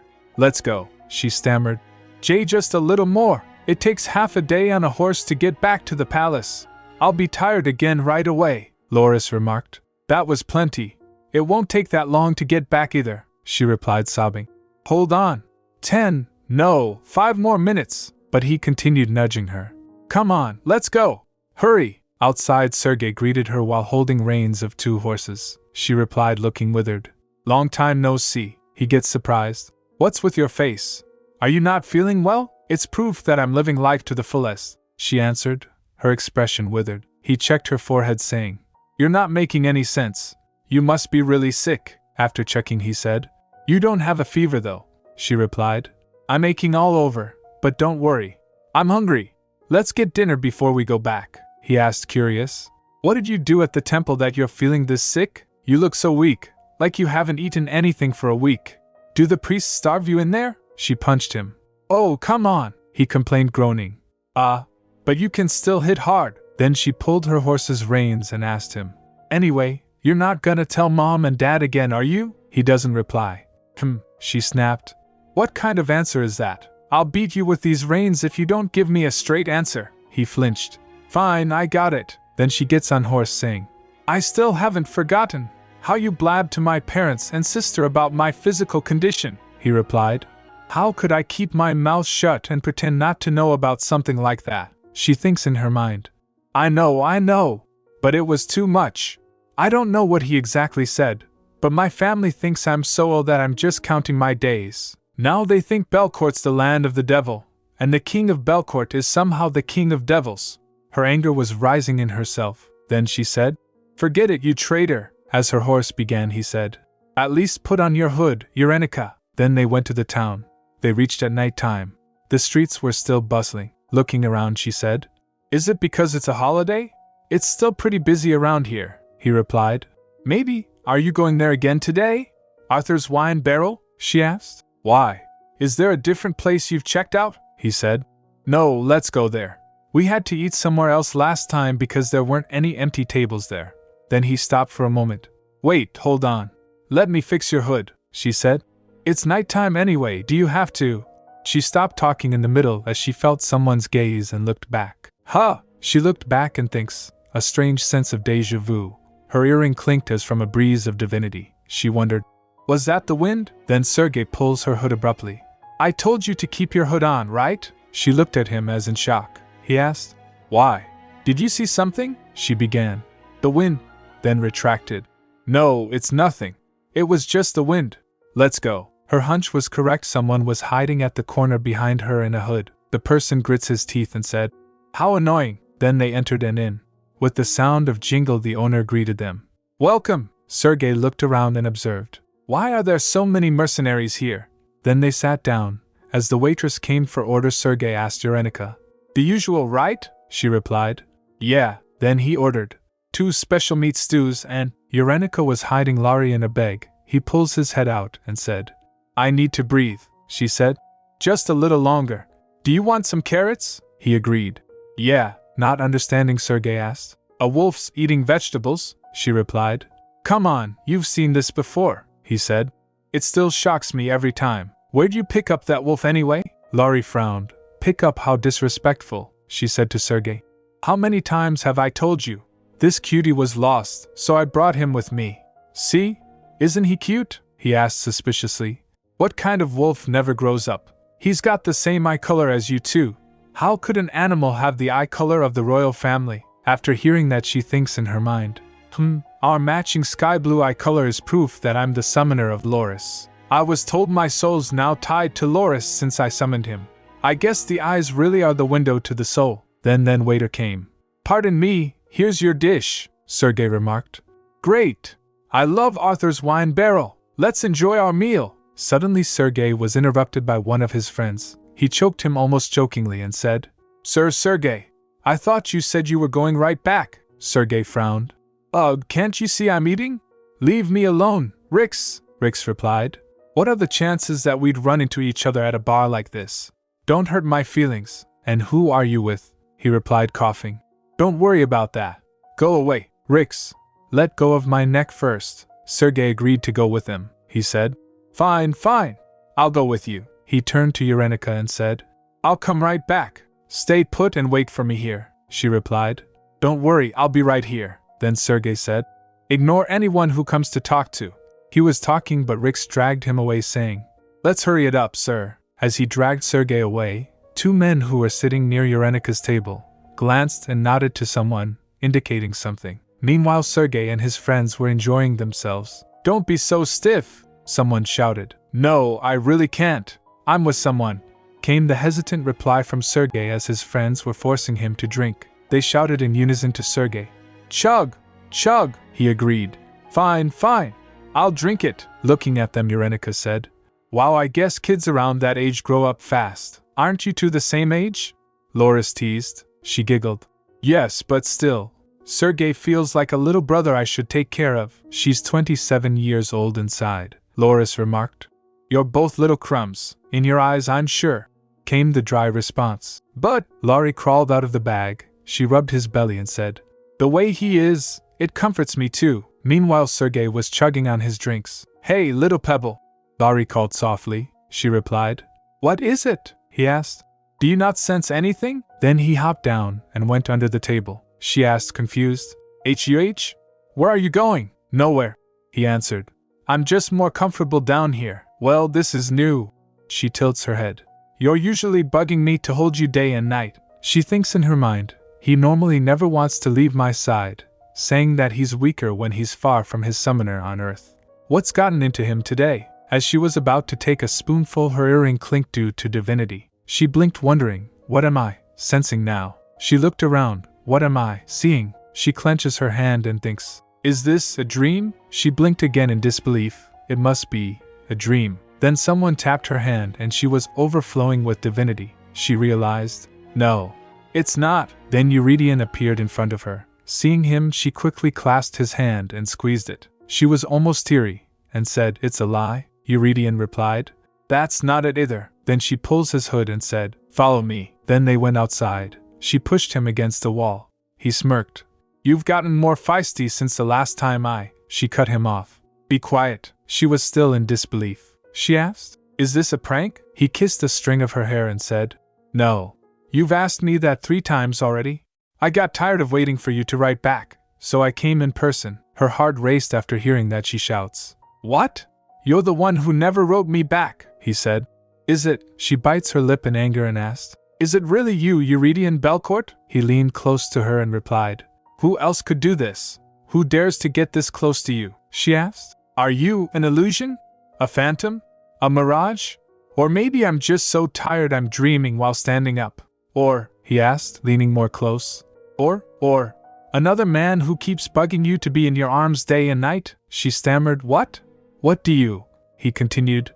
If it's not that either, maybe your childhood friend, who also happens to be your in-law as well? Either way, he seems overly friendly to you. Eurenica again tried to speak. I can't believe, but again he cut her off. I don't know if I still have the right to say this to you, but, she said inwardly. But say the words I want you to say. You know exactly what I want to hear, he asked. Can I kiss you? He squeezed her close, but she refused. No, are you kidding me? She said. I really hate you. And then they kissed. Then they went inside a room. This is ridiculous, she muttered. When did you come all the way to live with me? And how did you even know I was here? I just figured it out, he said plainly. She replied. That makes no sense. Well, I should have known when Laurie started talking funny. Oh, that's right, she gasped. I left Laurie inside. Her eyes widened. Eurydion asked. That baby wolf? Yeah. She nodded.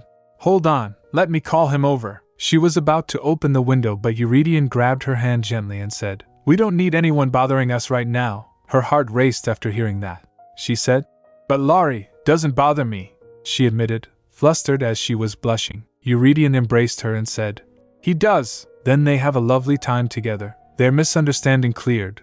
When she asked him that why was he returning her letters unopened from the past 2.5 months, he told her that he never received her letter from the past 4 months. Both were surprised to know that they sent each other letters, but they didn't make it to the receiver.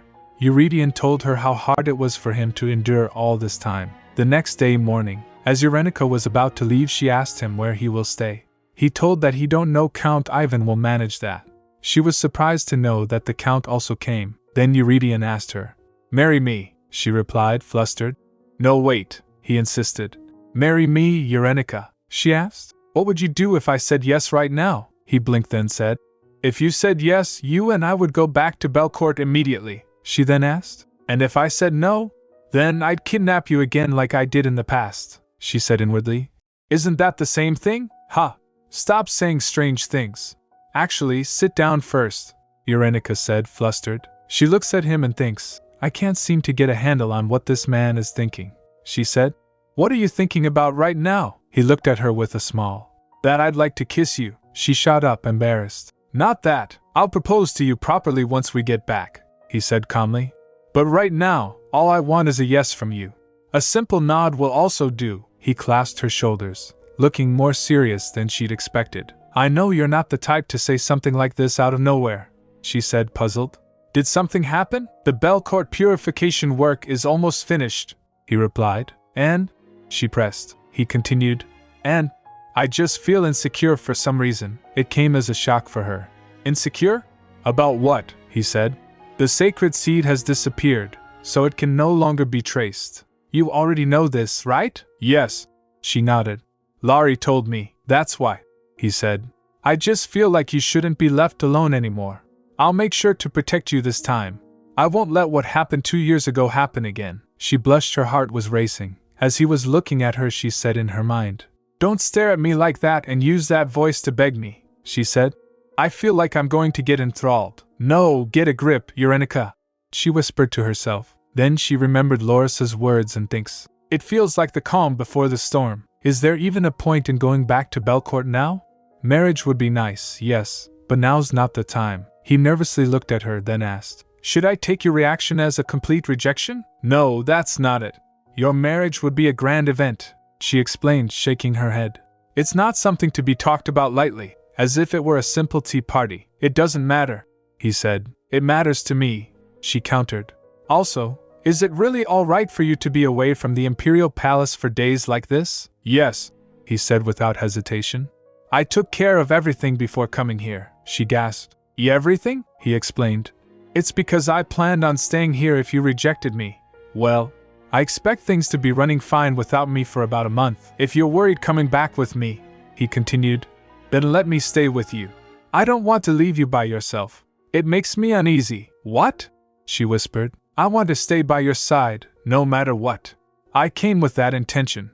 This is the one thing I won't budge on. Though he cannot understand what I'm feeling, Eurenica thought, he has to know that marriage between the Emperor and a member of the royal family of another kingdom isn't that simple. Him pushing for this means he's feeling really anxious. I would love it if you stayed with me, she finally said as she kissed his forehead. But if the Emperor of Belcourt were to suddenly appear in the kingdom, my parents might faint out of shock. Can't you stay out overnight?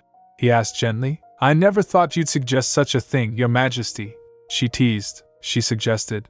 Shouldn't you send a letter asking for my hand in marriage first? He replied. I've tried, but I've failed to get a response. I don't think your father will accept me so easily. What do you mean by that?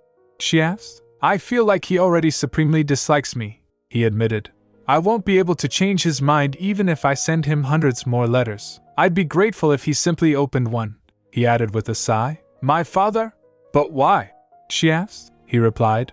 Because he's a father who loves his daughter so much that he'd ignore letters from the Emperor of Belcourt asking for her hand in marriage. What are you saying? She gasped. It came as a shock to her. Then she went down where Laurie was waiting for her. He said, "Are you finally coming down? I thought I was going to die waiting for you." He looked at her face and asked, "You didn't have a good time, little crumb?" She asked him, "Where is he? Where's Sergei Levin? Damn it," she muttered, eyes wide. "I just know Mother and Father were intercepting my letters." She picked Laurie up. He asked, surprised. "Intercepting?" she said. "Or maybe my sister's the culprit. Sergei, that bastard. He had to have known about this." She clenched her fists, teeth grinding. "He's going to die today." Then Eurydion came there, covering his head. "Eurenica. Wait. Calm down," she asked. "How do you expect me to be calm in this situation?" She glanced around, thinking. "He has to be around here somewhere. I know he'll be combing the area." "Yenny!" he called out. "Eurenica, I knew it!" she yelled, eyes blazing. "Damn him, he's going to die today." Eurydion tried to stop her, but instead she quickly covers his face, and said, "I want you to stay quiet." "Why you? How could you just disappear like that?" Sergei snapped as soon as he reached to her. "Nothing happened to you, right? Hey, if I looked that drunk, you should have taken me with you, or at least let the Knights know. Once I woke up, you were gone. Nobody had seen where you went." He clutched his aching head, hungover and frustrated. "Do you know how shocked I was?" Sergei straightened as her glare bore into him. She said, "You better tell me the truth." "About what?" he asked. She asked. "My letters, what happened to them?" He flinched and averted his gaze. She shouts, "Don't look away, I can see you glancing around, trying to come up with an answer." "Answer me," he faltered. Well, why don't we return to the palace and talk about it there? His Majesty and Her Majesty." "Oh, so you can buy a little time to get your stories straight?" she shot back. He stammered, "Oh, of course not." She grabbed his coat and forced him. "Then tell me the truth. Right now. What happened to the letters I tried to send to Belcourt?" he asked. "Why are you asking me that?" she yelled. "What do you mean, why? I asked you to mail several of those letters for me." Then Eurydion comforted her with divinity, calming her. He kissed her ear, so she turned to him. What?" he said. "Don't get mad, all right?" she said, breathing in sharply. "I won't," he added. "Also, don't stand so close to him. I watched it happen a few times yesterday too. I saw you acting friendly with another man." Sergei was taken aback for a moment, then he asked, "May I ask who he is?" She glared at him and replied flatly, "He's my beloved friend." Eurydion repeated, "Beloved, he's a dear friend of mine," she corrected. Upon hearing that, Sergei stammered, "No, wait, just who is he? And no, before that. Eurenica, were you with him all night? You must have lost your mind," he shouted. "You spent the night with him? How could you?" "Don't interrupt me while I'm talking, friend," she snapped, cutting him off. "The letters I sent, and the letters written to me, who intercepted them? I was the only one who didn't know what was going on, wasn't I?" Her voice was quiet now, bitter. Sergei freaked out. "If His Majesty and Her Majesty were to find out about this, they'd disown you. This conversation is going nowhere." She thinks, "I'd better go to the Duchy of Levin and talk to my sister." "Hey! I'm not done talking!" Sergei called out. "Just who is that man?" A calm, familiar voice interrupted. I suppose I should say it's been a long time, Sergei Levin." "Damn." Sergei froze. Then she went to her sister's home. Inside, Sergei followed him. He asked, "So you're saying he came here to see you?" "Yes," Eurenica confirmed flatly. "Now stop asking me the same question," he asked. "So the Emperor of Belcourt really came here to live with me? In person? And without any guards?" she replied. "Yes.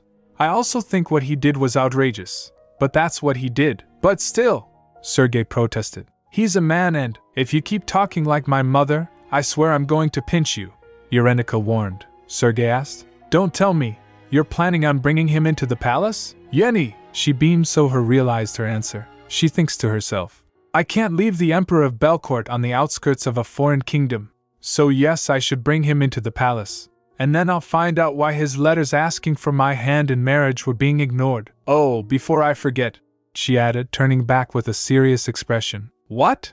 Sergei asked warily. She said, "If you tell anyone about this, I'm never going to see you again. Even if the sky is falling, you better be the only person who knows he's here. Promise me. Right now." Do I really need to?" he groaned. "Sergei, she said coldly. You saw how upset I've been over all of this. You, letter thief. If you have any conscience left at all, you better do as I say. Fine, fine, he grumbled. I'm going to pretend I don't know about any of this. If things go wrong, I won't be a part of it. He stared blankly, still stunned. I can't believe he came all the way to Livivny, just because his letters weren't getting through. Then he thinks for a moment and said, No, wait. I suppose that is worth traveling for? But again he shakes his head in panic. No, what am I thinking? He shook his head, still trying to make sense of it all. Then she went to her sister and demanded her letters. Give them to me. Bridget was also looking at her auntie confused. Eurenica glanced at her and again demanded. I want my letters, Teresa replied. How did you find out about them? It doesn't matter how I found out, she said firmly. I heard a letter asking for my hand in marriage was ignored too. You knew about it, didn't you? Teresa hesitated, so Eurenica continued. I know what you're worried about. I get it. If Brisney knowingly tried to put herself in danger, I would do everything I could to stop her too. However, an official marriage proposal sent from another nation shouldn't be ignored like this. Her voice faltered slightly. I even heard there was an offer to increase the commission for the Gluckman Treaty. Is that true? You should have tried to stop father, Eurenica said, her tone strained. Yes, her sister admitted quietly. Eurenica continued. You went through a lot because of that stupid treaty. If he offered something like that, at the very least, don't you think it was wrong of you to ignore his letter in return? Just, what are you? Tears welled in her sister's eyes. She squeezed her hand and said, I wasn't thinking. I'm sorry, Eurenica. Eurenica shakes her head and said, if he had even a single mean bone in his body, he wouldn't have let things go like this. I didn't come here just to berate my sister. Eurenica thinks with a sigh. Teresa hesitated while saying, But Yenny, I can't bear the thought of sending you to Belcourt. Eurenica softened slightly. I came because I also wanted your support in trying to get father's approval for the marriage. She paused, reading the worry on her sister's face. If this is how my sister is reacting, she thought, then there's no point trying to convince mother and father. She smiled a little. I'll speak with father in person about responding to the marriage proposal, so I guess that leaves me with one option, she said to herself. Then she went back and tried to smuggle Eurydion in the palace. He said, So, this is what you came up with, I suppose. It's rather novel. Please be quiet. Eurenica whispered sharply. She thinks in her mind. I wanted father to approve the marriage first. She recalled her conversation with her mother, where instead of asking for letters she apologized for disappearing the night before. She concluded, it wasn't a situation where I could ask about the letters. Regardless of what I say, it doesn't seem like they'll listen to me, so there's no point in bringing it up right now. Inside the palace, Eurydion glanced up at the palace. He said, I've thought this before, but the palace of Livivny looks quite interesting. Shh! She hissed suddenly. He said, No one is listening, Yenny. She pushed him gently. The birds could be listening. She peeked from a corner to see watch out from anyone. As they walked hand in hand, Eurydion said, You're as bad as ever when it comes to hiding your true feelings. She asked. What? He replied. I think I'll be looking forward to gradually discovering the things about you that haven't changed. Suddenly he stopped near a pillar. She asked, confused. What are you doing all of a sudden? He leaned so she faltered. He said, I think it was right about here. She asked. What was? He kissed her and said, Maybe not. Was it over there? They both looked toward the two smaller palaces of the Livivny compound, and the long hall connecting the west and east wings. Oh, that's right, he whispered. This is where I was terrified at the time. She looked around slowly. It feels different looking back on that now, he asked. How long ago was it? 2.5 years? Wait, she gasped as he nudged her. What if someone sees? It hasn't been long since I told my parents I wouldn't do anything that would worry them. She muttered, guilt creeping in.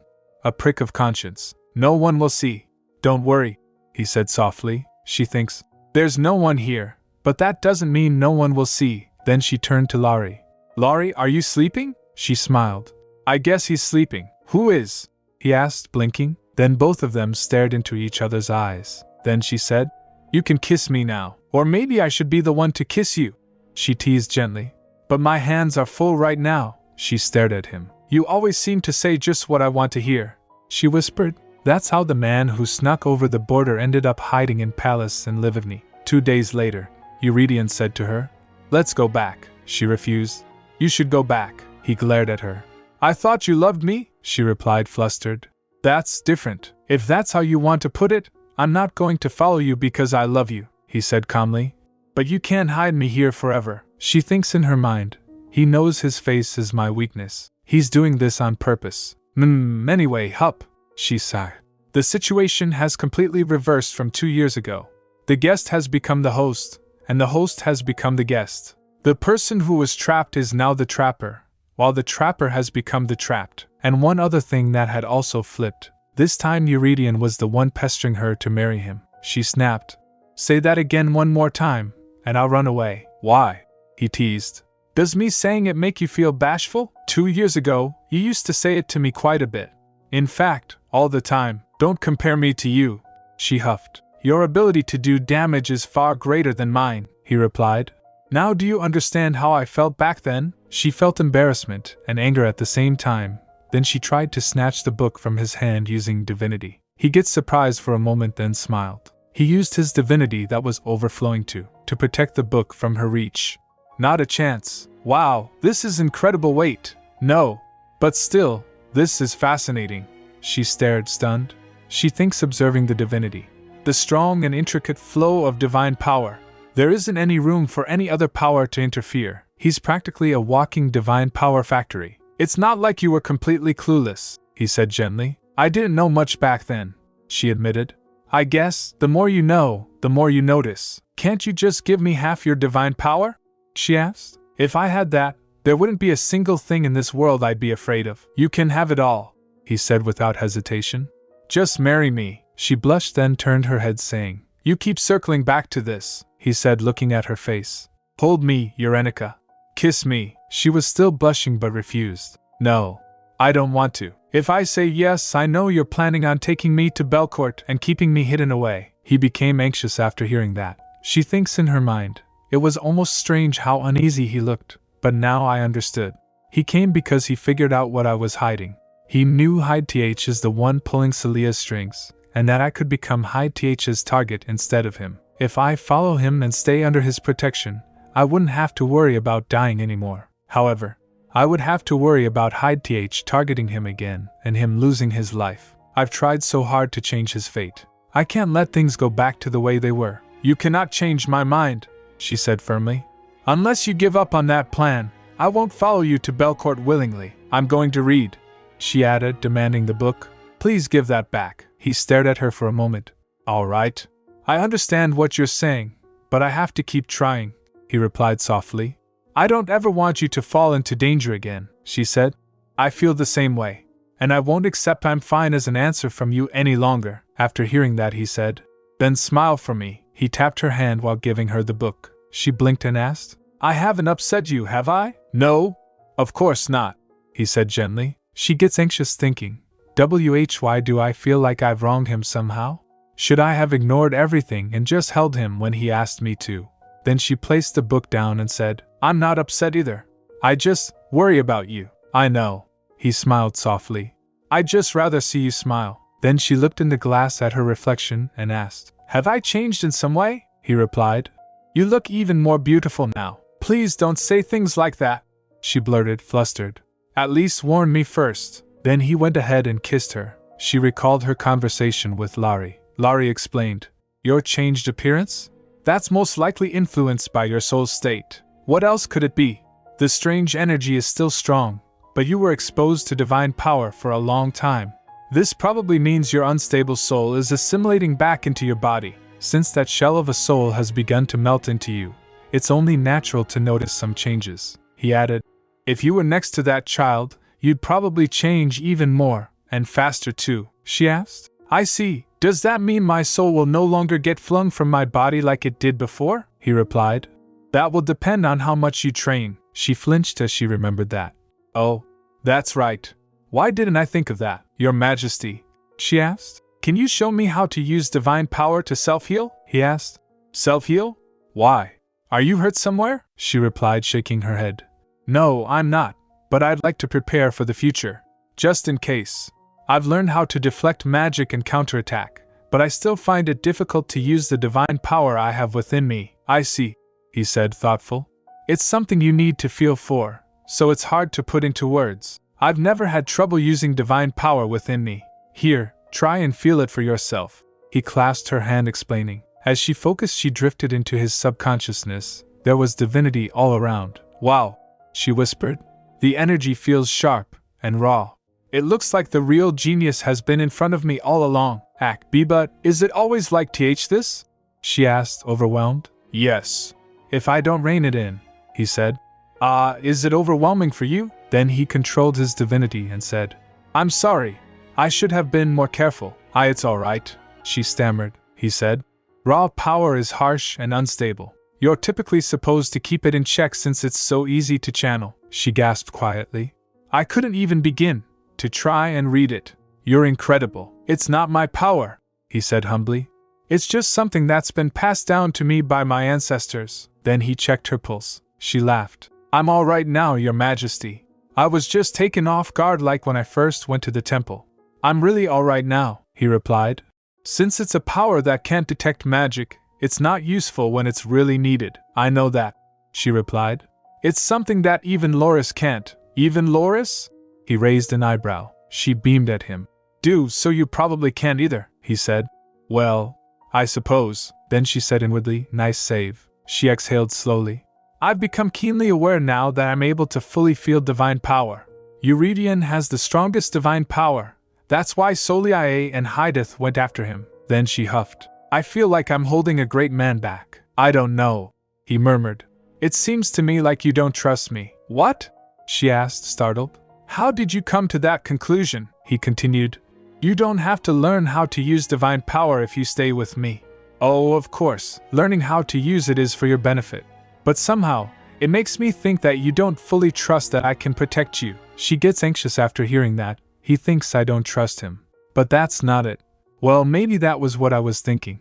I know that Eurydion is the only person who can keep me safe. But I still can't be sure that he can protect himself from Hydeth. Hydeth isn't someone a mere mortal can take on alone. She remembered Loris's words. Once every 10 years, when I rise up from the underworld, my children use the name I've bestowed upon them to summon me, she concluded. We just need to hold on for 3 more years, so that Emperor Belcourt can summon the vassal of Loris. Then she smiled and said, Of course you can. Don't say things like that, Your Majesty, she said quickly. And show me something else now. Like, the flame of purification, he said. I don't think it's that interesting, she insisted. But still, back at Livigny Temple, time continued to flow in that strange mixture of peace and anxiety. Soon, a week had already passed since she'd snuck Eurydion into the West Palace. One day Eurenica was freaking out in her room. Somehow, I'm more nervous because nothing has happened. I keep feeling anxious, restless, worrying over nothing, right? But no matter how much I try to push it away, the nerves stay, Laurie said. I see you're quite bothered, she turned to him. I'm just worrying over nothing, right? She thinks in her mind. Why am I the only one constantly worried about everything? Why do Eurydion and Loris seem so calm? She sobbed, thinking, maybe it's because they just can't feel. As for Eurydion, I've told the servants to keep quiet. Since the West Palace is far from the main palace, and I'm the only one who uses it, there's little chance of getting caught right away. But if a rumor starts to spread, it'll be wildfire. If that happens, I'll be locked up in a tower in the main palace. She imagined her parents questioning her. Is it true you brought an unknown man into the West Palace? My word. Please don't tell me you brought Emperor Belcourt here because we told you that you couldn't go to Belcourt, Eurenica. Eurenica? She shakes away those thoughts. That's not even what I should be worrying about right now. It seems like Eurydion really is going to stay until I accept his proposal. He also seems absolutely set on hiding me once we return, and then going off to fight Hydeth alone. I don't think he'll change his plans once he's made them. Maybe I should have tried to shock him into changing his mind? While brushing Laurie's fur, she said, maybe it would have been easier if I had just hurt him by rejecting his proposal and forced him to leave, Laurie said. I can hardly believe you'd do such a thing, she huffed. You're right. But still, she again freaked anxious. I worked so hard to change things. I went through all of that 2 years ago, just to save him. I can't let everything go back to the way it was. She was violently shaking Laurie. He stammered. Hey, Crumb, I'm dizzy, she said, but it's been 2 years. Things are still quiet. I find myself swinging back to hope again. She hoped, maybe that terrible skull has forgotten all about me, Laurie said while dizzy. I feel nauseous, she asked. Answer me, Laurie. Should I just go back to Belcourt? Truthfully, I'm the one who wants to go back to Belcourt more than anyone. That's something you have to decide, Laurie says simply. Now hurry up and finish brushing me. My fur is all tangled, she snapped inwardly and said while forcing a smile. Your talking like this has nothing to do with you. Do you think you won't be affected if I suddenly die? He replied. But I can't feel magic anyway. What's most important is how you feel, Crumb. He tapped her hand and said, Have you been feeling anything lately? There's a part of me that's relieved I still can't physically feel anything yet, Laurie advised. There's no need to overexert yourself, child. You can still play the baby for now. That again, she pouted. Laurie added, Well, truthfully, you're scared, aren't you? Don't try to hide how you feel from me, Crumb. It's easy for me to read your mind. He gets on her shoulder as he said that. She clenches her hands saying, Honestly, maybe I just want to be in a safe place, to be protected. I think about it every time I long to return to Belcourt. If I could just hide under Eurydian's protection, maybe one day all my problems would go away. However, if Eurydian ends up dying because I did that, and the one person who loves me in this world no longer exists, I wouldn't last. At night while they were sleeping, she looked at him and thinks, I'm disgusted with myself. I can't believe I'm still worrying about myself first even while imagining the worst-case scenario. She brushed her hand through his hair thinking, I want to go back. I wish I could go back. I really want to go back. She then mumbled, I need to hurry up and send him back. She nuzzled against him and said, I wish he'd just go. She closed her eyes thinking, I can't believe I said that. I didn't really mean it. What am I doing? What do I really want to do? Continuing to agonize over this, it's not good for him. Or for me. Suddenly his divinity surged. She flinched as she saw him awake. She asked, Why you weren't sleeping? Did you hear what I said? He spoke her words, I wish he'd just go. That's not a nice thing to say, she nervously replied. Well, you see, She stumbled over her words, scrambling for an explanation. I meant it in an ironic way, but inside she freaked out. What am I even saying? Who would believe that nonsense? Of all the things he could have overheard, it had to be that. As he stared at her suspiciously, she began, It's not that I, don't want you here with me. It's just that. Suddenly he kissed her. She gasped, Ugh. I can feel the full brunt of his divine power pressing on me. Wait, you're Maj. But he didn't stop and kissed her again. After that he caressed her. Tears welled up in her eyes. He said, I don't understand why you can't trust me, she said. Her voice broke. He continued, I know you couldn't be happy if you were locked up somewhere. That's why I let you go 2 years ago. But during those 2 years, all I could think about was how much I regretted that decision. Won't you think of me this time? But she didn't respond as she was overwhelmed by his divinity and wasn't able to speak. After realizing that, he quickly gets her up and said, Oh dear. I'm sorry. I was careless again. Tears started dropping from her eyes. Eurenica, don't cry. I'm sorry. She shakes her head trying to stop crying. No. I'm sorry. I really wanted to be with you too. As she snugged close to him, he patted her. I know, yes, I was wrong. Did I hurt you a lot? Damn it, he requested. Don't cry, Yenny.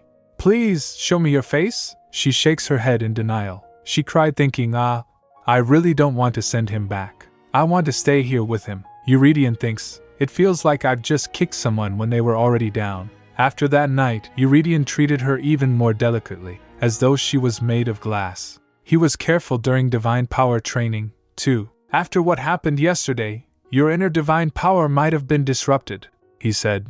You probably shouldn't be training right now. She thinks, it must have really shaken him to see me cry. He picked her up, so she said, I'm not sick. I'm fine. You aren't fine, he replied calmly.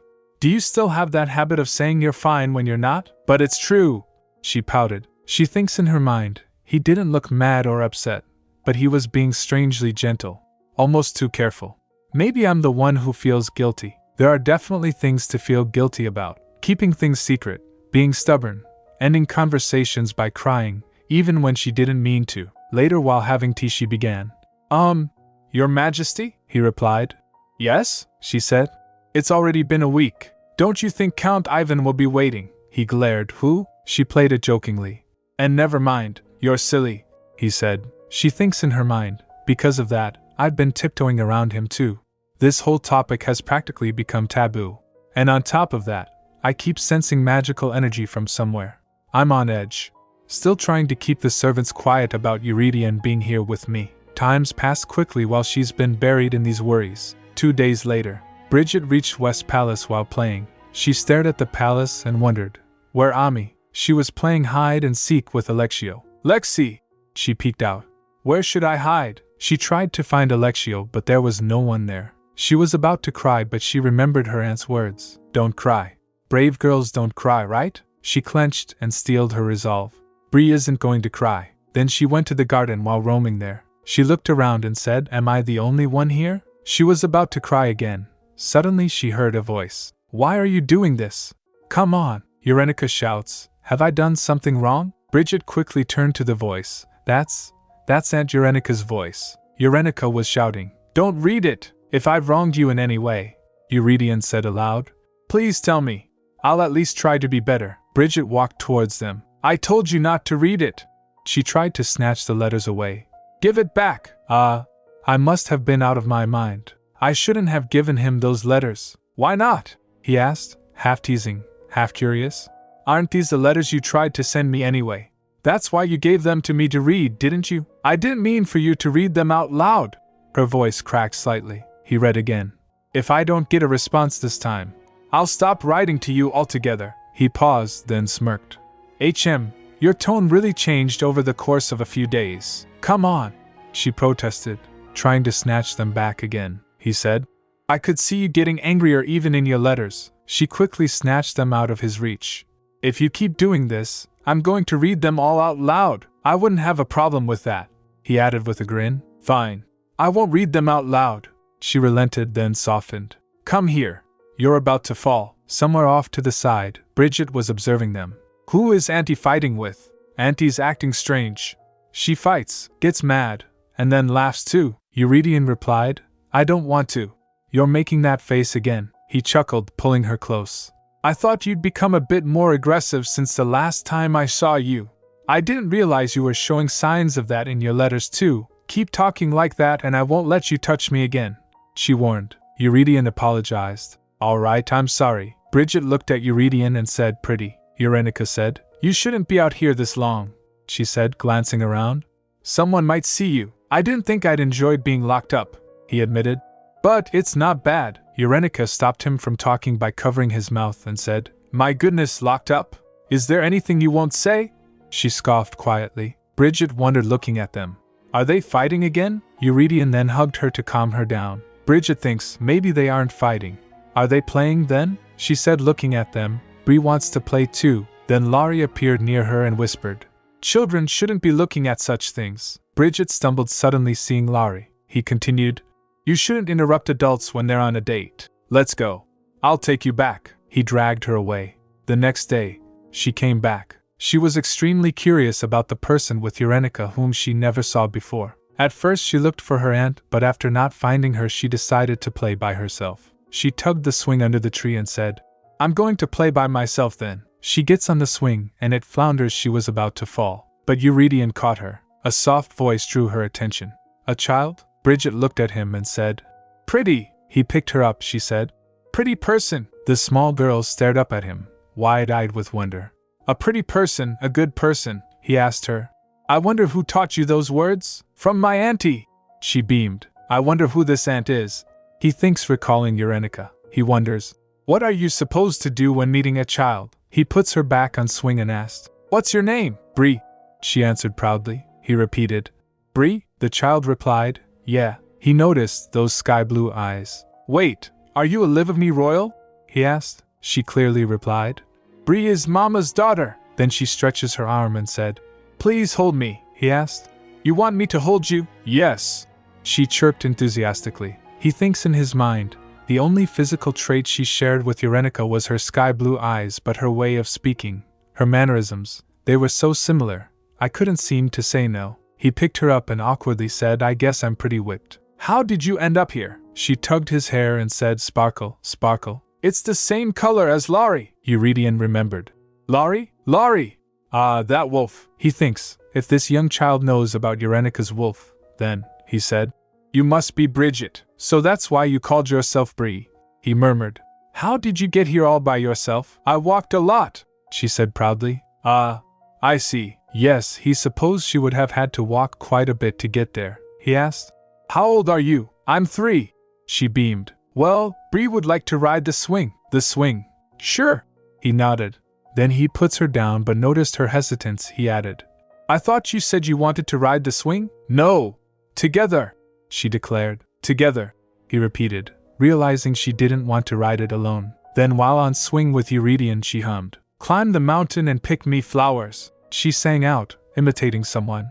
Pansies today, dahlias tomorrow, the day after tomorrow? After remembering for a moment she continued. The day after tomorrow is wild camomiles. Then she asked, Pretty mister, where are you from? He smiled. Pretty mister, now that definitely sounded like something your aunt would have taught you to say. How did you know? She asked, tilting her head. Just how much did she go around saying strange things in other places? He muttered. Then the question came out of nowhere, gentle but sharp. Are you going to take my aunt away? He paused, but his answer came quick and firm. Yes, she asked, curious. Where? He replied. Belcourt, but you can't, she pouted. Aunt Yenny told me she was going to live with me, Lexi, and Laurie forever. Bree is going to live with Auntie. Auntie can't disappear. That stung more than he expected. She's never said anything like that to me, he thought. No. Why am I feeling this kind of emotion toward a 3-year-old and a young beast? You'll still be able to see your aunt often, he said gently. She beamed after hearing that, so she asked. Then will I see you often too, pretty mister? He sighed. Calling people by awkward nicknames must run in the Livevny royal family. If he'd married just a little earlier, he thought maybe he'd have a daughter around her age. And judging by how things were going, he'd definitely better not leave it to Eurenica to teach their future child how to address people properly. Can I really see you often? She asked again, eyes wide with hope. He replied. I'll try, yes. We'll see each other often, she exclaimed. Wow. You promised, he said. Why yes. What should I call you, pretty mister? She asked, still bouncing with excitement. He looked at her, and he didn't need anyone to explain. It was so clear how much love Eurenica had showered upon this child over the past 2 years. The silver wolf's name is Laurie, Bree added. So what should I call you, pretty mister? Bridget, he said with a sigh. At the very least, not pretty mister, your majesty? Suddenly came a voice from behind. What are you doing there? She asked. I told you not to come out here like this. I'd like to ask the same thing. He shot back, turning. Why'd you come out? It's hot today, she replied. I came looking for your majesty, of course. If someone sees you, I'm DA. He stopped short. Huh! Her gaze dropped to the small bundle in his arms. Sorry. What are you holding? Then, recognition dawned. Oh, is that you, Bridget? Alinti, Bree squealed. Eurenica asked. Oh, Bree! How did you get all the way here? She exclaimed. Auntie Yenny! Hold me! She kissed her and asked. Did you come here on your own, Bree? You've never been here before. How did you get here? She replied. I came yesterday too. I saw you and pretty mister. It came as a surprise to her. Eurydion groaned. Whom did you use that nickname on for the child to be calling me that? Bree. Eurenica quickly changed the subject. Don't you think your mother is looking for you? She'll worry if you wander around alone like this, she tried to deny. But, Eurenica quickly said. Lexi. Lexi would worry too. She looked sad and said, all right. Then she glanced towards Eurydion and said, Auntie Yenny promised to live together with Bree. She squeezed Eurenica close. Of course, Eurenica said gently, brushing the girl's hair back. Auntie will always be with you, your mother, and Lexi. Bridget looked at Eurydion with distrusting eyes and said, You promised. He smiled and then leaned to her. As long as you promise not to tell anyone that you saw me here, she asked. If I promise, will you let Bree sit on the swing with you again? Eurydion replied. Yes. After hearing that, she blinked, then leaned towards him and kissed on his cheek. All right, she cheered, satisfied. After a few moments, when Bridget left, Eurenica was on swing. She asked Eurydion, What did you talk about with Bridget? She's not shy around strangers, but she doesn't kiss them either. She barely even kisses her father. I've seen him get upset over that more than once, he replied. Really? That must not sit well with the Duke, she said. Yeah, no, wait, so what did you two actually talk about? Something about a promise, she asked. What promise? There was a pause, then Eurydion brushed his hand through her hair and said, there was a time you wrote more about your niece than yourself, wasn't there? She asked. Why are you suddenly changing the subject? He continued. It's just that. I can see why you did so now. She gets surprised. I didn't know you liked children, he replied. I wouldn't say I like them, Peresi. They just never really crossed my mind. I had never seen a young child like that up close before, Eurenica cut in. That's right. You mentioned you didn't have any siblings, he replied. Yes, she beamed. Isn't my Brie adorable? She's probably the cutest little girl in the world. She's the spitting image of my sister. Her divine power is extremely pure, too. I was told there aren't any Livevny royals born with divine power, but Brie is clearly special. I adore her to pieces. Upon hearing that, Eurydion thinks. Did she receive a special blessing? I did feel that she had a particularly clean divine power, Eurenica continued. It'd be great if you had the opportunity to meet Alexio. Lexi is Fernando's son, but he's just as cute. Well, in comparison to Brie, he does have more of a devilish streak, so I am a bit worried. But, as she was rambling on, he said suddenly, I think I'd like to have a lot of children. I thought he was precocious as a baby, she continued, but he turned out to be just like the other children. But I think it's good for children to act like children. Then she realized what he had said.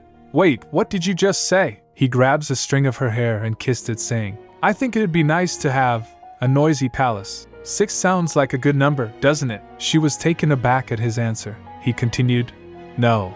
Maybe that isn't enough? She blushed, flustered. What? Why did the conversation suddenly head in that direction? He replied. Why not? I'm surrounded by a lot of people who are concerned about heirs on my behalf, she modestly replied. Well, I think having a lot of children is a good thing. It really is, but, he teased, why are you feeling shy? She was sweating. Just because. Suddenly he lifts her head towards him and said while she was blushing, Look at me.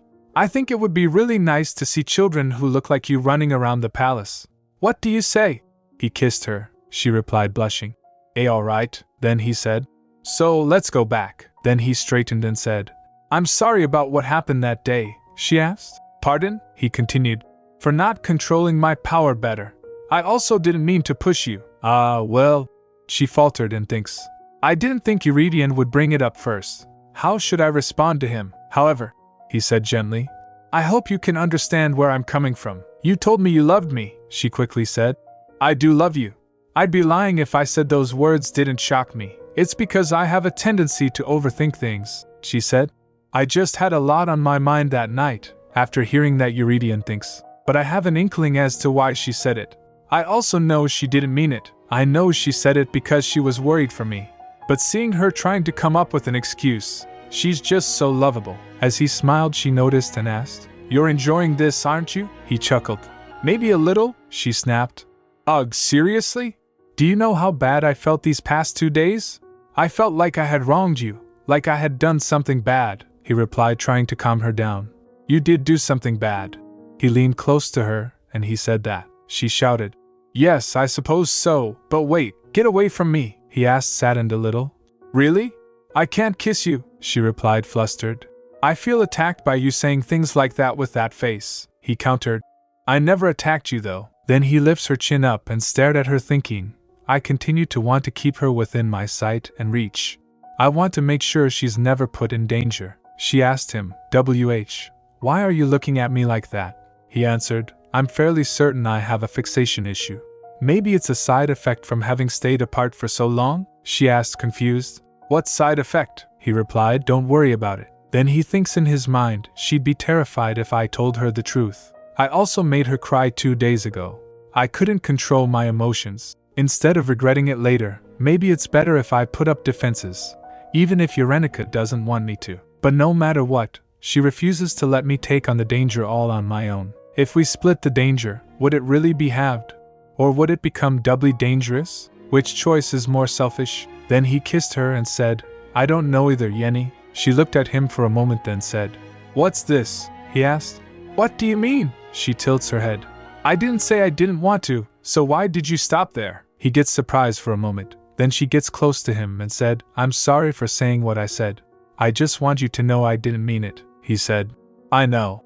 Then he kissed her again. Later at the Duke's manor, Teresa said, Bridget, didn't I tell you not to wander around the palace by yourself? The palace is too big for you to go around on your own right now. Make sure you stay with your nanny. You're lucky Urenica found you. You would have cried if you hid in a place where no one could find you, wouldn't you? Bridget pouted.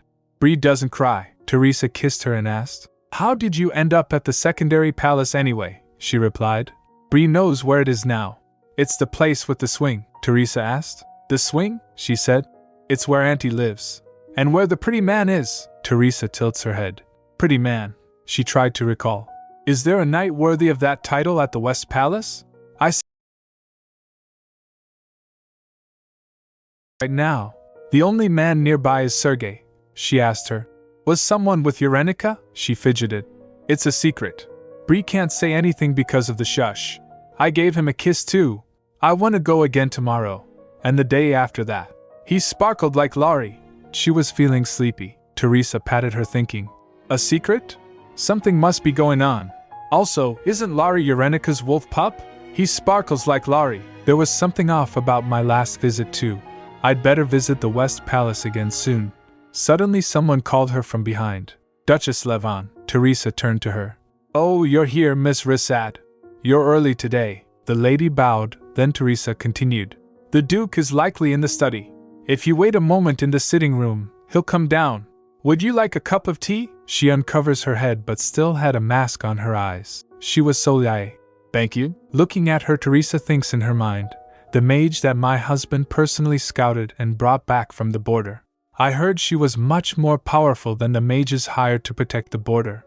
I wonder if all mages have such a cold and chilly air about them. 2 years ago, after coming back from Belcourt, the Duke proposed to the king. Livigny must revolutionize as well, Your Highness. We must study magic and actively train mages. We'll fall behind if we don't. The king of Livigny refused. I'd rather remain a small country. I refuse to kill my daughter with my own hands. They turned to Urenica for opinion. She said, I'm fine as long as they aren't in the palace. Maybe if it were 2 years ago, there'd be more cause to worry, but I can at least take care of myself now. They'll help with the government administration too. And so, about 6 months ago, Livigny also began to actively hire and train mages. However, since the mages can't enter the palace, the Duchy of Levon has been managing them. Teresa thinks, I should be used to them by now, but since they could potentially harm my sister, I can't seem to warm up to them. She asked Soleil, How have things been? Are you doing well? She replied.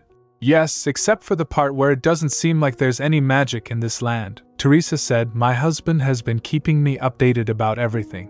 I'm thankful for all your hard work, Soleil replied. There's no need to thank me, Teresa asked confused. Pardon? Soleil continued. Your daughter seemed quite lovely, they asked. Did you see her earlier? She's curious and quite playful, so I'm a bit worried as her mother.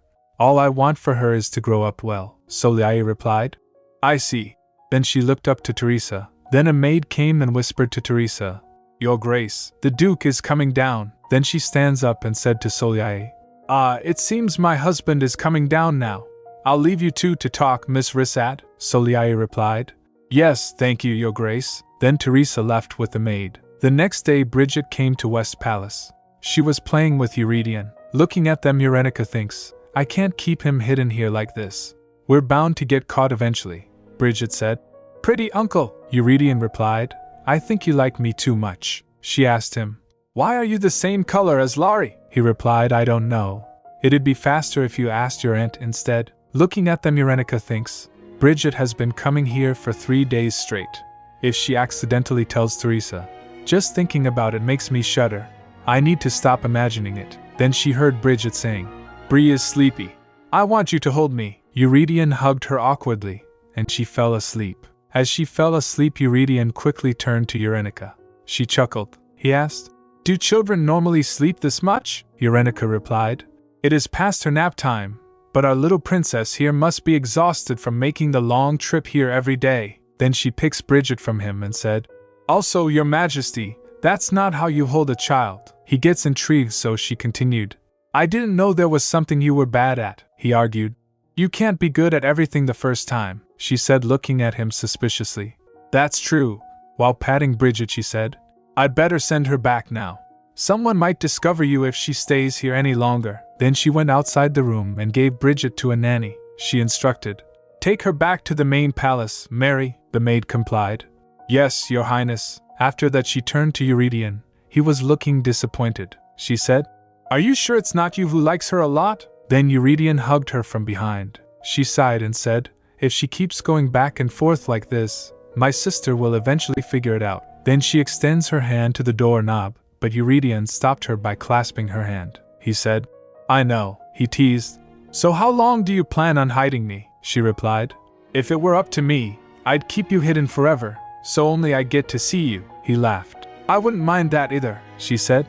"I was just joking." Then he puts his head on her shoulder and fell in thoughts. Then he said, "I thought about it, Yenny." She asked. "About what?" he replied. "I don't want to put you in danger or burden you in any way, but I've thought about what I should do if that's not what you want.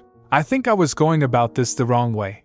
Instead of telling you that I was going to keep you safe in every way, I should have told you the opposite." She asked. "How?" He thinks for a moment, then continued. "I would tell you that I'd shoulder half of the danger you're facing." Her heart started racing as she heard that. He continued, "If you don't want me to try and shoulder everything on my own, at least let me take half." He reached for her hand, saying, "Truthfully, I still don't like actually saying it like this. I hope you can see how big of a decision it was for me to do so." She was almost teary but held herself back. He huffed, "And this is a different topic, but I'd like to get an answer to my marriage proposal." She felt happy thinking, I suspected this was something he wasn't going to let up on. Tears of joy came to her eyes. She turned towards him and hugged him. Later she was talking with Laurie sitting under a tree. She said, "I was thinking about it, and maybe. I just always thought I had to handle everything on my own. I'm not saying that I want to die.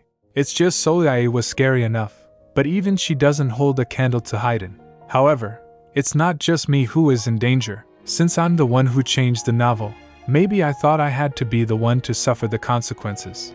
To be honest, I still don't think I'm wrong for thinking that, but I was glad when he told me he wanted to share my burden with me." She asked, "Can you tell me I'm being selfish?" "Hurry.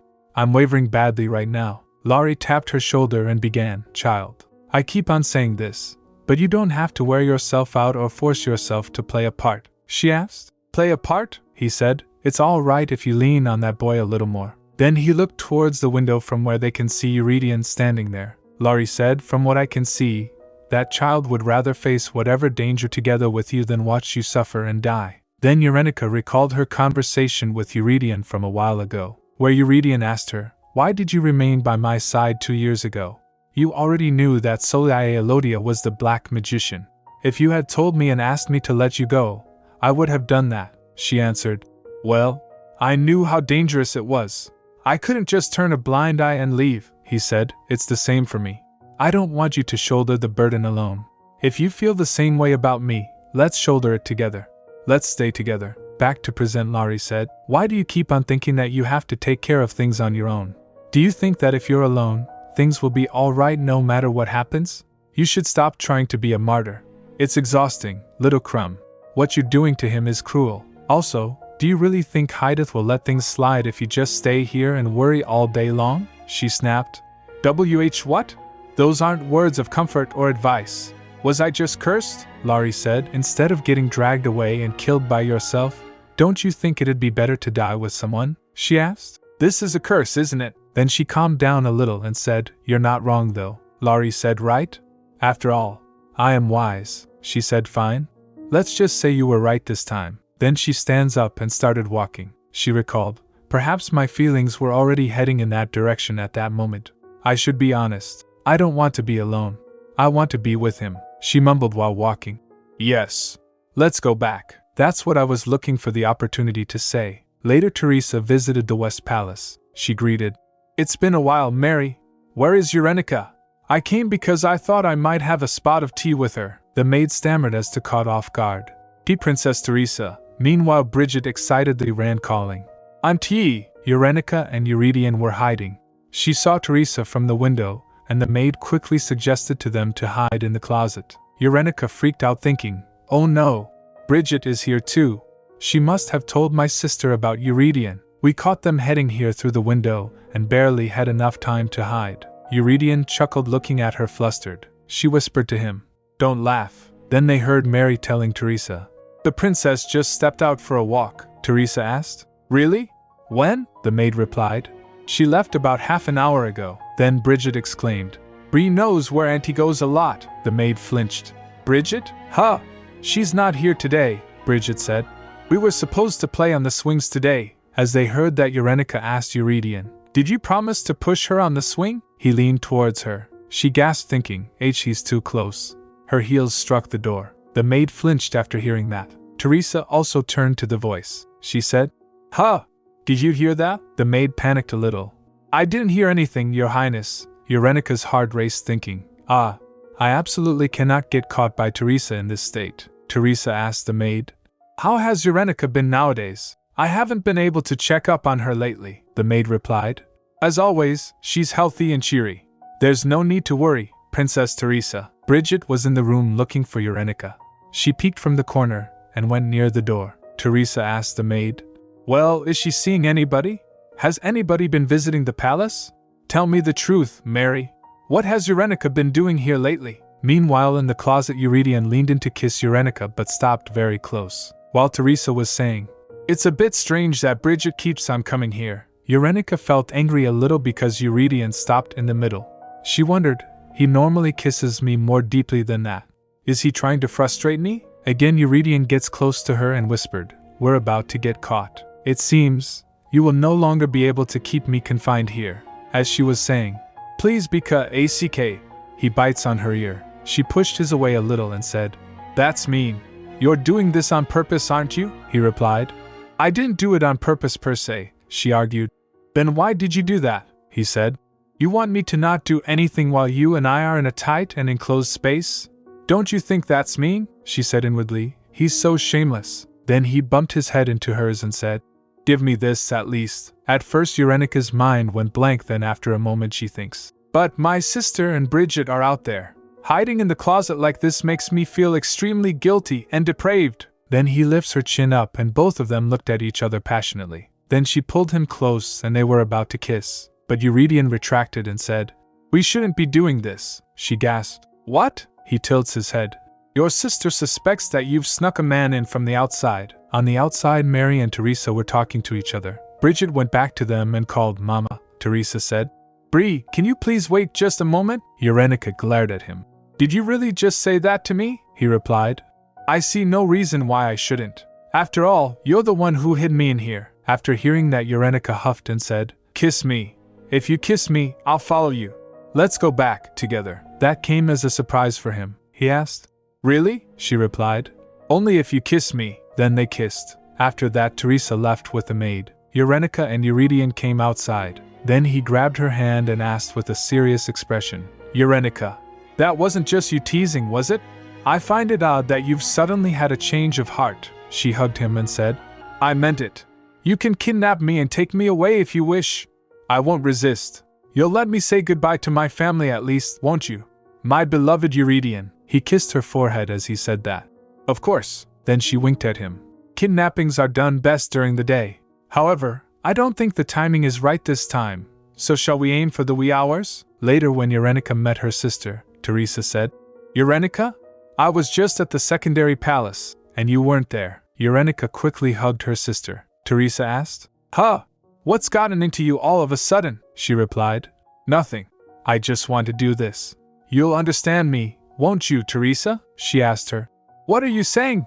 Yenny, I don't know what you're doing at the West Palace, but, no, wait, are you? Eurenica doesn't pay mind to her and turned to Bridget. My beautiful niece, would you like to eat dinner with your auntie today? Bridget excitedly said, Yeah. Then she whispered to Eurenica. Auntie, is the pretty uncle not going to come? Eurenica said. Yeah. Bridget felt saddened as she heard that. Eurenica thinks it's only been 4 days, but she seems to have grown quite attached. She whispered to her, You'll be able to see him again after you've grown up just a bit more. Then she picks Bridget up. Teresa asked, Eurenica, just what are you thinking? You're not planning on doing something strange, are you? She replied. Something strange? Of course not, Teresa said. Then? Surely, you aren't thinking about running away from home. Upon hearing that, she flinched for a moment, then said, Running away from home? Why would I do that? I'm not some moody teenager, Teresa said. I trust you, Eurenica, she stammered. What? You love me? I love you too, sister. Then Laurie chimed in, shaking his head. You have no shame, child. Then Eurenica said, for some reason, this place feels a bit cold. The sun's shining brightly outside, though. Teresa repeated suspiciously, looking at Eurenica. It's cold? Her eyes narrowed. Eurenica freaked out inside. I've flipped the worry about my health switch, she quickly said. No, I meant that it's hot. Wow, I'm sweating. Then Teresa said. Can you wait with Bridget then? I just remembered I have to stop by somewhere, she replied. All right. I'll see you later. Eurenica shivers, thinking, I already felt a bit cold over there, but it's freezing out here. Have I caught a summer cold? It didn't take long for her to find out why the Levon residents felt chilly. When they went for dinner, Teresa said, Are you all right, Eurenica? I'm sorry.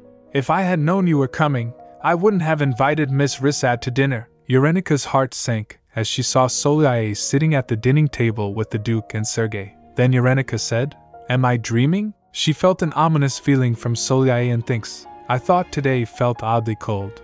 Why didn't I realize it immediately? Then she turned to Teresa. You're right. I don't think I'll be able to join you for dinner. She puts down Bridget and said, However, I do want to talk to you since it's been a while, so I'll wait for you upstairs. Teresa asked. But what about dinner, Yenny? She replied. It's all right.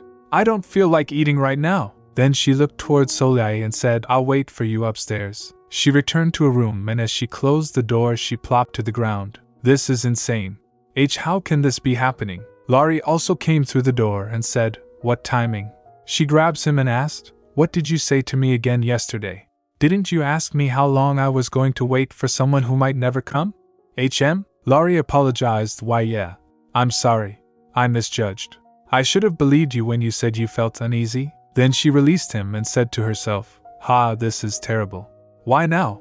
Why today, after I finally promised to return to Belcourt? Why did it have to be the same day I promised to meet Eurydion in the morning? She resolved, thereafter Loris' divine power, so I can't have him running about. She said to Laurie, right now, I need him to stay hidden. Then Laurie vanished and went inside her earring. Suddenly ominous feeling encroached her. She trembles and said, I'm all alone.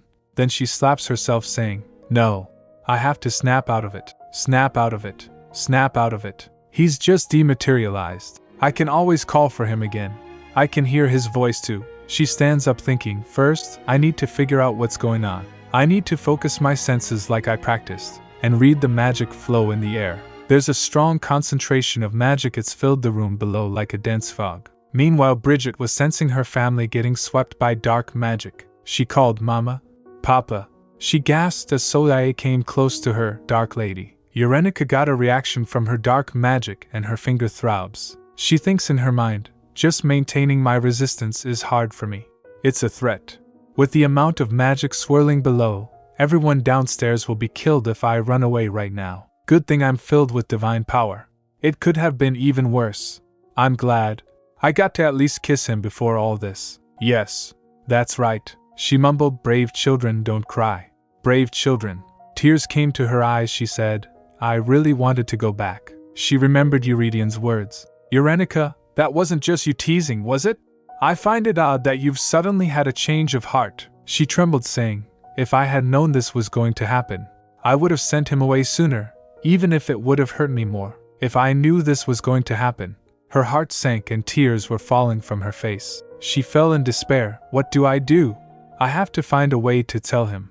If I get kidnapped like this, I don't know what will happen next. Then she shakes her head, realizing, no, I need to think. I decided I wasn't going to think I'm alone anymore. We said we would share the burden. Then she clenches her jaws and she thinks in her mind, should I send Loris away? But then, I'd really have no one to rely on. There's no one to tell, so I have to leave a note. I need paper, or at the very least She looked around to find something. If I could get a message to someone, who would I send it to? Someone who knows Eurydion is in Livigny. I need to hurry. I have to do something. Tell someone quickly. Suddenly the window opened and Soleil appeared holding Bridget. She said, it's been a while, my lovely princess. Eurenica bites her lip and said, there was no need for you to bring my niece. Bridget sniffled, calling her Auntie. Eurenica shouted, let her go.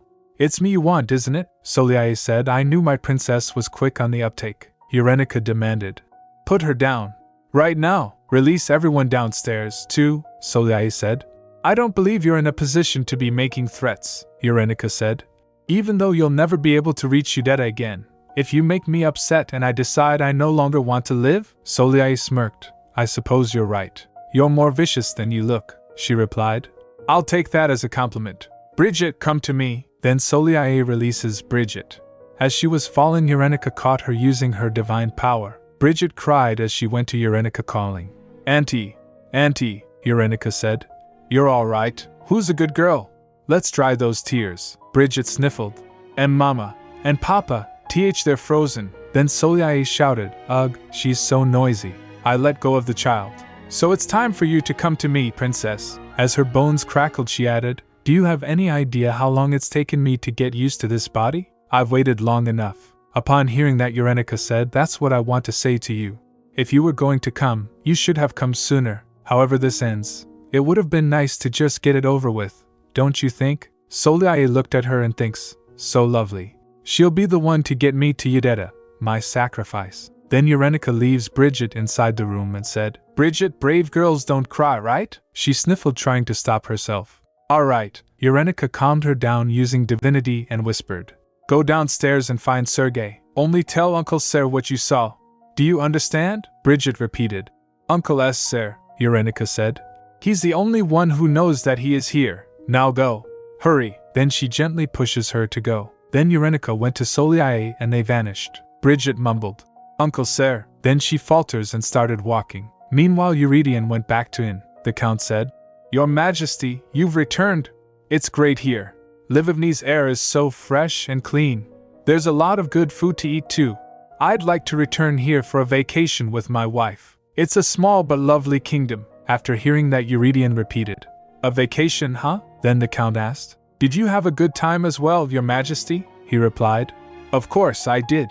I hadn't seen her in 2 years. The Count asked excitedly. Ooh, so has a wedding date been set? Shall I start the preparations once we return? Eurydion replied. I would like nothing more. He thinks in his mind. Once we're married, nobody would be foolish enough to send love letters then, right? How many more suitors have joined the ranks over the past 2 years? Then he asked the Count. Where's the message? The Count showed them. Right here, Your Majesty. The purification job is finally complete on the Kalkita side as well. High Priest Shamart is personally rechecking the area, Eurydion asked. Was anything notable discovered? The Count said. It seems the black magicians really were in that cave. They discovered evidence throughout the cave that the black magicians were murdered there. The letter states as, The initial purification work is complete, but magic could have been used to hide other areas. So, I am in the process of having the other mages search the area.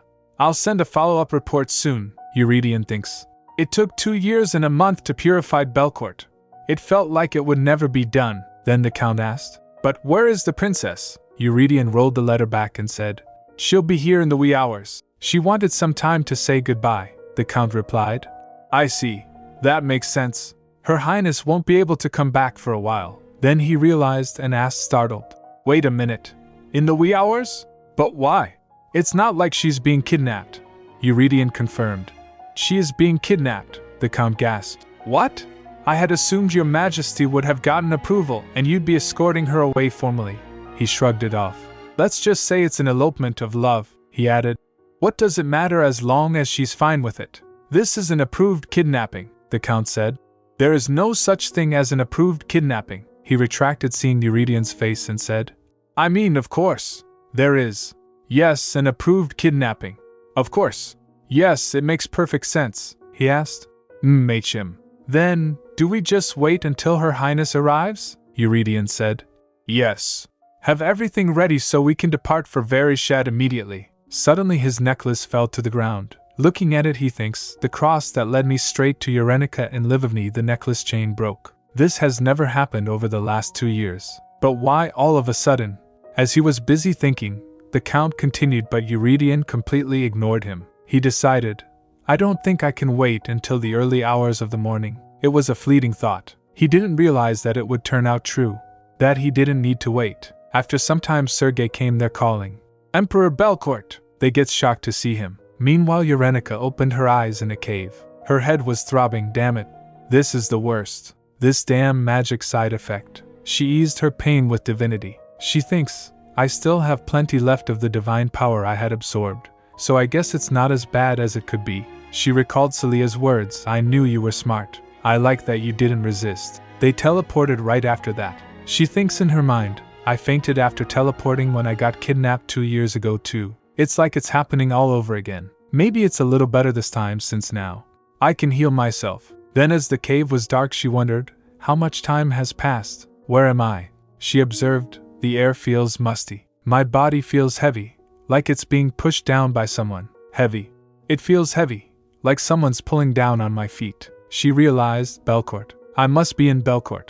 Then she stood up and started exploring the cave. She lit up a little ball of light with divinity and thinks, I shouldn't use too much of my divine power, only a little. I'll slowly increase the light. She wondered, I'm in a cave? She observed, the cave is blocked behind me, so there's only one path. Should I start moving, even though I don't know where the path will lead me? Or should I just stay put? She huffed, who would I wait for anyway? I don't plan on doing what Hydeth wants. I couldn't put up a fight because there were hostages. I should start by figuring out where I am. Looking ahead the dark cave she freaked out. I'm scared. I may have decided to move forward, but that doesn't mean I'm not scared. Then she calmed down a little. I know this is going to use up my divine power, but, she called out, Laurie? I think this is as far as my courage goes. He manifested in front of her and said, I'm proud of you for getting this far. Then he looked at her and said, Child, how did you get so big? She replied, Laurie, it's you who has gotten smaller. Then she extends her hand for him to get on. He said, I lost all my dignity the moment I met you, Urenica said. Your dignity is the least of your worries. Your summoner is about to die. Then she glanced around and asked, How much time has passed? Laurie replied, It's only been a few minutes since we fell here. You woke up faster than I expected. Upon hearing that she sighed. Thank goodness for that. Then called out, Adria. Laurie quickly said, Hey, that's not a name to be littered so casually. I am still heartbroken over my first child, she replied. I just wanted to try and see if it would work, but I guess not, Laurie grumbled. Of course not, since this isn't even the right place to be doing that, Urenica thinks in her mind. That's true. I probably won't get that lucky again. The requirements to summon an absolute being, the divine power of the summoner, a fitting location, a medium. I can't even meet 2 of the 3 requirements, she said. I wonder if Bree was able to pass my message along. Laurie said, I'm sure she did. She's a smart girl. Urenica said, she is, isn't she? Then by now, while remembering Eurydion, she thinks, he must be stunned at the news. I hope he doesn't blame himself. Then Laurie said, Don't cry, child, she replied. I'm not crying. Then she placed her hand on the cave's side and observed, I heard that the southern region should be completely purified by now. So why is this magic so heavy? I know Eurydion would have been thorough, since this is for my safety. We must either be deep in the mountains or somewhere hidden underground. Then she said, It feels like we're in an underground cave, doesn't it? Laurie replied. Yes, but at least the path is leading up. Besides, it's better to go up rather than down, isn't it? She replied. For sure, Laurie added. Also, it's faint, but I can feel divine power, she asked. You can feel it? He replied. Yes, it's a bit above us, far away. Now let's see, whose divine power could it be? Cher? Ridier? Or maybe Arya? She glanced around and said, It's faint. Urenica realized, he's referring to the secret baptismal names of other people. She said, If Diego is still up top, that would mean we're in the southern region of Belcourt. Laurie replied. Yes, most likely, she said. I wonder how long it'll take Eurydion to get here. Laurie said. I don't think it will take him long. Why don't we go up a little farther? She mumbled, I hope we don't come across anyone. Suddenly she reached at a corner, where she stumbled from the dark magic. She sensed it and shivers. Laurie asked, What is it? Is something there? She hid at the corner, and heard 2 people talking to each other. They were Celia's dark magician working on a magic circle. One said, It would have been better if we were below Remo Daira, the other replied. We can't. The test specimens wouldn't survive there, the first said. We're the ones who are going to die if we stay here, other replied. Who cares about the test specimens? If the last base gets purified, we're done for, first argued. We went through so much trouble getting those dolls. She won't be happy if she finds out. She's no longer the master we once knew. Other replied, in the end, it's one or the other. Either we die at the hands of Soliae, or His Majesty's divine power will kill us. He asked, how is the experiment coming along anyway? The first replied, halfway there. Its effects are slow since the ground has been purified once. The other asked, but what about the woman that Lady Soliae brought with her? Eurenica gasped as she heard her name in their conversation. First replied, I don't know. It seems Lady Soliae wants to handle her herself since she told us not to touch her. Other said, I think this is good. Eurenica saw a barrier, she thinks. The magic seems to be binding at a specific location. One of them added, I don't know about the Emperor's divine power, but I think we have a chance against the High Priest. All we really need is a few seconds anyway. Eurenica gasped, thinking, don't tell me. The magic I sensed was because they were creating a barrier. One said I should test its strength. After hearing that, Eurenica said in her mind, no, wait, this means they activated the magic. Then Eurenica heard slamming sounds. Then one of them said, we're good, let's go. After they left, Eurenica peeked and then came forward. She saw the barrier in front of her and realized, I'm trapped. Few moments ago, when Soliae returned with Eurenica to the cave, Hydeth, who was possessing Celia's body, tried to approach Eurenica's body, but Soliae resisted. Hydeth said, stay still, Soliae. You can't seem to stay still. You're useful because you're strong, but sometimes, too much of something isn't so great either, he thinks. Soon, I'll be free of this heavy and cumbersome human body. Now that I finally have in my possession a new body, one that will lead me to Udetta. If only Celia's body hadn't resisted me, I would have been able to switch to the new one immediately. Soliae was resisting him, so her body was constantly trembling. Haida said, calm yourself. You'll have your body back soon enough. What's gotten into you all of a sudden? Soliae trembled and said, not here. You can't do it here. This is the one place that can't be discovered. Hydeth asked, what does that have to do with me? He took control of her body and said, Soliae, we made a deal. Your pathetic followers aren't what's important. In just a few minutes, I can return to the place I've been yearning to return to for thousands of years. Imbecile. Understand that this takes precedence. Suddenly Soliae stopped resisting, noticing that Hydeth looks at her hand and thinks, looks like she finally settled down. The one thing I've wanted for thousands of years is finally about to happen. Shall I set forth then? Then he leaves. Later Eurenica was standing in front of the barrier frowning. How do I get past this? I think I can squeeze through the bars, but the real problem is that large magic circle, Laurie suggested. This is nothing. Just burn it. At this time Eurenica only had 50% of her divine power remaining. She said, I can't do it by myself. And on top of that, then she tilts her head and saw two shadowy figures standing on the other side of the barrier guarding it. She tried to call it. Hello? Are you alive? As there was no response, she thinks. I thought he'd be a corpse doll like Raylia, but he isn't reacting at all. Then maybe this side. She tried to reach the magic circle, then the corpse reacted. She flinched seeing its reaction. Laurie said, it reeks of rotting corpse. Eurenica then mumbled, I guess I have no choice. Laurie asked, you're going to face it head on? She replied, I don't think there's any other alternative. Also, if I wait any longer and Hydeth comes back, I'll be dead before I can say a word. Luckily, it seems it isn't me they've been commanded to guard but the magic circle. I don't think I'll have to deal with them.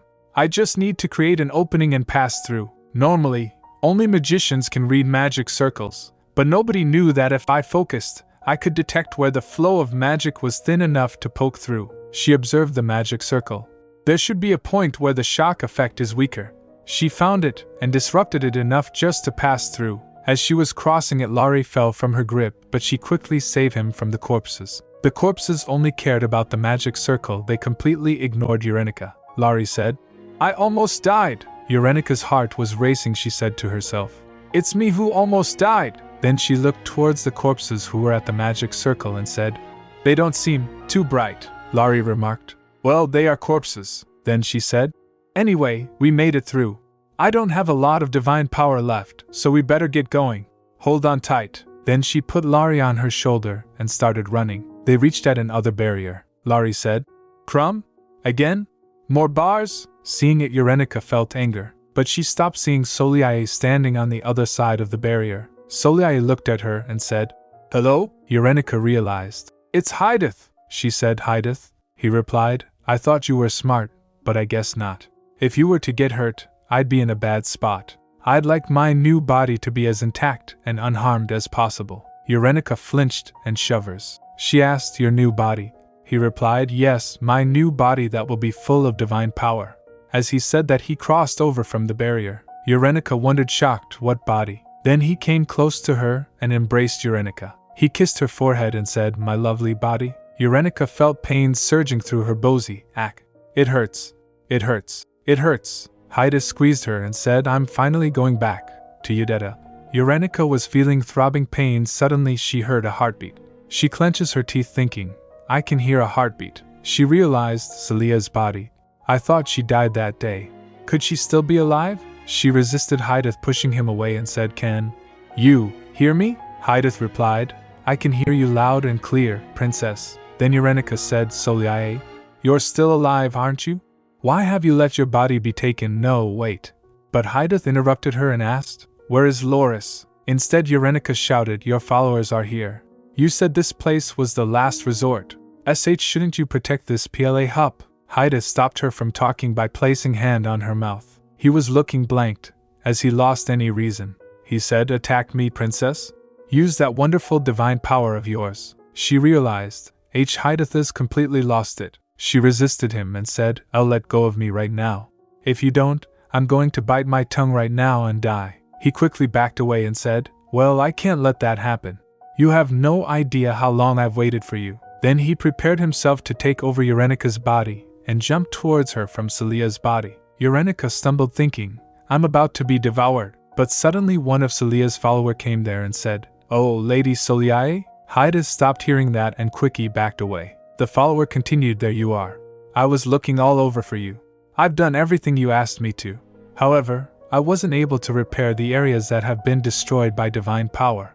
Lady Soliae? Hydeth returned to Celia's body and said, how bothersome. Then he turned to the follower. Urenica noticed, is it just me, or does she look like she's moving more slowly? Hydeth began, but suddenly stopped talking and drooped. The follower was also confused as to what had happened to her. He called for her, Lady Soliae? Urenica thinks, what's this? The flow of magic I'm feeling is different. Then Soliae finally spoke, what are you doing, fool? Go left at all forked paths. Don't look back and go straight up. It's up to you to see this through, princess. And, Urenica thinks, is this really Soliae? After a pause, Soliae added, you must go and stop him immediately. Urenica asked him, who do you mean? Soliae shouted, I'm talking about your man. The man you stole from me. The man with the greatest divine power. I don't want to see that burning ceremony happen before my very eyes ever again. So go. Stop him. If you fail, my master can swallow you up for all I care. Stop dawdling and hurry. After hearing that, Urenica started running and said, that will depend entirely on how long you can hold on. Soliae was trembling, resisting Hydeth from controlling her body. She said from behind, don't let your resolve weaken no matter what you see, and keep on running. Do you understand? While running, Urenica remembered, to the left. Whenever there's a forked path, I have to go left. Suddenly Laurie felt divinity and said, oh, I can feel it. I think this is Redier's divine power. Urenica brightened up a little. It is, isn't it? So it's not just me that thought so, Laurie said. It doesn't seem like we're close to the surface though. So we should continue going up, child. You'll feel better just being able to stand on purified ground. While running, she crossed many paths, choosing the left passage. Suddenly, as she entered a left passage, the ground started shaking. Huh? An earthquake? No way.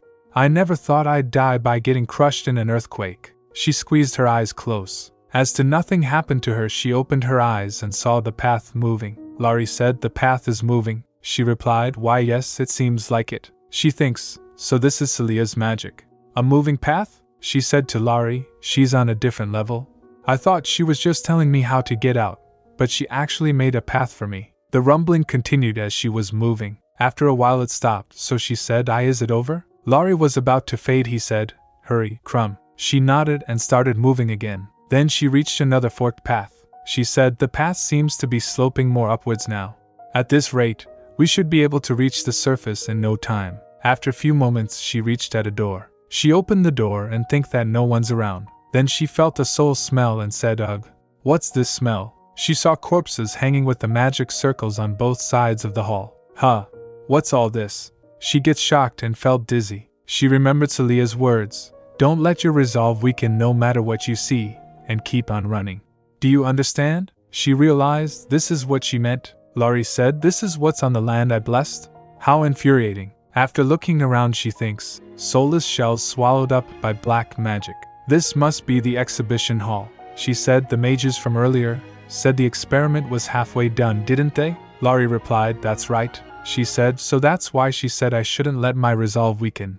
After getting through that exhibition hall, she discovered there were several more. She thinks, they're all just empty shells. All of them, she said while walking. Just how many are there? With just 1 or 2 more of these rooms, I feel like there'd be close to several hundreds. After getting to another hall she noticed. The corpses here seem to be in better shape though. She said if they had their eyes open, I'd even believe they were still alive. Suddenly she heard hiccups of someone. Hearing that she called Loris. He replied, say no more? I heard that too. She turned to the voice. It was someone coughing and calling her mother. Mama. Mama. When Urenica went close to the voice it was a young girl crying while trapped in the magic circle. Urenica said, ah, damn it. The girl cried seeing her, please, save. Urenica remembered Celia's wars. Don't let your resolve weaken no matter what you see, and keep on running. Do you understand? She said, oh, come on.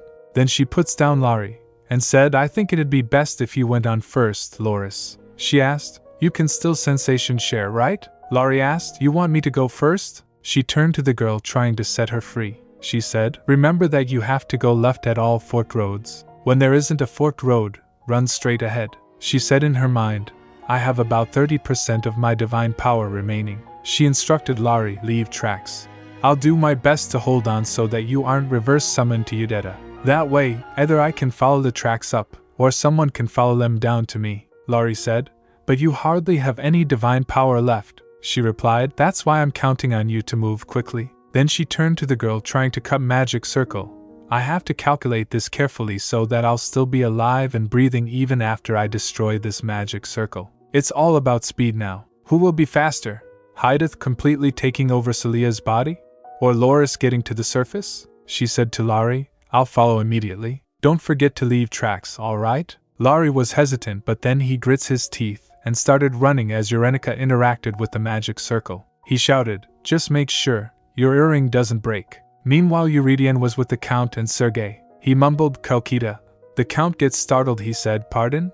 But the High Priest wrote that the purification work in Kalkita was complete, and things just needed to be wrapped up now. So it can't be Kalkita. Eurydion thinks in his mind, no, I have a feeling it's going to be Kalkita. I'm sure of it. Would a voice message reach the capital? If I want to get to Kalkita from Livovny in time, I'm going to need a long-distance transportation magic circle. He remembered the head mage and thinks, there's only one person who could conjure a magic circle like that. Is Selvia the only holy knight in the capital right now? Would it be possible to send a voice message to him all the way there? No, even if it's impossible, I have to make it possible. Then he said, bring him here, the Count said. Your Majesty? Could you please repeat? He was talking to the knight using telepathy. I should get some use out of him since I kept him alive. There's no time to waste. Selvia, you must hurry. On the other side the knight went to the head mage Roselle and rolled his monocle on the ground. He said, please step out. Rosella looked at him confused. He repeated, please come out. It's an order from His Majesty. Rosella asked, am I being released? The knight said, a magic circle that allows you to travel long distances. That's something you can create in your sleep, isn't it? Roselle picks up his monocle and thinks, so that's why the Emperor needs me. Has Soliae finally begun to move? He then asked, where are we heading to? The capital of Livovny. As his restraint loosened, the knight puts his sword on Roselle's neck and said, you'd be wise not to try anything foolish, ex-keeper of the magic tower. He replied, I didn't intend to. Then he stands up and said, so, to the capital of Livovny. You must be talking about Livna then, he asked. Where does the magic circle need to lead to? The knight replied, Kalkita. Then he created a magic circle and said to the knight, let's go. Meanwhile Urenica was coughing and gasping. She miscalculated, due to which she was feeling nauseous. Miscalculated, the girl cried. Wah, mama. Wah, mama, mama. Urenica turned to the girl. Hey, kid. Hey, pull yourself together. The girl stopped. Urenica said, I can't do any more for you than this. I don't have the strength to take you up to the surface. You have to go on your own now, the girl pleaded. Please don't leave me alone.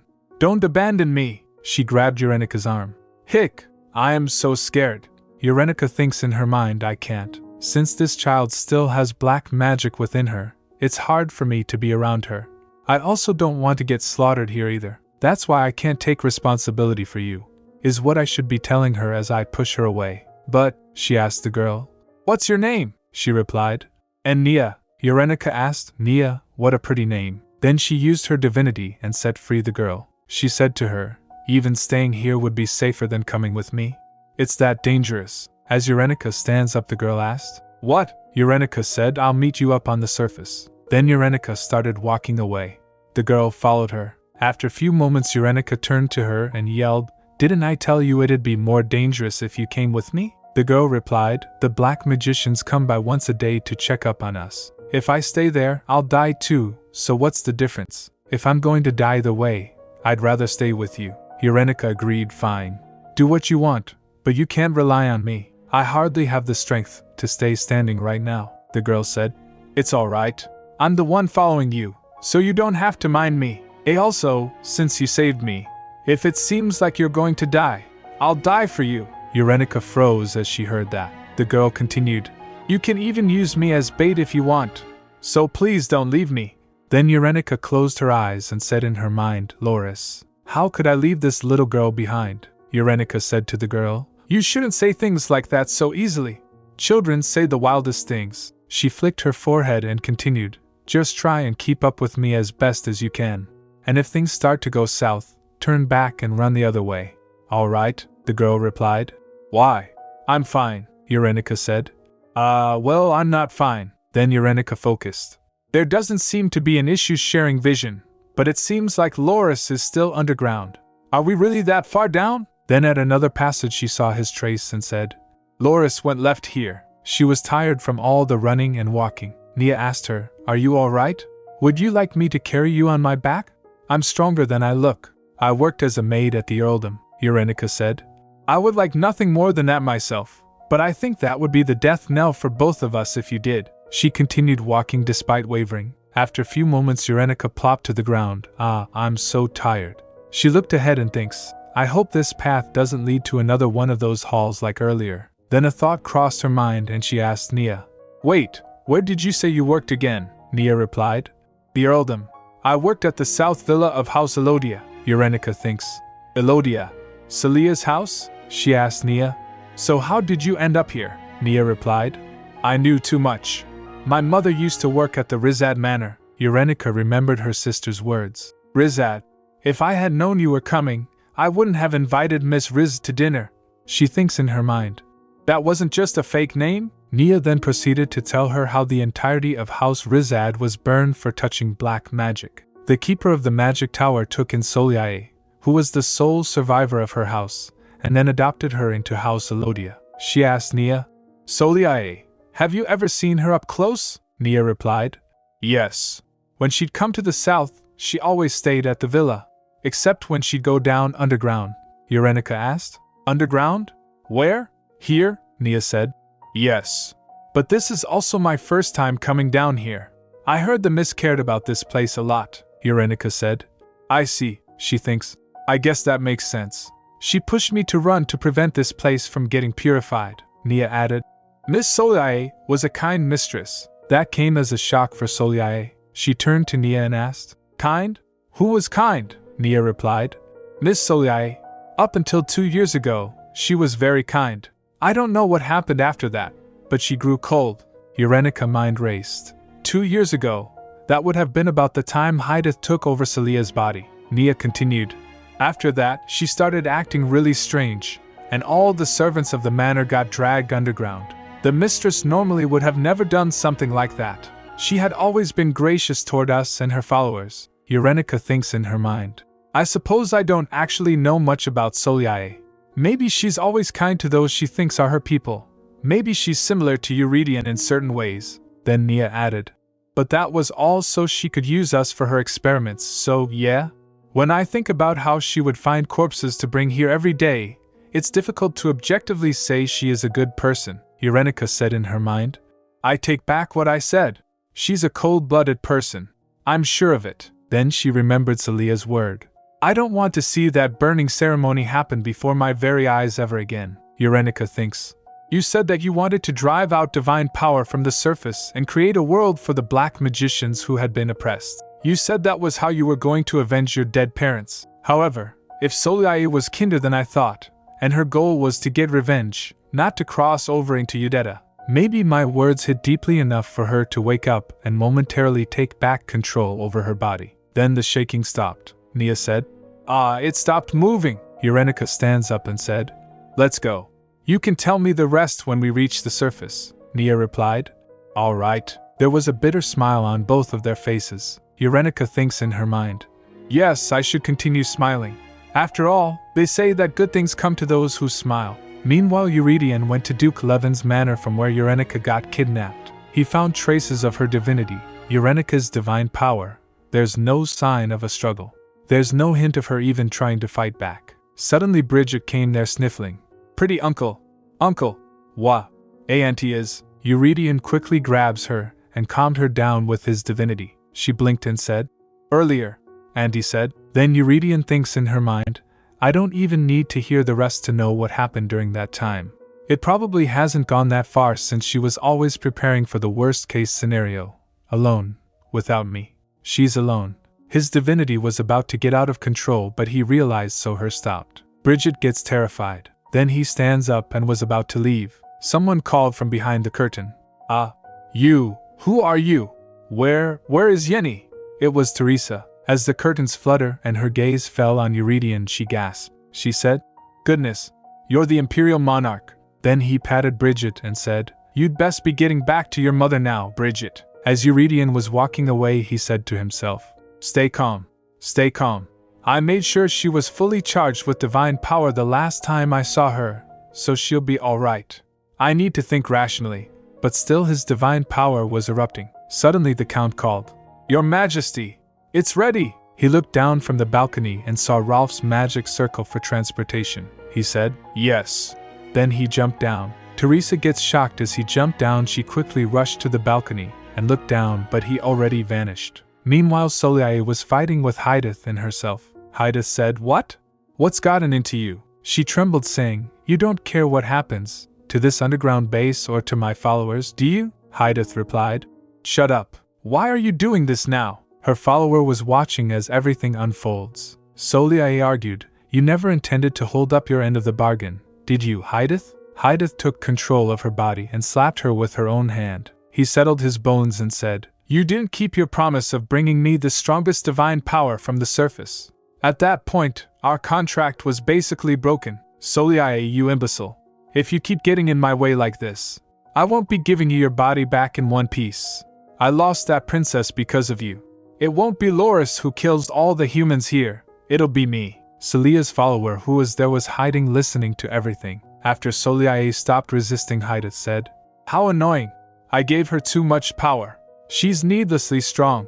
Now that she's quieted down, I should head off to find my princess. Meanwhile, Eurenica, who was trying to go out, she looked at the path ahead and said, Go straight. I think the ground finally stopped moving. So it seems all we need to do now is go straight. There were two side paths going from the cave ahead. She thinks in her mind, It'd be bad if I ran into another living person right now. I really don't have the capacity to take care of anyone else. Then she said, On that note, you're really stubborn, Nia. I told you it'd be dangerous if you came with me. You'd be safer if you stayed with those people, she clearly said. You're going to need me, she remembered her words. If it seems like you're going to die, I'll die for you, she said in her mind.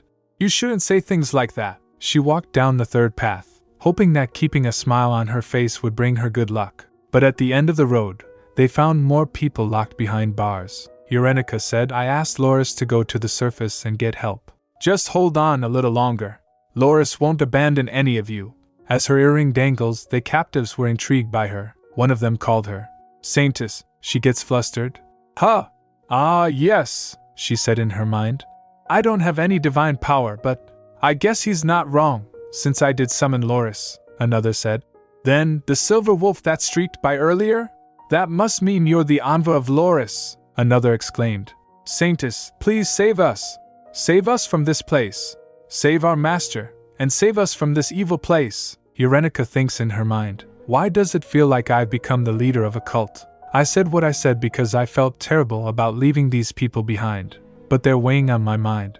I really have to make sure I survive. If I die before saving these people, I won't be able to rest in peace. She was hesitant, but she continued towards the surface. After walking for a few moments, she heard a voice. Someone was saying, "She disappeared?" She stumbles and thinks, "Are there people close by?" Suddenly Nia tugged her, whispering, "This way," the voice said. Look, she escaped from a magic circle like that? How is that even possible?" Another voice replied, "That's what I'm saying. It was a sturdy magic circle, one that even a bishop would have had trouble breaking through in one go." First voice asked, "Does the woman have powers? She didn't look like it." Urenica realized, they're looking for me. Suddenly her vision gets shared with Laurie and she saw a passage. The ground had collapsed into ruins. What did Loris pass through? Is that light? Is that light from the surface? Laurie almost reached the surface. She thinks, right now I have 10% divine power remaining. Then Nia said, "Miss, you need to go up, don't you?" She replied, "I do. I need to get out of here." She thinks, will I be able to hang on until Loris gets help? There's something wrong with the earring too, Nia said. I remember passing this place when I was dragged here.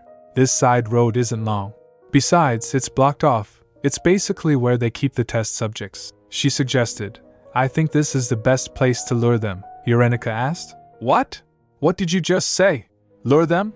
What do you mean?" She replied, "I told you need me. There are a lot of mages walking around above the jail where they're keeping people. You can't go up by yourself from here." Urenica tried to stop her. "Wait." But Nia continued while backing away from Urenica. She said, "Please, you have to come back. Besides, there are still a lot of people who haven't been sent down to be used as test subjects yet. So, they won't kill me right away." Urenica shouted, "Nia, don't talk like that," she replied. "I know you don't have time, but the one under the protection of Loris, promise me you'll come back." After saying that, Nia went to lure the followers of Soliae. One of them saw her and said, "Who's there? You're a test subject who's escaped. Well, what are you waiting for? Go after her." After a few moments she heard a crashing sound. Urenica was in a shock. What? How? Then she stood up resolved. I have to keep going. If I don't move now, I won't be able to get out.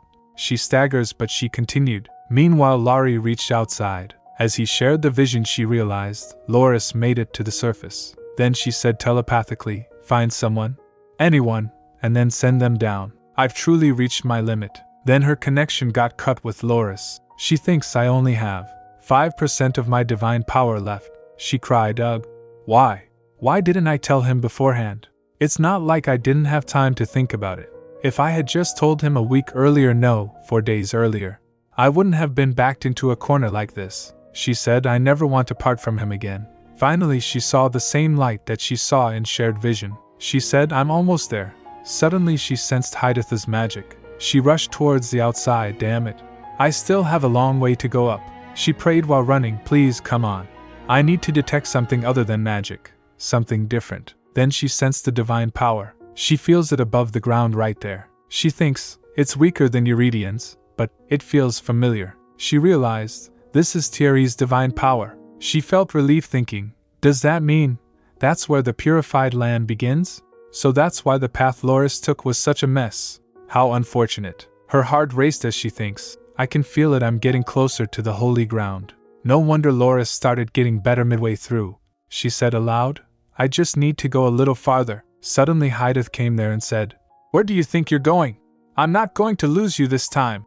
He extends a hand to grab Urenica. Then a reaction erupts at her hand. It seems like a barrier protected her from Hydath. Her fingers got burnt. Hydath looked at them and said, is this holy ground? I was wondering what this was. He started walking throughout the barrier saying, yes, I remember hearing about areas that were destroyed due to divine power. But this land wasn't purified by Loris. It's merely land purified by humans. Urenica staggers thinking, no, Loris made it out. So I just need to hang on for a little while longer. Just a little while longer. She called for Soliae again and again. There was no response from her. As the dark energy engulfs everything, Urenica saw the holy ground. It's getting overtaken by magic. Hydeth gets close to her and lifts Eurenika's body up using his power. Eurenika asked, "Did you kill her? Did you kill Soliae?" He replied, "Why do you ask? I thought you hated her. Stop stalling for time. I'll be taking that body overflowing with divine power." Princess, Eurenika thinks in her mind, I heard this earlier too, but it seems Hydeth is mistaken. Hydeth activates his power and was ready to take over her body. Meanwhile, Eurydion reached on the surface where Eurenika sensed Thierry's divinity. There he tries to stop Eurydion. "Your Majesty, please calm down. Your Majesty, there could still be survivors down there, the victims of the black magicians." Upon hearing that, he grits his teeth thinking, even when things have gotten this bad, there he added, it's an unstable area that's been dug deep underground. If it's destroyed, the survivors will be buried alive. The mages are looking for a path that leads underground, so if you could just Eurydion cut him off. "That's too slow. Damn it. Are you telling me not to do anything and just wait?" He thinks, a secret underground area where black magic experiments are being carried out, and Eurenika is in there. What else am I supposed to be thinking about? As long as Eurenika is alright, what does it matter what happens to everything else? He activates his divinity to dug up the ground. As his divinity erupts, the ground started cracking. I shouldn't have sent her away 2 years ago. We should have stayed together, no matter what. I shouldn't have let her take on this challenge alone. I knew, even then, that she wasn't telling me everything. He clenches his fists while thinking. Suddenly he saw Laurie running towards them. He said, "Isn't that Eurenika's pet wolf?" As Laurie reached to them, he quickly picks him up and asked, "Where's Eurenika?" Then he puts him down and said, "Take me to her." Laurie started running back while they followed him. Meanwhile, Hydeth took control of Eurenika's body. Her soul left her body and was standing near. She said, "Damn it. It happened again. I got flung out again." Hydeth was disorienting her bones, trying to use her body. Ow. "Ugh, were you always this weak?" Looking at him, Eurenika thinks, "My bones will break if you keep on moving like that." Hydeth said, "This body, it's full of divine power." Eurenika wonders, what am I supposed to do now? I thought Hydeth wanted to claim a body full of divine power in order to use that power. However, Loris is tied to my soul, so that body is just a shell. Hydeth had it all wrong. My body isn't suitable for magic, so it won't be able to handle him. That means Hydeth will fail, which is actually a good thing. Then she rejected those thoughts. Wait, there's no way that'd be a good thing, Hydeth then said. "You're finished, Loris, you annoying prick." Eurenika shouted, "It's you, no. It's my body that's finished." Then he raised a hand to use his power. Eurenika was seeing it. She said, "Wait, don't tell me no, this is crazy. You can't. My body hardly has any divine power left if Hydeth uses magic while inside it." As he uses his power, Eurenika's body started burning. But he continued using magic. Eurenika said, "Stop! You'll die if you keep going." But Hydeth wasn't able to hear her. As he used magic, suddenly the ceiling of the cave cracked.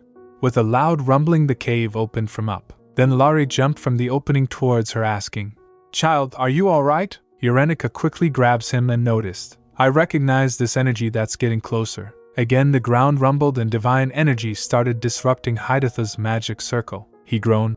"How dare you, you brat!" He activates another magic circle. Eurenika shouted, "No!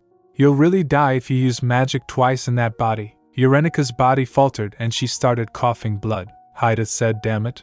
What's wrong with this body?" Then Eurydion appeared at the opening of the cave. He called, "Eurenika?" Eurenika gets startled seeing him. Hydeth looked at him and said, "You came."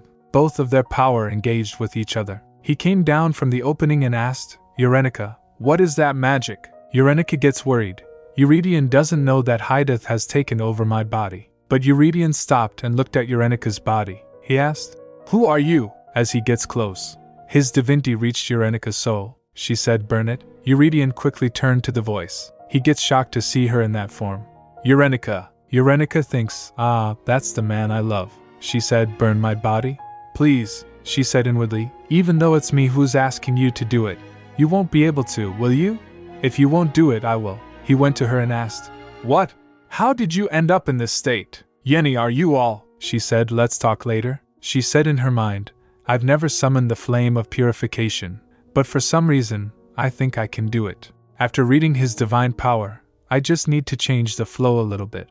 She activates the flames using Euridion's divinity, and they engulfed Eurenika's body. Eurydion quickly turned to her body, but Eurenica stopped him. As flames were engulfing Hydath, Eurenica thinks, I can't handle this. This is harder to take than when I'm in my own body. But still, it seems like the body has recovered a little after absorbing the divine power. Eurenica's body was spilling blood from mouth. Hydath said in his mind, damn it. Can't anything go smoothly for once? Then he activates a magic circle of transportation. Eurenica shouted, no, wait. Then with a bright flash he disappeared with Eurenica's body. Eurenica snapped, hey, why didn't you leave my body behind before running? Then Eurydion looks at her in surprise. She gasps, then stepped back and hides behind a boulder. She said, oh no. Then Laurie said, I'm glad your body didn't perish immediately. It looks like the earring is still intact too. She replied, that's good and all, but she peeked and saw Eurydion standing there still. She again gets behind the boulder. She thinks, I don't know what I'm supposed to say, or where to begin, when he's looking at me like that. Then he called for her. Eurenica! Eurenica! Yenny! He started walking towards her. She quickly asked Laurie, what should I do? How do I explain this situation to him? Laurie said. I suppose you'll just have to tell him everything. She asked, everything? Where would I start? How much should I even tell him? Laurie said. From the beginning to the end. You should have told him everything from the start instead of trying to figure this out on your own, she replied. I've already done a lot of self-reflection on that. She thinks in her mind, even if I could do this all over again, I don't know if I'd be able to tell him everything. But where should I start? Should I start with the bus accident from my previous life? Suddenly Soliai appeared in front of her. She gasped, huh? It's the scary lady, Soliai asked. What happened to you? She replied. What you're seeing is exactly what it is. I'm a ghost, Soliai asked. A ghost? She said. I'm in a bit of a situation. Do I look a lot like other ghosts? My face looks different too, doesn't it? How did you recognize it was me? Soliai tilts her head and said, pull yourself together, princess. Why would you ask me how I recognize you when you have your own face? If that man heard you, he'd probably faint. Eurydion again called for her. Eurenica. Soliai continued, don't forget the promise you made me, princess. This place mustn't be purified, and you must prevent punishment from being doled out immediately. You must block the emperor, she thinks in her mind. That's the least of my worries right now, you pretty but cold lady. Then Eurydion said, why do you do this to me? If you don't want to see me go mad, come out, please. If you don't come to me, I'll go to you. She gets startled and said, don't come any closer. Then she turned to Laurie. What do I look like right now? He replied. You look like you, she said.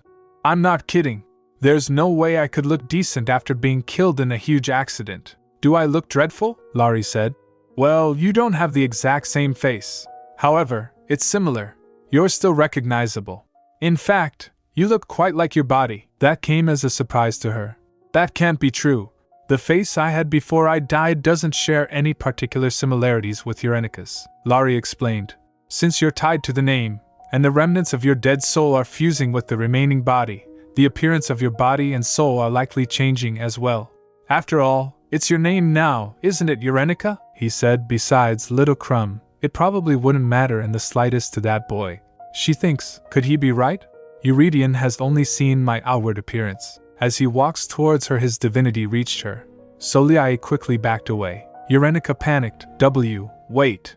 I want some more time to think. Suddenly Thierry also reached there. He said, Your Majesty, is everything all right? I think we'll need to send the holy knights to the lower levels.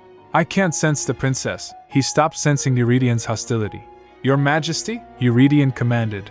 Send them down. I want the black magicians to be executed immediately. As for the survivors, upon hearing that, Eurenica stammered. Wait! She looked towards Soliai. She glared and said, You promised, Eurenica said in her mind. I know! I got it! If her followers die, she might just grab me and kill us both, Thierry said to Eurydion. I thought I heard something. Is that the princess? Your Majesty, have you already found? No, more importantly, whose voice was that? Eurenica stands up and thinks, my body feels like it's falling apart. I can't seem to hold steady. Then Eurydion said, Don't get any crueler than this, Eurenica. Fine, I won't ask any questions. Can you at least let me see you and hear your voice? That's all I want. Eurenica gets saddened. How can he say that, even in a situation like this? She then said, Promise me you won't get startled. No matter what you see. If you can't promise me, I won't come out, Eurydion replied. All right. I promise. She was hesitant but still came out. She again said, You promise me you won't get startled. As he looked at her confused, she plopped down thinking, I want to hide again. I feel like I've wronged him. I suppose I have, since I didn't tell him beforehand. He mumbled, It seems you're the one who should be making that promise, not me. He then asked, Can I come closer? She nods, so he stepped forward. He gets close to her and tries to touch her but couldn't. She said, You can't. I'm sure you saw earlier, but I'm not in a state where I can touch or be touched. I don't have a body. This happens sometimes. My body and soul get separated. Truthfully, this hasn't happened in 2 years, but Eurydion called her Eurenica, but she keep on rambling. When I'm in this state, I can't feel anything. No matter what I touch, I can't feel anything. So how this happened is, Eurydion interrupted her. Yenny, look at me. You don't have to tell me if you don't want to. I can see that you're not in good condition right now. Tears started falling from her face. He continued, I thought I'd feel better once I saw your face. But just how bad is it right now? She replied. It's very bad. Laurie was in her hand. He became so tiny, almost faded. Eurenica thinks, no. I need to snap out of it. I didn't come this far just to blabber about nonsense. Especially since I don't know where my body is, or if it might be dying, she then said. There's something I need to tell, he asked. Where is your body? I saw you earlier, but it wasn't you. She tried to interrupt. Wait, but Eurydion continued. The thing that took your body used magic. You're vulnerable to dark magic. So that's why you came out of your body? She thinks he's so smart. He doesn't know anything, but he figured it out. He thinks for a moment, then asked, Does it have to be that body? Eurenica's mind went blank. What? Laurie said. It can't just be any body. There has to be an affinity between body and soul. For a soul like you, one that hasn't been accepted by the land, it'll be that much harder to find a suitable body. Then she said, Your Majesty, I'd like you to hear me out first. There are a lot of things I haven't said to you. You probably have an idea, but will you still hear me out? He said. I'm listening, she began. It started with, an unexpected tragic death, he remarked. Can you stop talking about death? She continued. What I'm trying to say is, and then she told him everything, starting with the day she fell into this world, to the day she figured out that she was in the world of the web novel she's been reading, to how she tried to prevent her sister Teresa from being kidnapped because she knew what was going to happen in the future, and ended up being kidnapped in her stead, to why she tried so hard to prevent Eurydion from getting married, and the backlash that resulted from the changes she caused. She told him what had really happened 2 years ago, up until the present day. It took less than 10 minutes to tell him the secret she had tried so hard to keep hidden. That's everything, she said. He asked. I see. Is there anything else I don't know about you? She blinked. No, that was really everything. You don't seem surprised though, he replied. You told me not to get startled. She gets confused. But you're way too calm. Was this story only heavy for me to take in? No, wait, she asked. You don't believe me, do you? He calmly replied. Of course I do. I'd believe anything you tell me. You're the one saying it, so of course I believe you. As for why I'm not startled, I guess you could say there's nothing more startling to me than your current state. I don't think there's anything in the world that can startle me more than this. She felt guilt upon hearing that, so she said, I'm sorry, he asked. For what? She replied. For not telling you beforehand, he said. You haven't done anything wrong. Why should you apologize? She said. If I had just confessed everything from the very beginning, things wouldn't have gotten this bad. But, even if I had the chance to do everything over again, I still don't think I would have been able to tell you. So I feel sorry and bad about that too. He stopped her. Enough. I don't think you're in good condition. She felt dizzy. I feel weird. I shouldn't be able to feel anything in my soul state. So why do I feel dizzy? I still have so much that I want to say. Her vision was getting blurry, she said. Below. Nia is underground. Below, there are people who haven't become dolls yet. Nia is the one who helped. Also, I need to tell you about the black magicians. He again stopped her. Yenny, stop talking now. She thinks, normally, I would have immediately recovered just by being near him. Eurydion looked at her sadly and said, I can't even embrace you. This is devastating. This is what I hate the most, she wailed. Wah, me too, then she said. I shouldn't just be sitting here like this, but Laurie suggested. No, you need to take time to recover, child. If you lose consciousness, you won't even turn into a dead soul. You'll just cease to exist. When the body dies, the soul remains. But do you think the body will last if the soul dies? She thinks in her mind. So he's saying I need to hold on again? For how long? Until when? She was dizzy, so Laurie said, Child, focus. Eurydion gets shocked to see Laurie in her hand. He said, How come that wolf can? I can't even touch you. Laurie smirked. It's all because I'm ridiculously adorable. Eurenica giggled. I really must be out of it because his words sound convincing to me right now. She said to Eurydion, He's a bit fussy, but he listens well and he's smart. Would you like to see? She puts her other hand besides and said, Laurie, hand, but he didn't comply. She felt gloomy. Maybe this isn't it either. Then Eurydion said, I feel like I'm going to go mad. Let's get you better first, Eurenica. Eurenica thinks, ugh. Loris is right. If I say another word, I feel like I'm going to just fade out of existence, she said to him. All right. Then Eurenica fell asleep holding Laurie in her arms. Thierry asked, Is the princess all right? As no response came, he hesitated before asking again. Your Majesty, there's something I never told you about, Eurydion said. Tell me, he replied. 2 years ago. I saw something like this before. I'm talking about 2 years ago, on that day. Eurydion gets shocked. What? Why didn't you tell me? Thierry replied. Her Highness begged me not to tell you. Upon hearing that, Eurydion said, I feel like I'm going mad. He thinks in his mind, Eurenica is careful and meticulous over the strangest things. I can see how desperately she tried to hide this from me. It's hard for me to immediately accept everything Eurenica said, but truthfully, I don't care where she came from, or whether this world is fake or real. What's important is this current situation. He tried to remember. Let's say I could accept everything. Lip until, Loris, the depths below Remo-Daira. None of the ancient texts cover what's below Remo-Daira in detail. It isn't even certain that the master of the underworld exists. His mind raced and no, wait. Who knows? Maybe this was something known to be true among the black magicians. After all, dark magic has existed in Belcourt ever since the construction of Belcourt's magic tower. More than that, it pains me that Eurenica couldn't tell me, and was enduring this heavy burden all on her own. Thierry tried to get his attention. Sire, but Eurydion was deep in thought. I feel so foolish, thinking that I could ensure her safety simply by purifying the lands of Belcourt. Maybe my instincts had detected that there was a greater evil. Then Soliae came there and interrupted his thought. It's so good to see you again, Your Majesty. He activated his divinity and said, Yes, I've been looking forward to this day. I thought about what I might do to you once you were caught, but your immediate execution is the cleanest way to end this whole affair. He restrained her using chains of divinity. She said, You haven't changed a bit. I wouldn't be doing this to me if I were you, he asked. Why not? She replied. The princess wouldn't like it, he said. Nonsense, she said. Really now? I think you'll find that the princess of Livigny will have a need for me, he furiously said.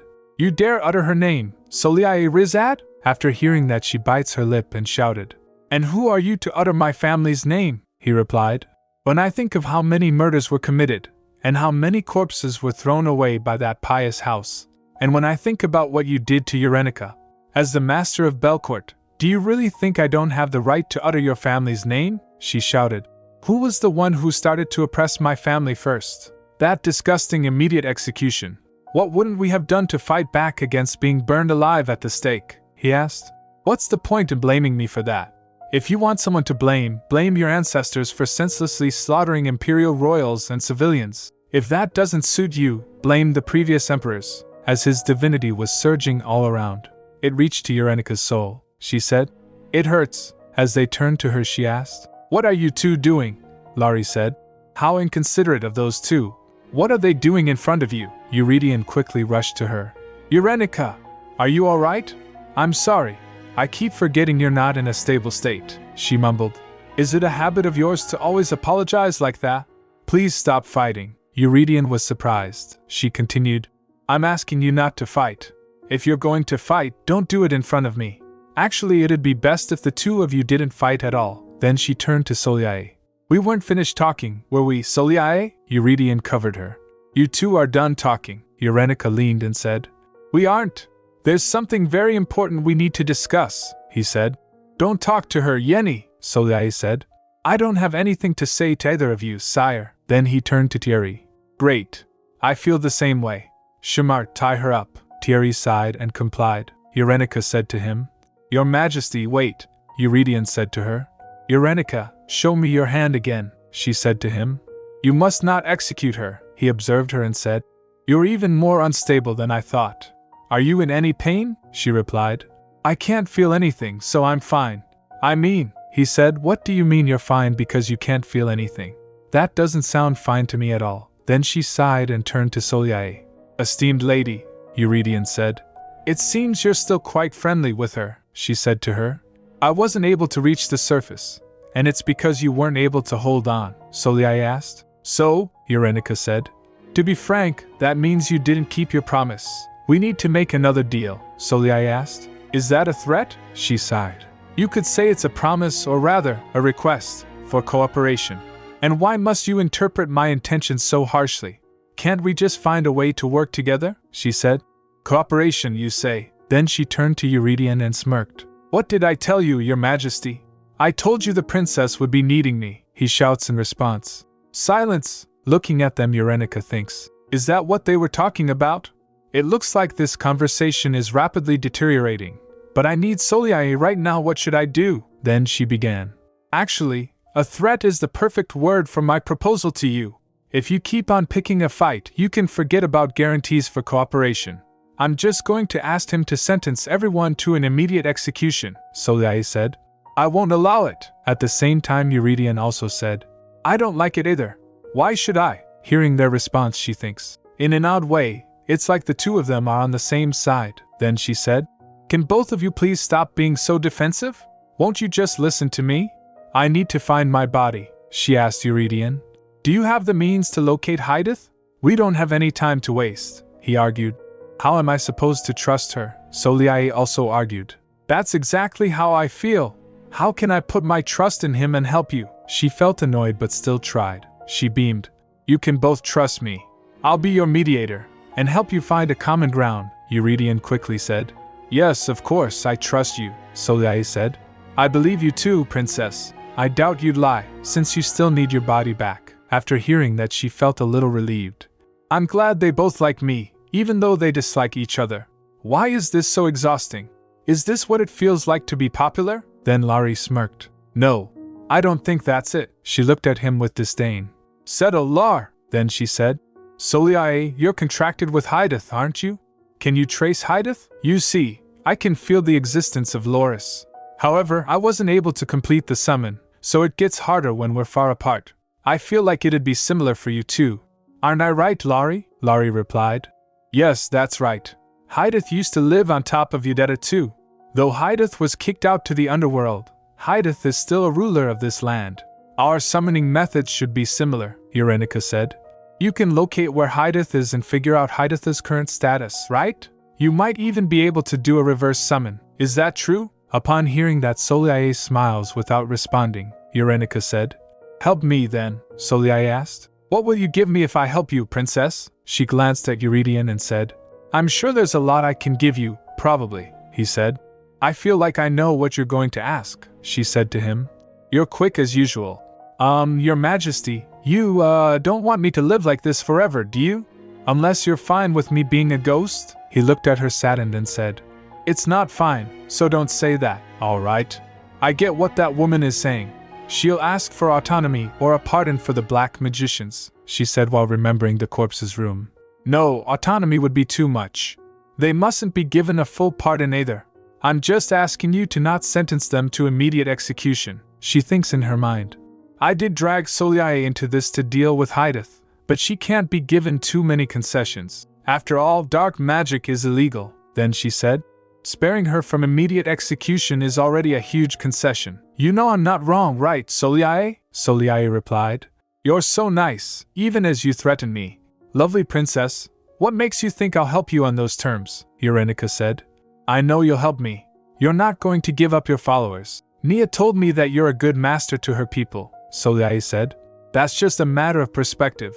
You're free to draw your own conclusions. However, I still don't like you describing it as me helping you. I prefer to call it a deal, Eurydion said. I'm not being taken into account at all. He turned to Eurynica. Of course, I didn't mean you per se, Yenny. She looked at him for a moment then said, I'll give you a kiss. He gets confused. Huh, she said. Once I get my body back. So why don't we make a deal? Maybe a kiss isn't enough. I'll grant you one wish then. Whatever that may be, he huffed. You really know how to bend me to your will. It's so obvious that I'm completely besotted by you. It's nothing new. She leaned towards him as to kiss him and said, Well, it's new to me. So then, I believe we've just made a three-way deal. Then he turned to Soleil and said, Can you not tie me to that woman? I find it abominable, she countered. Look who's talking, Eurynica said. I told you two to stop fighting. Later her followers were arrested and were being transported outside the cave. They went to them. Looking at them, Eurynica thinks, it doesn't seem like the arrests happened peacefully. All of them look like they had a rough go of it. Soleil went to her followers and asked, Is everyone still alive? One of them replied. Yes, she said.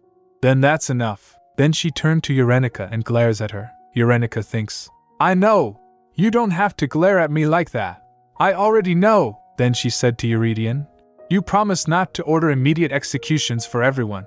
You promised me. It was me you made a promise with. He looked at her and said, Yes, I know, she replied. If you don't keep this promise, I'm not going to marry you. Then he said, Eurynica, you're doing this because you know I can't say no to you, aren't you? She smirked thinking, Maybe. Then he turned to Thierry and instructed, Shamart, put everyone else besides Soleil Rizad in chains and send them all to Verishad. The same goes for Rolf, he complied. Yes, your majesty, Eurydion added. I have only refrained from ordering their immediate executions, so if they try to resist, crush them. As long as they're kept alive, I don't care how it's done.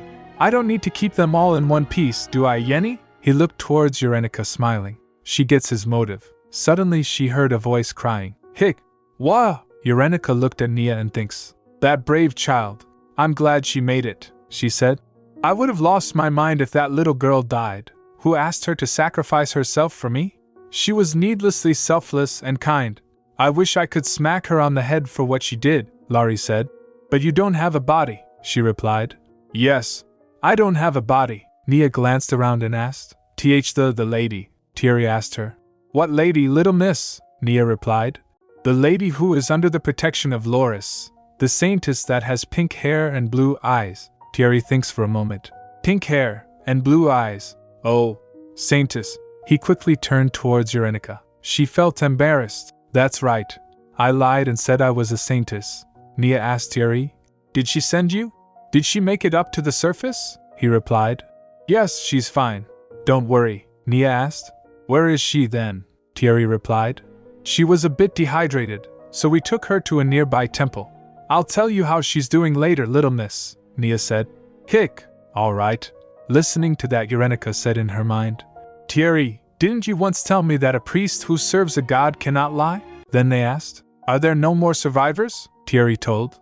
We're still looking, but about midway in, there's a magic circle blocking us from getting any farther. They realize that they can destroy it, so Thierry has to go himself. Eurydion said to him, Shamart, go down there. He complied. Yes, your majesty, Eurydion added. Once everything has been taken care of, burn everything. Make sure it's all destroyed. Then Eurydion activates his divine power and sent a burst of it inside the cave. Noticing that, Thierry said, It seems you're taking care of it for me, your majesty. You should at least give me time to get down there, Eurydion replied. Why don't you just hurry up then? Eurynica stared at him and thinks, I don't often see this domineering side of Eurydion. Then he asked her, Why are you looking at me like that? She replied, It's just fascinating, he asked. What is? She thinks in her mind. For some reason, it feels like my soul is getting more solid the more divine power he uses. What am I even thinking? My soul getting more solid? Maybe it's just wishful thinking. Then she observed, No, it really does seem like my soul is gaining weight. At first, it felt like the wind would blow me away. But this feels oddly familiar, like déjà vu. I know I've felt this before somewhere. Then Soleil came there in restraints and said, It's done. Now, let's continue our conversation. Looking at her, Eurenica thinks, I guess all the black magicians have been sent to Very Shad. Now, the first thing I need to do if Soliae agrees to cooperate is, she spoke, to contain an absolute being on the surface. For that, there needs to be a medium. Soliae nodded. So you know how this works. My contract with Hydeth is separate, so a medium is needed for the summoning. That's one of the conditions required in order to break through the barrier of Rimodaira and stand on the surface. Eurenica asked her. Then, what was your medium? She remembered. There are 3 conditions that must be met in order to summon an absolute being. The established location, the summoner's abilities, and the medium, Soliae replied. My magic! That came as a surprise for Eurenica. Soliae added. You asked me if a reverse summon was possible, right, princess? In theory, it's possible. If I put my life on the line, she asked. What do you mean? Soliae explained. Think about it, princess. Your cute Loris is an avatar, and he's amicable toward you, so you can freely summon and send him away. However, I can't do that. I've summoned Hydeth directly, so the weight of our summons is not the same. That means the only way I can do a reverse summon is if I break the summoning contract. But as long as my magic works as a medium between Hydeth and myself, if I want to break the contract, I'll have to sacrifice myself. Isn't that right? Upon hearing that, Eurenica nodded. Soliae continued. If I break the summoning connection, Hydeth will certainly get dragged back down to Rimodaira, since its barrier will activate. I, however, would not survive, Eurydion said. Then just break it. What difference does it make whether you die from the reverse summon or by execution for your crimes? Soliae said. That's rather harsh, he argued. I have no reason to show you mercy. After hearing that, Eurenica said inwardly. Wow, that's cold. I can't believe he just shut her down like that. But, then Eurydion turned to Eurenica. But that means Hydeth will get dragged down to the Linda world with your body, so that wouldn't work, she thinks. My body wouldn't last a second down in the underworld. There has to be a way to send Hydeth back down while also getting my body back, she said. What a headache, then Soliae said. If you can keep your head, princess, there might be a way for you to get your body back, she quickly asked. What do you mean? Soliae said. Hydeth cannot fully control a human body. It took the god 2 years just to get used to my body. Your body would be even harder to handle since you've already been purified once, Eurenica asked her. Then, you were able to come back to yourself momentarily while we were down there because, Soliae filled in. Because of my willpower, Eurenica was dumbfounded. Willpower? But how? Soliae added. I kept trying to take back control. Once I realized Hydeth wasn't going to keep the promise we made. Then your highness pinpointed my weakness. That's why you should go back into your body, even with Hydeth in there, and do what I did, shove the god out. Then you'll have completed the feat of separating your body from Hydeth, Eurydion quickly asked. What are the risks? She shrugged it off. I wouldn't know. However, since her highness was unaffected by my nightmare, I simply thought to mention it. Perhaps she might manage it. Eurenica nodded. All right. We need to first track down traces of Hydeth, and then, suddenly a thought crossed her mind. Huh! Wait, I didn't have to go find my body before, she said. It was just for a moment, but I got my body back that time, she remembered. Yes, I'm sure of it. I had my body back briefly. Then she quickly calls for Laurie, he replied. WH what? She asked. When I first summoned you, at the temple in Very Shad, I really did briefly get my body back, didn't I? He told. Ah, yeah, you did. That's why you tossed me that trinket of a necklace. Her mind raced. When I think back to the times I got my body back, they were all when strong divine power was flowing within me. Those were the times my body briefly came back to me. I'm sure of it. The soul returns to the body, then the gap between body and soul narrows, while the strong divine power works like a glue. If I can drag my body here and then push Hydeth out, then what? She quickly turns to Eurydion, and he looked at her confused. Then Laurie added, You know, if I could get summoned for real, I could probably take Hydeth on. Right now, I'm clearly the underdog. Eurenica recalled everything needed. Summon, reverse summon, the medium, the summoning ceremony, Laurie added. Hydeth is in the flesh, and I'm just an avatar. It's not that I'm lacking or anything, Eurydion asked. If Loris can be summoned to the surface in the flesh, could he send Hydeth back to Rimodaira? Laurie said. The earth and sky might shake a bit. That's what happened when we fought previously. Eurenica said. It seems they've clashed already. If they really do go at it again, I don't think it'll end quietly. Eurydion asked. They've fought before. Are you talking about the ancient creation myth involving Udetta and Remodira? That can't happen, Loris. The records say the war lasted several thousand days. The lands were destroyed so badly they were hardly recognizable. It wasn't that bad, Laurie protested, fidgeting. Oh, my image, Eurenica said in her mind. You really did destroy the lands, Loris. Eurydion sighed and asked Laurie. So you did fight Hydath back then too? He twitched. So that's why the ancient texts don't mention who you fought with. Yeah, Laurie muttered. I completely erased that annoying prick's name from the books. I didn't want people to keep bringing him up. After hearing that, Eurenica said, so Loris deliberately removed Hydath's name from history. Eurydion added, that's nothing to be proud of. If that's what you're going to do, maybe it's better if I don't summon you at all. What? Why not? You know you can do it, he barked, hopping closer. There's still some time left until the official summoning ceremony, so you could at least try, Eurydion argued. If you're thinking about repeating that ancient myth again, I won't summon you. It took several hundred years for the lands to recover, Laurie screamed. You mean it only took several hundred years? Eurydion turned to her. Yenny, I think we're going to have to come up with something else, she said in her mind. One side can't even hear the other, yet somehow, they're still able to hold a conversation. Fascinating. When you look at us, we're an odd team, Eurenica murmured. But we're actually a perfect fit. We each have our own issues when you separate us, but when we come together, Eurydion suggested. Then let's do this. Immediately after you recover your body, that woman will do a reverse summon for Hydath. And why would I do that? Soliai asked, narrowing her eyes. Eurydion continued. And then, after I summon Loris again, Loris will be the one to seal Remodira. Eurenica looked at him dazed and said, Yes, I think that'll work. Eurydion added, It's not without risk, but right now, this plan is the one with the best chance. He noticed her and asked, Eurenica? Why do you have that look on your face? Are you all right? Is something wrong? She replied. No, she said inwardly. He only had pieces of information, and yet, she spoke. I was just thinking about how I had picked the right man. That planet's perfect. So, to run through it all again, Eurenica took a deep breath. First, refill on divine power. Then we'll go to the Temple of Verishad so I can temporarily reclaim my body. Then, he'll break my earring to sever my contract with Loris. Loris, having returned to Udetta, will be summoned back by Eurydion using the proper summoning method. Then, immediately afterward, Soliai will perform a reverse summon to send Hydath back to Remodira. And once Hydath's connection to the surface is cut off, Remodira's gods physically cannot be on the surface level without a contract. That would be taboo. Loris will seal Hydath in Remodira. This is the perfect plan in theory, but there are a couple of problems, Soliai complained.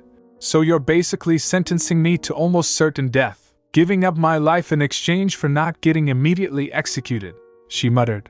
That seems like a bad deal to me. You seem to have a misunderstanding about this. Eurydion responded coldly. Do you think you're being given a choice here? I'm simply giving you an opportunity to pay a teeny bit for the crimes you've committed, if I'm going to end up dying no matter what. Soliai snapped. Why can't I choose my own fate? You're wearing divine handcuffs, he said. So you don't really have a leg to stand on here, Soliai replied. Let's just say it's my final act of desperation. Eurenica glanced at both of them as they argued. Turning to Loris, she added, About the resummon. Is it safe to do? If you want a definitive answer from me, Loris replied. I can't say for sure. There won't be an official summoning ceremony, she asked. So what you're saying is, it could be dangerous for the summoner? No, I wouldn't say that, he said calmly. Of all my children, he's the one who's received the most of my power by far. I can't guarantee success, but the chances of succeeding are high. She felt relieved. Okay, that's all I wanted to hear. I want a full pardon, Soliai declared. Eurydion said. You really have lost your mind. And then, completely abolish executions, Soliai continued. Make sure they can never happen again. That's how far you'll need to go if you want me to help the princess. Looking at them, Eurenica sighed. She can't even bring herself to admit that she intends to help him. I suppose that's like her. Then she stepped forward and said, Soliai, you know you won't die that easily. Stop exaggerating. Besides, I'm putting my life on the line too. So you're not the only one taking a risk. Also, this isn't just for me, and you know it. You'll still need to break the summoning contract anyway. Hydath won't take kindly to the fact that you helped me, she said in her mind. Soleil knows this better than anyone. I can't slip anything past you, princess, she said with a sigh. Eurenica thinks in her mind. I knew it. She was just bluffing. Then she turned to Eurydion. So the last problem remaining is how long I can hold on. She concluded, if we don't run into any big issues, the plan should take anywhere between a few minutes to 10 minutes, she said, but we'll just have to go for it. After hearing that, Eurydion said, Don't say things like that so easily. She tilts her head and asked, Easily? It's not easy. I'm betting my life on this, he replied. You're talking like if it works, great. If it doesn't, oh well. That's what it sounds like, she smiled. No, that wasn't my intention. Even if I died and left you behind, I don't think I'd be able to rest in peace. I'd be so upset that I couldn't die, after all that hard work I put into winning you over with my flirting. Also, she said with a weak smile, I have a really strong mind. It's the only thing I've got going for me. He stared at her for a moment, then sighed. Ahem. I'll move as quickly as possible, she said. Of course you will. You're a walking divine power factory. I'm sure you'll be able to do it in the blink of an eye. Humph, child, he's still going to be summoning me, Loris grumbled. You shouldn't talk about it like it's a walk in the park, she continued. I'd borrowed someone else's divine power to summon him with a small earring. So for someone like you, Loris remarked, you're making me sound trivial. How rude. Please be quiet. She snapped at him. Eurydion said, That beast. I don't know if I can trust him. I trust everything you tell me, he murmured, but I can't seem to trust anything related to him. Was Loris always so? His voice trailed off, a shadow of doubt creeping in. Child, he's giving me an impertinent stare, Loris said, visibly uncomfortable. Upon hearing that, Eurenica thinks, poor Loris.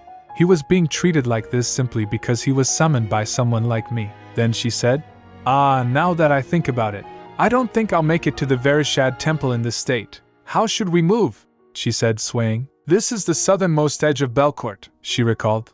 I don't ever want to fly like that again. Oh, I know, she exclaimed suddenly. Why don't you grow? She said to Laurie, he asked. What? She put him down and said. Laurie, let's get bigger, he asked. You want me to do what? She said. Get bigger. Go. You want me to get bigger? Laurie realized, then nodded. The survivors were there as he began transforming. Everyone gets shocked. Laurie turned into a bigger wolf. That came as a shock to all other except them. Looking at him, Eurenica said, As expected, Euridion's divine power is amazing. Can you move okay? She asked, rubbing his nose. I should be asking you that, he replied. You have to use a lot of divine power to keep me this size, she remarked, glancing at Eurydion. My charger is right next to me, so what's the worry? I'll be all right. She stopped in the middle as she looked towards Eurydion. Her gaze fell on survivors and other priests. Everyone was in shock, looking at Laurie. She asked, why is everyone staring? Laurie felt flustered. Child, they're staring at me with strange eyes, she replied. Why, yeah, they are. Then Eurydion commanded. Everyone, look away. That's an order, Soleil said. I knew the one I really wanted was the princess, Laurie said. Crumb, tell those sparkling eyes to stop looking at me. Eurydion was also looking at him with strange eyes. Eurenica asked. So, you believe me now, right? He replied. No, I already believed you, begrudgingly. You can try to say that, she said. But it won't work because I see the expression on your face. He stepped up, saying, I just didn't want to believe it. I guess you could say I didn't know the guardian of the continent would be like this, she said. I suppose Laurie is a bit flippant, he replied. I can't believe he's my ancestor. Even that nickname. No, she said, regaining focus. Shall we go find my body? Meanwhile, Hydath and Eurenica's body was staggering while walking. He patted her arms, clenching her fist, and complained. Why is this body so weak? This body was supposed to be full of life, brimming with Loris' divine power. He started coughing blood. What kind of body is this? Then he stood, regaining balance, and activated his magic. Suddenly he felt pain. It feels like this body is ripping apart. He felt nauseous and murmured, No, the princess can't die yet, not until I reach Yudeta. Surely, Yeldeta wouldn't reject this body. After all, after summoning Loris, this body contained the strongest and purest divine power. An ominous smile appeared at her face. I'm returning now. I'm going home. He activates the magic circle and bright red light appeared. He again coughed blood and thinks, would this body break down before I reach Ideta? Or will I reach it first? Suddenly the weather changes and clouds swirled around in the sky. A sparkling gate appeared in the sky leading upward. He looked at it and smiled finally. The gate had opened. Meanwhile Eurenica and team went to the temple, and the knights followed them. Soleil said after reaching there, I can't go inside. When the time comes, send me a sign, princess. It should be a big sign so I can see and recognize it from afar. She paused, thinking. Let's see, yes. That wretched flame should do. Wretched flame, she echoed. Eurenica nodded.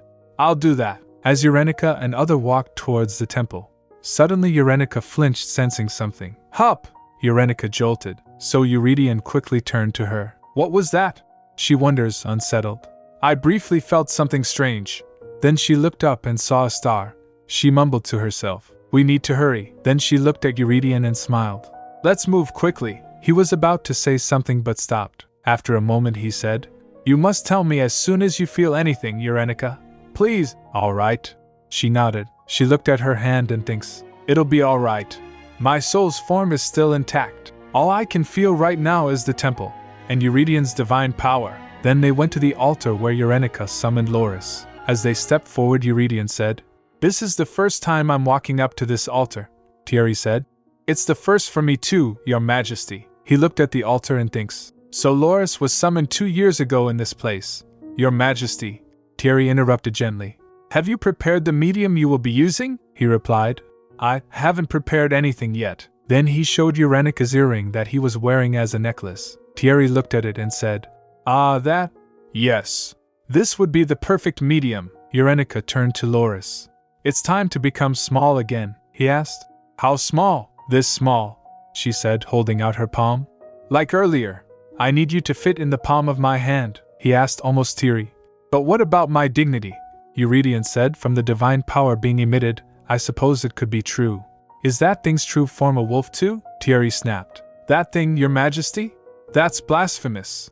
He shuddered saying that. You say that too much, Eurydion muttered. Laurie turned small and was looking glum. Then Eurydion came to Eurenica calling her. Yenny. He looked at her for a moment then said, I don't know how many times I'm repeating this. Huh? Repeating what? She asked, tilting her head. He asked. Are you sure you'll be all right? She replied. You told me you trusted me, he said. Yes.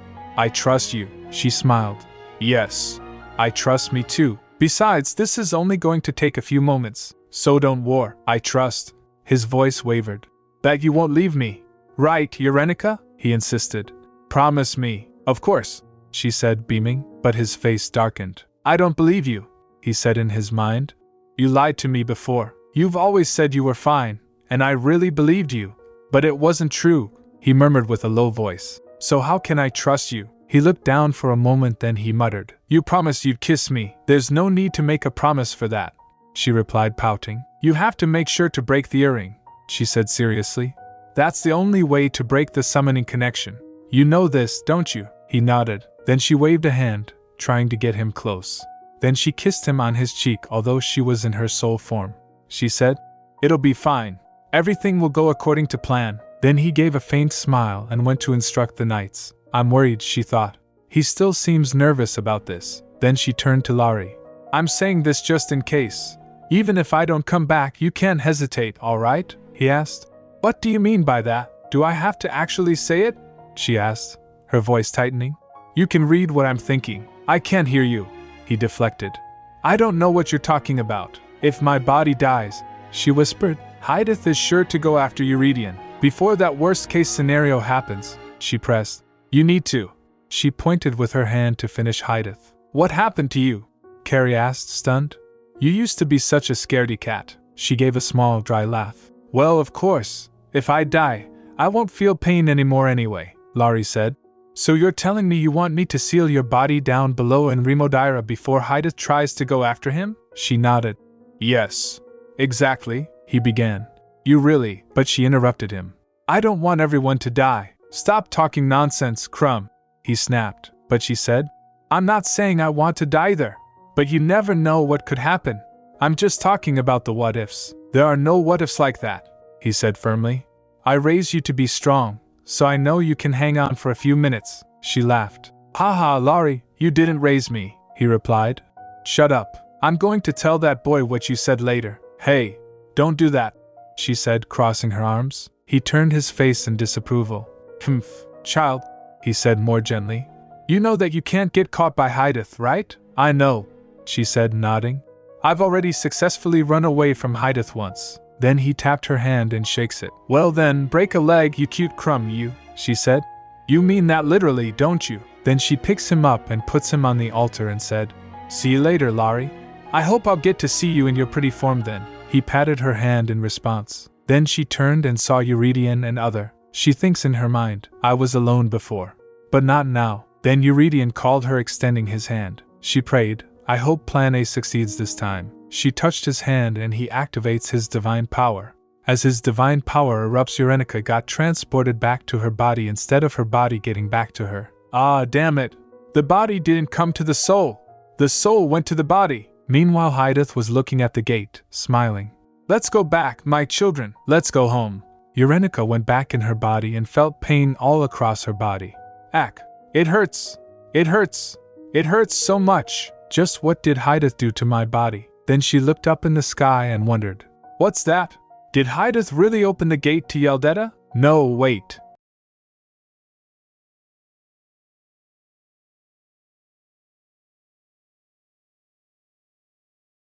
Plan A was going to work. She was in a dark place being drifted away and thinks, it's practically been scientifically proven that life just won't go my way. Plan A has a success rate of 0%, so it looks like there won't be any Plan A. I'm going to start with Plans B and C instead. I shouldn't have even attempted something so futile.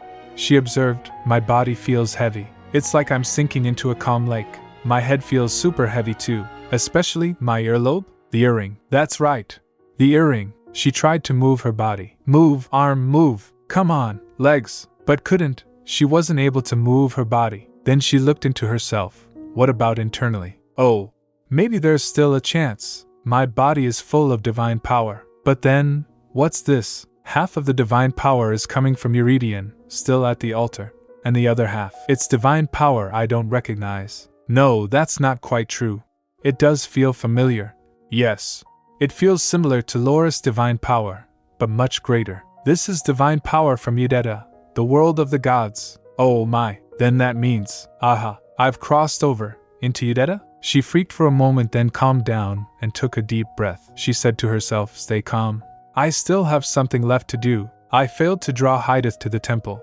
But if this is Yeldetta or even just the path toward Yeldetta, then that means it's time for the second phase of the plan. Loris reverse summon. She tried and it hurts. As the link disconnects, she realized the summon contract with Loris has been severed. I wonder if Loris made it back to the world of the gods okay. If so, then maybe, since I'm missing, maybe he'll find me drifting somewhere near Yeldetta? Meanwhile, Eurydion and others were in shock as Eurenica disappeared and their plan went awry. Why, your majesty, Thierry called, frantic. Eurydion was stunned in shock, thinking, the plan's gone awry. Where did it go wrong? Was it the whole thing? Or just the first part? But what does it matter now? He quickly tried to leave, but Thierry stopped him. Thierry said, Your Majesty, please wait, Eurydion ordered. Let go, Thierry reminded him. Have you forgotten what the princess asked of you? Please wait a little while longer. Upon hearing that, Eurydion grits his teeth. Damn it, we've come all this way, and there's still nothing I can do. Suddenly he felt something cracking and quickly turned to Loris. Loris' eyes changed color from blue to red. He said, I'm glad I raised her to be strong. Eurydion asked him, your eyes? He said, now then, I'm going up to find your precious girl. So as soon as I disappear, summon me again immediately. Since you're the summoner, I should be able to manifest properly. Then with a bright flash he disappeared. Eurydion mumbled the reverse summon, then started chanting his baptismal name. Chair. Thierry, who was standing close while hearing this, quickly covered his ears to avoid listening to his baptismal name. Eurydion continued. Eurydion Louis Solder, Chair, Belcourt. As he said that, his divinity swirled around and gathered at a point on the altar. Then again a bright flash appeared. Loris had many siblings, but among them, Loris stood out as the strongest god of all. He was also the god who cherished humans the most. Because of this affection, Loris generously bestowed countless blessings upon their lands. Among his divine siblings, there was another, an eccentric god who loved humans just as deeply, though in a very different way. His name was Hydeth. "My beloved brother," Loris once said, "why don't you stop playing with that human skull and send warm blessings to the land of the humans instead?" Hydeth responded tenderly. "Get lost." The way Hydeth expressed his love for humanity was unorthodox. Unlike Loris, his affection manifested in bizarre ways. "What? You hoodlum!" Loris would often mutter in frustration. Their conversations always ended in conflict. Loris felt increasingly threatened by Hydeth's bizarre hobbies. That fear turned into outrage when Loris discovered Hydeth wasn't just collecting human corpses, but also stealing the dead souls ascending to Udetta. "This is your last chance, Hydeth," Loris warned. "If you don't stop, I'm going to kick you out. Try me," Hydeth replied coldly. Loris acted. He stripped Hydeth of his divine power. "Get out of my land, you bum!" He then split the ground itself, and cast Hydeth along with the gods loyal to him into the deep crevice. Powerless, banished, and humiliated, Hydeth turned to dark magic. Using it, he waged war against Loris and his divine forces. How many years did they fight? No one knows. They battled until they could no longer lift their arms, until they came to their senses and looked upon the devastated region that had become their battleground. "My cuties!" Hydeth cried out, but it was too late. The land of the humans was nearly destroyed. On that day, they called a ceasefire. The gods agreed. Never again would they intervene in the affairs of humankind. A great barrier was formed between Udetta and Remodira. The human lands, acting as a neutral buffer zone, became the dividing line between the gods. The world was now split into 3 regions. For thousands of years, the barrier remained intact. Over time, Loris forgot about Hydeth entirely. But even before the barrier's formation, there existed an ancient rite, the summoning ritual requiring 3 conditions to be fulfilled. It allowed humans to summon gods, bypassing the divine restrictions of the barrier. When Loris descended once more to the human lands, he never considered that someone might use the same ritual to summon Hydeth. After Hydeth returned to Udetta, Loris greeted him and said, "I suppose I should have realized it. Since a little crumb summoned me, I'm the idiot for not realizing that. Why wouldn't there be any humans capable of summoning you?" Loris asked. "So, how does it feel to be home after thousands of years? Wouldn't you agree, brother?" "It feels great," Hydeth said with a smirk. Loris asked, "Why don't you let the kids go?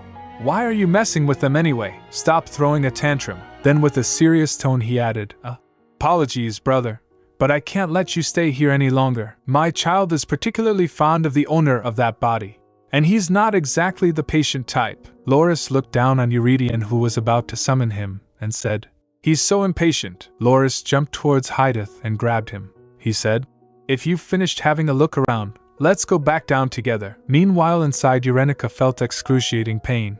"It hurts. It hurts so much I feel like I'm going to die. I hate this pain more than anything in the world," she wondered. How much time has passed? 10 seconds? 1 year? Suddenly she saw some memories in which Soliai was talking with Hydeth. Hydeth asked, "So you're the very first human who summoned me. What is your name, human?" Soliai told her name. Soliai Rizad, Eurenica thinks. "Am I seeing someone's thoughts?" "But whose?" Hydeth replied. "You're a natural with dark magic." "Yes. You'd be able to handle me," Eurenica wondered. "Are these Hydeth's memories?" Soliai said to Hydeth. "So many of my ancestors tried to summon you, but they all failed. I am the first human to ever successfully summon you. I would like to make a contract with you, ruler of the underworld," Hydeth replied. "I only want one thing. I want the strongest divine power brought before me, so I can use it to return to Udetta." Then he asked, "Summoner, what is it that you want?" Eurenica wasn't able to hear the terms because the memories got blurred. Then the memories continued where Soliai said, "Don't forget the terms of our contract," Hydeth replied. "Likewise. It doesn't matter how long it takes, just bring that person to me. Bring me the human with the strongest divine power, so that I may return to Udetta." Later in another memory, Soliai said, "Don't worry. No matter how long it takes, I'll keep my promise." Later Soliai asked him, "What is it now?" "It's peculiar. You seem to be overreacting more than usual lately," Hydeth replied. "I'm in a rush," she asked. "What do you mean?" "About our plan," he replied. "I feel like something bad is going to happen. Things will get complicated if we're caught. The barrier between Udetta and Remodira. We must hurry before we're found out." Eurenica realized. Hydeth felt at Loris's divine instinct pressing in. So I guess it was me who triggered the incident 2 years ago, but none of this helps me now. She remembered, these are events never mentioned in the novel. The fates have changed direction, the narrative flow has shattered. The future is no longer set in print. It lives, breathes, and evolves. These thoughts? They aren't new. I had them 2 years ago. I only wanted one thing. Someone who would love me and call me by name, no matter what. That's all I ever wanted. What else would I? Ha! Suddenly she felt being dragged down. Meanwhile, Loris returned to the temple after Eurydion summoned him. Everyone gets shocked as he descended. Thierry exclaimed, "Dear God!" Loris said as soon as he set foot. "Ugh, seriously? You just won't quit, will you, you hooligan?" Eurydion thinks, it's unsettling to know he truly is a god, especially when he talks like that. Loris continued, "Why, I oughta argh, if only I could just tear you to pieces." Eurydion wondered upon hearing. What did he say he wants to do? Was he not the only one summoned here? Then his gaze fell on Eurenika's body that was pinned down by Loris. "Eurenika!" Loris shouted. "Wake up, Crumb!" Hydath also shouted, trying to get free. "Shove off.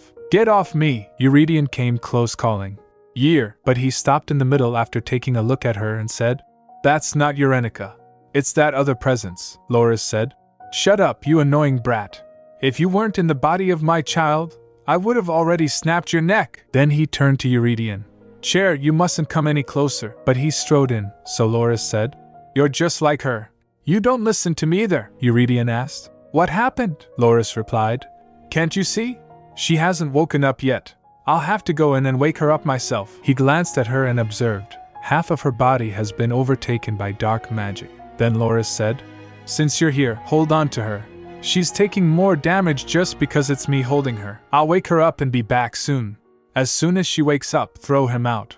Got that?" After saying that, he went into Eurenika's consciousness. Eurydion said, "He just does whatever he wants." Hydath opened eyes and blinked. He said, "Damn it, after the reverse summon, I got summoned again. Who did the summoning?" Then he looked at Eurydion and said, "The descendant of Loris." Eurydion was observing her closely and concluded, "She's filled with divine power I don't recognize. But her body also carries dark magic. If I try to purify her now, it'll burn her from the inside out." Then Hydath gets up and smirked ominously.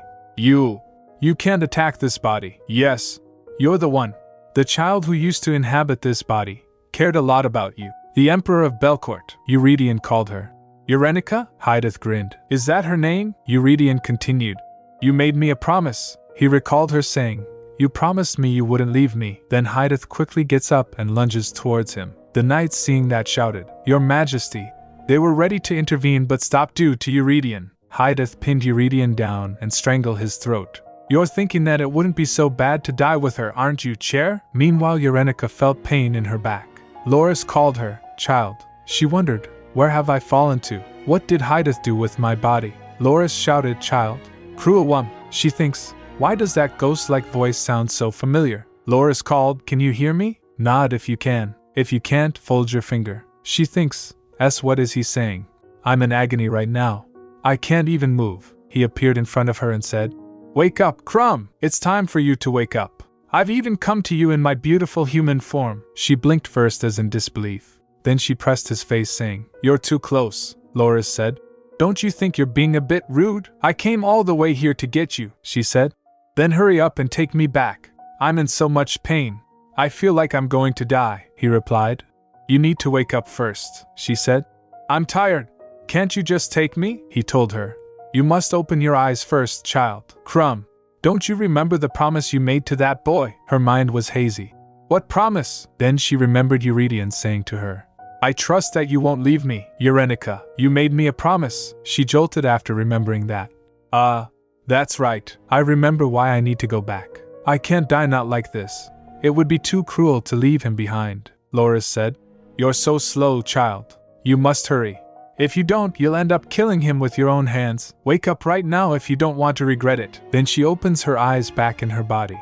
Her body was tingling with pain. She saw herself strangling Eurydion. "Oh," he called her. "Eurenika, you're?" She get shocked. What am I doing?" Her hand were burning, but she couldn't stop herself squeezing his neck. She realized, "Ugh, no, I can't move my body. No, come on, move, please." Eurenika trembled. her voice cracking as she tried to will her body to obey. HNG.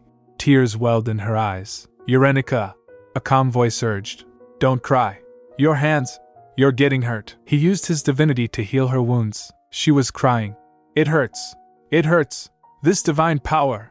It was something that kept me alive. Now it was stinging. All of this searing pain was because of that poisonous darkness. The darkness within the god of the underworld. It was overtaking her body. Then she grits her teeth and shouted. Get out. She growled through gritted teeth. Get out, you damn bastard. This is my body. Suddenly she get control of her body.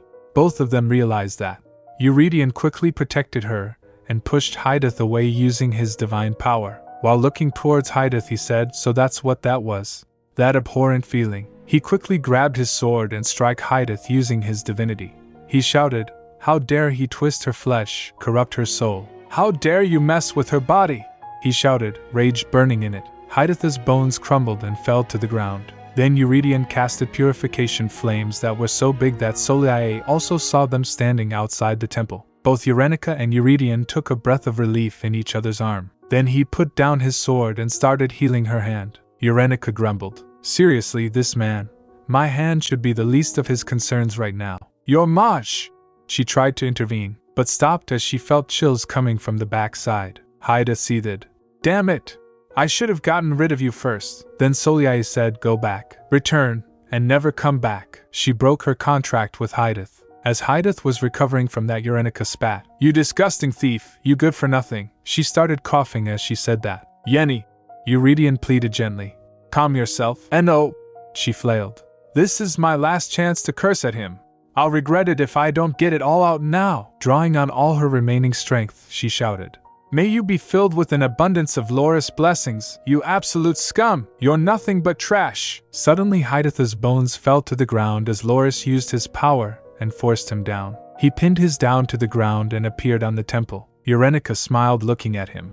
Loris, she whispered, as her anger finally began to ebb. Then Loris' vision got shared with Eurenica as he looked down at all of them. She wonders, are we sharing senses? A flicker of confusion passed through her. Huh! But the summoning connection between Loris and her should have been broken. And yet, Loris declared, I'm going to make sure you never come back up. He used his godly powers and the altar broke and a crack appeared while Hydath was pinned down on it. Eurydion quickly backed away holding Eurenica. Loris said, just as before, you'll rot away in the underworld for thousands of years. You shall be confined right under this altar. The voice echoed, low and resolute. In that cramped space, as punishment, the crack split the whole temple and Hydath fell in it. Eurenica looked at it and said, Brimo Daira. While falling in the depth, Hydath shouted, You bastard!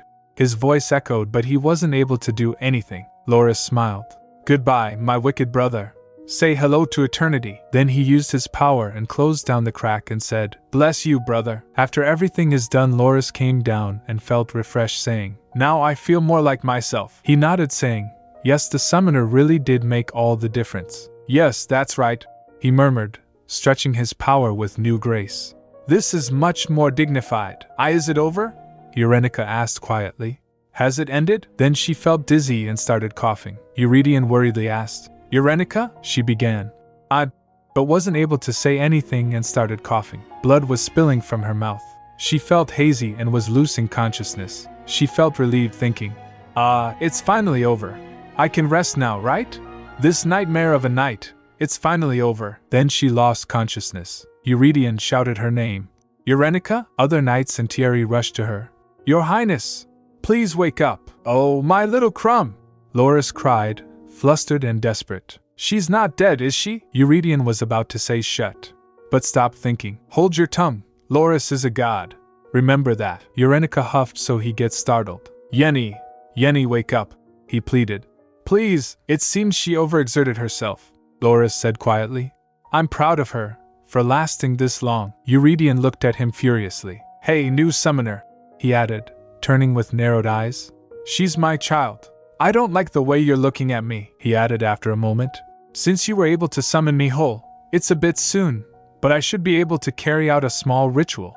He gently touched Eurenica, saying that. Eurydion asked, confused. What? I made a promise to her, Loris said.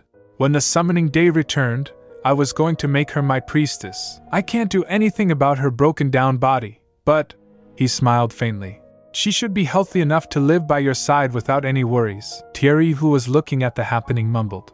The priest's ritual. After he performed the ritual. You did well, child, Loris whispered. Eurydion also said. You really did. After looking at her unconscious, he said, I love you. I love you more than you could possibly imagine. My head is completely overflowing with these words of love. He kissed her forehead, saying, I love you so much. Then the morning sun rises. All of them looked towards it. After the night's events, Verishad Palace remained unsettled for quite some time. Each day, remnants of the black magicians were dragged into the imperial palace's underground prison.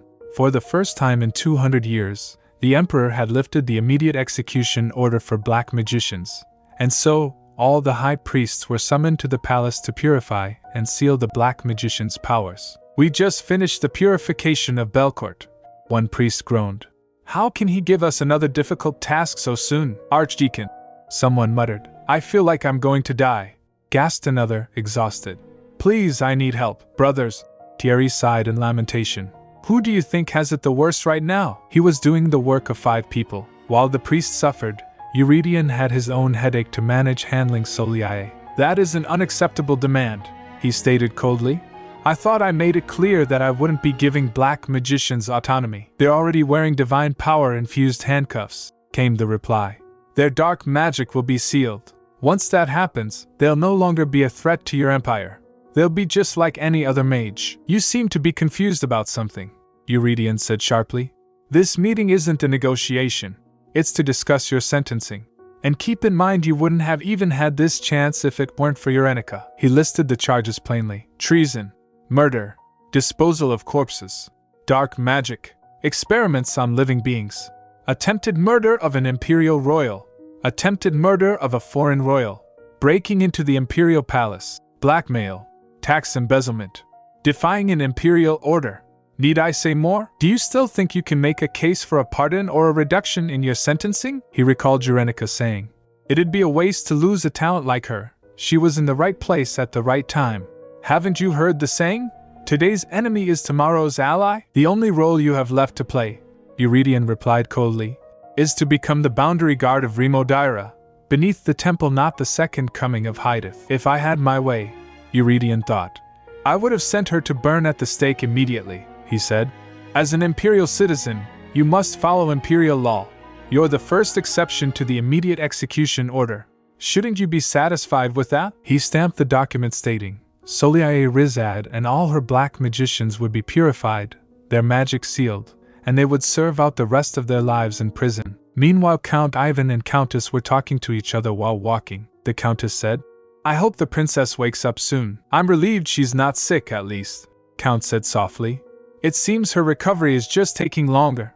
Her body was always weak, Countess sighed. I wonder what happened. The Count remembered people had been strictly ordered not to speak about what occurred that night, or about the black magicians. But still, whispers circulated. Of course, Livivny was up in arms over what had transpired. The Countess added, It seems that whenever Eurenica comes to Belcourt, something always happens. The Count comforted her. She'll be all right. Priest Chamart is taking care of her. Loris is watching over her too, the Countess said. Oh, that's right. She has Loris. A pause.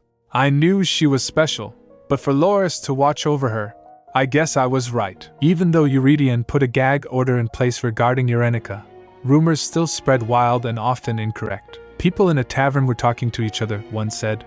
I'm telling you, I saw her in person. I could feel the energy rolling off her. It felt like my body was being purified, another added. She looked exactly how I imagined a saintess would look. A rumor had taken root that a saintess, blessed by Loris himself, had appeared. A saintess? Loris echoed to himself. I never sent down any such person. He was in Euridion's room and sitting at the window. Eurydion said to him, People will see you if you stay perched out there, Loris asked. Am I not allowed to sit here? Looking at him, Eurydion felt annoyed. How did Eurenica put up with him for 2 whole years? Saintess, a saintess, Loris repeated again.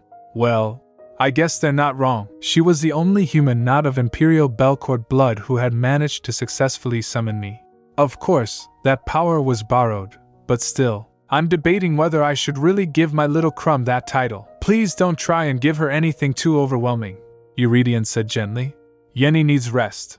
There's no need to bestow anything more upon her. She shouldn't overexert herself, Loris replied. You don't have to act so defensive. Do you know the two of you treat me so poorly sometimes? Loris grumbled. I don't think that, Loris, came the soft reply. Loris complained. You disrespect me, Eurydion countered.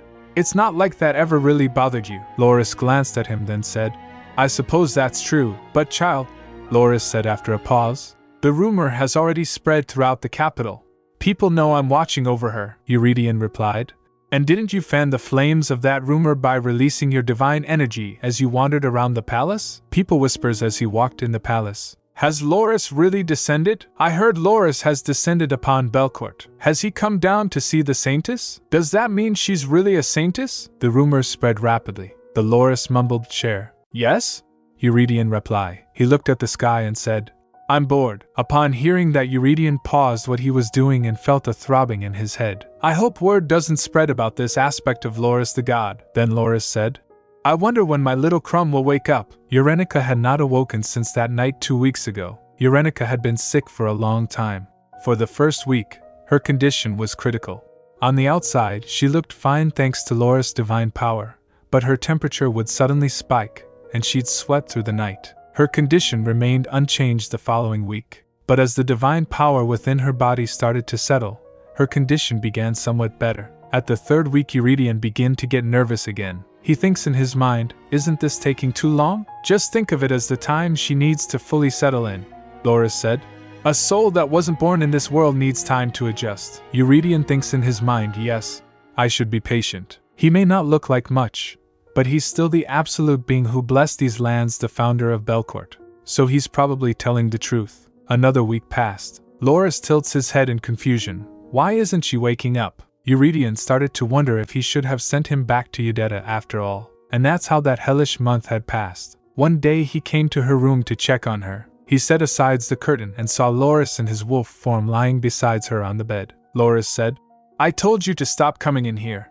There had been a conversation some time ago. Eurydion said to Loris, stop going into her bedroom, especially while in your human form. Loris asked, tell me the truth, child.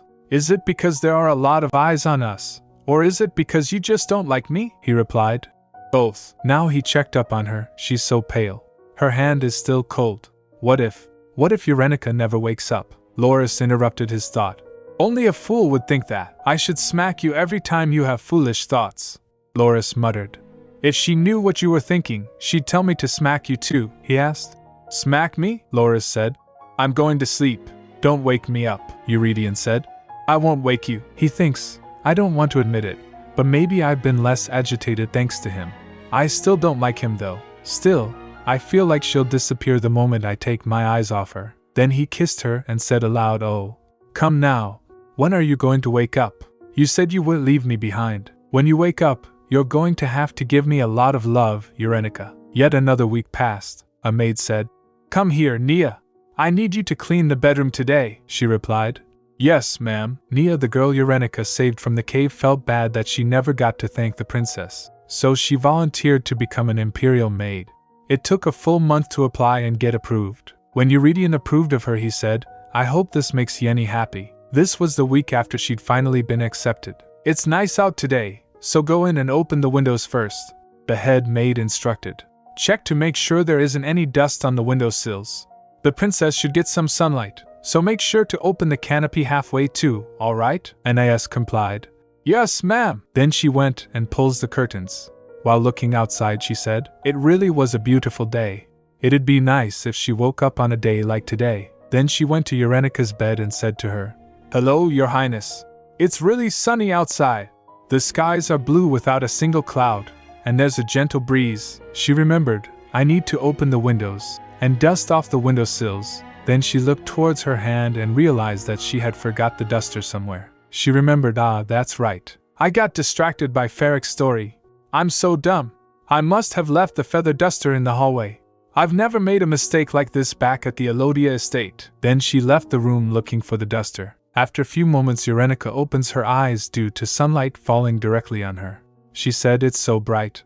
Then she rises up and went outside through the window. When Nia returns, she gets confused to see that the bed was empty. Huh, Your Highness? Urenica went out and looked around the palace. She thinks while observing, wow, this is fascinating. I'm in Belcourt, but my body feels so light. Even the ground beneath me feels weightless. My body, it's filled with 2 types of divine power. I recognize these energies. There. Suddenly she got flashback of that night. She shivers and said, it's finally over. I thought it would never end, but it finally did. Then why does my body still feel so light? She remembered Laura saying to her, if I'm going to imbue you with my divine power so you can become a priestess, I'll need to be there physically. But I can only appear once every 10 years. While remembering that, she decided, no way. If it wasn't him, then did Eurydion do something? She wonders, how long have I been asleep? Where did Eurydion go?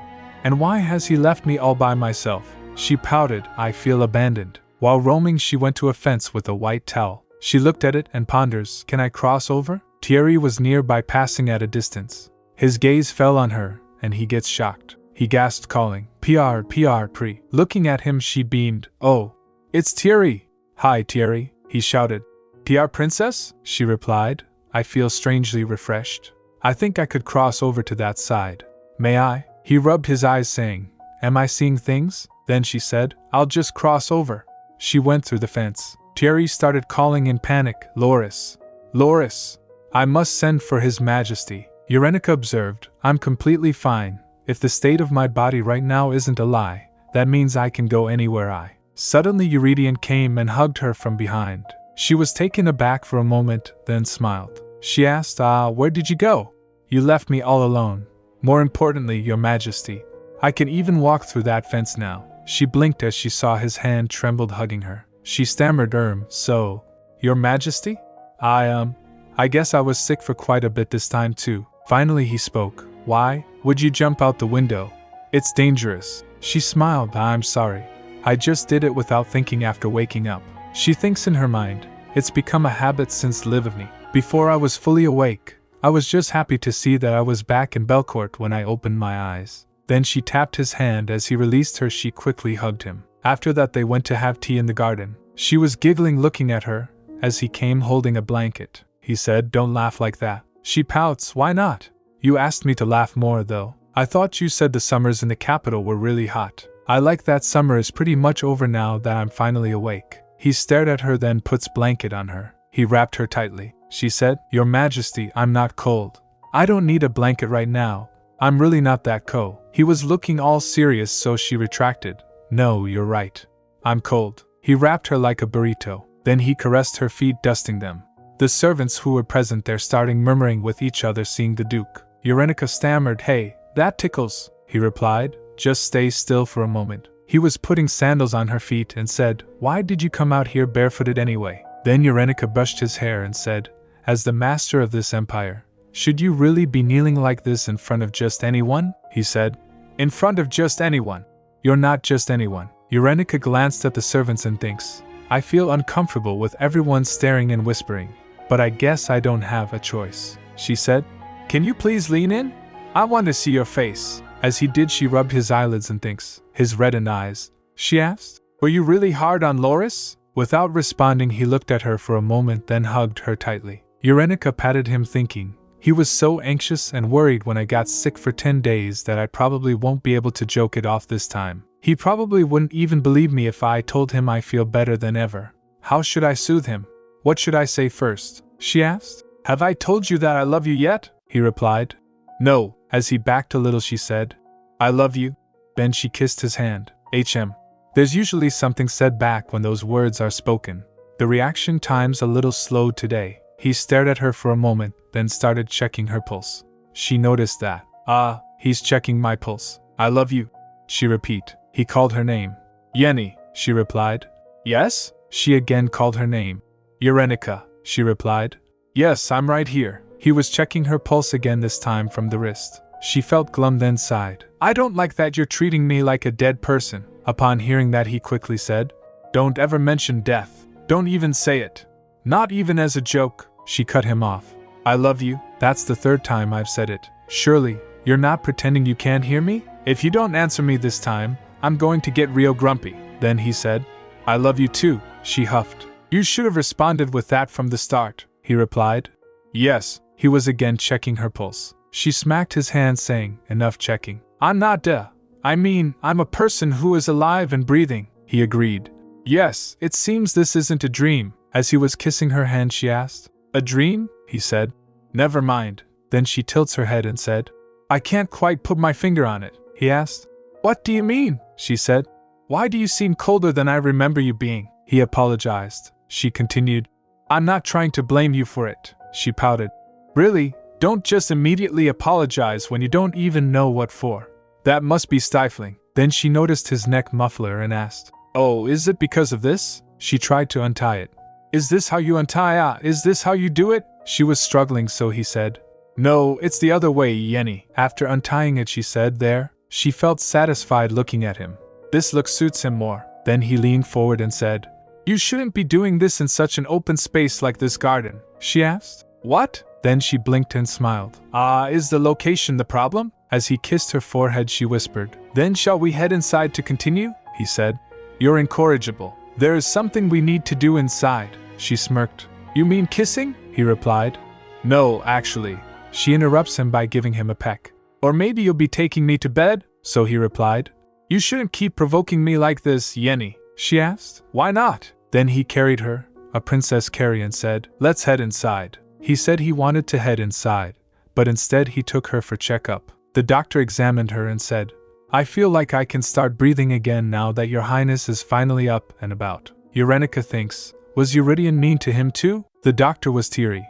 I'm so relieved you're awake. He said there don't seem to be any serious health concerns as of right now. Eurenica beamed thinking, I'm fully recovered, healed. The doctor continued with a serious expression, however, you shouldn't stay outside for too long, nor should you engage in any strenuous physical activities like training or sparring. You mustn't do dangerous things like jumping out of windows at this height, Your Highness. You should also pay more attention to your diet. You're protected by divine power, but your biorhythm was forcefully interrupted for a month. Right now, it is of utmost importance that you get ample rest. Eurenica said, but I'm really fine.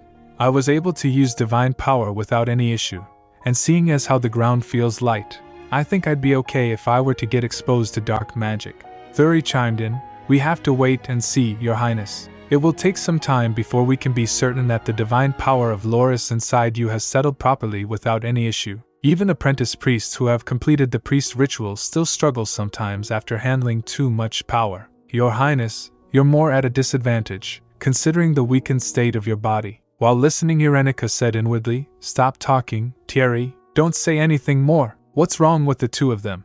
They should be trying to put Euridion's mind at ease. He's looking at me as if he wants to wrap me up in a blanket like a burrito and force me to stay in bed. She felt glum and said, Why am I being treated like I'm still sick? The doctor answered, You mustn't think of divine power as medicine, Your Highness. If divine power could solve all our health problems, why would there be any need for a doctor? There's nothing that can be done about your damaged organs. All you can do is prevent them from getting worse. Then Loris added, He's right, child. The damages you've sustained cannot be undone. She said in her mind, Not you too, Loris. She smiled brightly and asked, Then should I just roll around in bed all day, eating and sleeping for the rest of my life? Eurydion replied yes. Eurenica without thinking said, Right? Of course I can't. But when she realized, she asked, What? Eurydion sighed and said, I wish you'd stay by my side forever, just idly eating and sleeping the days away. Eurenica thinks in her mind, living in comfort is great, but it feels like he's going to be more overprotective than ever. Hopefully I'm wrong about that.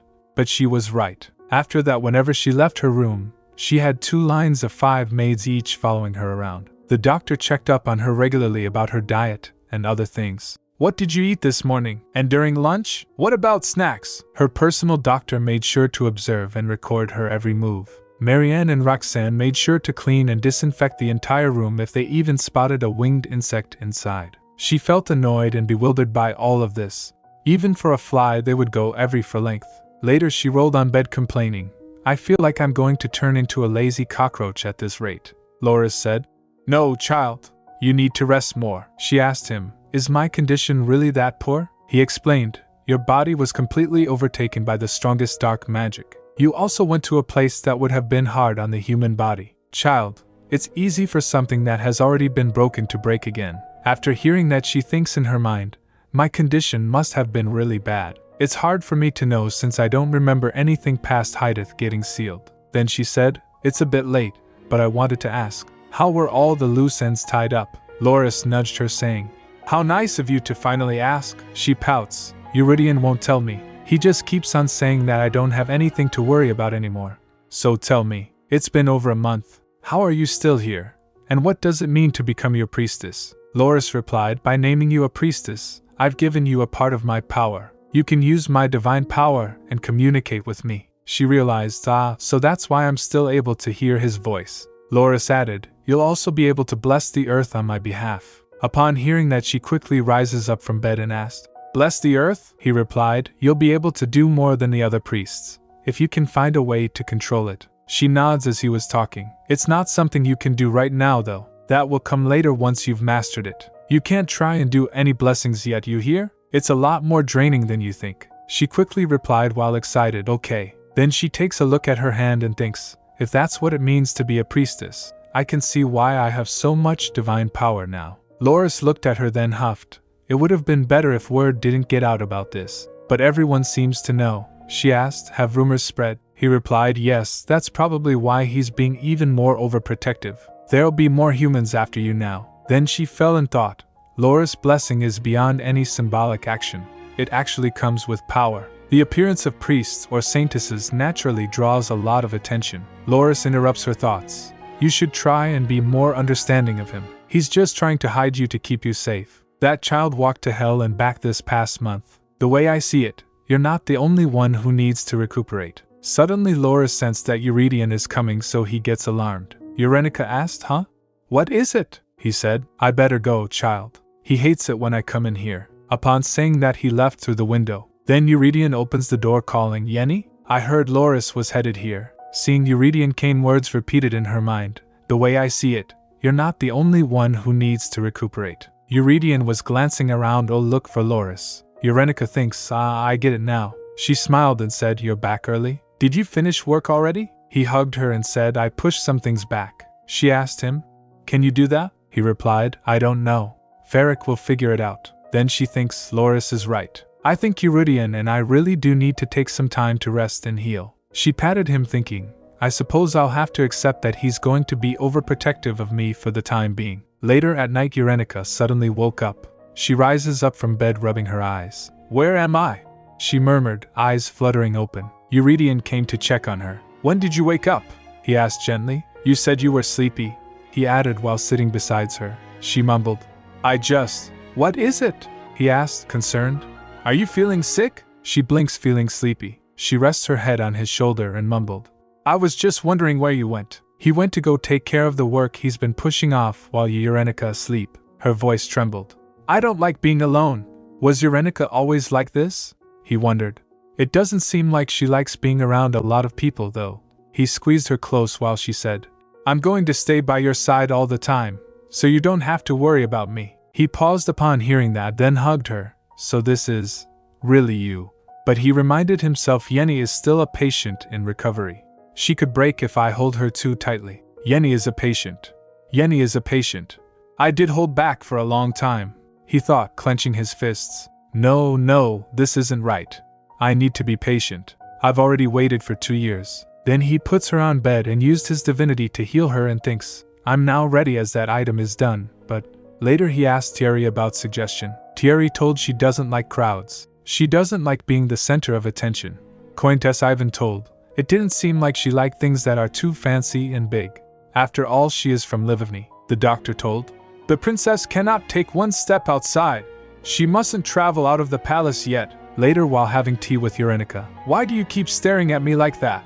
She asked. It's just because you're beautiful, he replied. I don't think that's it, she muttered. I like seeing her surrounded by fancy things too, he admitted silently. You look like you're thinking about something, she said. Am I having a conversation with myself? She teased. I thought you wanted to have a spot of tea.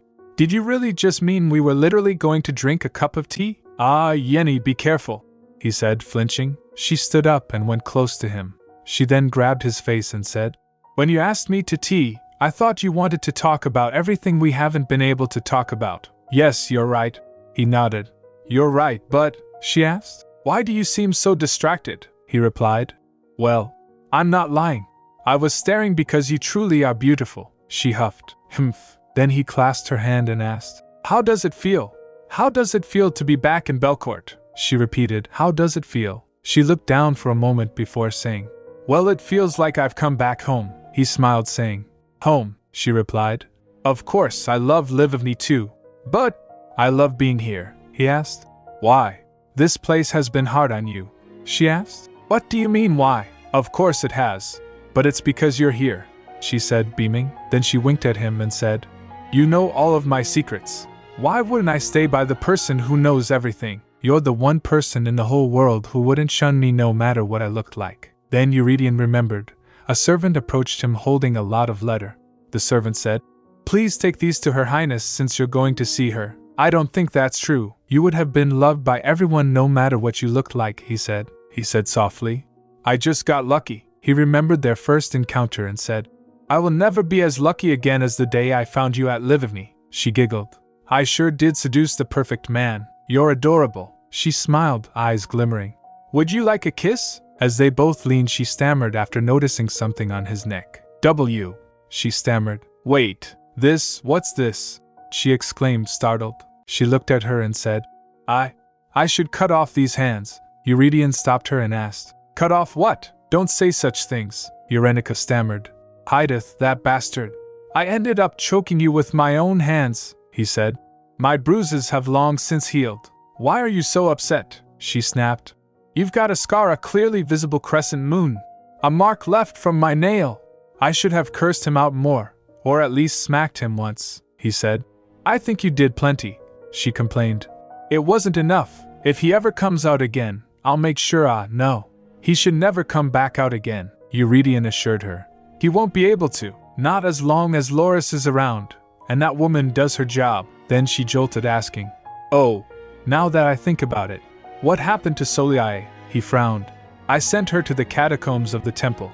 I'm having her guard the sealed gateway leading to Remodira that Loris reinforced beneath the altar. Upon hearing that, she nodded and thinks, dark magic that can persist in the temple, and the only person who can reliably detect Hideth. It's horrible for her, but there's no better way to guard the sealed gateway to Remodira while also keeping an eye on her. Then she said, She's a lot closer than I thought. I might even run into her, he replied. You don't need to concern yourself with her.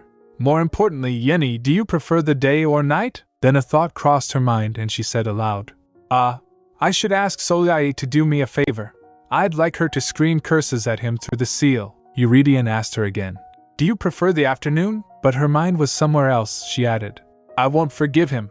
How dare he leave a scar like that on your neck? Then he asked her again, Do you like big and flashy things? She asked him. What are these random questions you keep asking? He continued.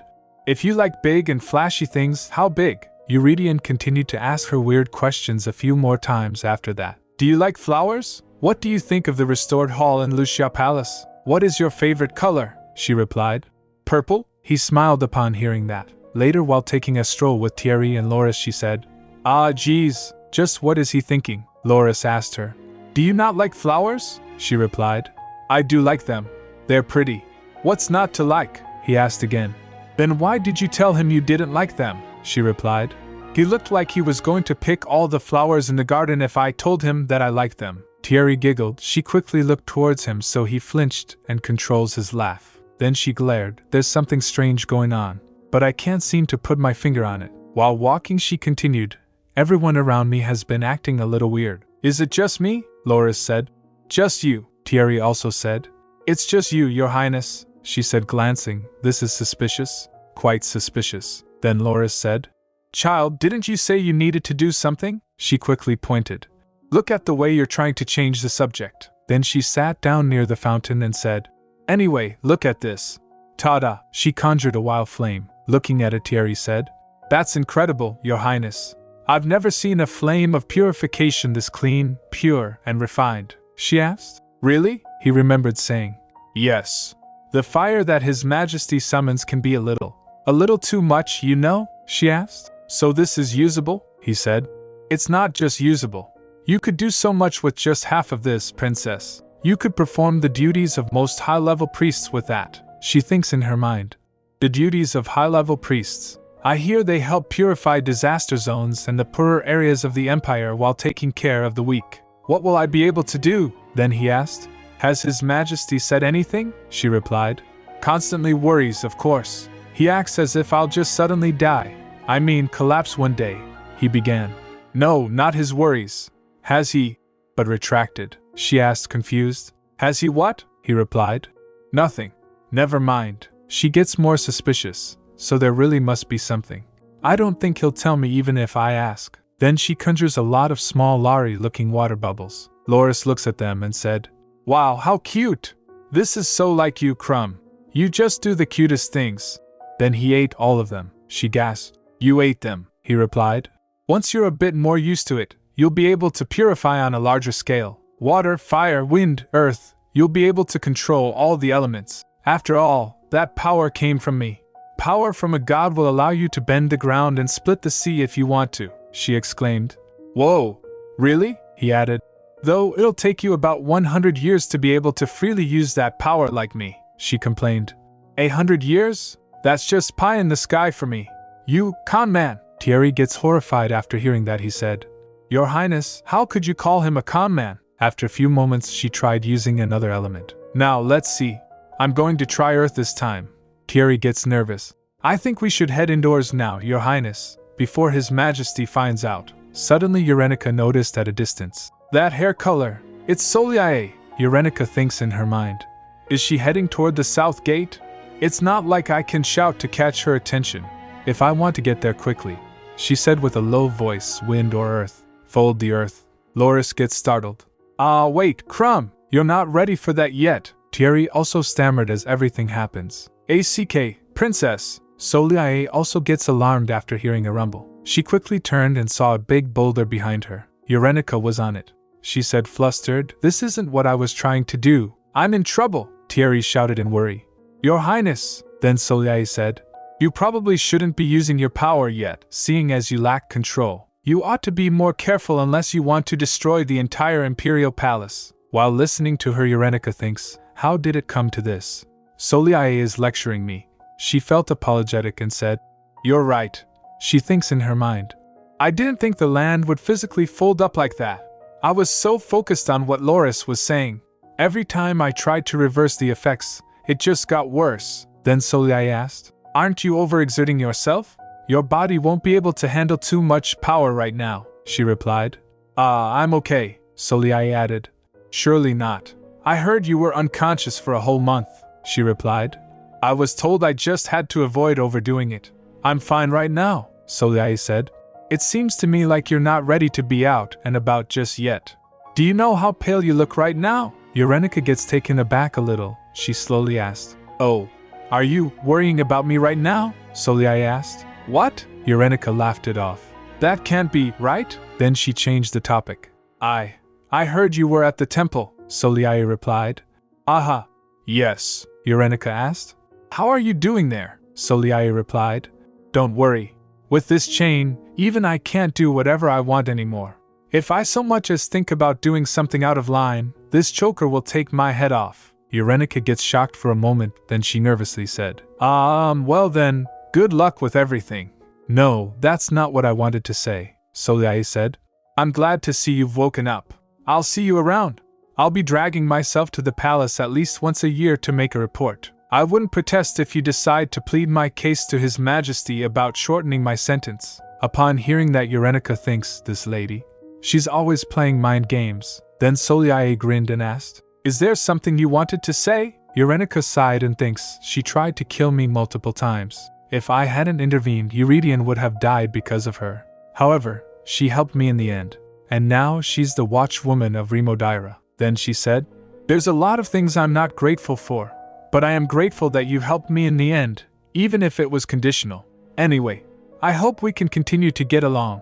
Next time, I'd like to see you in a normal setting, under normal circumstances. So don't fight with His Majesty, please. After thinking for a second, Soliae said, Very well. So, has it happened yet? Eurenica asked, oblivious. Has what happened? So Liai smiled. Oh, I guess it hasn't happened then. Never mind. I'll see you around, pretty princess. She left after saying that. Then Eurydion came there running and they went inside. Eurydion asked, That woman didn't do anything to you, did she, Yenny? She replied. She didn't do anything. We just talked for a little bit, he asked. About what? She averts her eyes replying. Just this and that, she said inwardly. And that we should see each other around, she added. I'm going to be careful. But I have power now. Loris said once I'm trained up a bit, I can do a lot of things. Thierry said the same thing, he replied. I see, she continued.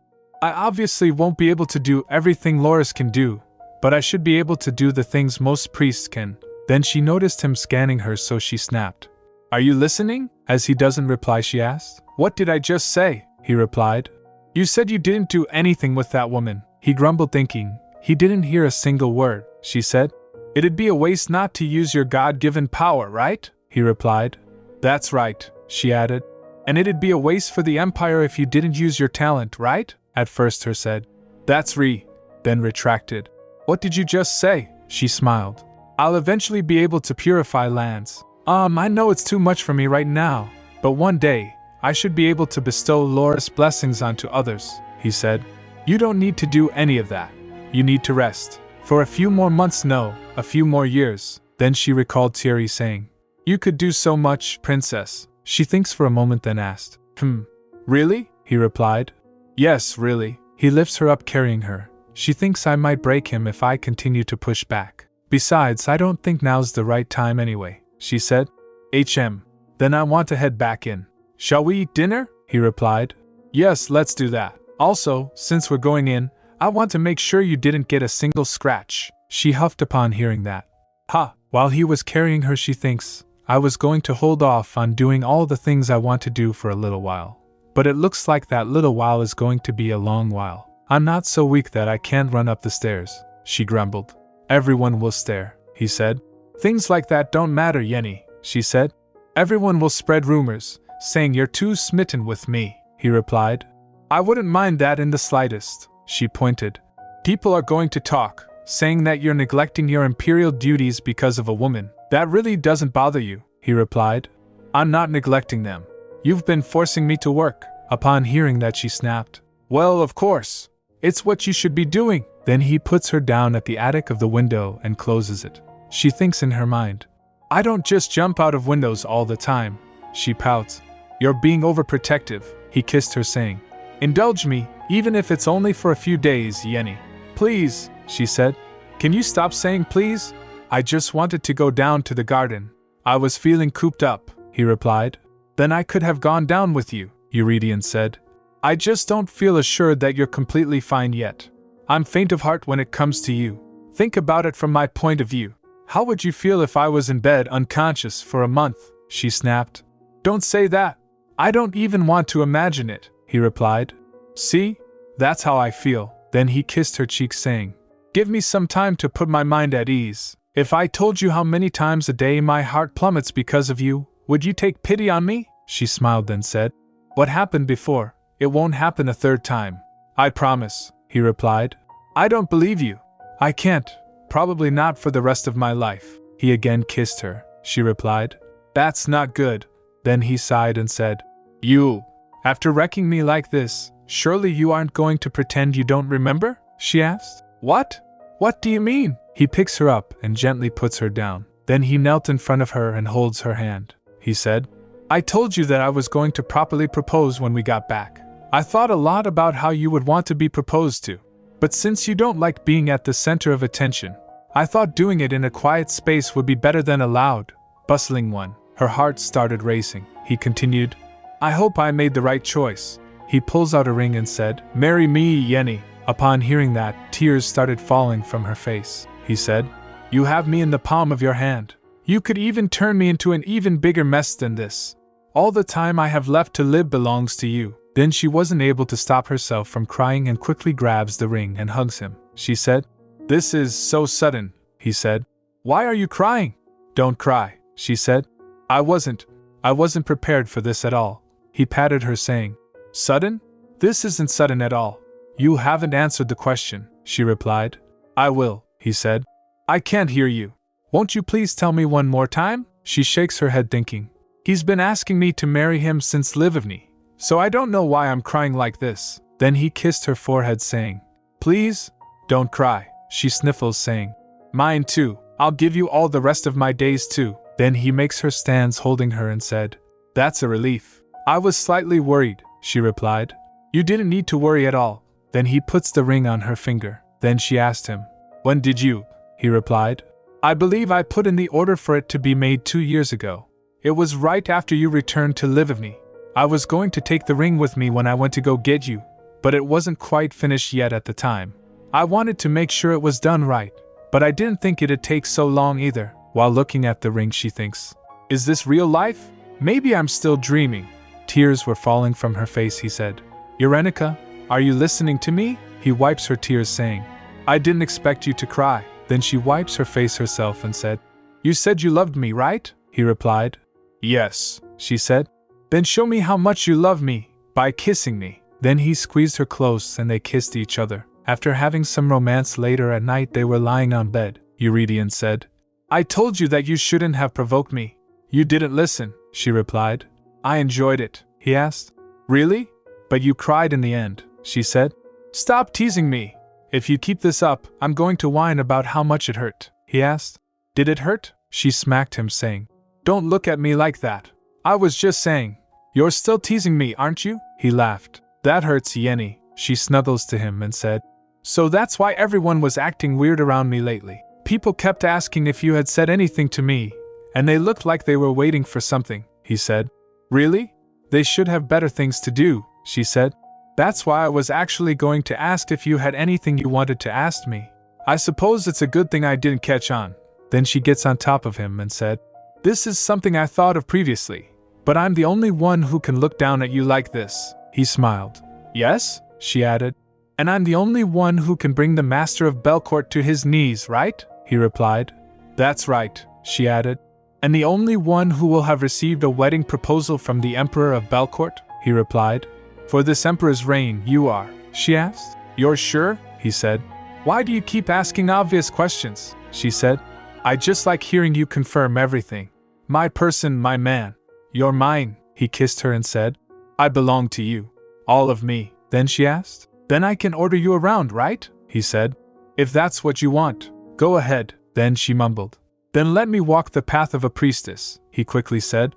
I take it back. Anything but that. It's too dangerous, she snapped at him.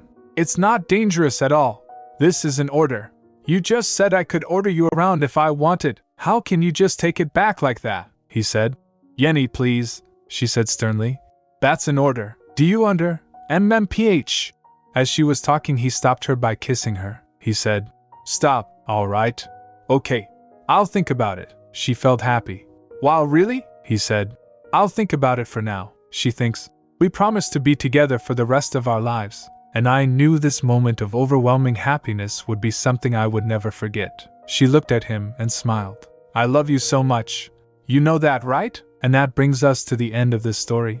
A moment filled with emotion, promises, and a love that overcame fear, doubt, and time itself. Whether it's a quiet proposal, a teasing argument, or an unshakable bond, some stories leave us with a warmth that lingers long after the final line. If you enjoyed this story, don't forget to like the video. It really helps more people find these moments. And if you'd like to hear more stories like this, be sure to subscribe and turn on notifications so you never miss an update. Thank you for watching, and until next time, stay safe, stay kind, and keep dreaming.